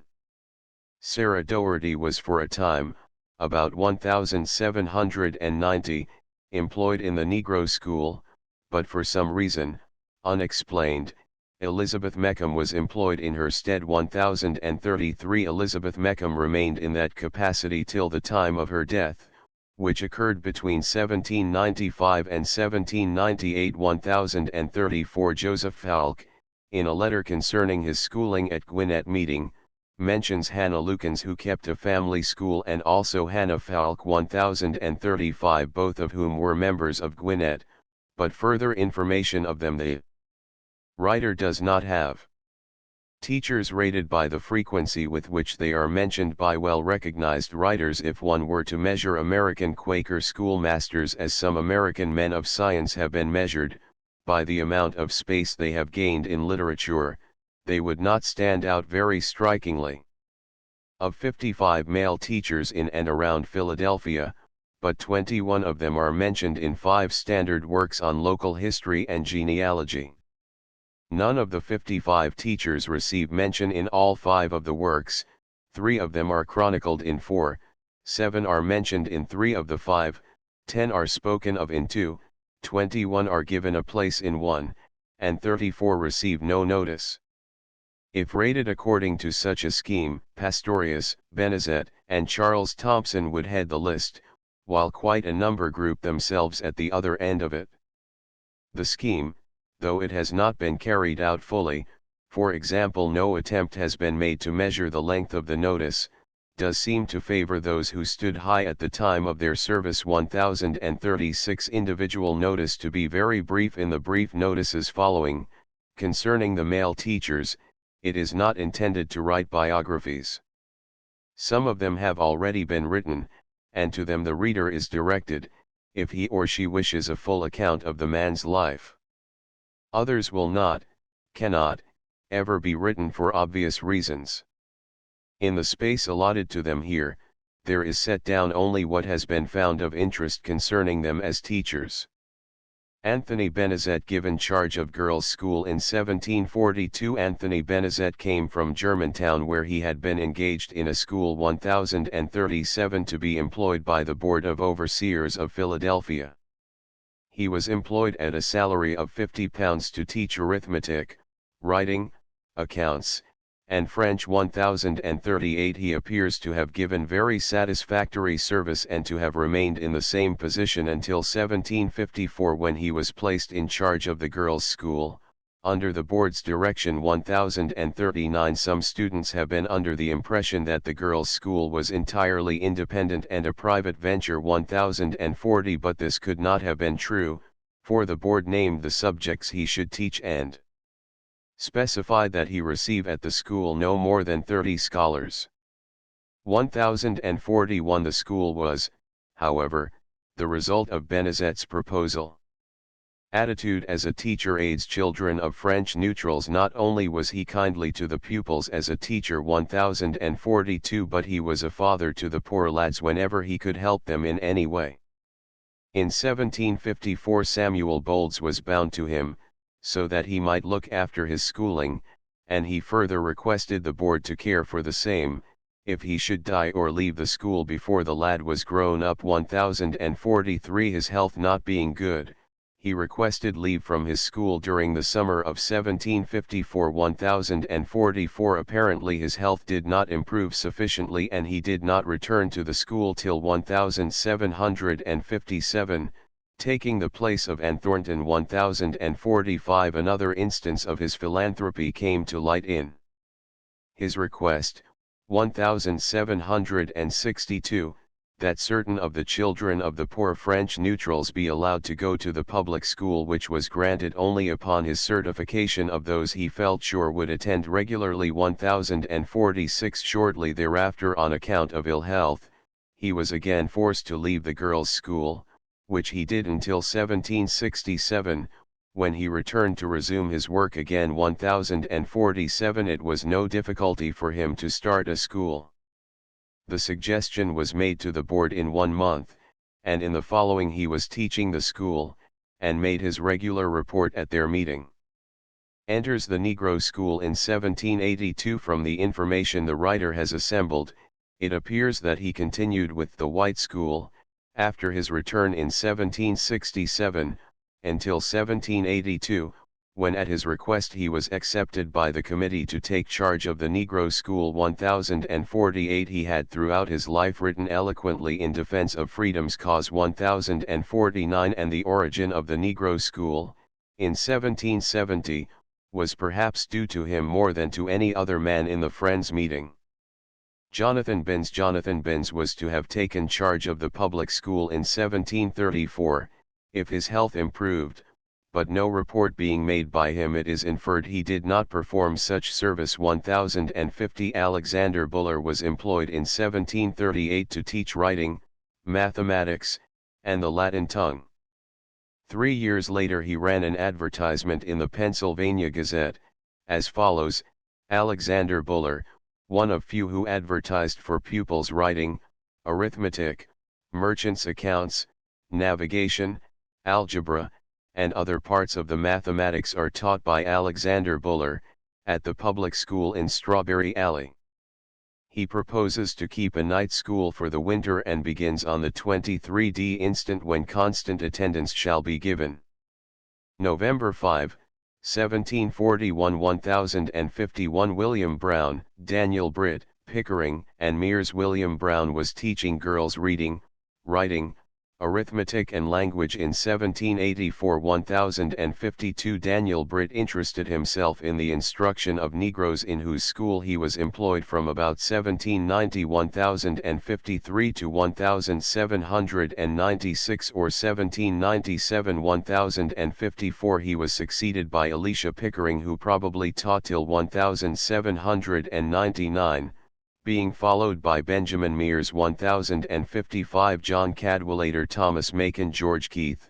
Dissatisfaction with him, John Cadwallader came to Philadelphia in 1699. 1056 and the year following was recommended by Griffith Owen as a man fit for an assistant in the school.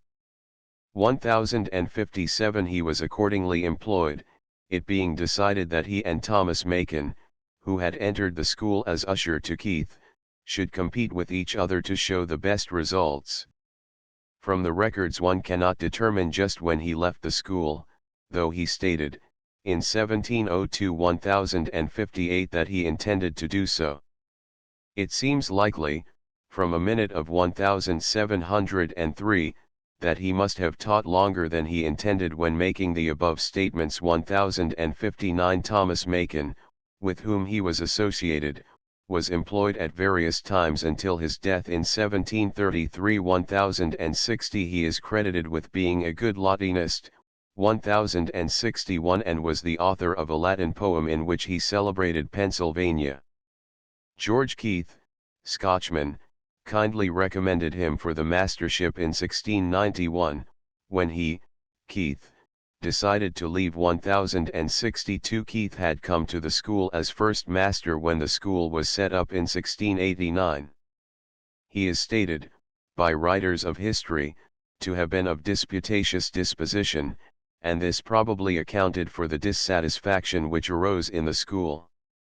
Soon after leaving the school he published in connection with Talbot a critical article, Means of Quaker Stability, 1063, in which is evident the rancor toward the society, which he had previously concealed.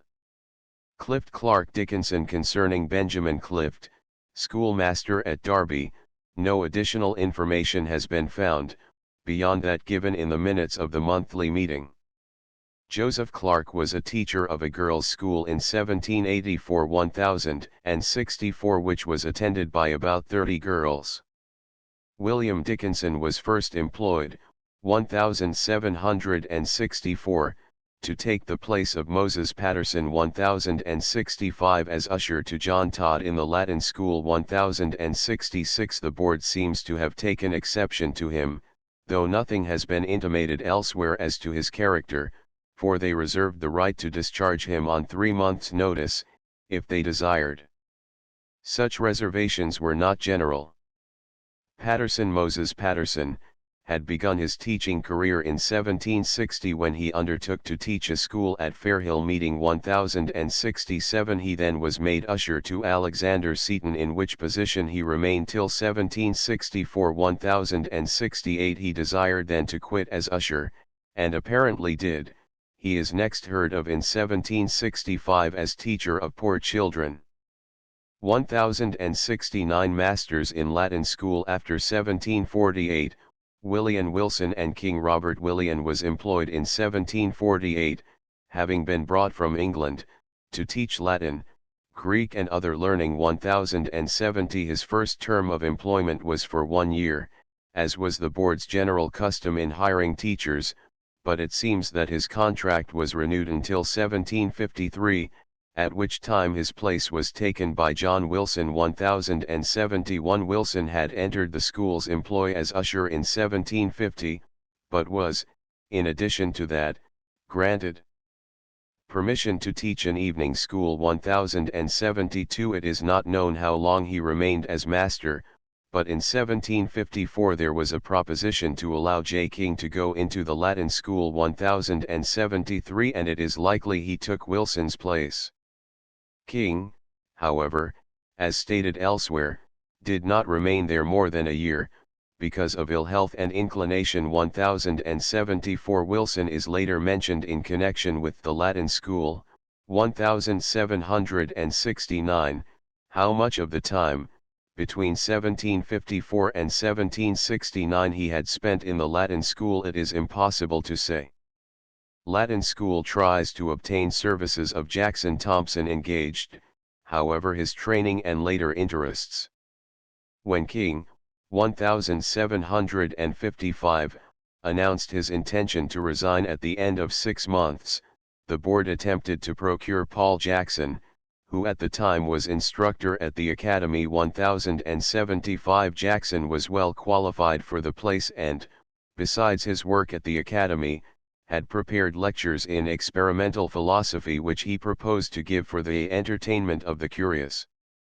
1076 He did not find himself free at this time to remove from the employ of the trustees of that institution, but Charles Thompson, who had been employed there as usher, was engaged for the Friends' School. 1077 It seems that the logical man for the place would have been William Johnson, who first taught a school at Fairhill. 1078, 1753, and attended Latin school, free of charge, to prepare him to be an usher. 1754.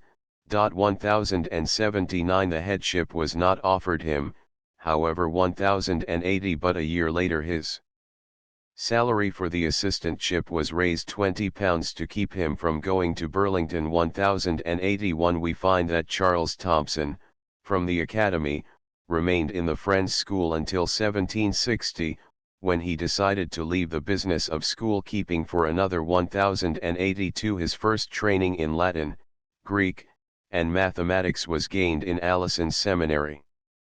After leaving the Friends' School he was interested in political life and became secretary of the Revolutionary Congress in 1775. 1083 Robert Proud recommended for master time of his service. When Thompson indicated his desire to leave the Latin school, the board took steps to secure a master from England. A letter was sent to J. Fothergill and John Hunt, who recommended Robert Proud as a very likely candidate. 1084 This recommendation was favorably considered and Proud accordingly came to Philadelphia. He immediately chose W. W. Fentham as his usher, whom, he stated, the board might remove if they did not find him satisfactory. 1085 It appears that Proud remained master from this time until 1770, when he announced his resignation. 1086 He was again in the employ of the Latin school in 1784, having an usher to assist him in instructing the 30 boys who are stated to have been in attendance on that date. 1087 How long this period of service continued the writer has not determined. The reader has already been introduced to Proud's school by means of the rules he constructed for it, which were presented on a previous page.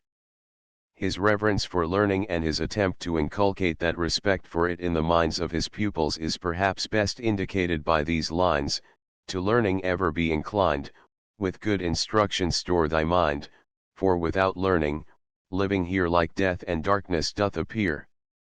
1088 John Thompson recommended when Proud left the Latin school in 1770, Friends again had recourse to the English supply house, receiving from thence John Thompson, eldest son of Jonah Thompson, who had previously taught in Philadelphia. 1089 John Thompson entered the school on 12th month, 5th, 1770 and remained in that position at least until 1779. At that date he had 24 boys in charge, to whom he taught Latin and Greek, with occasionally some writing and arithmetic. 1090. An interesting student's commentary on the Honorable John Thompson is furnished by the following extract from the publications of the Public School Gazetteer, 1777. On Thursday last in the afternoon the Honorable John Thompson, Esq., dismissed the school long before the usual time. This, we hope, is a prelude to the restoration of our rights. 1091. Masters of the English School, Seton. One of the most worthy masters to be noted in the English school, near the middle of the century, was Alexander Seton. In 1751 he desired to start a school in the upper part of the city, which was to be under the care of the board.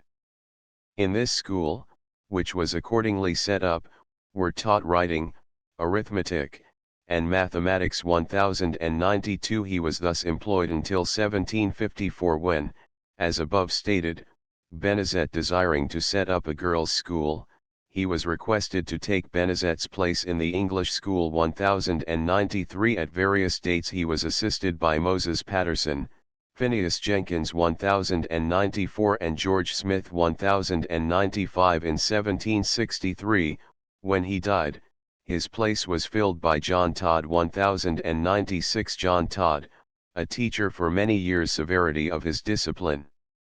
Todd remained many years in Friends' School. In 1779 he is reported by the overseers as having 60 boys of various religious denominations, to whom was taught reading, English writing, arithmetic and some branches of mathematics. 1097. A like condition prevailed in his school 5 years later, with the exception that the number of boys had increased to 88. The committee report states that the master is careful to preserve good order in his school. 1098. This agrees, but is a much less picturesque statement of the case than is portrayed by Watson. 1099. He is pictured as immoderately strict and as taking diabolic satisfaction in every opportunity to use the strap. Watson closes his description with the statement that it was not that his love of learning was at fault, so much as the old British system of introducing learning and discipline into the brains of boys and soldiers by dint of punishment. 1100. Waring, J. Paul, and Yerkes mentioned a number of other almost unknown masters who taught in and around Philadelphia may be briefly mentioned. William Waring is stated by Watson to have taught astronomy and mathematics in the Friends' School at the same time with Jeremiah Paul. 1101. Associated with the school, at the same time with Paul, Todd, and Waring, was Jimmy McHugh, who performed the services of usher. 1102. Yerkes, mentioned as having been in a single school, is mentioned by the monthly meeting reports as though it were under the direction of Friends. When so reported, 1779, he was teaching not more than 50 scholars, all Friends. The subjects of instruction were reading, writing, English, arithmetic, and some branches of mathematics. 1103. No further information of Isaac Weaver has been obtained than is given on page 260. Snowdon Thorne. Subjects taught by Thorne Sitch, Pemberton, Richards, Every and others. Leonard Snowdon was reported to have arrived from London about 1737 to take charge of a school, but no further particulars are found concerning him. 1104. In 1757 William Thorne was reported as teaching poor children. 1105. He is one of the very few masters who taught in the Friends' schools, who advertised in the newspapers for pupils. Such advertisement was possibly after he discontinued his services for the board. 1106. The advertisement does, however, serve to give us more information as to his qualifications than we could otherwise obtain. He was engaged at the time, 1766, in conducting a writing, arithmetic, mathematics, and merchants' accounts school in Vitals Alley. 1107. At another time he advertised to teach writing, arithmetic, geometry, trigonometry, navigation, mensuration, surveying, gauging, and accounts 1108. John Sich, 1758, is mentioned as receiving some of the scholars from William Johnson's school. 1109. Joseph Pemberton was encouraged by the board to start a school in 1758. Its location, as everything else concerning it, is very indefinite, being in the upper part of town. 1110. Other masters mentioned by various authors, and to whom reference has been made before, but whose history is almost unknown, are Roland Richards, John Every, Marmaduke Pardo, John Walby, William Coggins, Benjamin Albertson, Hugh Falk, John Chamberlain, Christian Dull, Daniel Price, Samuel Jones, and Samuel Evans. 1111. Early schoolmasters at Byberry. Character of Moore unsatisfactory to friends. No extreme cases of lawlessness among Quaker masters. Of Richard Brockton, who taught at Byberry about 1710 or 1711, 1112 and later, about 1722, 1113. For a short time in Philadelphia, very little is known. The minute just referred to, however, leaves the impression that friends were very willing for him to leave the school, but, on his request, allowed him to remain. Walter Moore, a schoolmaster at Byberry, about 1753, leaves no record as a master, but we are certain his character was not satisfactory to friends. In 1753 they complained of his drinking to excess and removing from place to place without giving notice of it. 1114. An instance of this sort, though not entirely out of keeping with custom in those days, was severely criticized at all times in the meetings. This is the only explicit case of drunkenness, on the part of teachers who were employed by friends, which has come to the writer's attention. The frequent mention of reproof of members for that offense, in the early years of the century, however, would lead one to believe that such great success in eliminating it from those in the teaching profession was scarcely possible. However that may be, no case has been found, in newspaper reports, where the names were mentioned, in which any Quaker master engaged in disreputable brawling was lodged in jail, which was noted on the part of several other private masters of Philadelphia. 1115. This latter source of information is perhaps more reliable than the meeting records. Taylor Underwood. Teachers previously mentioned among Quaker schoolmasters, who have been mentioned frequently, is Christopher Taylor. He was educated in Latin, Greek, and Hebrew, and, in 1695 1116 published a compendium of the three languages. He was a teacher at Waltham Abbey School 1117 and, coming to Philadelphia in 1682, established a school on Tinicum Island, of which very little authentic information is to be had. William Underwood was a teacher at Warrington about 1740. 1118. Elihu Underwood has already been mentioned on several occasions as the most extraordinary master of Warrington, having executed an attractive copy of arithmetic exercises from an Old English arithmetic. 1119. Others, only to be mentioned, were, D.B. Ayres, Richland Meeting, 1793. 1120. Christopher Smith, Byberry, 1784. 1121. Brian Fitzpatrick, Horsham, 1784. 1122. Joseph Kirk, 1793. 1123. And Isaac Carver, at or near Horsham, 1784. 1124. Thomas Pearson at Maiden Creek, Exeter Monthly Meeting, 1784. 1125. Benjamin Parks and wife, at Reading, 1784. 1126. And Caleb Johnson at Reading, 1787 1127. An unknown master of Bucks County is mentioned by General John Lacey in his memoirs, as he comments on his early educational opportunities.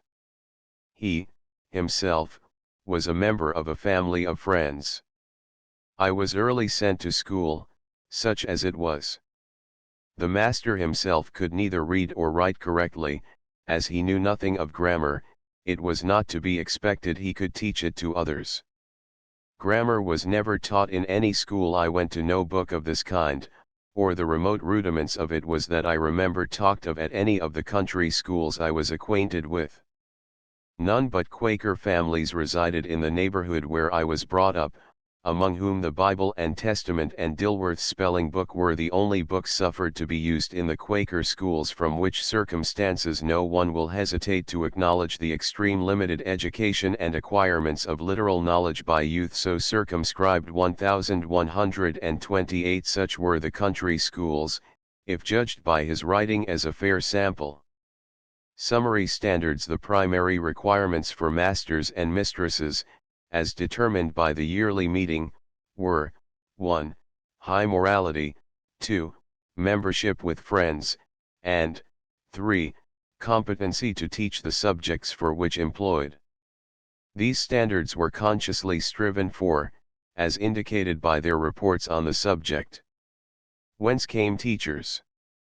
As a rule, the teachers selected for the lower schools were native to the place, though there were exceptions. A large number of the Latin masters, however, were secured through friends in England. To supply the lack of teachers, in Philadelphia at any rate, recourse was occasionally had to the apprenticeship system, as instanced by the cases of Eldridge and James Dickinson. Tenure no license system contracts. The yearly assembly recommended better accommodations for teachers, that they might be more easily retained in the same position. The cases mentioned indicate a very good length of tenure: Clift, 2 years, Taylor, perhaps 5, Keith, about 2, Macon, intermittently for about 40, and many others, similarly. These figures are undoubtedly not representative, the majority being taken from the city. Personal recommendation and certificates of removal served some of the purposes of the teacher license system. The contract was verbal only, so far as evidence appears, and the term of it usually for 1 year. Salaries. Attention is called to the seeming great increase in salaries during the century, and great variation in the amounts paid at any one time, especially between those of country and city masters. The salaries of women appear to have been very meager as compared with those of the men. No appreciable difference is found between the salaries or rates of Quaker masters and those of private masters in the city at the same time. Rates charged for poor children, schooled by the board, were less than those fixed for others.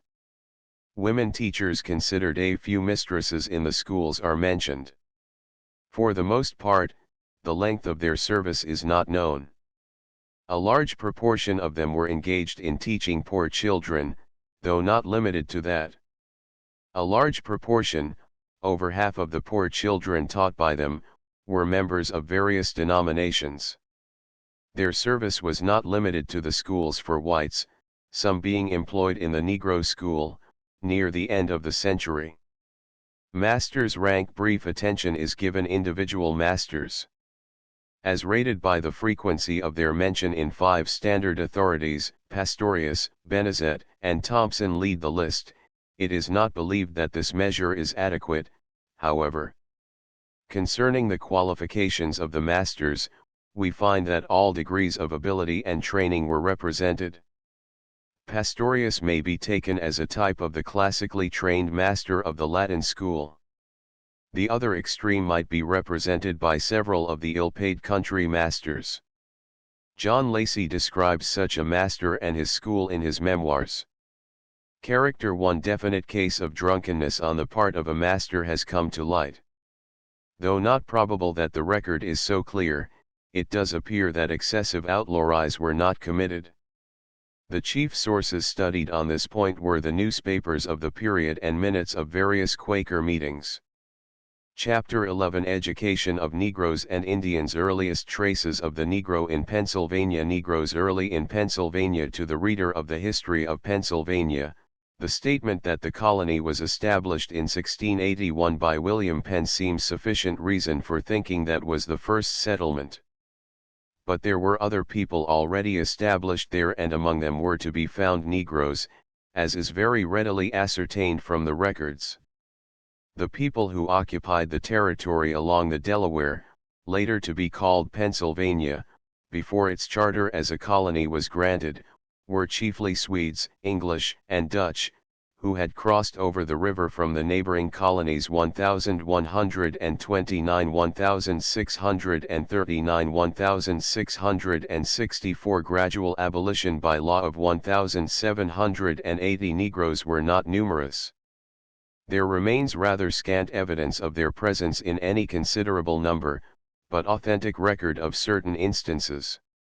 It is found, for example, that as early as 1639 a convict was sentenced to South River, as the Delaware was then called, to serve out his time with the Negroes. 1130. This is the earliest record found, though frequent mention is made of them after this date.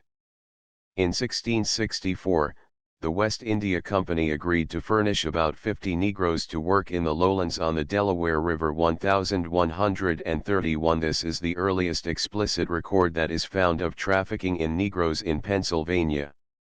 The slave trade, thus begun by the Dutch Company, was continued, now rising, now falling, till the final abolition of slavery in 1780. 1132. The law of 1780, which provided for a gradual abolition, was subjected to such frequent evasion that in 1788 it became necessary to pass another for its clarification and enforcement. 1133. By the middle of the 17th century, the importation of slaves had become a part of the regular work of the merchants of Philadelphia, with the exception of a few conscientious Quakers who refused to profit thereby.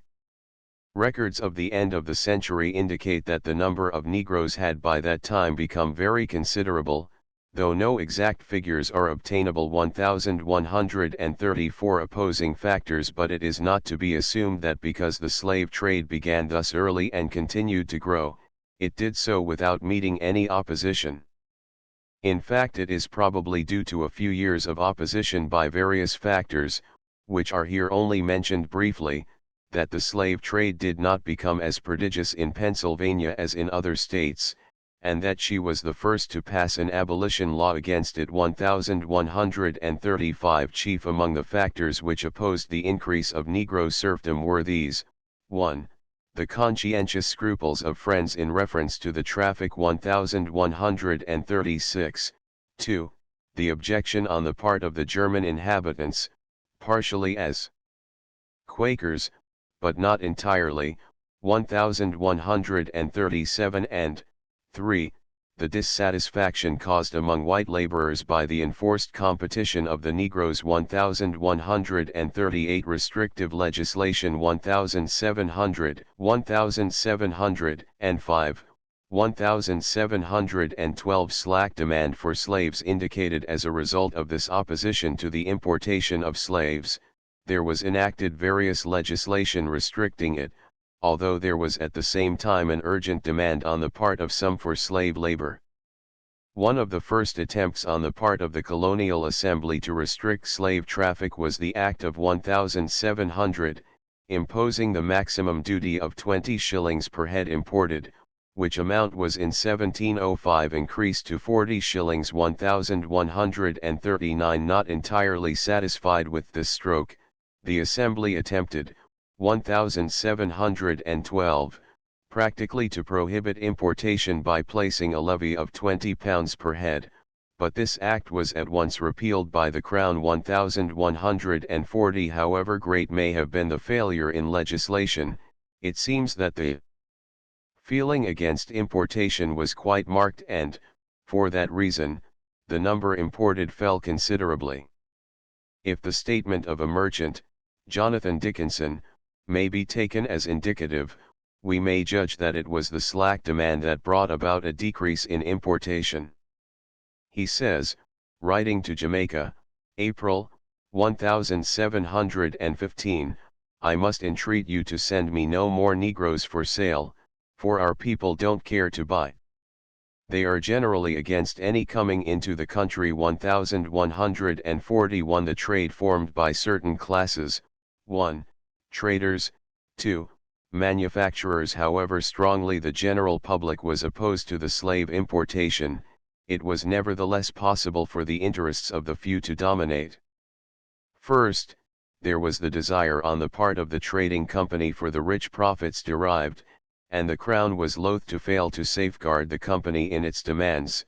This service it performed by regularly repealing the obnoxious legislation, which was enacted and favored by the majority of the citizens represented in the Assembly. 1142. Second, certain influential classes of citizens, for example, the iron masters, wished for the continuance of importation because of the advantage accruing to them through the competition between whites and slave labor. This is instanced in 1727 by a petition on their part for the removal of the duty because of the scarcity of available whites. 1143. Trade accelerated decline in the trade about Revolution. This conflict between the ideals of different classes, complicated by the economic problem of labor, continued to be fought out chiefly in words and legislation, until by the middle of the 18th century it is estimated, by some historians of Pennsylvania, that importation had nearly ceased. 1144. The period following 1750, however, saw importation again positively accelerated, due to the greater security in the possession of Negro slaves compared with that of the white servants. Passing over the crest of this wave of increase, we find a rapid decline in importation and sale of Negroes during the years immediately preceding the American Revolution, but even after the Revolution, fought for the principles of freedom, independence, and equality, there occur not infrequent instances of the traffic in human flesh and blood. 1145. These cases form the exception rather than the rule, however, and in 1780 there was secured the law for gradual prohibition, to which reference has already been made. 1146. Slaves.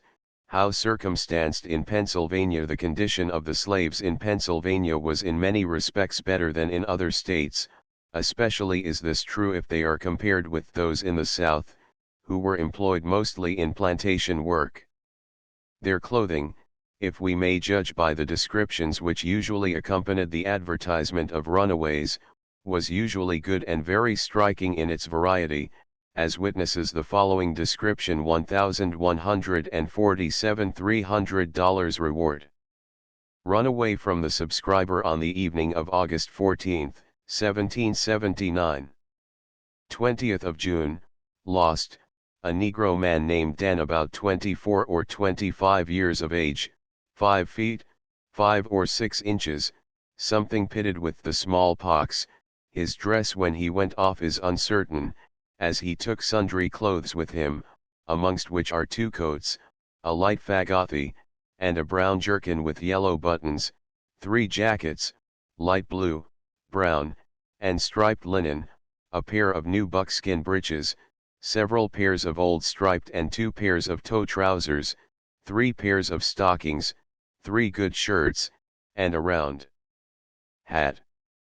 Said Negro is this country born, and talks the English and German languages, is fond of playing the fiddle, and is naturally left-handed, and what is very remarkable, he bows with the left hand when performing on the violin. 1148. Fewer social restrictions. Care for their religious welfare. Socially they were less restricted and did not suffer the sharp separation from the whites that was characteristic of the South. They were not on an equality, that was not to be expected, but they enjoyed considerable freedom among themselves. 1149. And the various religious societies were, at least to a considerable degree, interested in their spiritual welfare.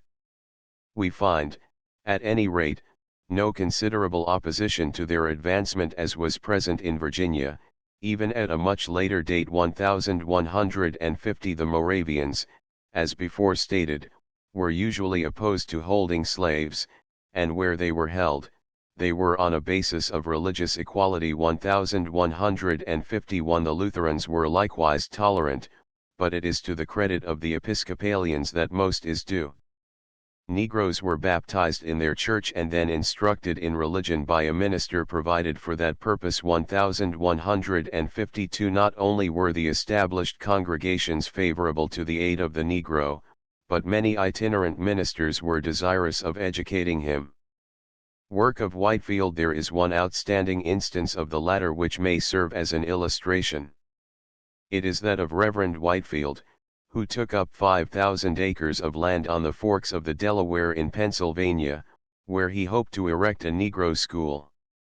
The movement was given wide publicity and subscriptions were asked for its support 1153. In the papers which advertise the beginning of the project, there is found no statement as to the successful outcome of it. The whole scheme seems to have melted away as easily as it had arisen. The scheme of Whitefield was equaled, and perhaps even excelled, by a much earlier proposal, 1722, which was made anonymously through the columns of the Mercury 1154. The service was to be rendered to the servants of any religious denomination, and without any expense to them whatsoever. It was chiefly desired that the Negroes might be taught to read the Scriptures. 1155. Missionary work for Negroes not limited to Quakers. If justice were to be done to the various attempts on the part of itinerant ministers and the regularly established churches to aid in bringing enlightenment to the Negroes in Pennsylvania, it would require volumes. Such mention as has been made is for the purpose of pointing out the universality of the missionary spirit, so that it may not be understood that the entire work was carried on under the direction of friends, to whose activities much more space must necessarily be given in this work. In the pages following it will be attempted to outline as definitely as possible, from the available records, what was actually accomplished by the organization of Friends towards Negro education. Quaker leaders and the Negro problem. Slavery's opponents, however auspicious may have been the opportunity for attempts to plant slavery on the soil of Pennsylvania, it was neither destined to meet unqualified success nor to pass without rigorous opposition.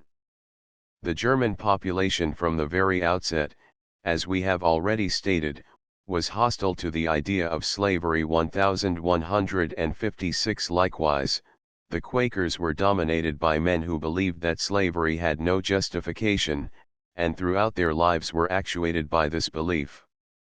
Brief mention may be made of three of these leaders, sufficient at least to indicate their viewpoint and the remedy which they advocated.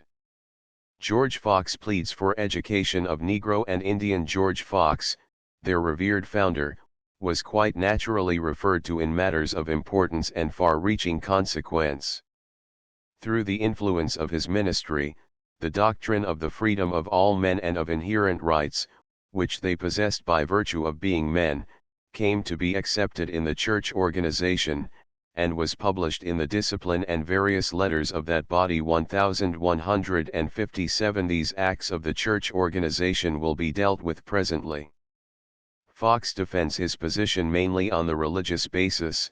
It is quite likely that a religious training and education is uppermost in his mind throughout his plea for the Negro. He does not limit himself to their case, but insists, also, on the education of the Indian natives. The education, religious, which he specifically mentions, is for the purpose of their salvation, but the attention of Quakers was not limited to that alone. Religious education did, however, receive their first consideration. The essence of Fox's influential utterances on this subject is contained in the following extract.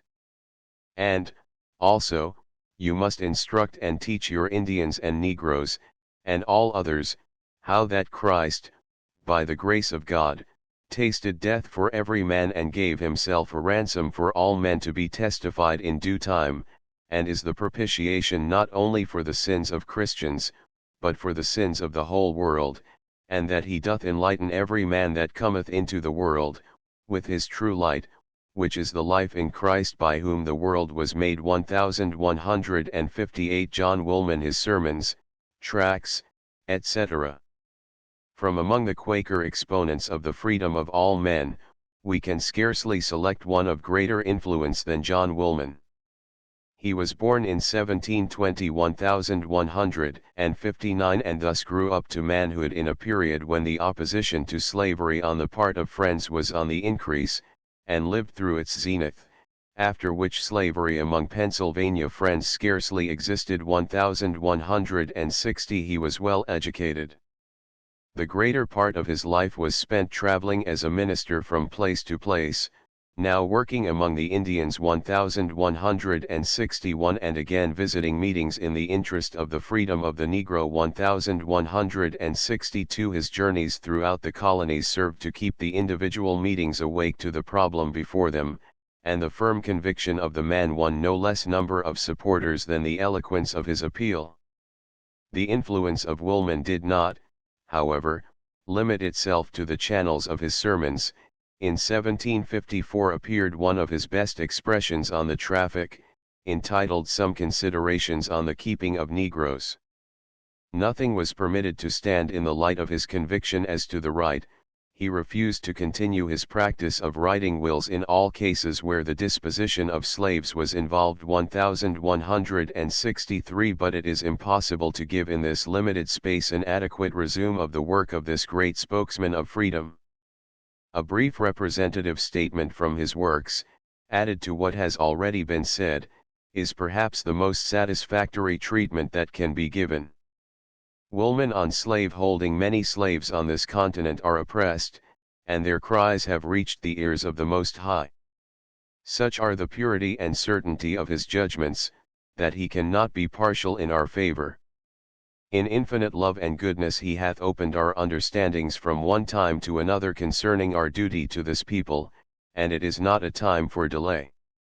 Should we now be sensible of what he requires of us, and through respect to the interest of some persons, or through a regard to some friendships which do not stand on an immutable foundation, neglect to do our duty in firmness and constancy, still waiting for some extraordinary means to bring about their deliverance, it may be by terrible things in righteousness, God may answer us in this matter. 1164 Man is born to labor, and experience abundantly showeth that it is for our good, but where the powerful lay the burden on the inferior, without affording a Christian education, and suitable opportunity for improving the mind, and a treatment that we in their case should approve, that themselves may live at ease and fare sumptuously, and lay up riches for their posterity, this seems to contradict the design of Providence and, I doubt not, is sometimes the effect of a perverted mind, for while the life of one is made grievous by the rigor of another,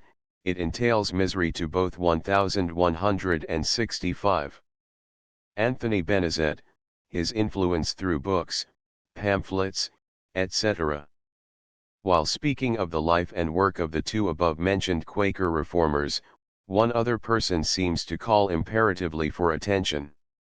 His work was equally widespread and the public was kept open to his influence through several of his books and pamphlets published on the subject of slaves and slaveholding. 1166 A French Huguenot by birth, Anthony Benezet came early to America, where he was a staunch member of Friends, and in whose society he performed a continuous service for the freedom and education of the Negroes, until the time of his death in 1784. 1167 His immediate connection with the Negro School, established by Friends in 1770. 1168 will be considered more fully elsewhere.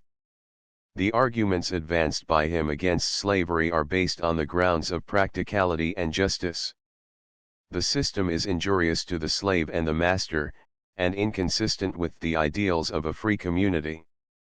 We, ourselves, must agree with him in his position as set forth in the following selection. Extract from Benazet: the bondage we have imposed on the Africans is absolutely repugnant to justice. It is highly inconsistent with civil policy, first, as it tends to suppress all improvements in arts and sciences, without which it is morally impossible that any nation should be happy or powerful. Secondly, as it may deprave the minds of the free men, steeling their hearts against the laudable feelings of virtue and humanity. And lastly, as it endangers the community by the destructive effects of civil commotions.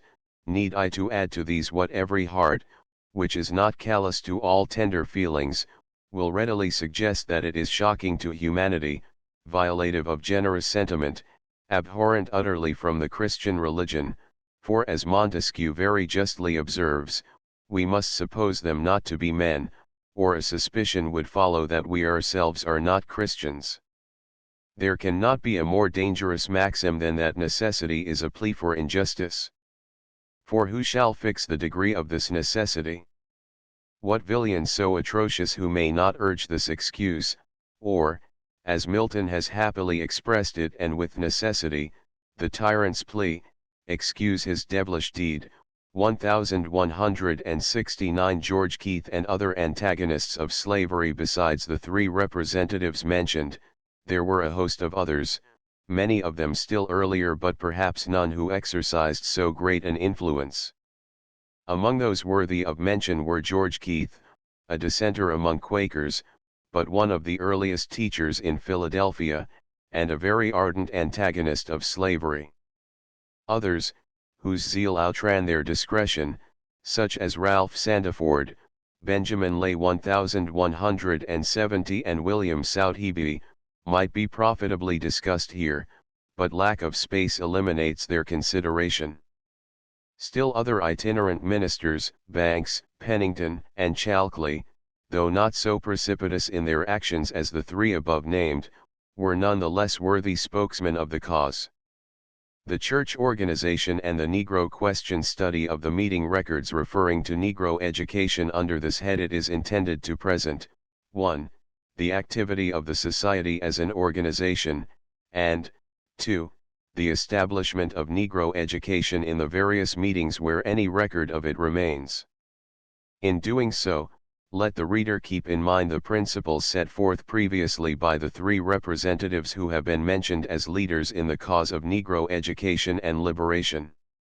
The meeting organization against slave traffic, Germantown Memorial against it, as is quite naturally expected. After this brief introduction to the belief of the Quaker leaders, we find that the society placed itself as a unit opposed to the perpetuation of bondage among the blacks.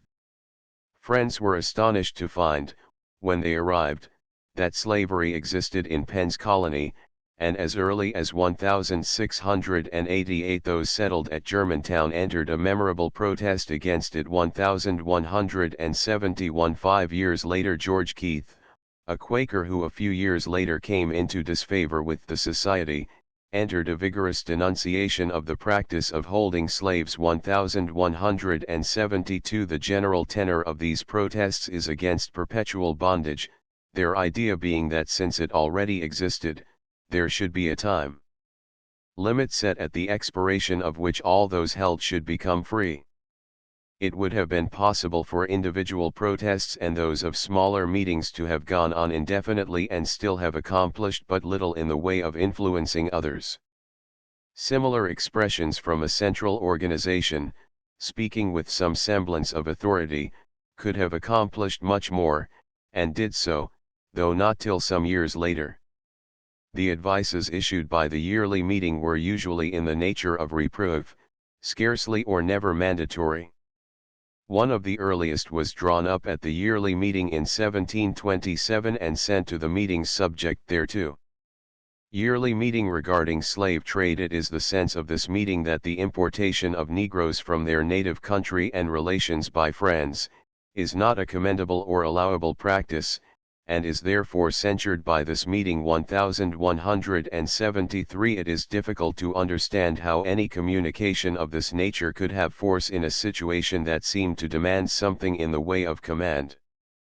but when it is recalled with what persistence such advices were given, and again repeated in the appropriate meetings, and that they were received by the monthly and preparative meetings very much as dutiful children would listen to the advice of father or mother, then the influence exerted by them does not seem so strange.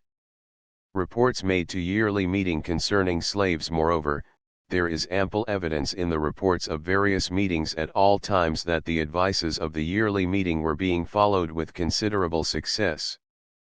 Philadelphia reported, 1756, that they knew of no friends who had been concerned in importing Negroes or other slaves. 1174 by 1772 the yearly meeting reported by way of letter that, due to the discouragement of the practice of slave-holding on the part of friends in the colonies, it had greatly diminished in some parts, and in others disappeared almost altogether, as was true in the case of Pennsylvania. 1175 For the sake of more complete illustration of the type of expression issued, the following is quoted more at length. Warning of 1758 Against being concerned with slaves we fervently warn all in profession with us that they be careful to avoid being in any way concerned in reaping the unrighteous profits arising from the iniquitous practice of dealing in negroes and other slaves, whereby in the original purchase one man selleth another, as he doth the beast that perisheth, without any better pretension to a property in him than that of superior force, in direct violation of the gospel rule, which teaches all to do as they would be done by and to do good to all, being the reverse of that covetous disposition, which furnishes encouragement to those poor ignorant people to perpetuate their savage wars, in order to supply the demands of this unnatural traffic, whereby great numbers of mankind, free by nature, are subjected to inextricable bondage, and which hath often been observed to fill their possessors with haughtiness, tyranny, luxury, and barbarity, corrupting the minds and debasing the morals of their children, to the unspeakable prejudice of religion and virtue, and the exclusion of that Holy Spirit of universal love, meekness, and charity, which is the unchangeable nature, and the glory of true Christianity. 1758 1176 Freedom had to come before their education. Local meetings persistent in their investigation of slave conditions. The reader will have noticed that the chief emphasis is placed upon the wrongfulness of bartering slaves. This may be explained by saying that that was the first problem they had to face. Not until they were able to secure the Negro's freedom could an education be of much value to him, for all that he made of his life belonged to his master. But as soon as he became free, there arose other needs, other desires. New prospects opened before him, and there was a possibility that he might accomplish something for himself and his posterity. This was realized by the church organization, and it followed the move for freedom by emphatic requests that the meetings take care of the spiritual and intellectual education of the Negroes. The following will illustrate very clearly the insistence with which the local church investigated the activity of its members, and the penalty levied on the disobedient one. In 1759, it was reported that, had purchased several Negroes, this being a breach of discipline, 2 members were appointed to speak with him on the subject, according to their custom. The final report on his case was made in 1762. They may be praised for long suffering and condemned for inefficiency. Appeared at this meeting, and after much weighty advice given him in that affair, it is left for him weightily to consider whether he can not find freedom to bring up such of his Negroes as are young in useful learning, endeavoring to instruct them in the principles of Christianity, and at a proper age, if they desire it, to set them free, and if otherwise, that he cannot have the unity of friends. 1177 instances similar to this one are almost without number. Reference is made to a few of them only. 1178 The work of each of the particular meetings is more completely brought out in the following pages. No early school recorded meetings for Negroes. Of all meetings in the Philadelphia yearly meeting, there were none which accomplished more for the education of the Negro than did Philadelphia Monthly. As has already been noted elsewhere in this work, there was quite early a considerable interest manifested by the meeting in regard to the question of servitude, and also the master's care in giving them Christian instruction. 1179. There is no record to show that at these early dates there was any permanent school. All care was, without question, left to those who had Negroes in their employ, education being tutorial entirely. The master's care was well guarded by the meeting's Committee on Negroes, however, and in this way a central responsible party was provided. In addition, there was also established a meeting which was held once each 3 months in the interest of Negroes. 1180 Committee appointed on Negroes. In 1770 there came to the front a definite movement for the establishment of a systematic means of educating Negro children. The proposal for its consideration, made first month, 26th, was referred to the meeting in second month for action. 1181 On that occasion, there being expressed a definite sentiment in favor of action, a committee was appointed consisting of 22 members with permission for any other friends to attend its deliberations who cared to do so. 1182 The date for the committee meeting was set by the monthly meeting. At the subsequent monthly meeting, the committee made its first report, which being acceptable to all was approved, and further steps were taken to secure immediate action. A digest of the report and proposals of the committee is here presented. 1183 Digest of Committee's Report 1. The instruction of Negro and mulatto children in reading, writing, arithmetic, and other useful learning, sewing and knitting, according to their capacity, is to be provided. 2. The instruction is to be under the care of friends. 3. The monthly meeting to nominate a committee of friends, whose duties are, a. To employ a suitable master or mistress for not more than 30 children at once. b. To have the charge of admitting pupils to the school. c. A subscription of £100 a year for 3 years to be promoted. d. To employ another master or mistress if necessary and funds adequate. e. To visit the school at least once a month, and to observe the improvement and conduct of the pupils. f. Rules to be prepared for teachers and pupils, provision for attendance at religious services at least on Sunday. g. The committee to appoint a treasurer from its number who is to make payments upon an order signed by at least 4 of them.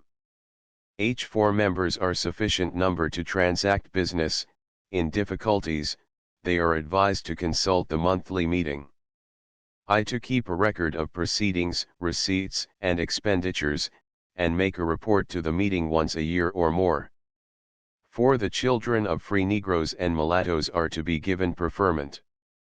5. Tuition to be free of any expense to the parents. 6. If enrollment of such children is not large enough, the committee may admit others according to their judgment.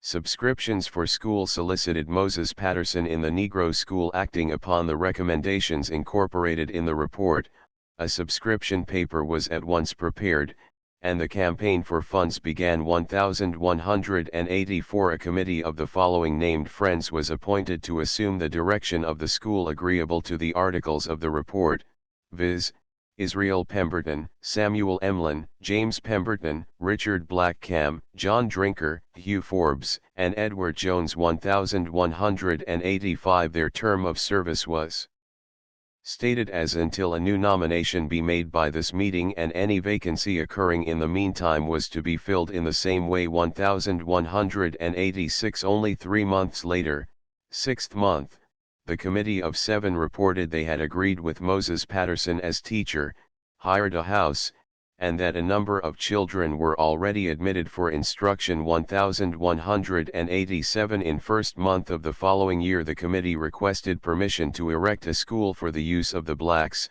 on the same lot occupied by the almshouse.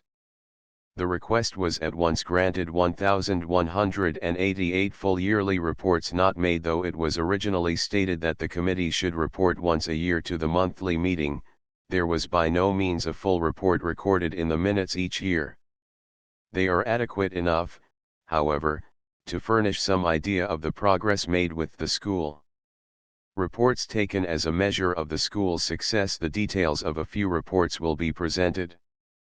It appears from the records that the committee's reports were always made the basis of judgment as to whether the meeting would continue the school or abandon it. 1189. Fortunately, the reports were usually favorable, excepting in matters of financial consideration.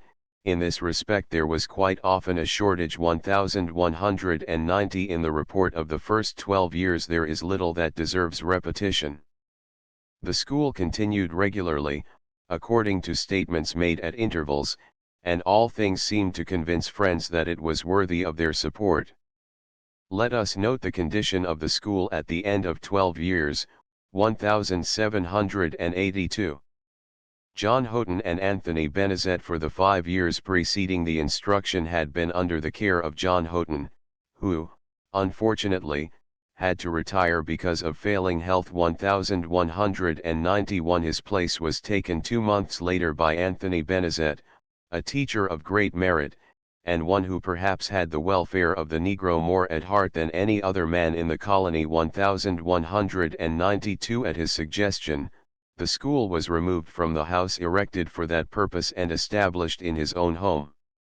Great tribute was paid to the character of the work done by Houghton, with special reference to his painstaking visiting of families, seeking thus to increase the interest of parents, and ultimately the school attendance.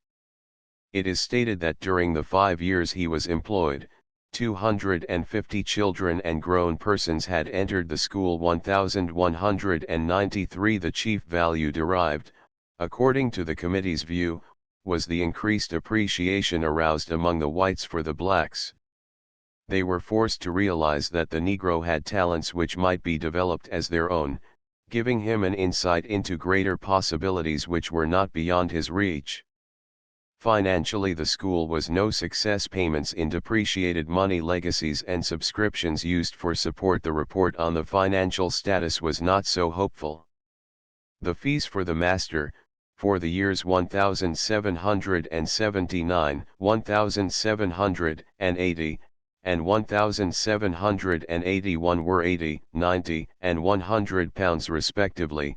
In addition, there was the expense of odd jobs of work, wood for winter use, and also the item of books. 1194. To increase the difficulties arising from mere items of expense, there was introduced another factor, the payment to the treasurer of paper money, which had greatly depreciated in value since it was subscribed. 1195. The result of the experiment, up to date, financially, was a deficit of £74/7/10. A part of this amount was covered by outstanding subscriptions, a considerable number of which could not be collected. 1196. The meeting was appealed to make up the deficit as usual by subscription. This method, though commonly resorted to, was in most places supplemented by special legacies left to trustees for any purpose the donor might designate. 1197. Legacies for schools were particularly urged by the quarterly and yearly meetings. Irregular attendance. In 1784 there seems to have been but one school for the blacks, the one taught by Benezet. The report stated that there was a decided need for another one in the near future. In 1786 it appears by answers to the queries that the school has been added and that both are supported by the voluntary contributions of friends. 1198. The attendance problem was evidently not yet solved satisfactorily. It would perplex a teacher today. About 100 were under the instruction of Benezet in 1784, but only 15 to 35 generally attended. 1199. The progress of this number in reading, writing, and arithmetic was deemed satisfactory, though it was admitted it might be improved with more regular attendance. Salary paid Benezet. The salary paid Benezet at this time was £100 plus the £20 which was allowed as the rent for his dwelling, which he continued to use as a schoolhouse. Two Negro schools under Daniel Britt, Sarah Doherty, and Elizabeth Meckham School receives gift from England from 1786. Two schools continued. In 1790 the incumbent of the master's position was Daniel Britt, the mistress of the other was Sarah Doherty.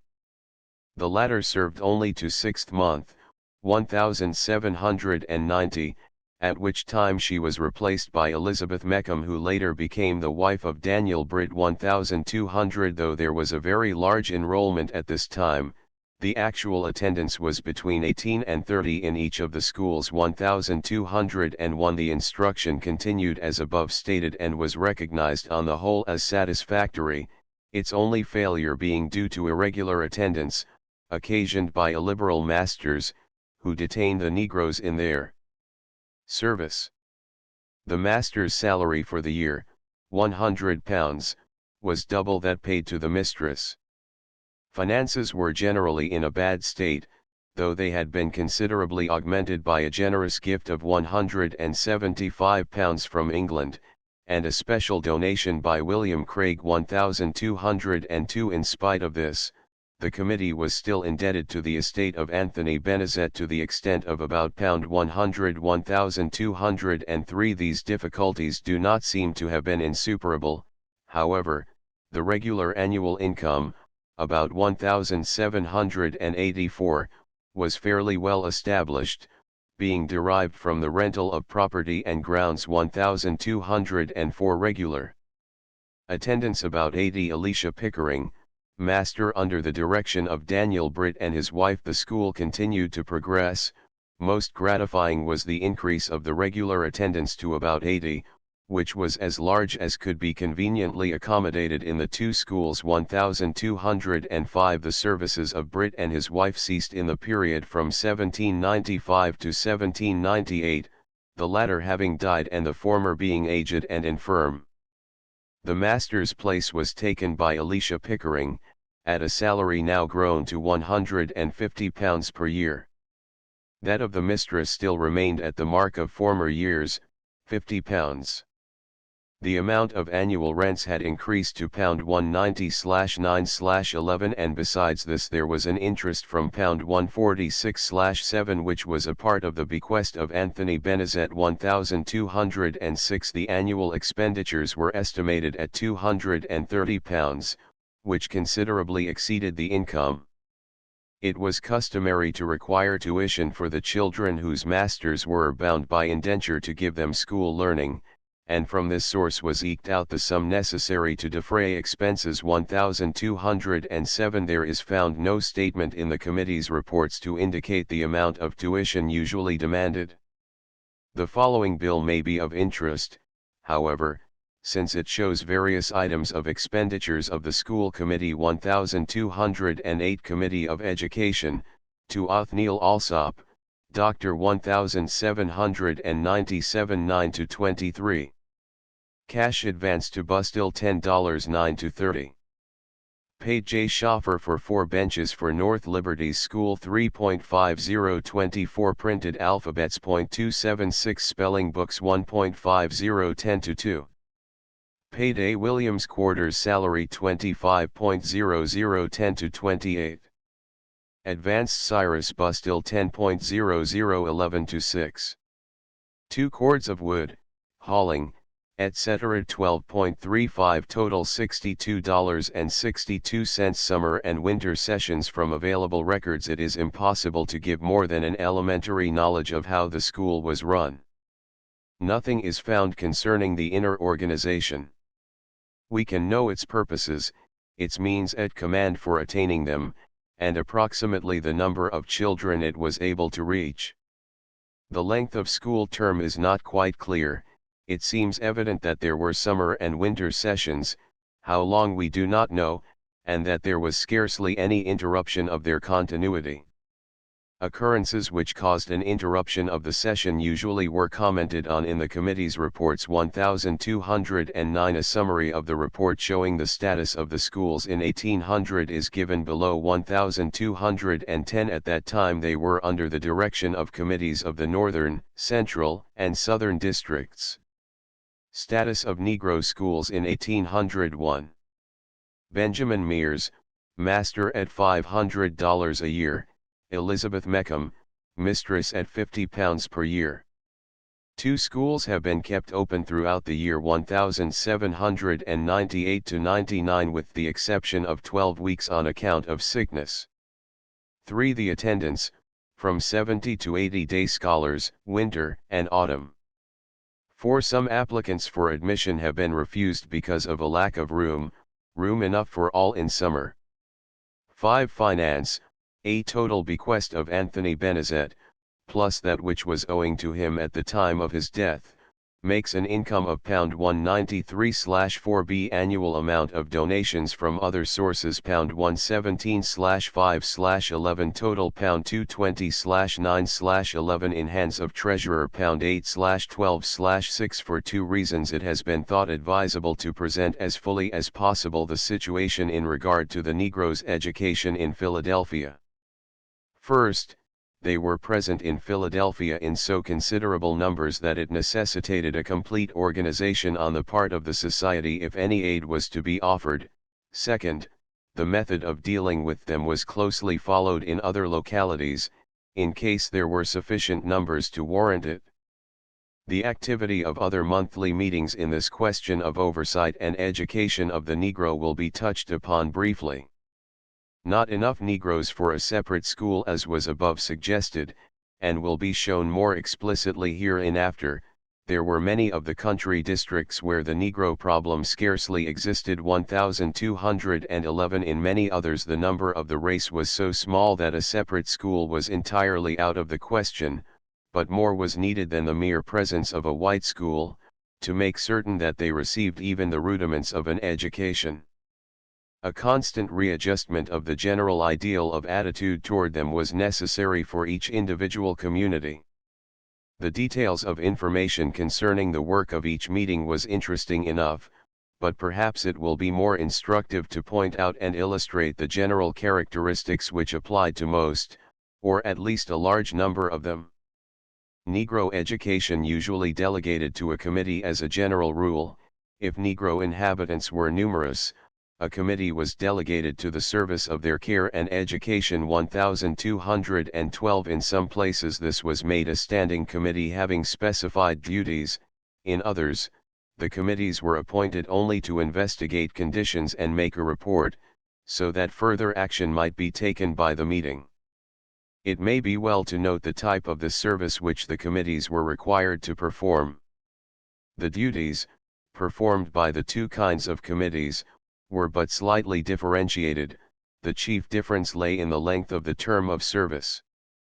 7 duties for the committees to perform. The first task for them was to actually visit the Negro families within the compass of the particular meeting. 1213. The second, to determine as exactly as possible the economic status of the home. 1214. The third, to ascertain the number of children capable of receiving schooling. 1215. Fourth, to inform themselves as to the attitude of the parents towards their children's education. 1216. Fifth, to deal with members of friends who possess slaves or paid servants, endeavoring to point out to them the obligation for their education, and also for their freedom. 1217. Sixth, to inform themselves as to the occupation pursued by the Negroes, if any. 1218. And finally, to make a report of conditions, in such shape that it might be transmitted to the quarterly meeting, and outline the plan of procedure, according to the demands of the situation. 1219. From such a range of information, considering the characteristic thoroughness of the people, it must be inferred that they were able to understand the needs, which is always a first requisite for their satisfaction. Moreover, the knowledge that the quarterly meetings demanded written statements of what they had done always worked to facilitate prompt action as soon as the situation was defined. Rather late in the century, 1779, the yearly meeting became insistent as to the treatment of those who held slaves, though the punishment for failure to educate them was not so drastic. Extracts sent to the meetings in that year required that all members holding slaves should be disowned. 1220 instances where this punishment was used are not wanting. 1221 support similar to that of other schools. The financial burden of Negro education usually fell on the local meeting. Those owning slaves were required to pay for their education, but when they became free, as most of them did by the time of the Revolution, it was impossible for them to pay for themselves. This burden, which the society assumed, was usually met, 1. By subscription 1222, 2.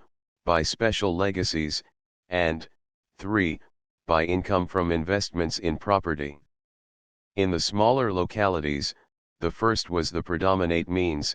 In the larger, such as Philadelphia, a larger proportion was derived from the second and third. 1223 though the first was common to all. Negro education at Exeter. The situation at Exeter monthly meetings seems to have been well disposed of, if one may judge by the brevity of their annals.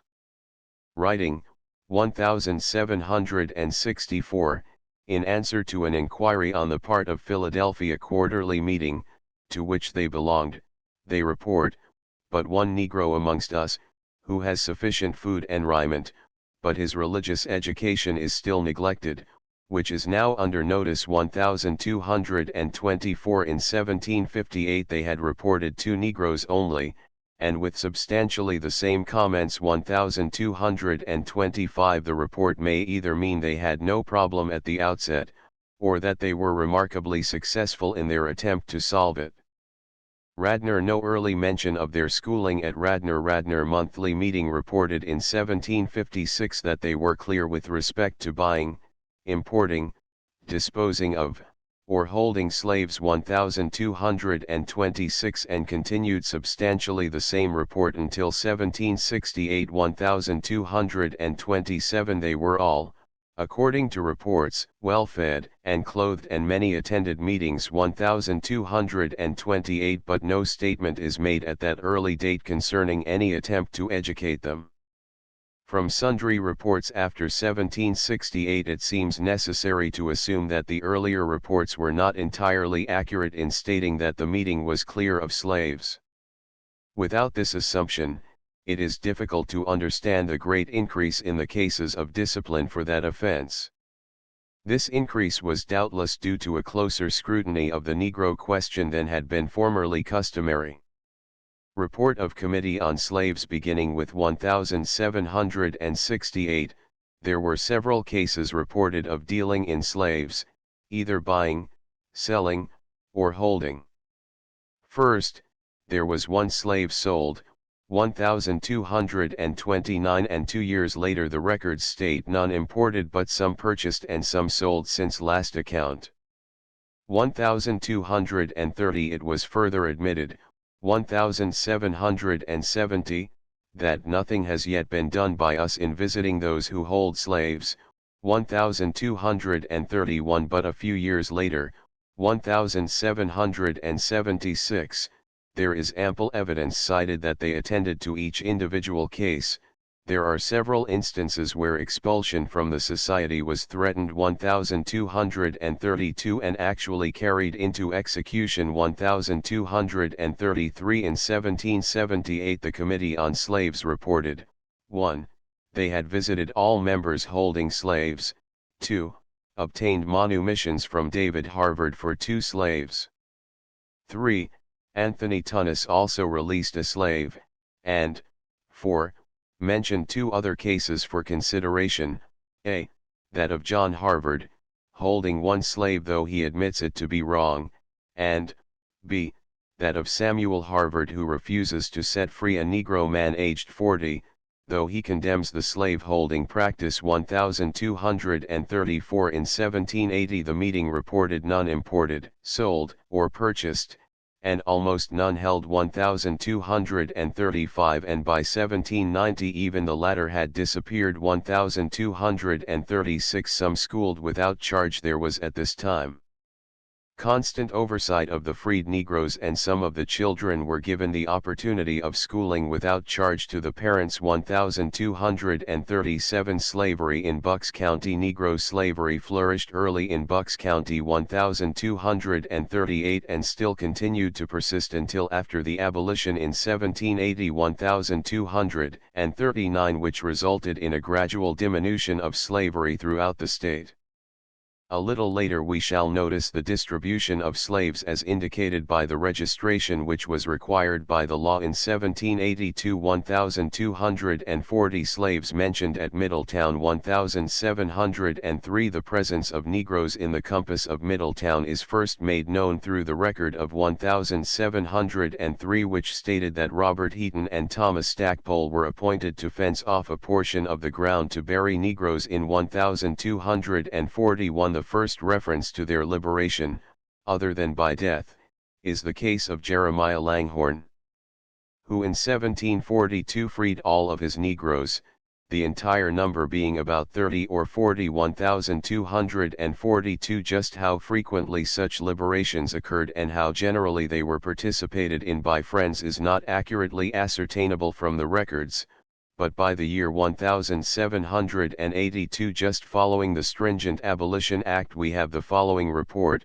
no slaves held, the children schooled, we have none to charge with buying or holding slaves, and care is taken to give the young ones learning, and some care has been taken to encourage them in a religious and virtuous life. 1243. In 1783 a similar report issued from the monthly meeting, stating that a noteworthy care was evident among them for the Negroes, both old and young, but that a more considerable care was necessary to be taken in regard to their education. 1244 Buckingham Negro to be educated and given religious instruction. No evidence of separate Negro school. In 1759 Buckingham meeting appointed John Ely and Isaac Pickering to speak with one of their members who had purchased slaves. 1245 This was done because it was a conflict with the discipline.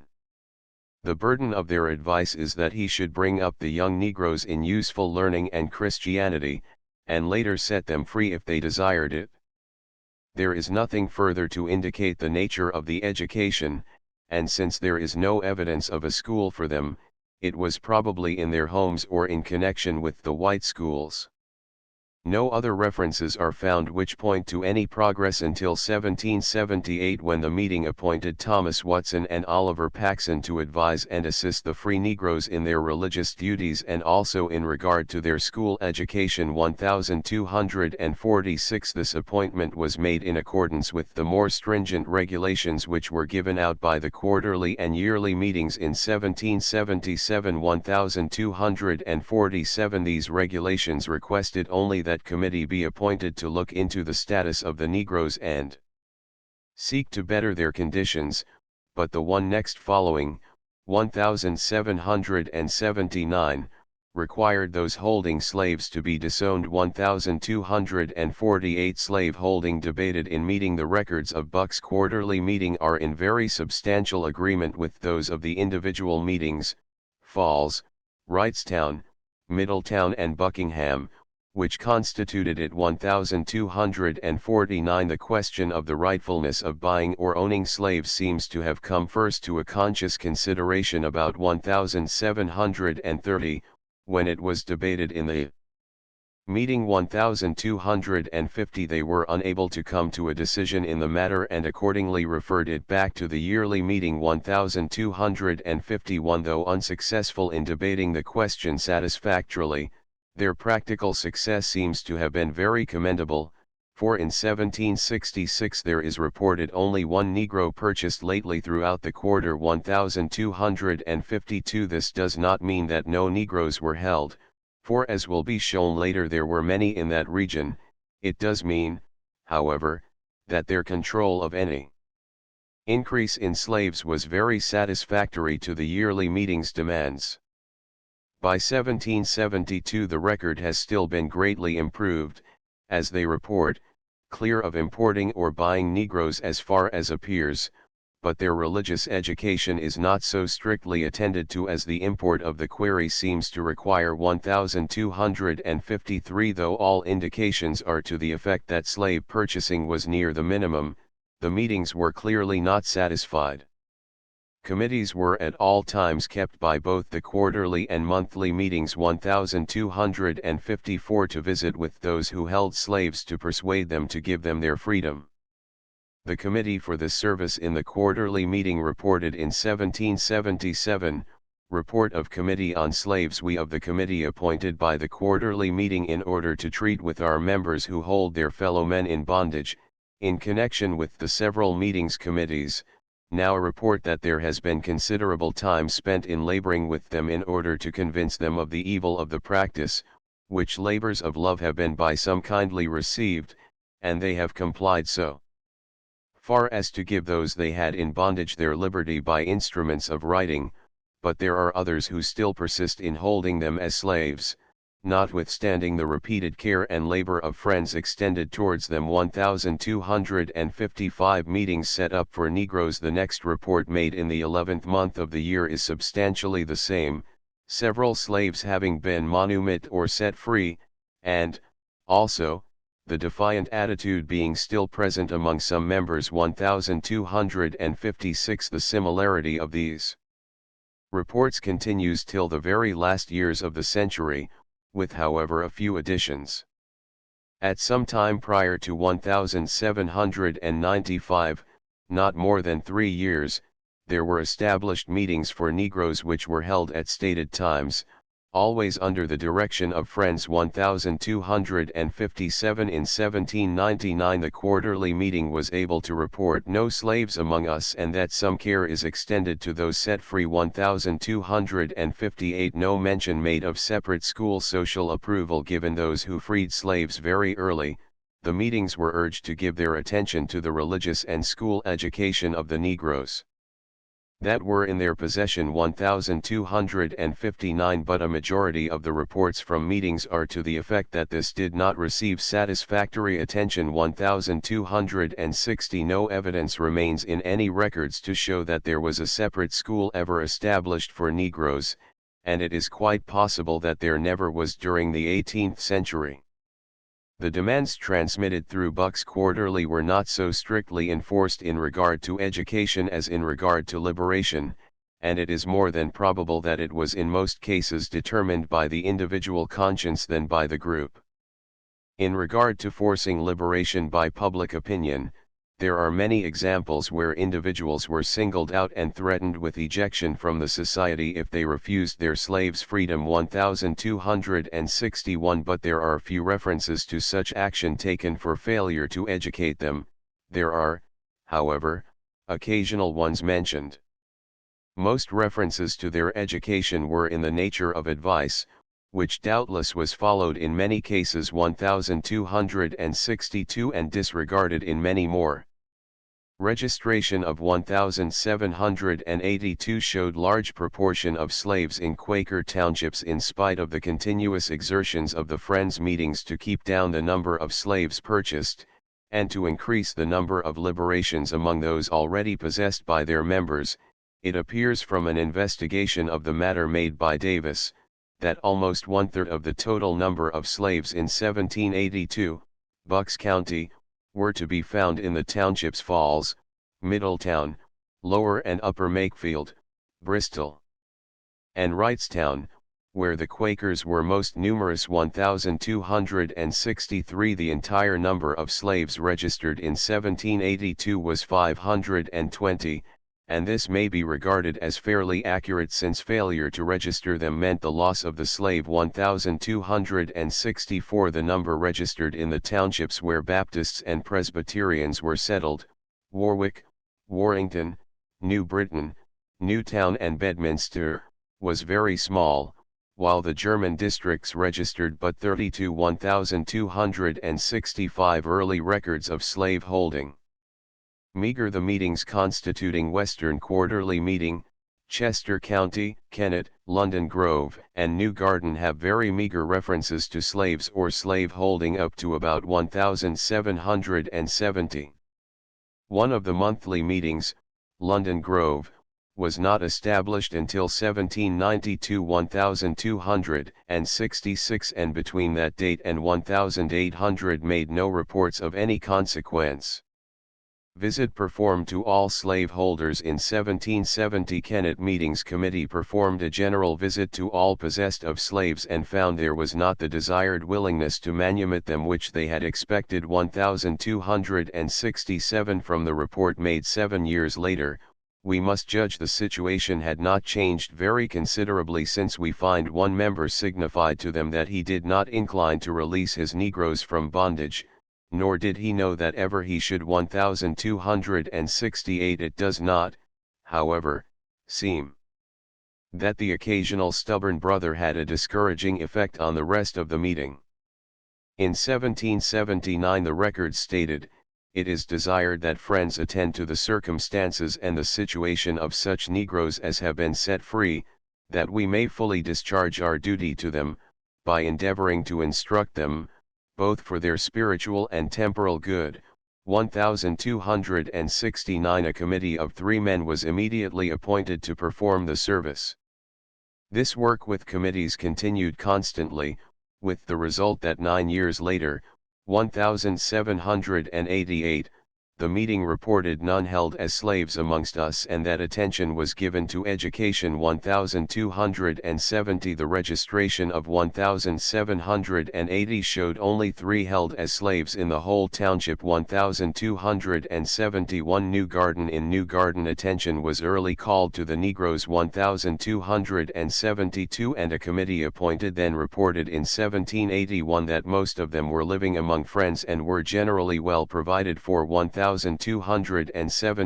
That committee was released 1274, and a new one reported in 1785 the following state of affairs: most negroes reported able to read and write. We have paid some attention to the case of free negroes, and find there are but few amongst us, most of whom we have visited where they reside.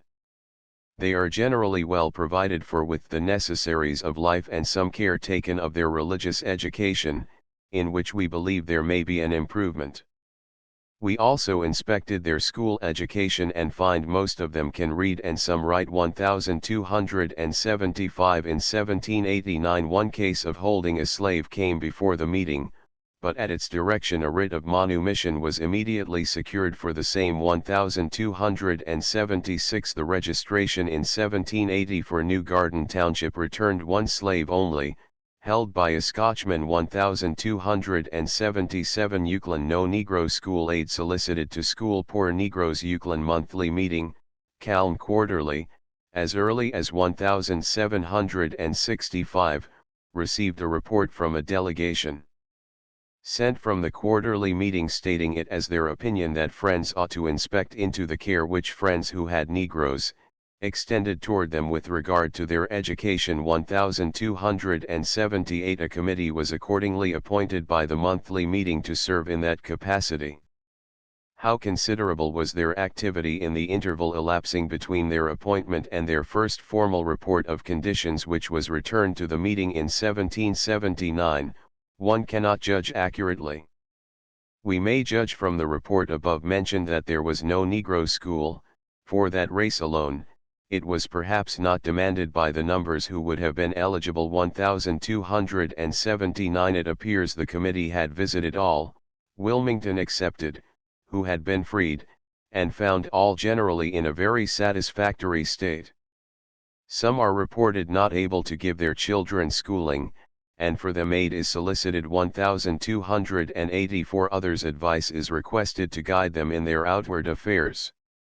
The direction of the Negro's education, as nearly as can be made out, was of the most practical nature, laying emphasis on the industrial side, at that time an apprentice type of education. 1281. The interest in the apprentice did not stop as soon as he was placed, but continued, for it was customary to place him with friends, if possible, and the member of friends was responsible to his meeting for the fulfillment of his contract with the apprentice.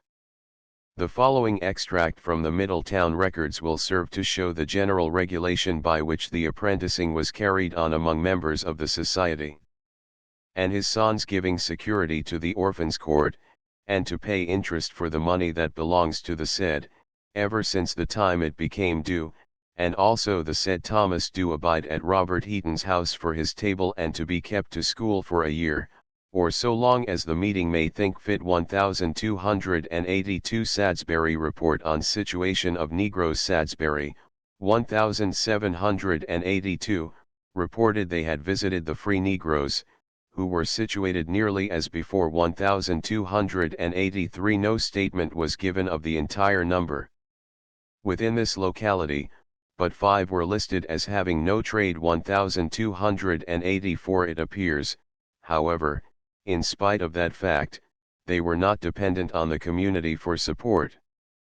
One woman owned a house and lot, her own purchase, a man with family rented a small tenement, and the other 3 worked as common laborers. 1285 Bradford reported few slaves. The Bradford Minutes, also of Kane Quarterly, devote almost no space to the status of the Negro in their vicinity. This may have been because there were few slaves there. At the registration of slaves, compelled by law in 1780, 1286 the townships of East and West Bradford returned none whatever. 1287 Concord Quarterly Poor Negroes to be put to trades. Negroes sent to school and books sent among them. In the discussion of Concord Quarterly there will be material presented from Chester, Concord and Goshen. In 1779 Chester Monthly Meeting reported they had made a visit to all freed Negroes, of whom it was said, some were quite poor and unable to school their children. 1288 The visiting committee recommended that the poor should be put out to trades and given schooling, and suggested that a subscription should be raised for that purpose. The meeting was heartily in favor of this and at once appointed a committee to look after the subscriptions and their application. 1289 2 years later, 1781, after a similar visitation by committee, it was reported that they had been advised of their temporal and religious duties, many sent to school and books distributed among them. 1290 At these dates no special schools for Negroes were mentioned, and the date of their establishment is not found, but in 1785 the report of the Committee on Negroes, requesting a new subscription for supporting Negro schools, indicated that there were special schools established for them. 1291 Concord 8 children reported of school age but not in school. The situation at Concord meeting was very similar to that of Chester, as appears by their report of 1779. Following the customary visitation, it was stated that the visit was satisfactory in many places, but in some families were found small children, 8 of whom were of school age, but whose parents were unable to school them. 1292 The meeting was asked to give its attention to the matter, but nothing was found in the minutes to indicate what they did further to remedy the matter. Goshen The Goshen meeting seems from its answers to the queries in 1756 to be in a very satisfactory state with regard to slaveholding, none having been purchased of late years, though they consider they are not careful enough in educating them in Christian principles. 1293 They were, however, careful to deal individually with those few who were engaged in any manner in holding slaves in bondage. 1294 In 1758 the record stated, those few Negroes amongst us we believe are provided with a sufficiency of food and clothing, but doubt some are too careless in affording them religious instruction. 1295 4 years later conditions were somewhat improved, and their report stated, endeavors to teach Negroes to read, reported no purchase since our last account that we know of.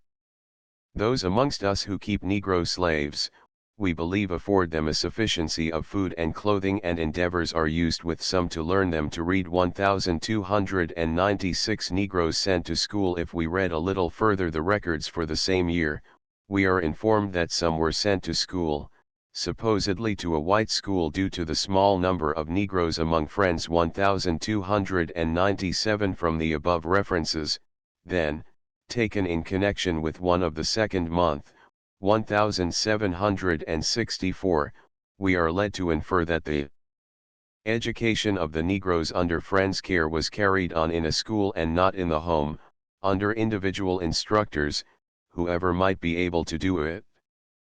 The reference of 1764 stated some are sent to school to learn to read. 1298 manumission continually urged simultaneously with this care in their education. The meeting was working on each individual case, among the members, to convince them of the propriety of the manumission practice.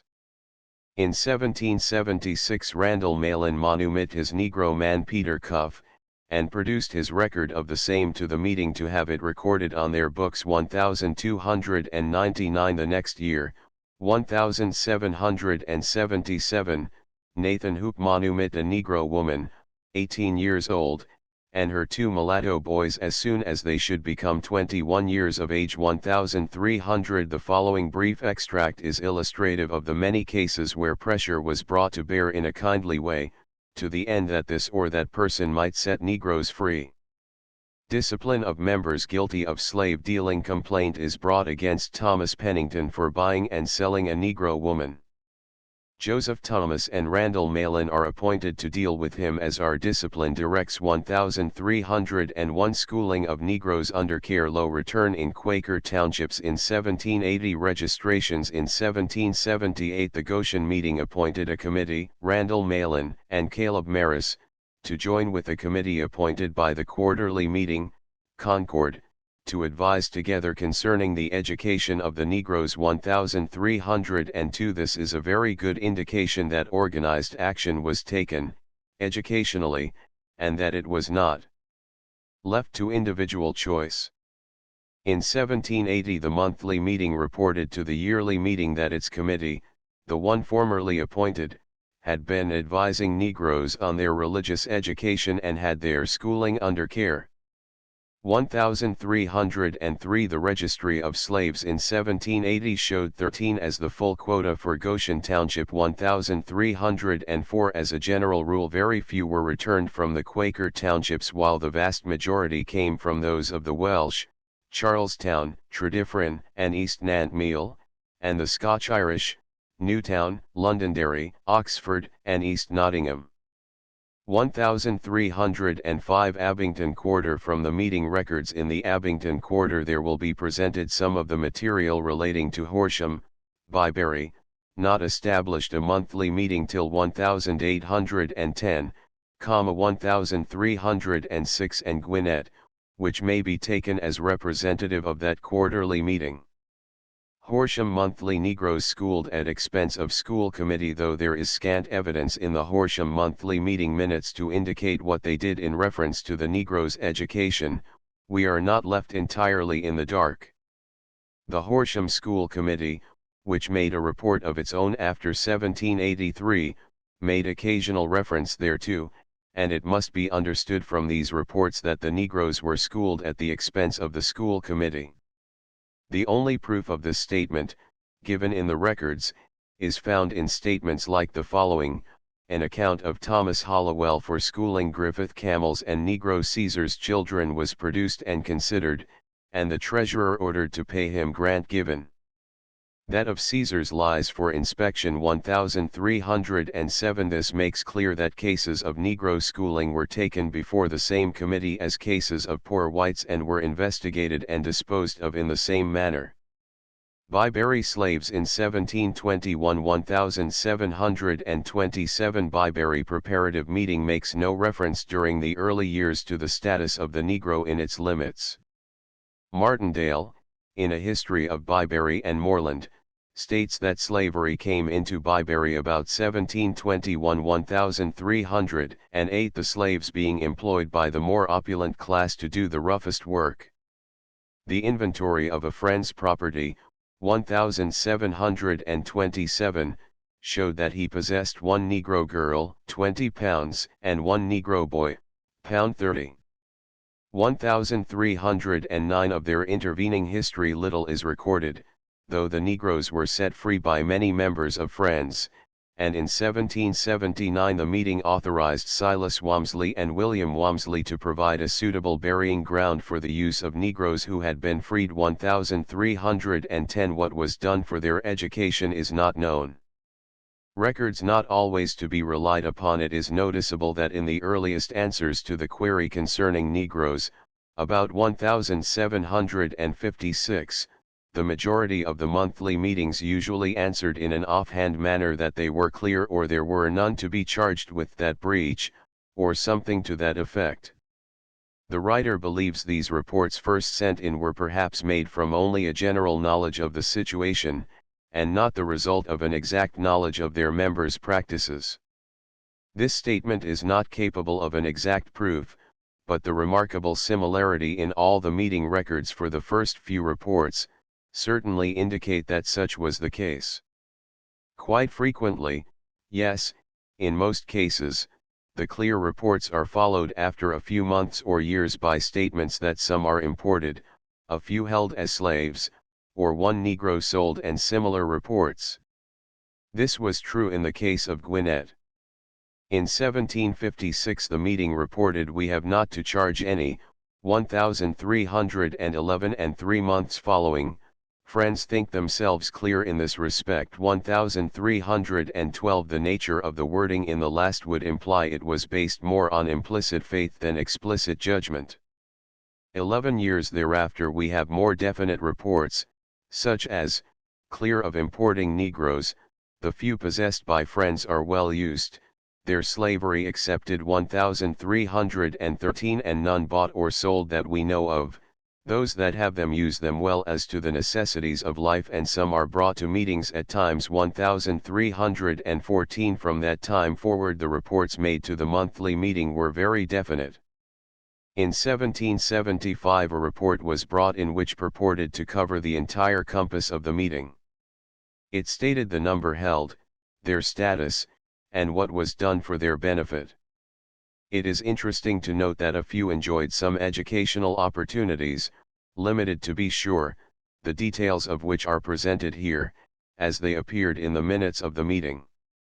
Report on Negroes. In 1775 we of the committee appointed by the monthly meeting to visit such of our members as are possessed of slaves, and detaining them in bondage, contrary, visited all such of our members that are under that circumstance as we know of, which are 8 in number, who are possessed of 16 Negroes and 1 mulatto, viz., first possesses 1 Negro girl about 17 years of age and appeared in a disposition rather to justify the practice of detaining her in bondage during life than otherwise. 2d. Possesses 5 Negroes, one of which is a man about 35 years of age, who he said he intended to set free at the next quarter sessions. The other 4, 3 boys and a girl, are young, whom he said he intended to set free as they came of age, the boys at 21 and the girl at 18, giving them learning to fit them for business. Third, 2 Negroes, a man and a woman, the man about 30 years of age, who was in the possession of a friend, lately deceased, now in his executors, who said he intended they should soon enjoy their liberty. Fourth, possessor of 3 Negroes, one a woman 20 years old, who he said he expected should have her liberty in a short time. The other 2, a man and a woman about 20 years of age, both as we thought, incapable of freedom. Fifth, possessor of 2 Negroes, a woman about 32 years old, who he said should have her liberty, when she earned him £30. The girl about 10 years old, who he said is to be set free by his last will when she arrives at the age of 30 years. Sixth, possessor of 2 Negroes, both women, one about 34, the other about 19 years old, the said friend not in a capacity of giving any account of what might be done for them. Seventh, possessor of a mulatto girl about 11 years old, bound to him till she is 31, who he said he intended to set at liberty at the age of 21, with endeavors to learn her to read. Eighth, possessor of a Negro girl about 17 years old, who her mistress said she intended to do the best she could by 1,315 members disciplined for failure to manumit slaves in 1779. It is reported that the affairs of Negroes are still in the hands of the committee for that purpose, but that not much more has been accomplished than was last reported 1316. It would seem though that the committee was decidedly active in dealing with individual cases of discipline both at that time and in the years following.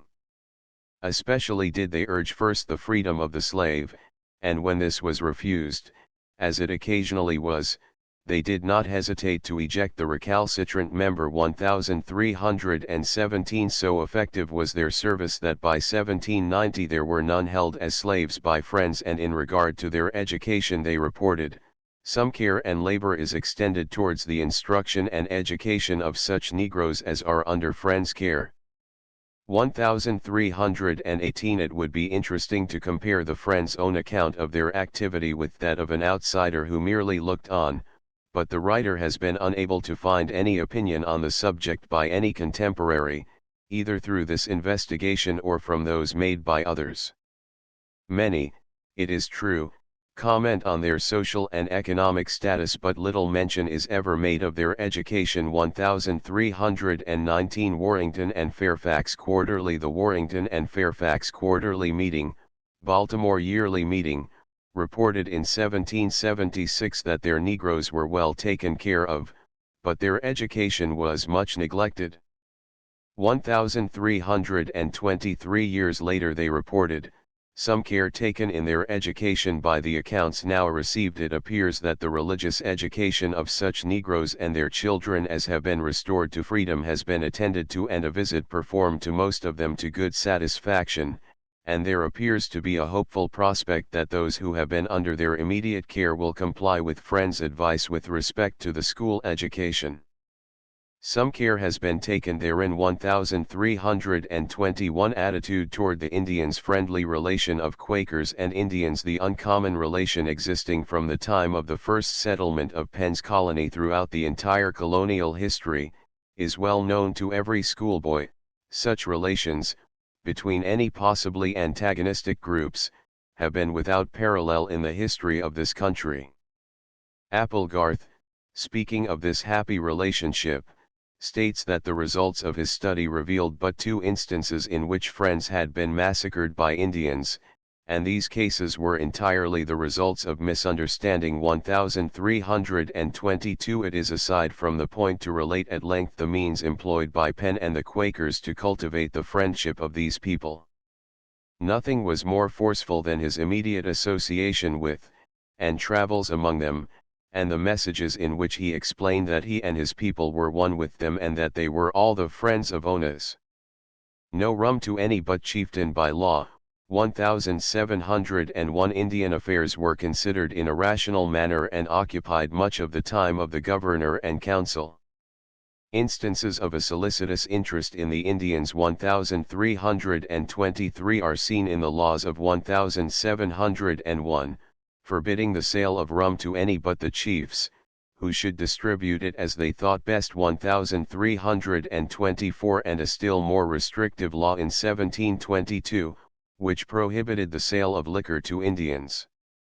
Of still more importance was the establishment of the principle that an abuse committed by an Indian towards the whites must be adjusted by the Indian chief, not revenged by the whites, which was given out in the instructions to colonists, and the converse stated later, 1728, by the governor, that if a white injured an Indian he should make complaint to the whites, who would then punish the offense under their own laws. 1325. Work of missionaries. Specific educational work. Friends ministers were also active in the missionary work among the Indians, which was first urged and practiced by George Fox.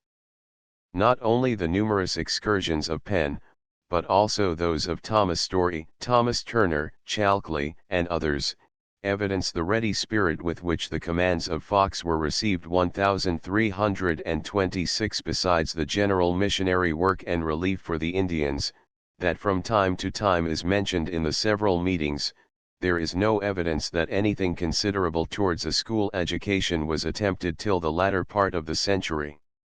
In a letter of the yearly meeting in 1796, it is stated that Friends are engaged in an undertaking to furnish them with some of the comforts of civilized life. A fund is raising to supply the expense of instructing them in agriculture, in mechanic arts, and in some useful branches of learning. 1327. An excellent illustration of this movement towards the education of the Indian, and the naive friendly manner with which they made known their needs, is found in the following communications, which are self-explanatory. The Indians request aid to the children of the Friends of Onas, who first settled in Pennsylvania. Brothers, the request of Cornplanter, a chief of the Seneca nation.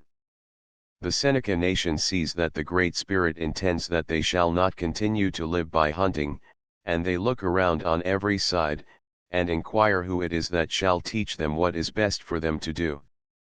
Your fathers have dealt fairly and honestly with our fathers, and they have charged us to remember it, and we think it right to tell you that we wish our children to be taught the same principles by which your fathers were guided in their counsels.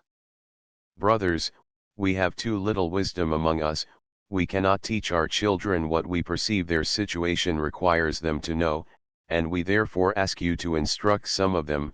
We wish them to be instructed to read and write, and such other things as you teach your own children, and especially teach them to love peace. Brothers, we desire of you to take under your care 2 Seneca boys, and teach them as your own, and in order that they may be satisfied to remain with you, and be easy in their minds, that you will take with them the son of our interpreter, and teach him according to his desire. Brothers, you know it is not in our power to pay you for the education of these 3 boys, and therefore you must, if you do this thing, look up to God for your reward. Brothers, you will consider of this request, and let us know what you determine to do. If your hearts are inclined toward us, and you will afford our nation this great advantage, I will send my son as one of the boys to receive your instruction, at the time which you shall appoint. 1328. Cornplanter. His mark X signed February 10, 1791, in presence of Joseph Nichols. His request granted to Cornplanter, the Seneca chief. The written message of Cornplanter, dated at Philadelphia, on the 10th of February last, was not received by us until some weeks after. His request that we would take under our care 2 Seneca boys, one of them his own son, accompanied with the son of Joseph Nicholson, we have considered, and do agree to receive them when they can conveniently be sent to us, intending they shall be treated with care and kindness and instructed in reading, writing and husbandry as the other children of our friends are taught.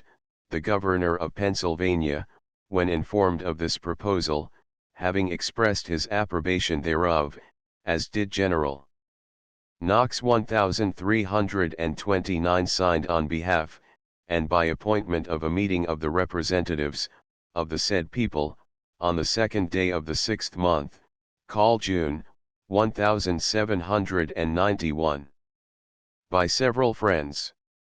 Committee appointed by yearly meeting in 1795. Oneidas and Tuscaroras willing to accept assistance. School established. Occupations taught in 1795. A committee was appointed by the yearly meeting of Pennsylvania and New Jersey for the promotion and improvement of the Indian natives. 1330. Their first act was to attempt to learn the Indians' attitude towards such an activity on the part of Friends. 1331. Accordingly, a circular letter was sent out to the various neighboring tribes, and also accompanied by a letter from the Secretary of State, signifying the government's cooperation and sanction. 1332. From the responses it appeared that only the Oneidas and part of the Tuscaroras were willing to accept any assistance, so the following summer of 1796, 3 friends, approved by the committee, were sent and settled among the Oneidas. In the winter of 1796 they established a school, continued for several years, and taught by an Indian who had been educated in New England. 1333 The Indians were found, at first, to be quite averse to any continuous labor, and it was necessary for the Friends to establish themselves, and to improve a piece of land, in the hope that the Indians would see the results and become interested in the process. This seems to have worked quite satisfactorily, for in 1799 they report that the Indians have improved some lands and sowed them with wheat. 1334 The various occupations mentioned as being taught the boys were, smith work, tilling soil, sowing, the preparation of lumber in sawmills, and the details included therein. The girls were frequently instructed in spinning, knitting, sewing, school learning, etc. 1335 Indians distrustful at this time. 1799, the Oneidas became distrustful of the motives of those in charge of the settlement, thinking that such an investment in implements and the permanent nature of the farms laid out, indicated an intention to seek after a time to take their territory from them. The settlers became aware of this feeling and to prove their good faith, decided to leave the settlement with all implements and improvements in sole charge of the natives.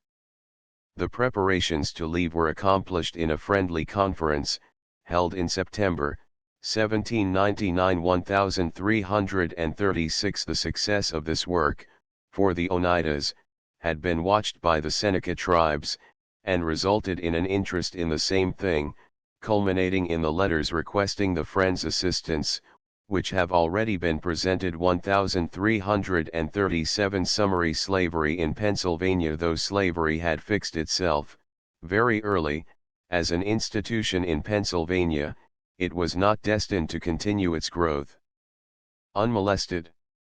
Some of the chief factors working against it were, 1. The scruples of Friends, and other sects, 2. The Germans and, 3. The opposition of white labor. Restrictive legislation was passed in 1700, 1705 and 1712, placing an ever-increasing duty upon those imported. Gradual abolition was provided for by statutes of 1780 and 1788. Socially and economically, the condition of the Negro in Pennsylvania was more desirable than in states of her latitude and further south. Quaker antagonists of slavery. To 3 Quakers, opposed to Negro slavery, some brief attention is given. Their expressions also indicate a solicitous interest in the education of the Indian. Their influence was extended by missionary journeys, speaking in public, and numerous pamphlets published on that subject. This work was by no means limited to the Quakers. Slavery was denounced as impracticable, unjust, and inconsistent with the ideals of a free nation. The Quaker organization against slavery, 1. Not only individual leaders, but also the organized meetings arrayed themselves to fight against slavery. The first memorial to that effect was on the part of Germantown meeting in 1688. This was sent to the Quarterly Meeting of Philadelphia, but at that date they took no action in regard to it. In 1727 the Philadelphia Yearly Meeting's advisers censured the practice of trading in slaves. A more extensive warning and reproof was administered in 1758. Throughout the early half of the century efforts were made to secure favor for the slaves' freedom. It was necessary that in some measure that should come first. Schools for Negroes. 2. After the active campaign for freedom, the interest in education increased, and, in the last half of the century, there are frequent statements of that nature in records of meetings. Separate schools were established for them where possible. One in Philadelphia was set up by the meeting, though in large measure due to the active personal influence of Benezet, who, after 1782, taught in the school till his death. Moses Patterson was the first teacher. After 1786 2 schools are always mentioned in reports. In the 5 years preceding 1782 it is estimated that 250 Negroes attended the school. In country and small towns some attention is given to the Negroes and their education, or lack of it, in each of the meetings. The care of this subject in those meetings was in the charge of a committee, the general character of whose duties was indicated on page 247. The support of the Negro schools and the education of the poor children was similar to that of other schools. 1338 reports on the progress in freeing, supporting, and educating the Negro, were required by their superior meetings. Education of Indians. The relations between Friends and Indians were most cordial from the beginning.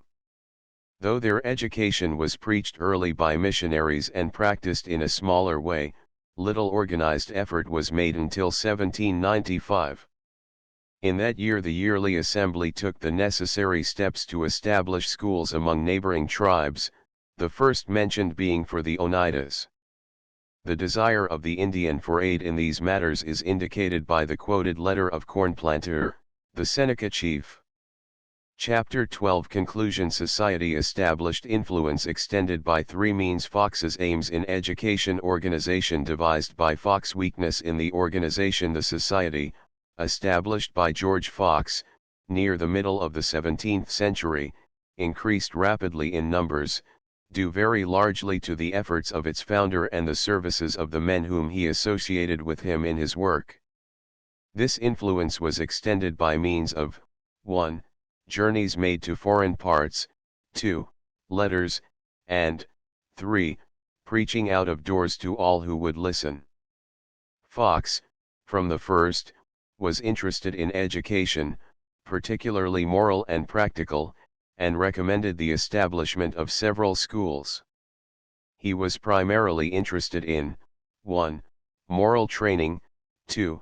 Religious instruction, and 3. In education of a practical sort which would fit every individual to earn a livelihood. These ends which he strove for were likewise accepted as worthy to be achieved, and consciously striven for by the society in its organized meetings.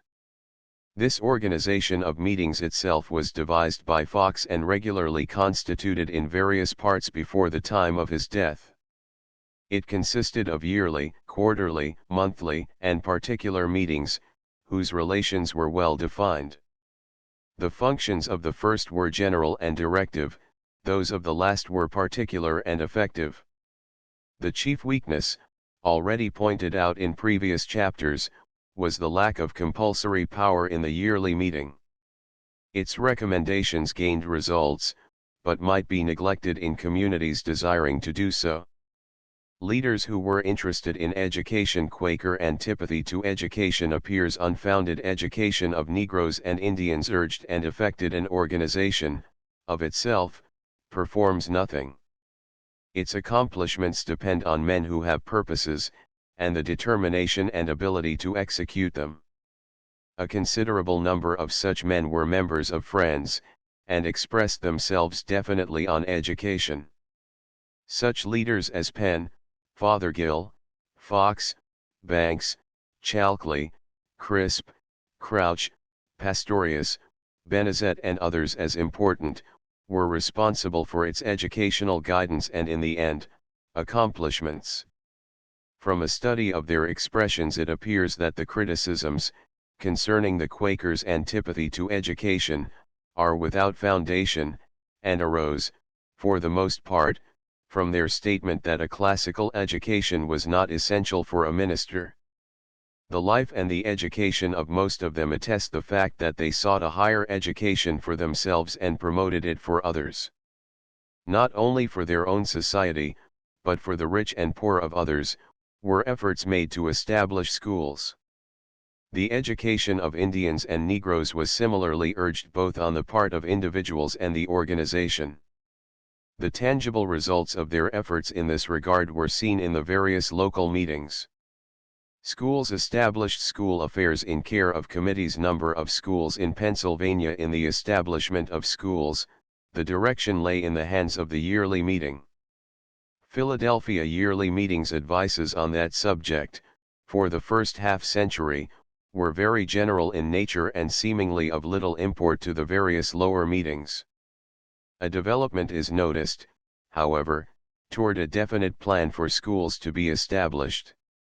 The advices of 1746 and continuing thereafter, 1750, 1751, 1753, 1755, 1778, and following, are definite in their ideas as to what should be done, and the persistency with which they were urged in the meetings, where all school affairs came to be attended to by committees, seems to have effected tangible results. Committee reports on educational conditions increased greatly in definiteness after 1777, which allows a better estimate to be made of what was done. From such reports it is estimated that by the end of the century there were 60 or 70 schools established according to direction given by the yearly meeting. Many others are reported in various meetings, which did not measure up in any great degree to the standards set. The master these standards 1339, stated elsewhere in this work, demanded a high moral quality in masters and mistresses, as well as training in the subjects to be taught. From a study of the manuscript records and newspapers it appears that the moral standards, met by Quaker masters, were as high, and, in Philadelphia, perhaps higher than those of the other private school masters. The cases of open lawlessness are at least more numerous in the latter case.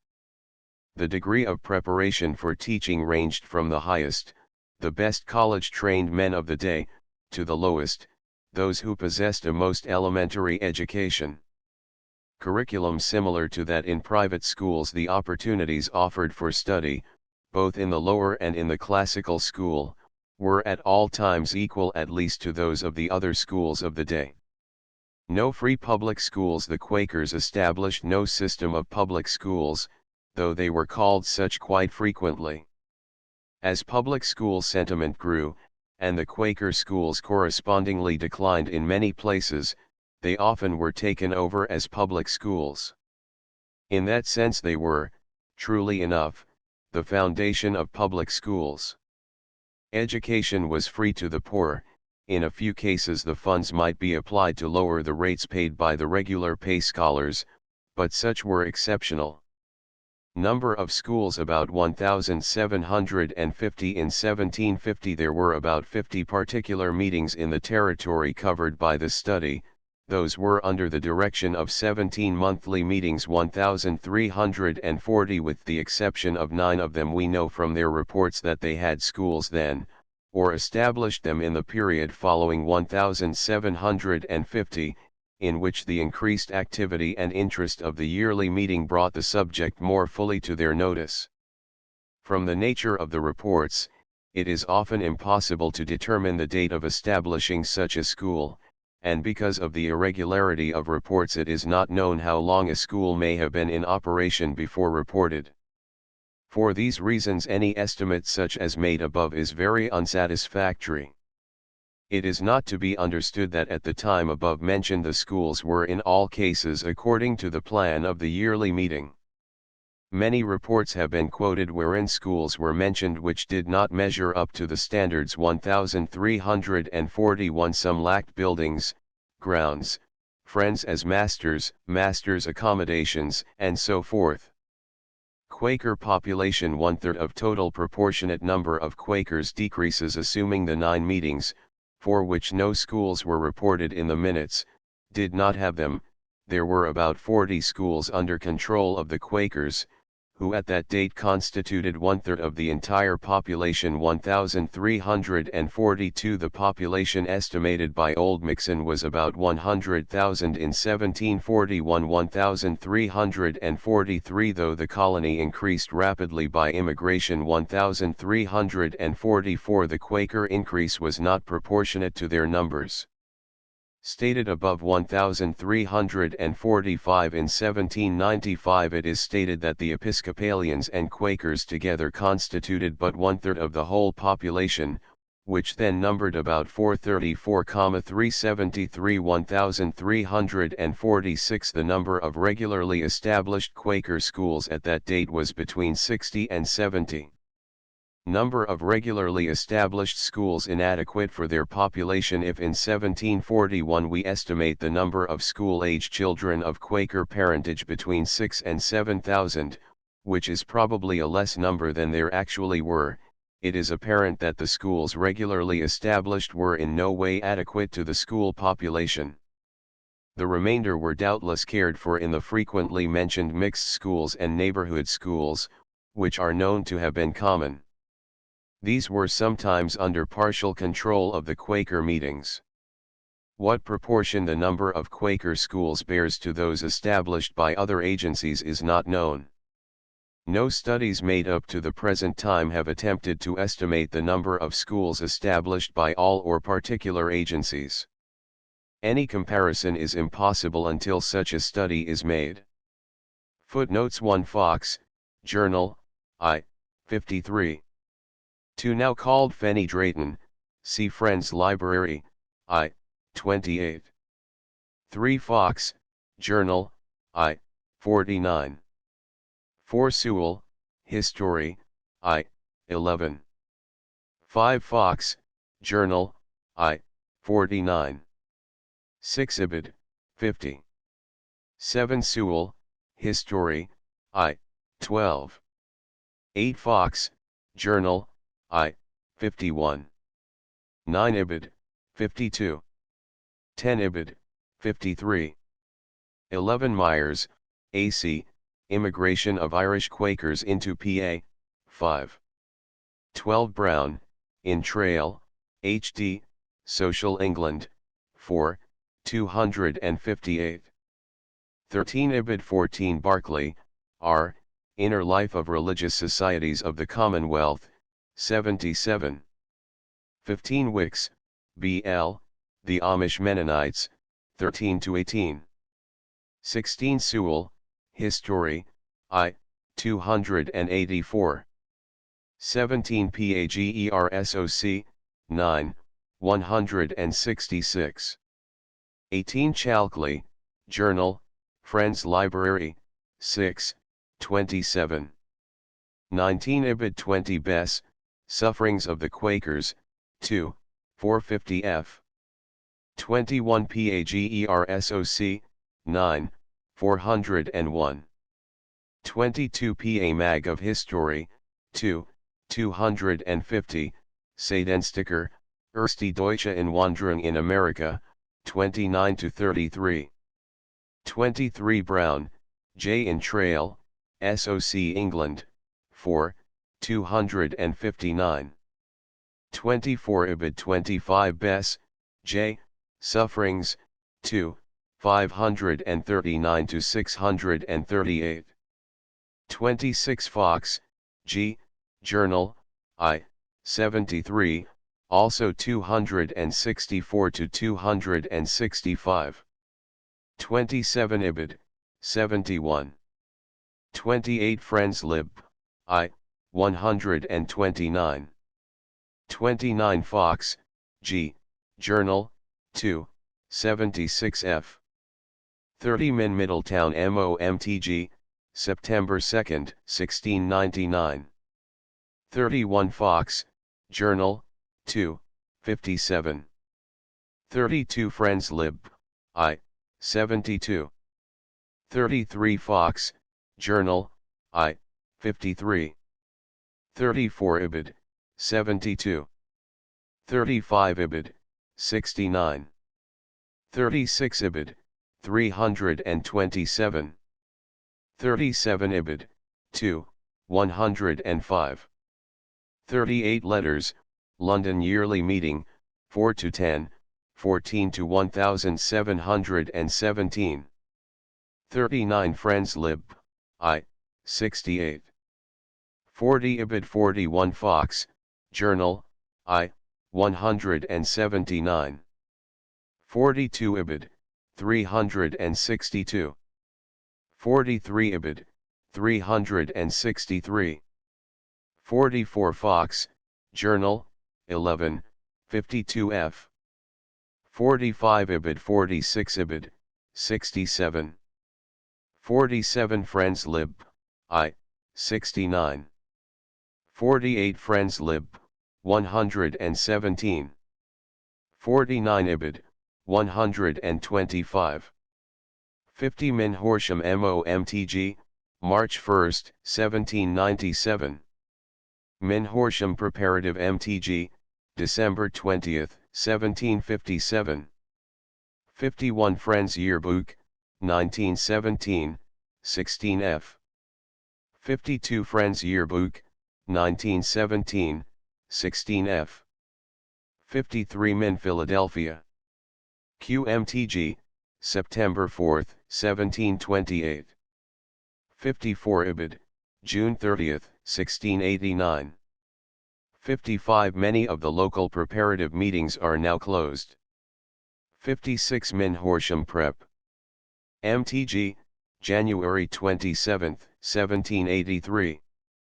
57 Min Horsham School Commander, 1792–1816, 1 volume 58 Min London Yearly MTG, 4–9, 11–1690.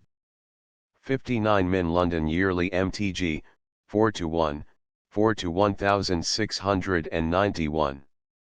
60 Ibid, 3–13, 17–1695. 61 Ibid, April 7, 1745. 62 See First Chapter. 63 Min London Yearly MTG, April 10, 1718. 64 Fox, Journal, 2, 57. 65 Bib of Ackworth School, ENG, P7. 66 History of Ayton School, 1F. 67 Min Middletown MOMTG, November 6, 1750. 68 Min Middletown MOMTG, June 1, 1751. 69 Min Derby MOMTG, January 28, 1790. 70 Min Philadelphia Yearly MTG, July 24, 1798. 71 Min Richland MOMTG, March 21, 1793. 72 Extracts Buckingham MOMTG, December 2, 1776. 73 The two localities at the first establishment constituted but one yearly meeting, which met at each place in alternate years. 74 Cox, S.H., Quakerism, 56–57, for similar criticism, see Bug, Francis, The Quakers Detected, etc., also Bowden, History, 2, 35, recognizes the criticisms made. 75 Cox, S.H., Quakerism, 142–3. 76 This point was further explained in Chapter I 77 pages 7 ff 78 pen, Advice to his children in volume of tracts, 2, 20. 79 Ibid 80 pen, Letters to Wife and Children, Tracts on Moral and Religious Subjects, Pub. 1822, 6f. 81 pen, Letters to Wife and Children, Tracts on Moral and Religious Subjects, Pub. 1822, 6f. 82 Friends Library, v. 208. 83 Minutes Philadelphia MOMTG, July 30, 1779, 151. 84 Extracts London Yearly Meeting Minutes and Advices, Pub. 1802, 124. 85 Necessary for use of missionaries in foreign fields. 86 Schools established in England. 87 Barclay, Apology, 2. 88 Vaux, Memoirs of Benezet, 10–11. 89 Vaux, Memoirs of Benezet, 13. 90 Chapter on Negro Education, pages 235f. 91 Letter to Samuel Fothergill. Friends Library, 9, 220. 92 Ibid, 221. 93 Ibid 94 Ibid 95 Vox, Memoirs of Benezet, 15-16. 96 Friends Library, 9, 221. 97 Vox, Memoirs, 105. 98 See Chapter on Negro Education, pages 234f. 99 Woolman's Works, 305-6. 100 Ibid 101 Tuke, Works, 3, 95 ff 102 Corinthians, Chap 2:1-5. 103 Tuke, Works, 3, 95 ff 104 Ibid 105 The Christian Quaker, 181. 106 Crouch, W., Collection of Papers of, 183. 107 Wister, Sally, Journal, 13-14. 108 Established 1754, MPCS, I, 117. 109 Ibid 110 Phipps, Original and Present State of Man, 90. 111 Phipps, Original and Present State of Man, 65. 112 Ibid, 90. 113 Ibid 114 Bud, Good Order Established, p9. 115 Bud, Good Order Established, p43 ff 116 Bud, Good Order Established, p43 ff 117 Ibid 118 Ibid 119 Ibid Friends Library, I, 435. 120 Summary of Doctrines of Friends, 23-24. 121 Friends Library, I, 135, Accounts of Expenditures from the J. Walton Fund, 2, p1. Richland Monthly Meeting. 122 Ibid 123 Religious Instructions in Our Schools. Number 9 of a volume of pamphlets. 124 In this chapter a chronological organization is followed. 125 Quoted from Watson, Annals, I, 15. From Newcastle Records. Proud statement of the 24th is said by some to be a typographical error. The writer has, however, examined Proud's notes on the rise and progress of the city of Philadelphia, in which he writes, "The Honorable Proprietary and Governor of Pennsylvania, William Penn, first arrived at Newcastle, on Delaware, in October 24, 1682. He also states after the 11th month, January, with the assistance of his Surveyor General, Thomas Holmes, he first began to lay out the plan of the city of Philadelphia." Ms. Number 10, p1. These two statements point the difference of opinion among scholars, which is still unsettled. 126 Jenkins, Memorial History, I, 39. 127 Ibid 128 Ibid, 30. 129 Ibid, 37. 130 Colonel Rec, I, XXVI. 131 Pubsch established by law, 1834. 132 Colonel Rec, I, XXVI. 133 Ibid, I, 30. 134 Ibid, LXVI. 135 Ibid, 30. 136 For example, E. Flowers School, Friends Petition. 137 Colonel Rec, I, 36. 138 Ibid, I. 93. 139 C. Charter of 1701, Colonel Rec. 2, 54. 140 Ibid 141 GSPP, 2, 154, Min Philadelphia. MOMTG, 5-26-1689.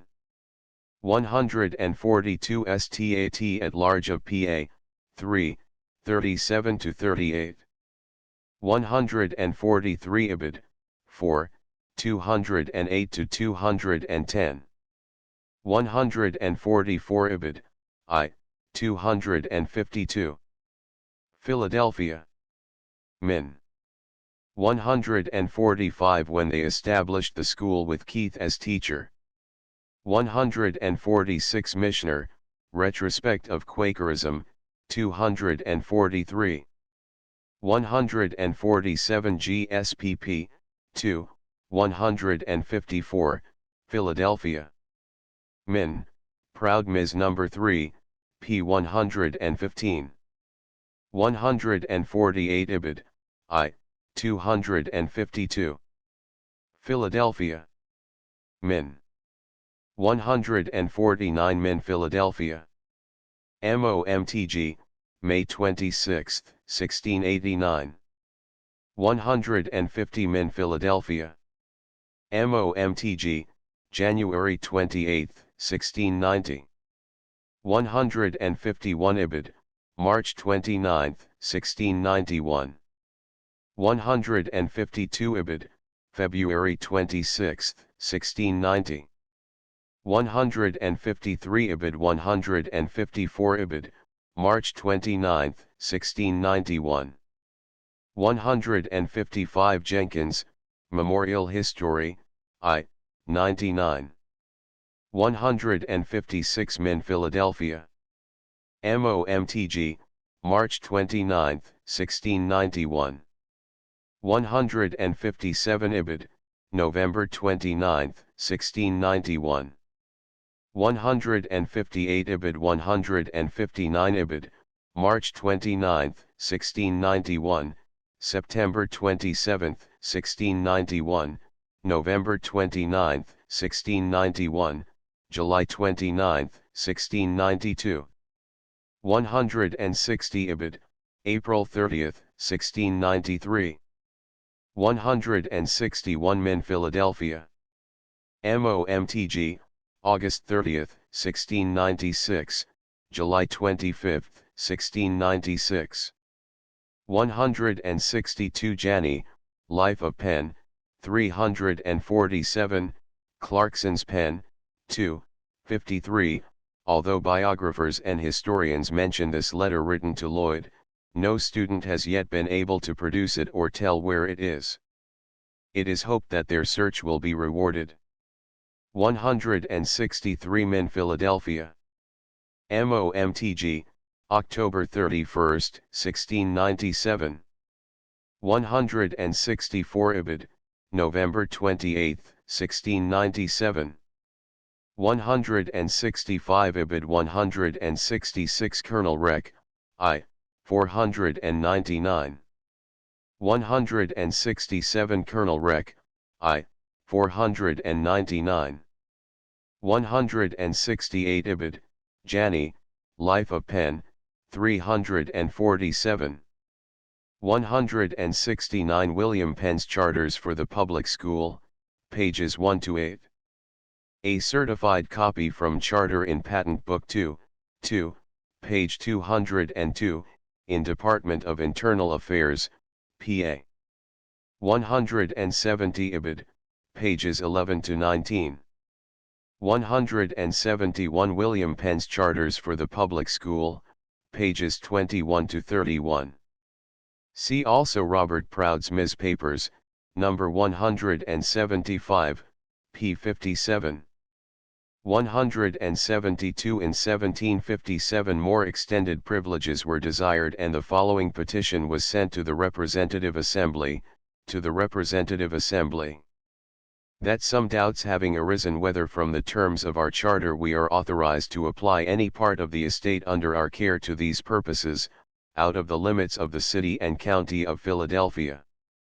We therefore are inclined to apply for your assistance in furthering a design of such public utility and request you to permit us to bring in a bill for the confirmation of our present charter and enlarging the powers thereby given us, by extending them as far as to authorize our applying a part of the estate under our care towards erecting and maintaining schools on the same foundation in other parts of this province. PCSM, I, 185, 173 Ibid, 29F, Janney, Life of Penn, 348. 174 There are, no doubt, records at 304 Arch Street which would be of great importance for a detailed history of the schools.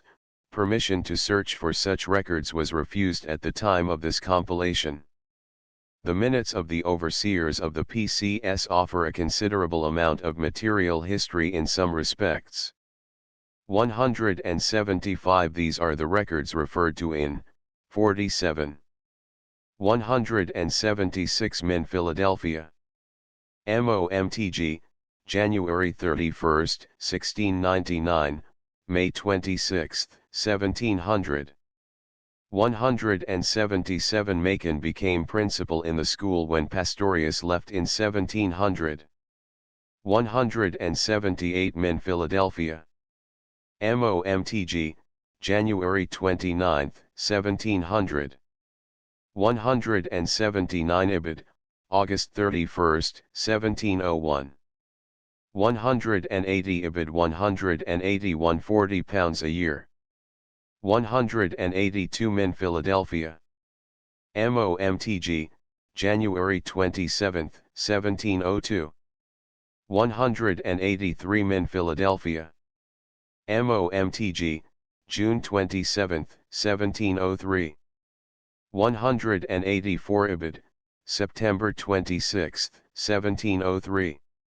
185 Ibid, April 26, 1702. 186 Ibid 187 Ibid, January 29, 1706. 188 Ibid, September 26, 1708.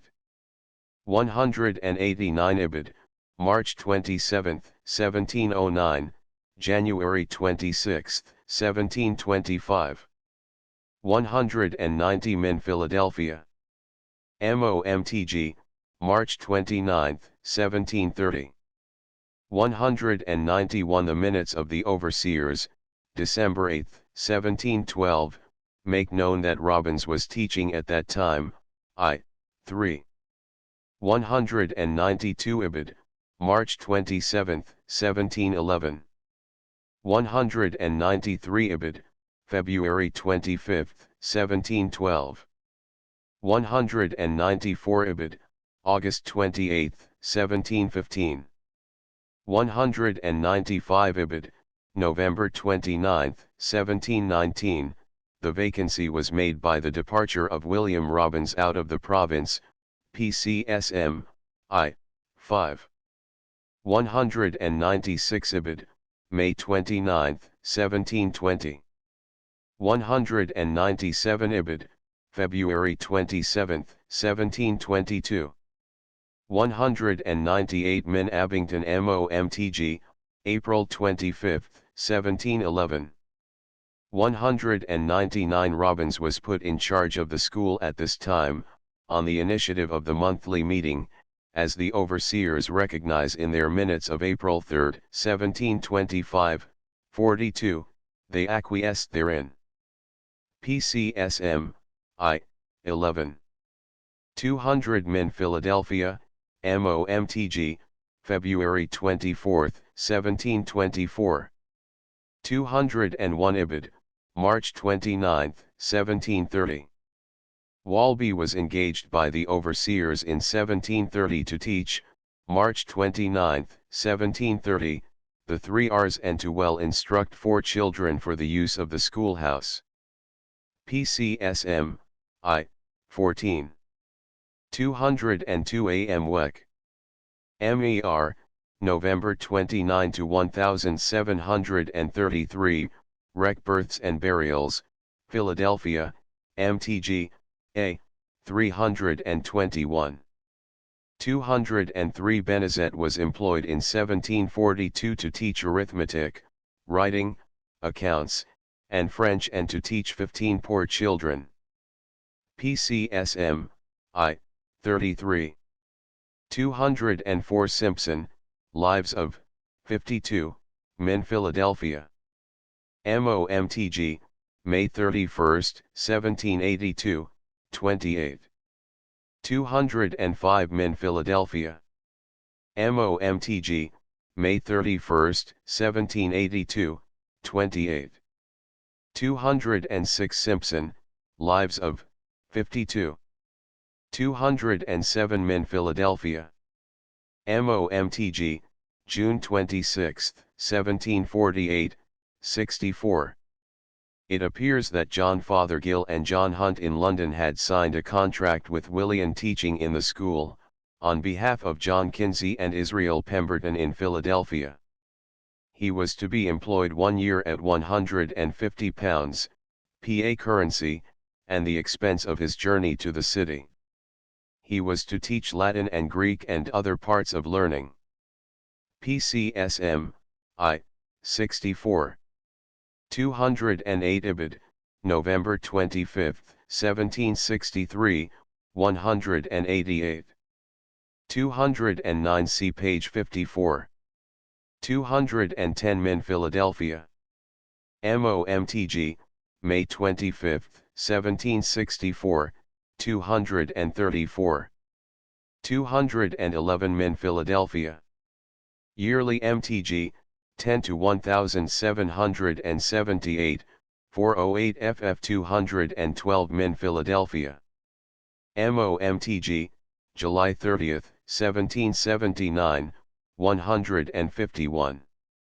213 Men Philadelphia.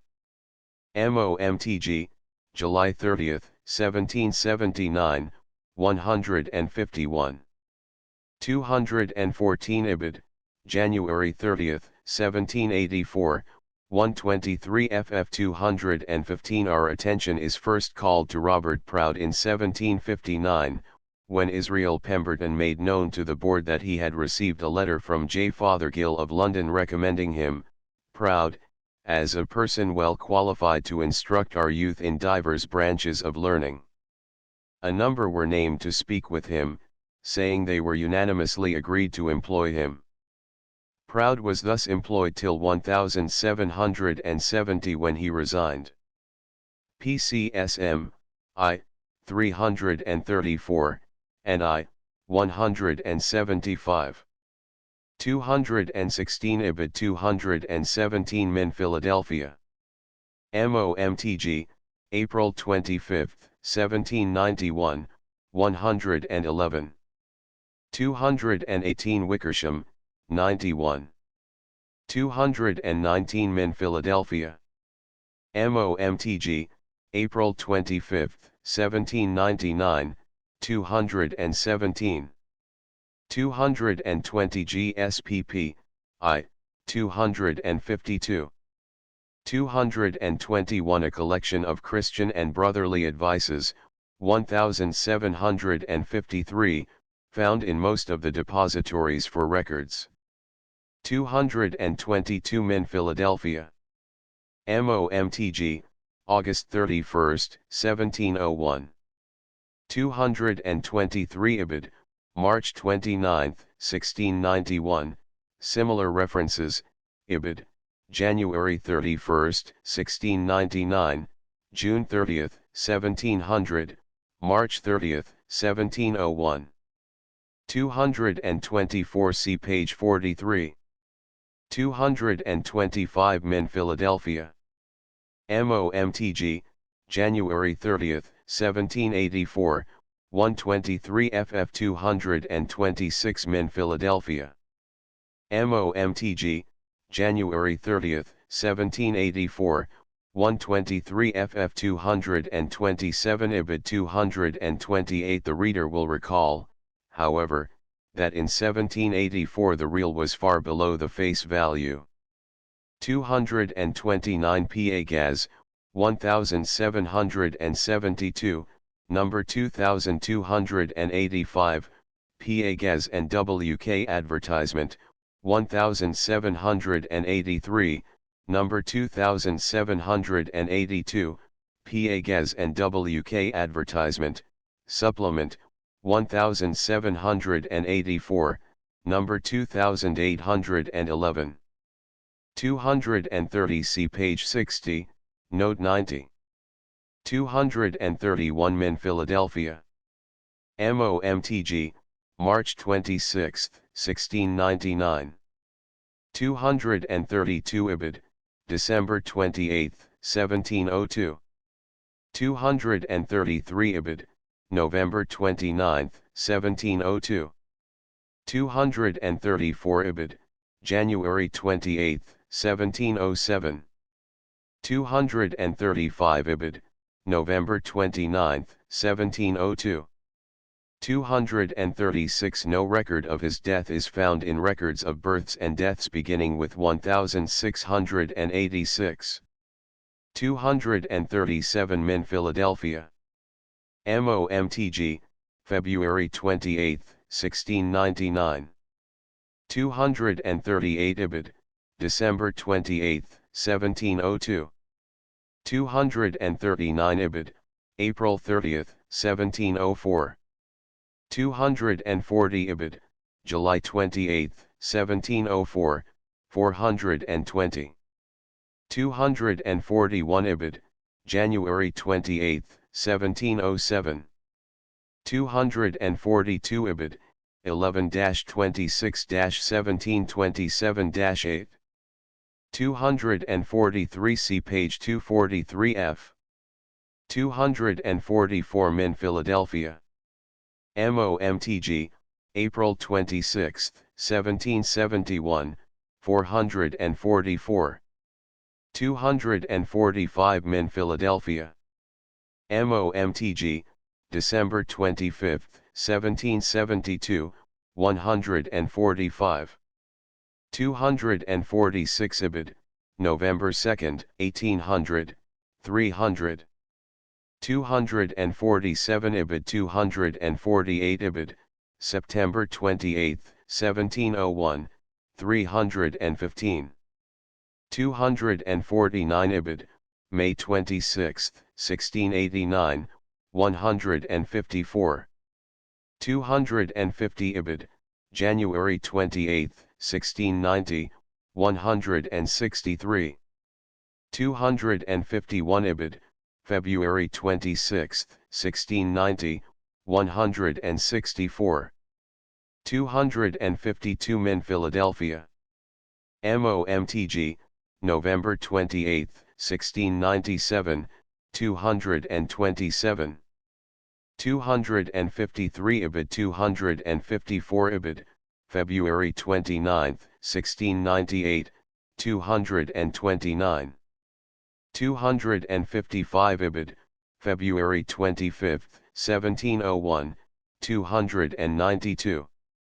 256 Ibid, March 30, 1701, 294. 257 Ibid, April 27, 1701, 298. 258 Ibid, September 28, 1701, 315.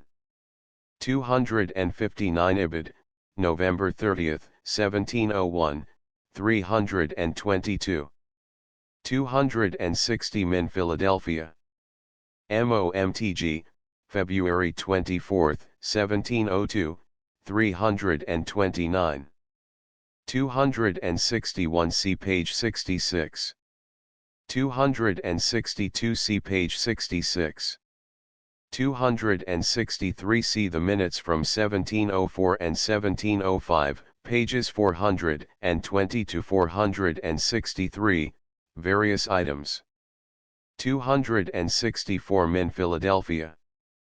MOMTG, October 28, 1705, 463. 265 Ibid, February 25, 1712, 222. 266 Ibid, August 28, 1715. 267 Min Philadelphia. MOMTG, September 25, 1715, 10F. 268 Ibid, October 30, 1715, 11. 269 The overseers of the school had kept a regular record of their meeting in regard to schools. Since 1712, they were, however, closely associated with the monthly meeting in the school affairs. PCSM, I, first record in 1712. 270 Ibid, 230 1725, 119. 271 Min Philadelphia. MOMTG, March 28, 1725, 121 FF 272 Ibid, April 25, 1725, 124. 273 Ibid, 12-22-1733-4, 142. 274 Ibid, April 25, 1736, 271. 275 Min Philadelphia. MOMTG, May 25, 1740, 318. 276 Ibid, October 28, 1744, 378. 277 Ibid, November 25, 1744, 379. 278 Ibid, August 27, 1756, 243. 279 Ibid, April 25, 1760, 248 FF 280 Ibid, June 27, 1760, 259. 281 Ibid, November 27, 1767, 199. 282 Ibid, June 29, 1770, 398. 283 Min Philadelphia. MOMTG, January 25, 1771, 430. 284 Ibid, May 31, 1782, 28. 285 Report of Committee in Philadelphia.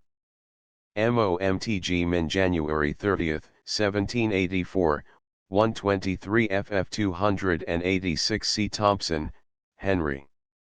A History of Ackworth.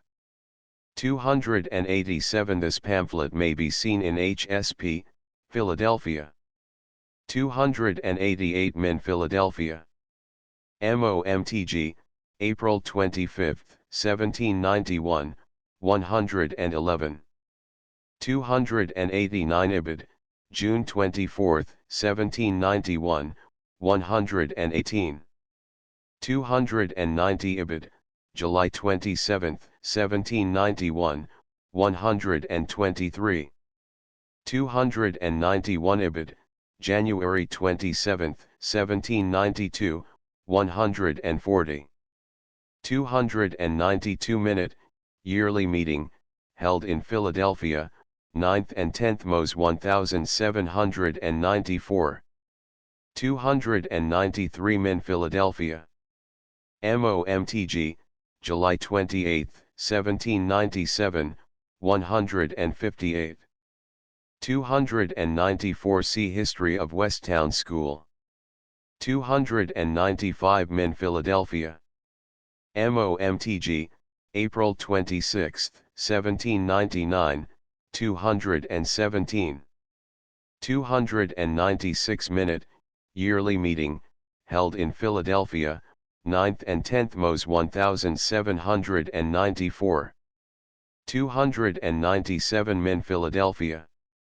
MOMTG, January 3, 1722, 83. 298 Min Abington MOMTG, April 25, 1711, 73.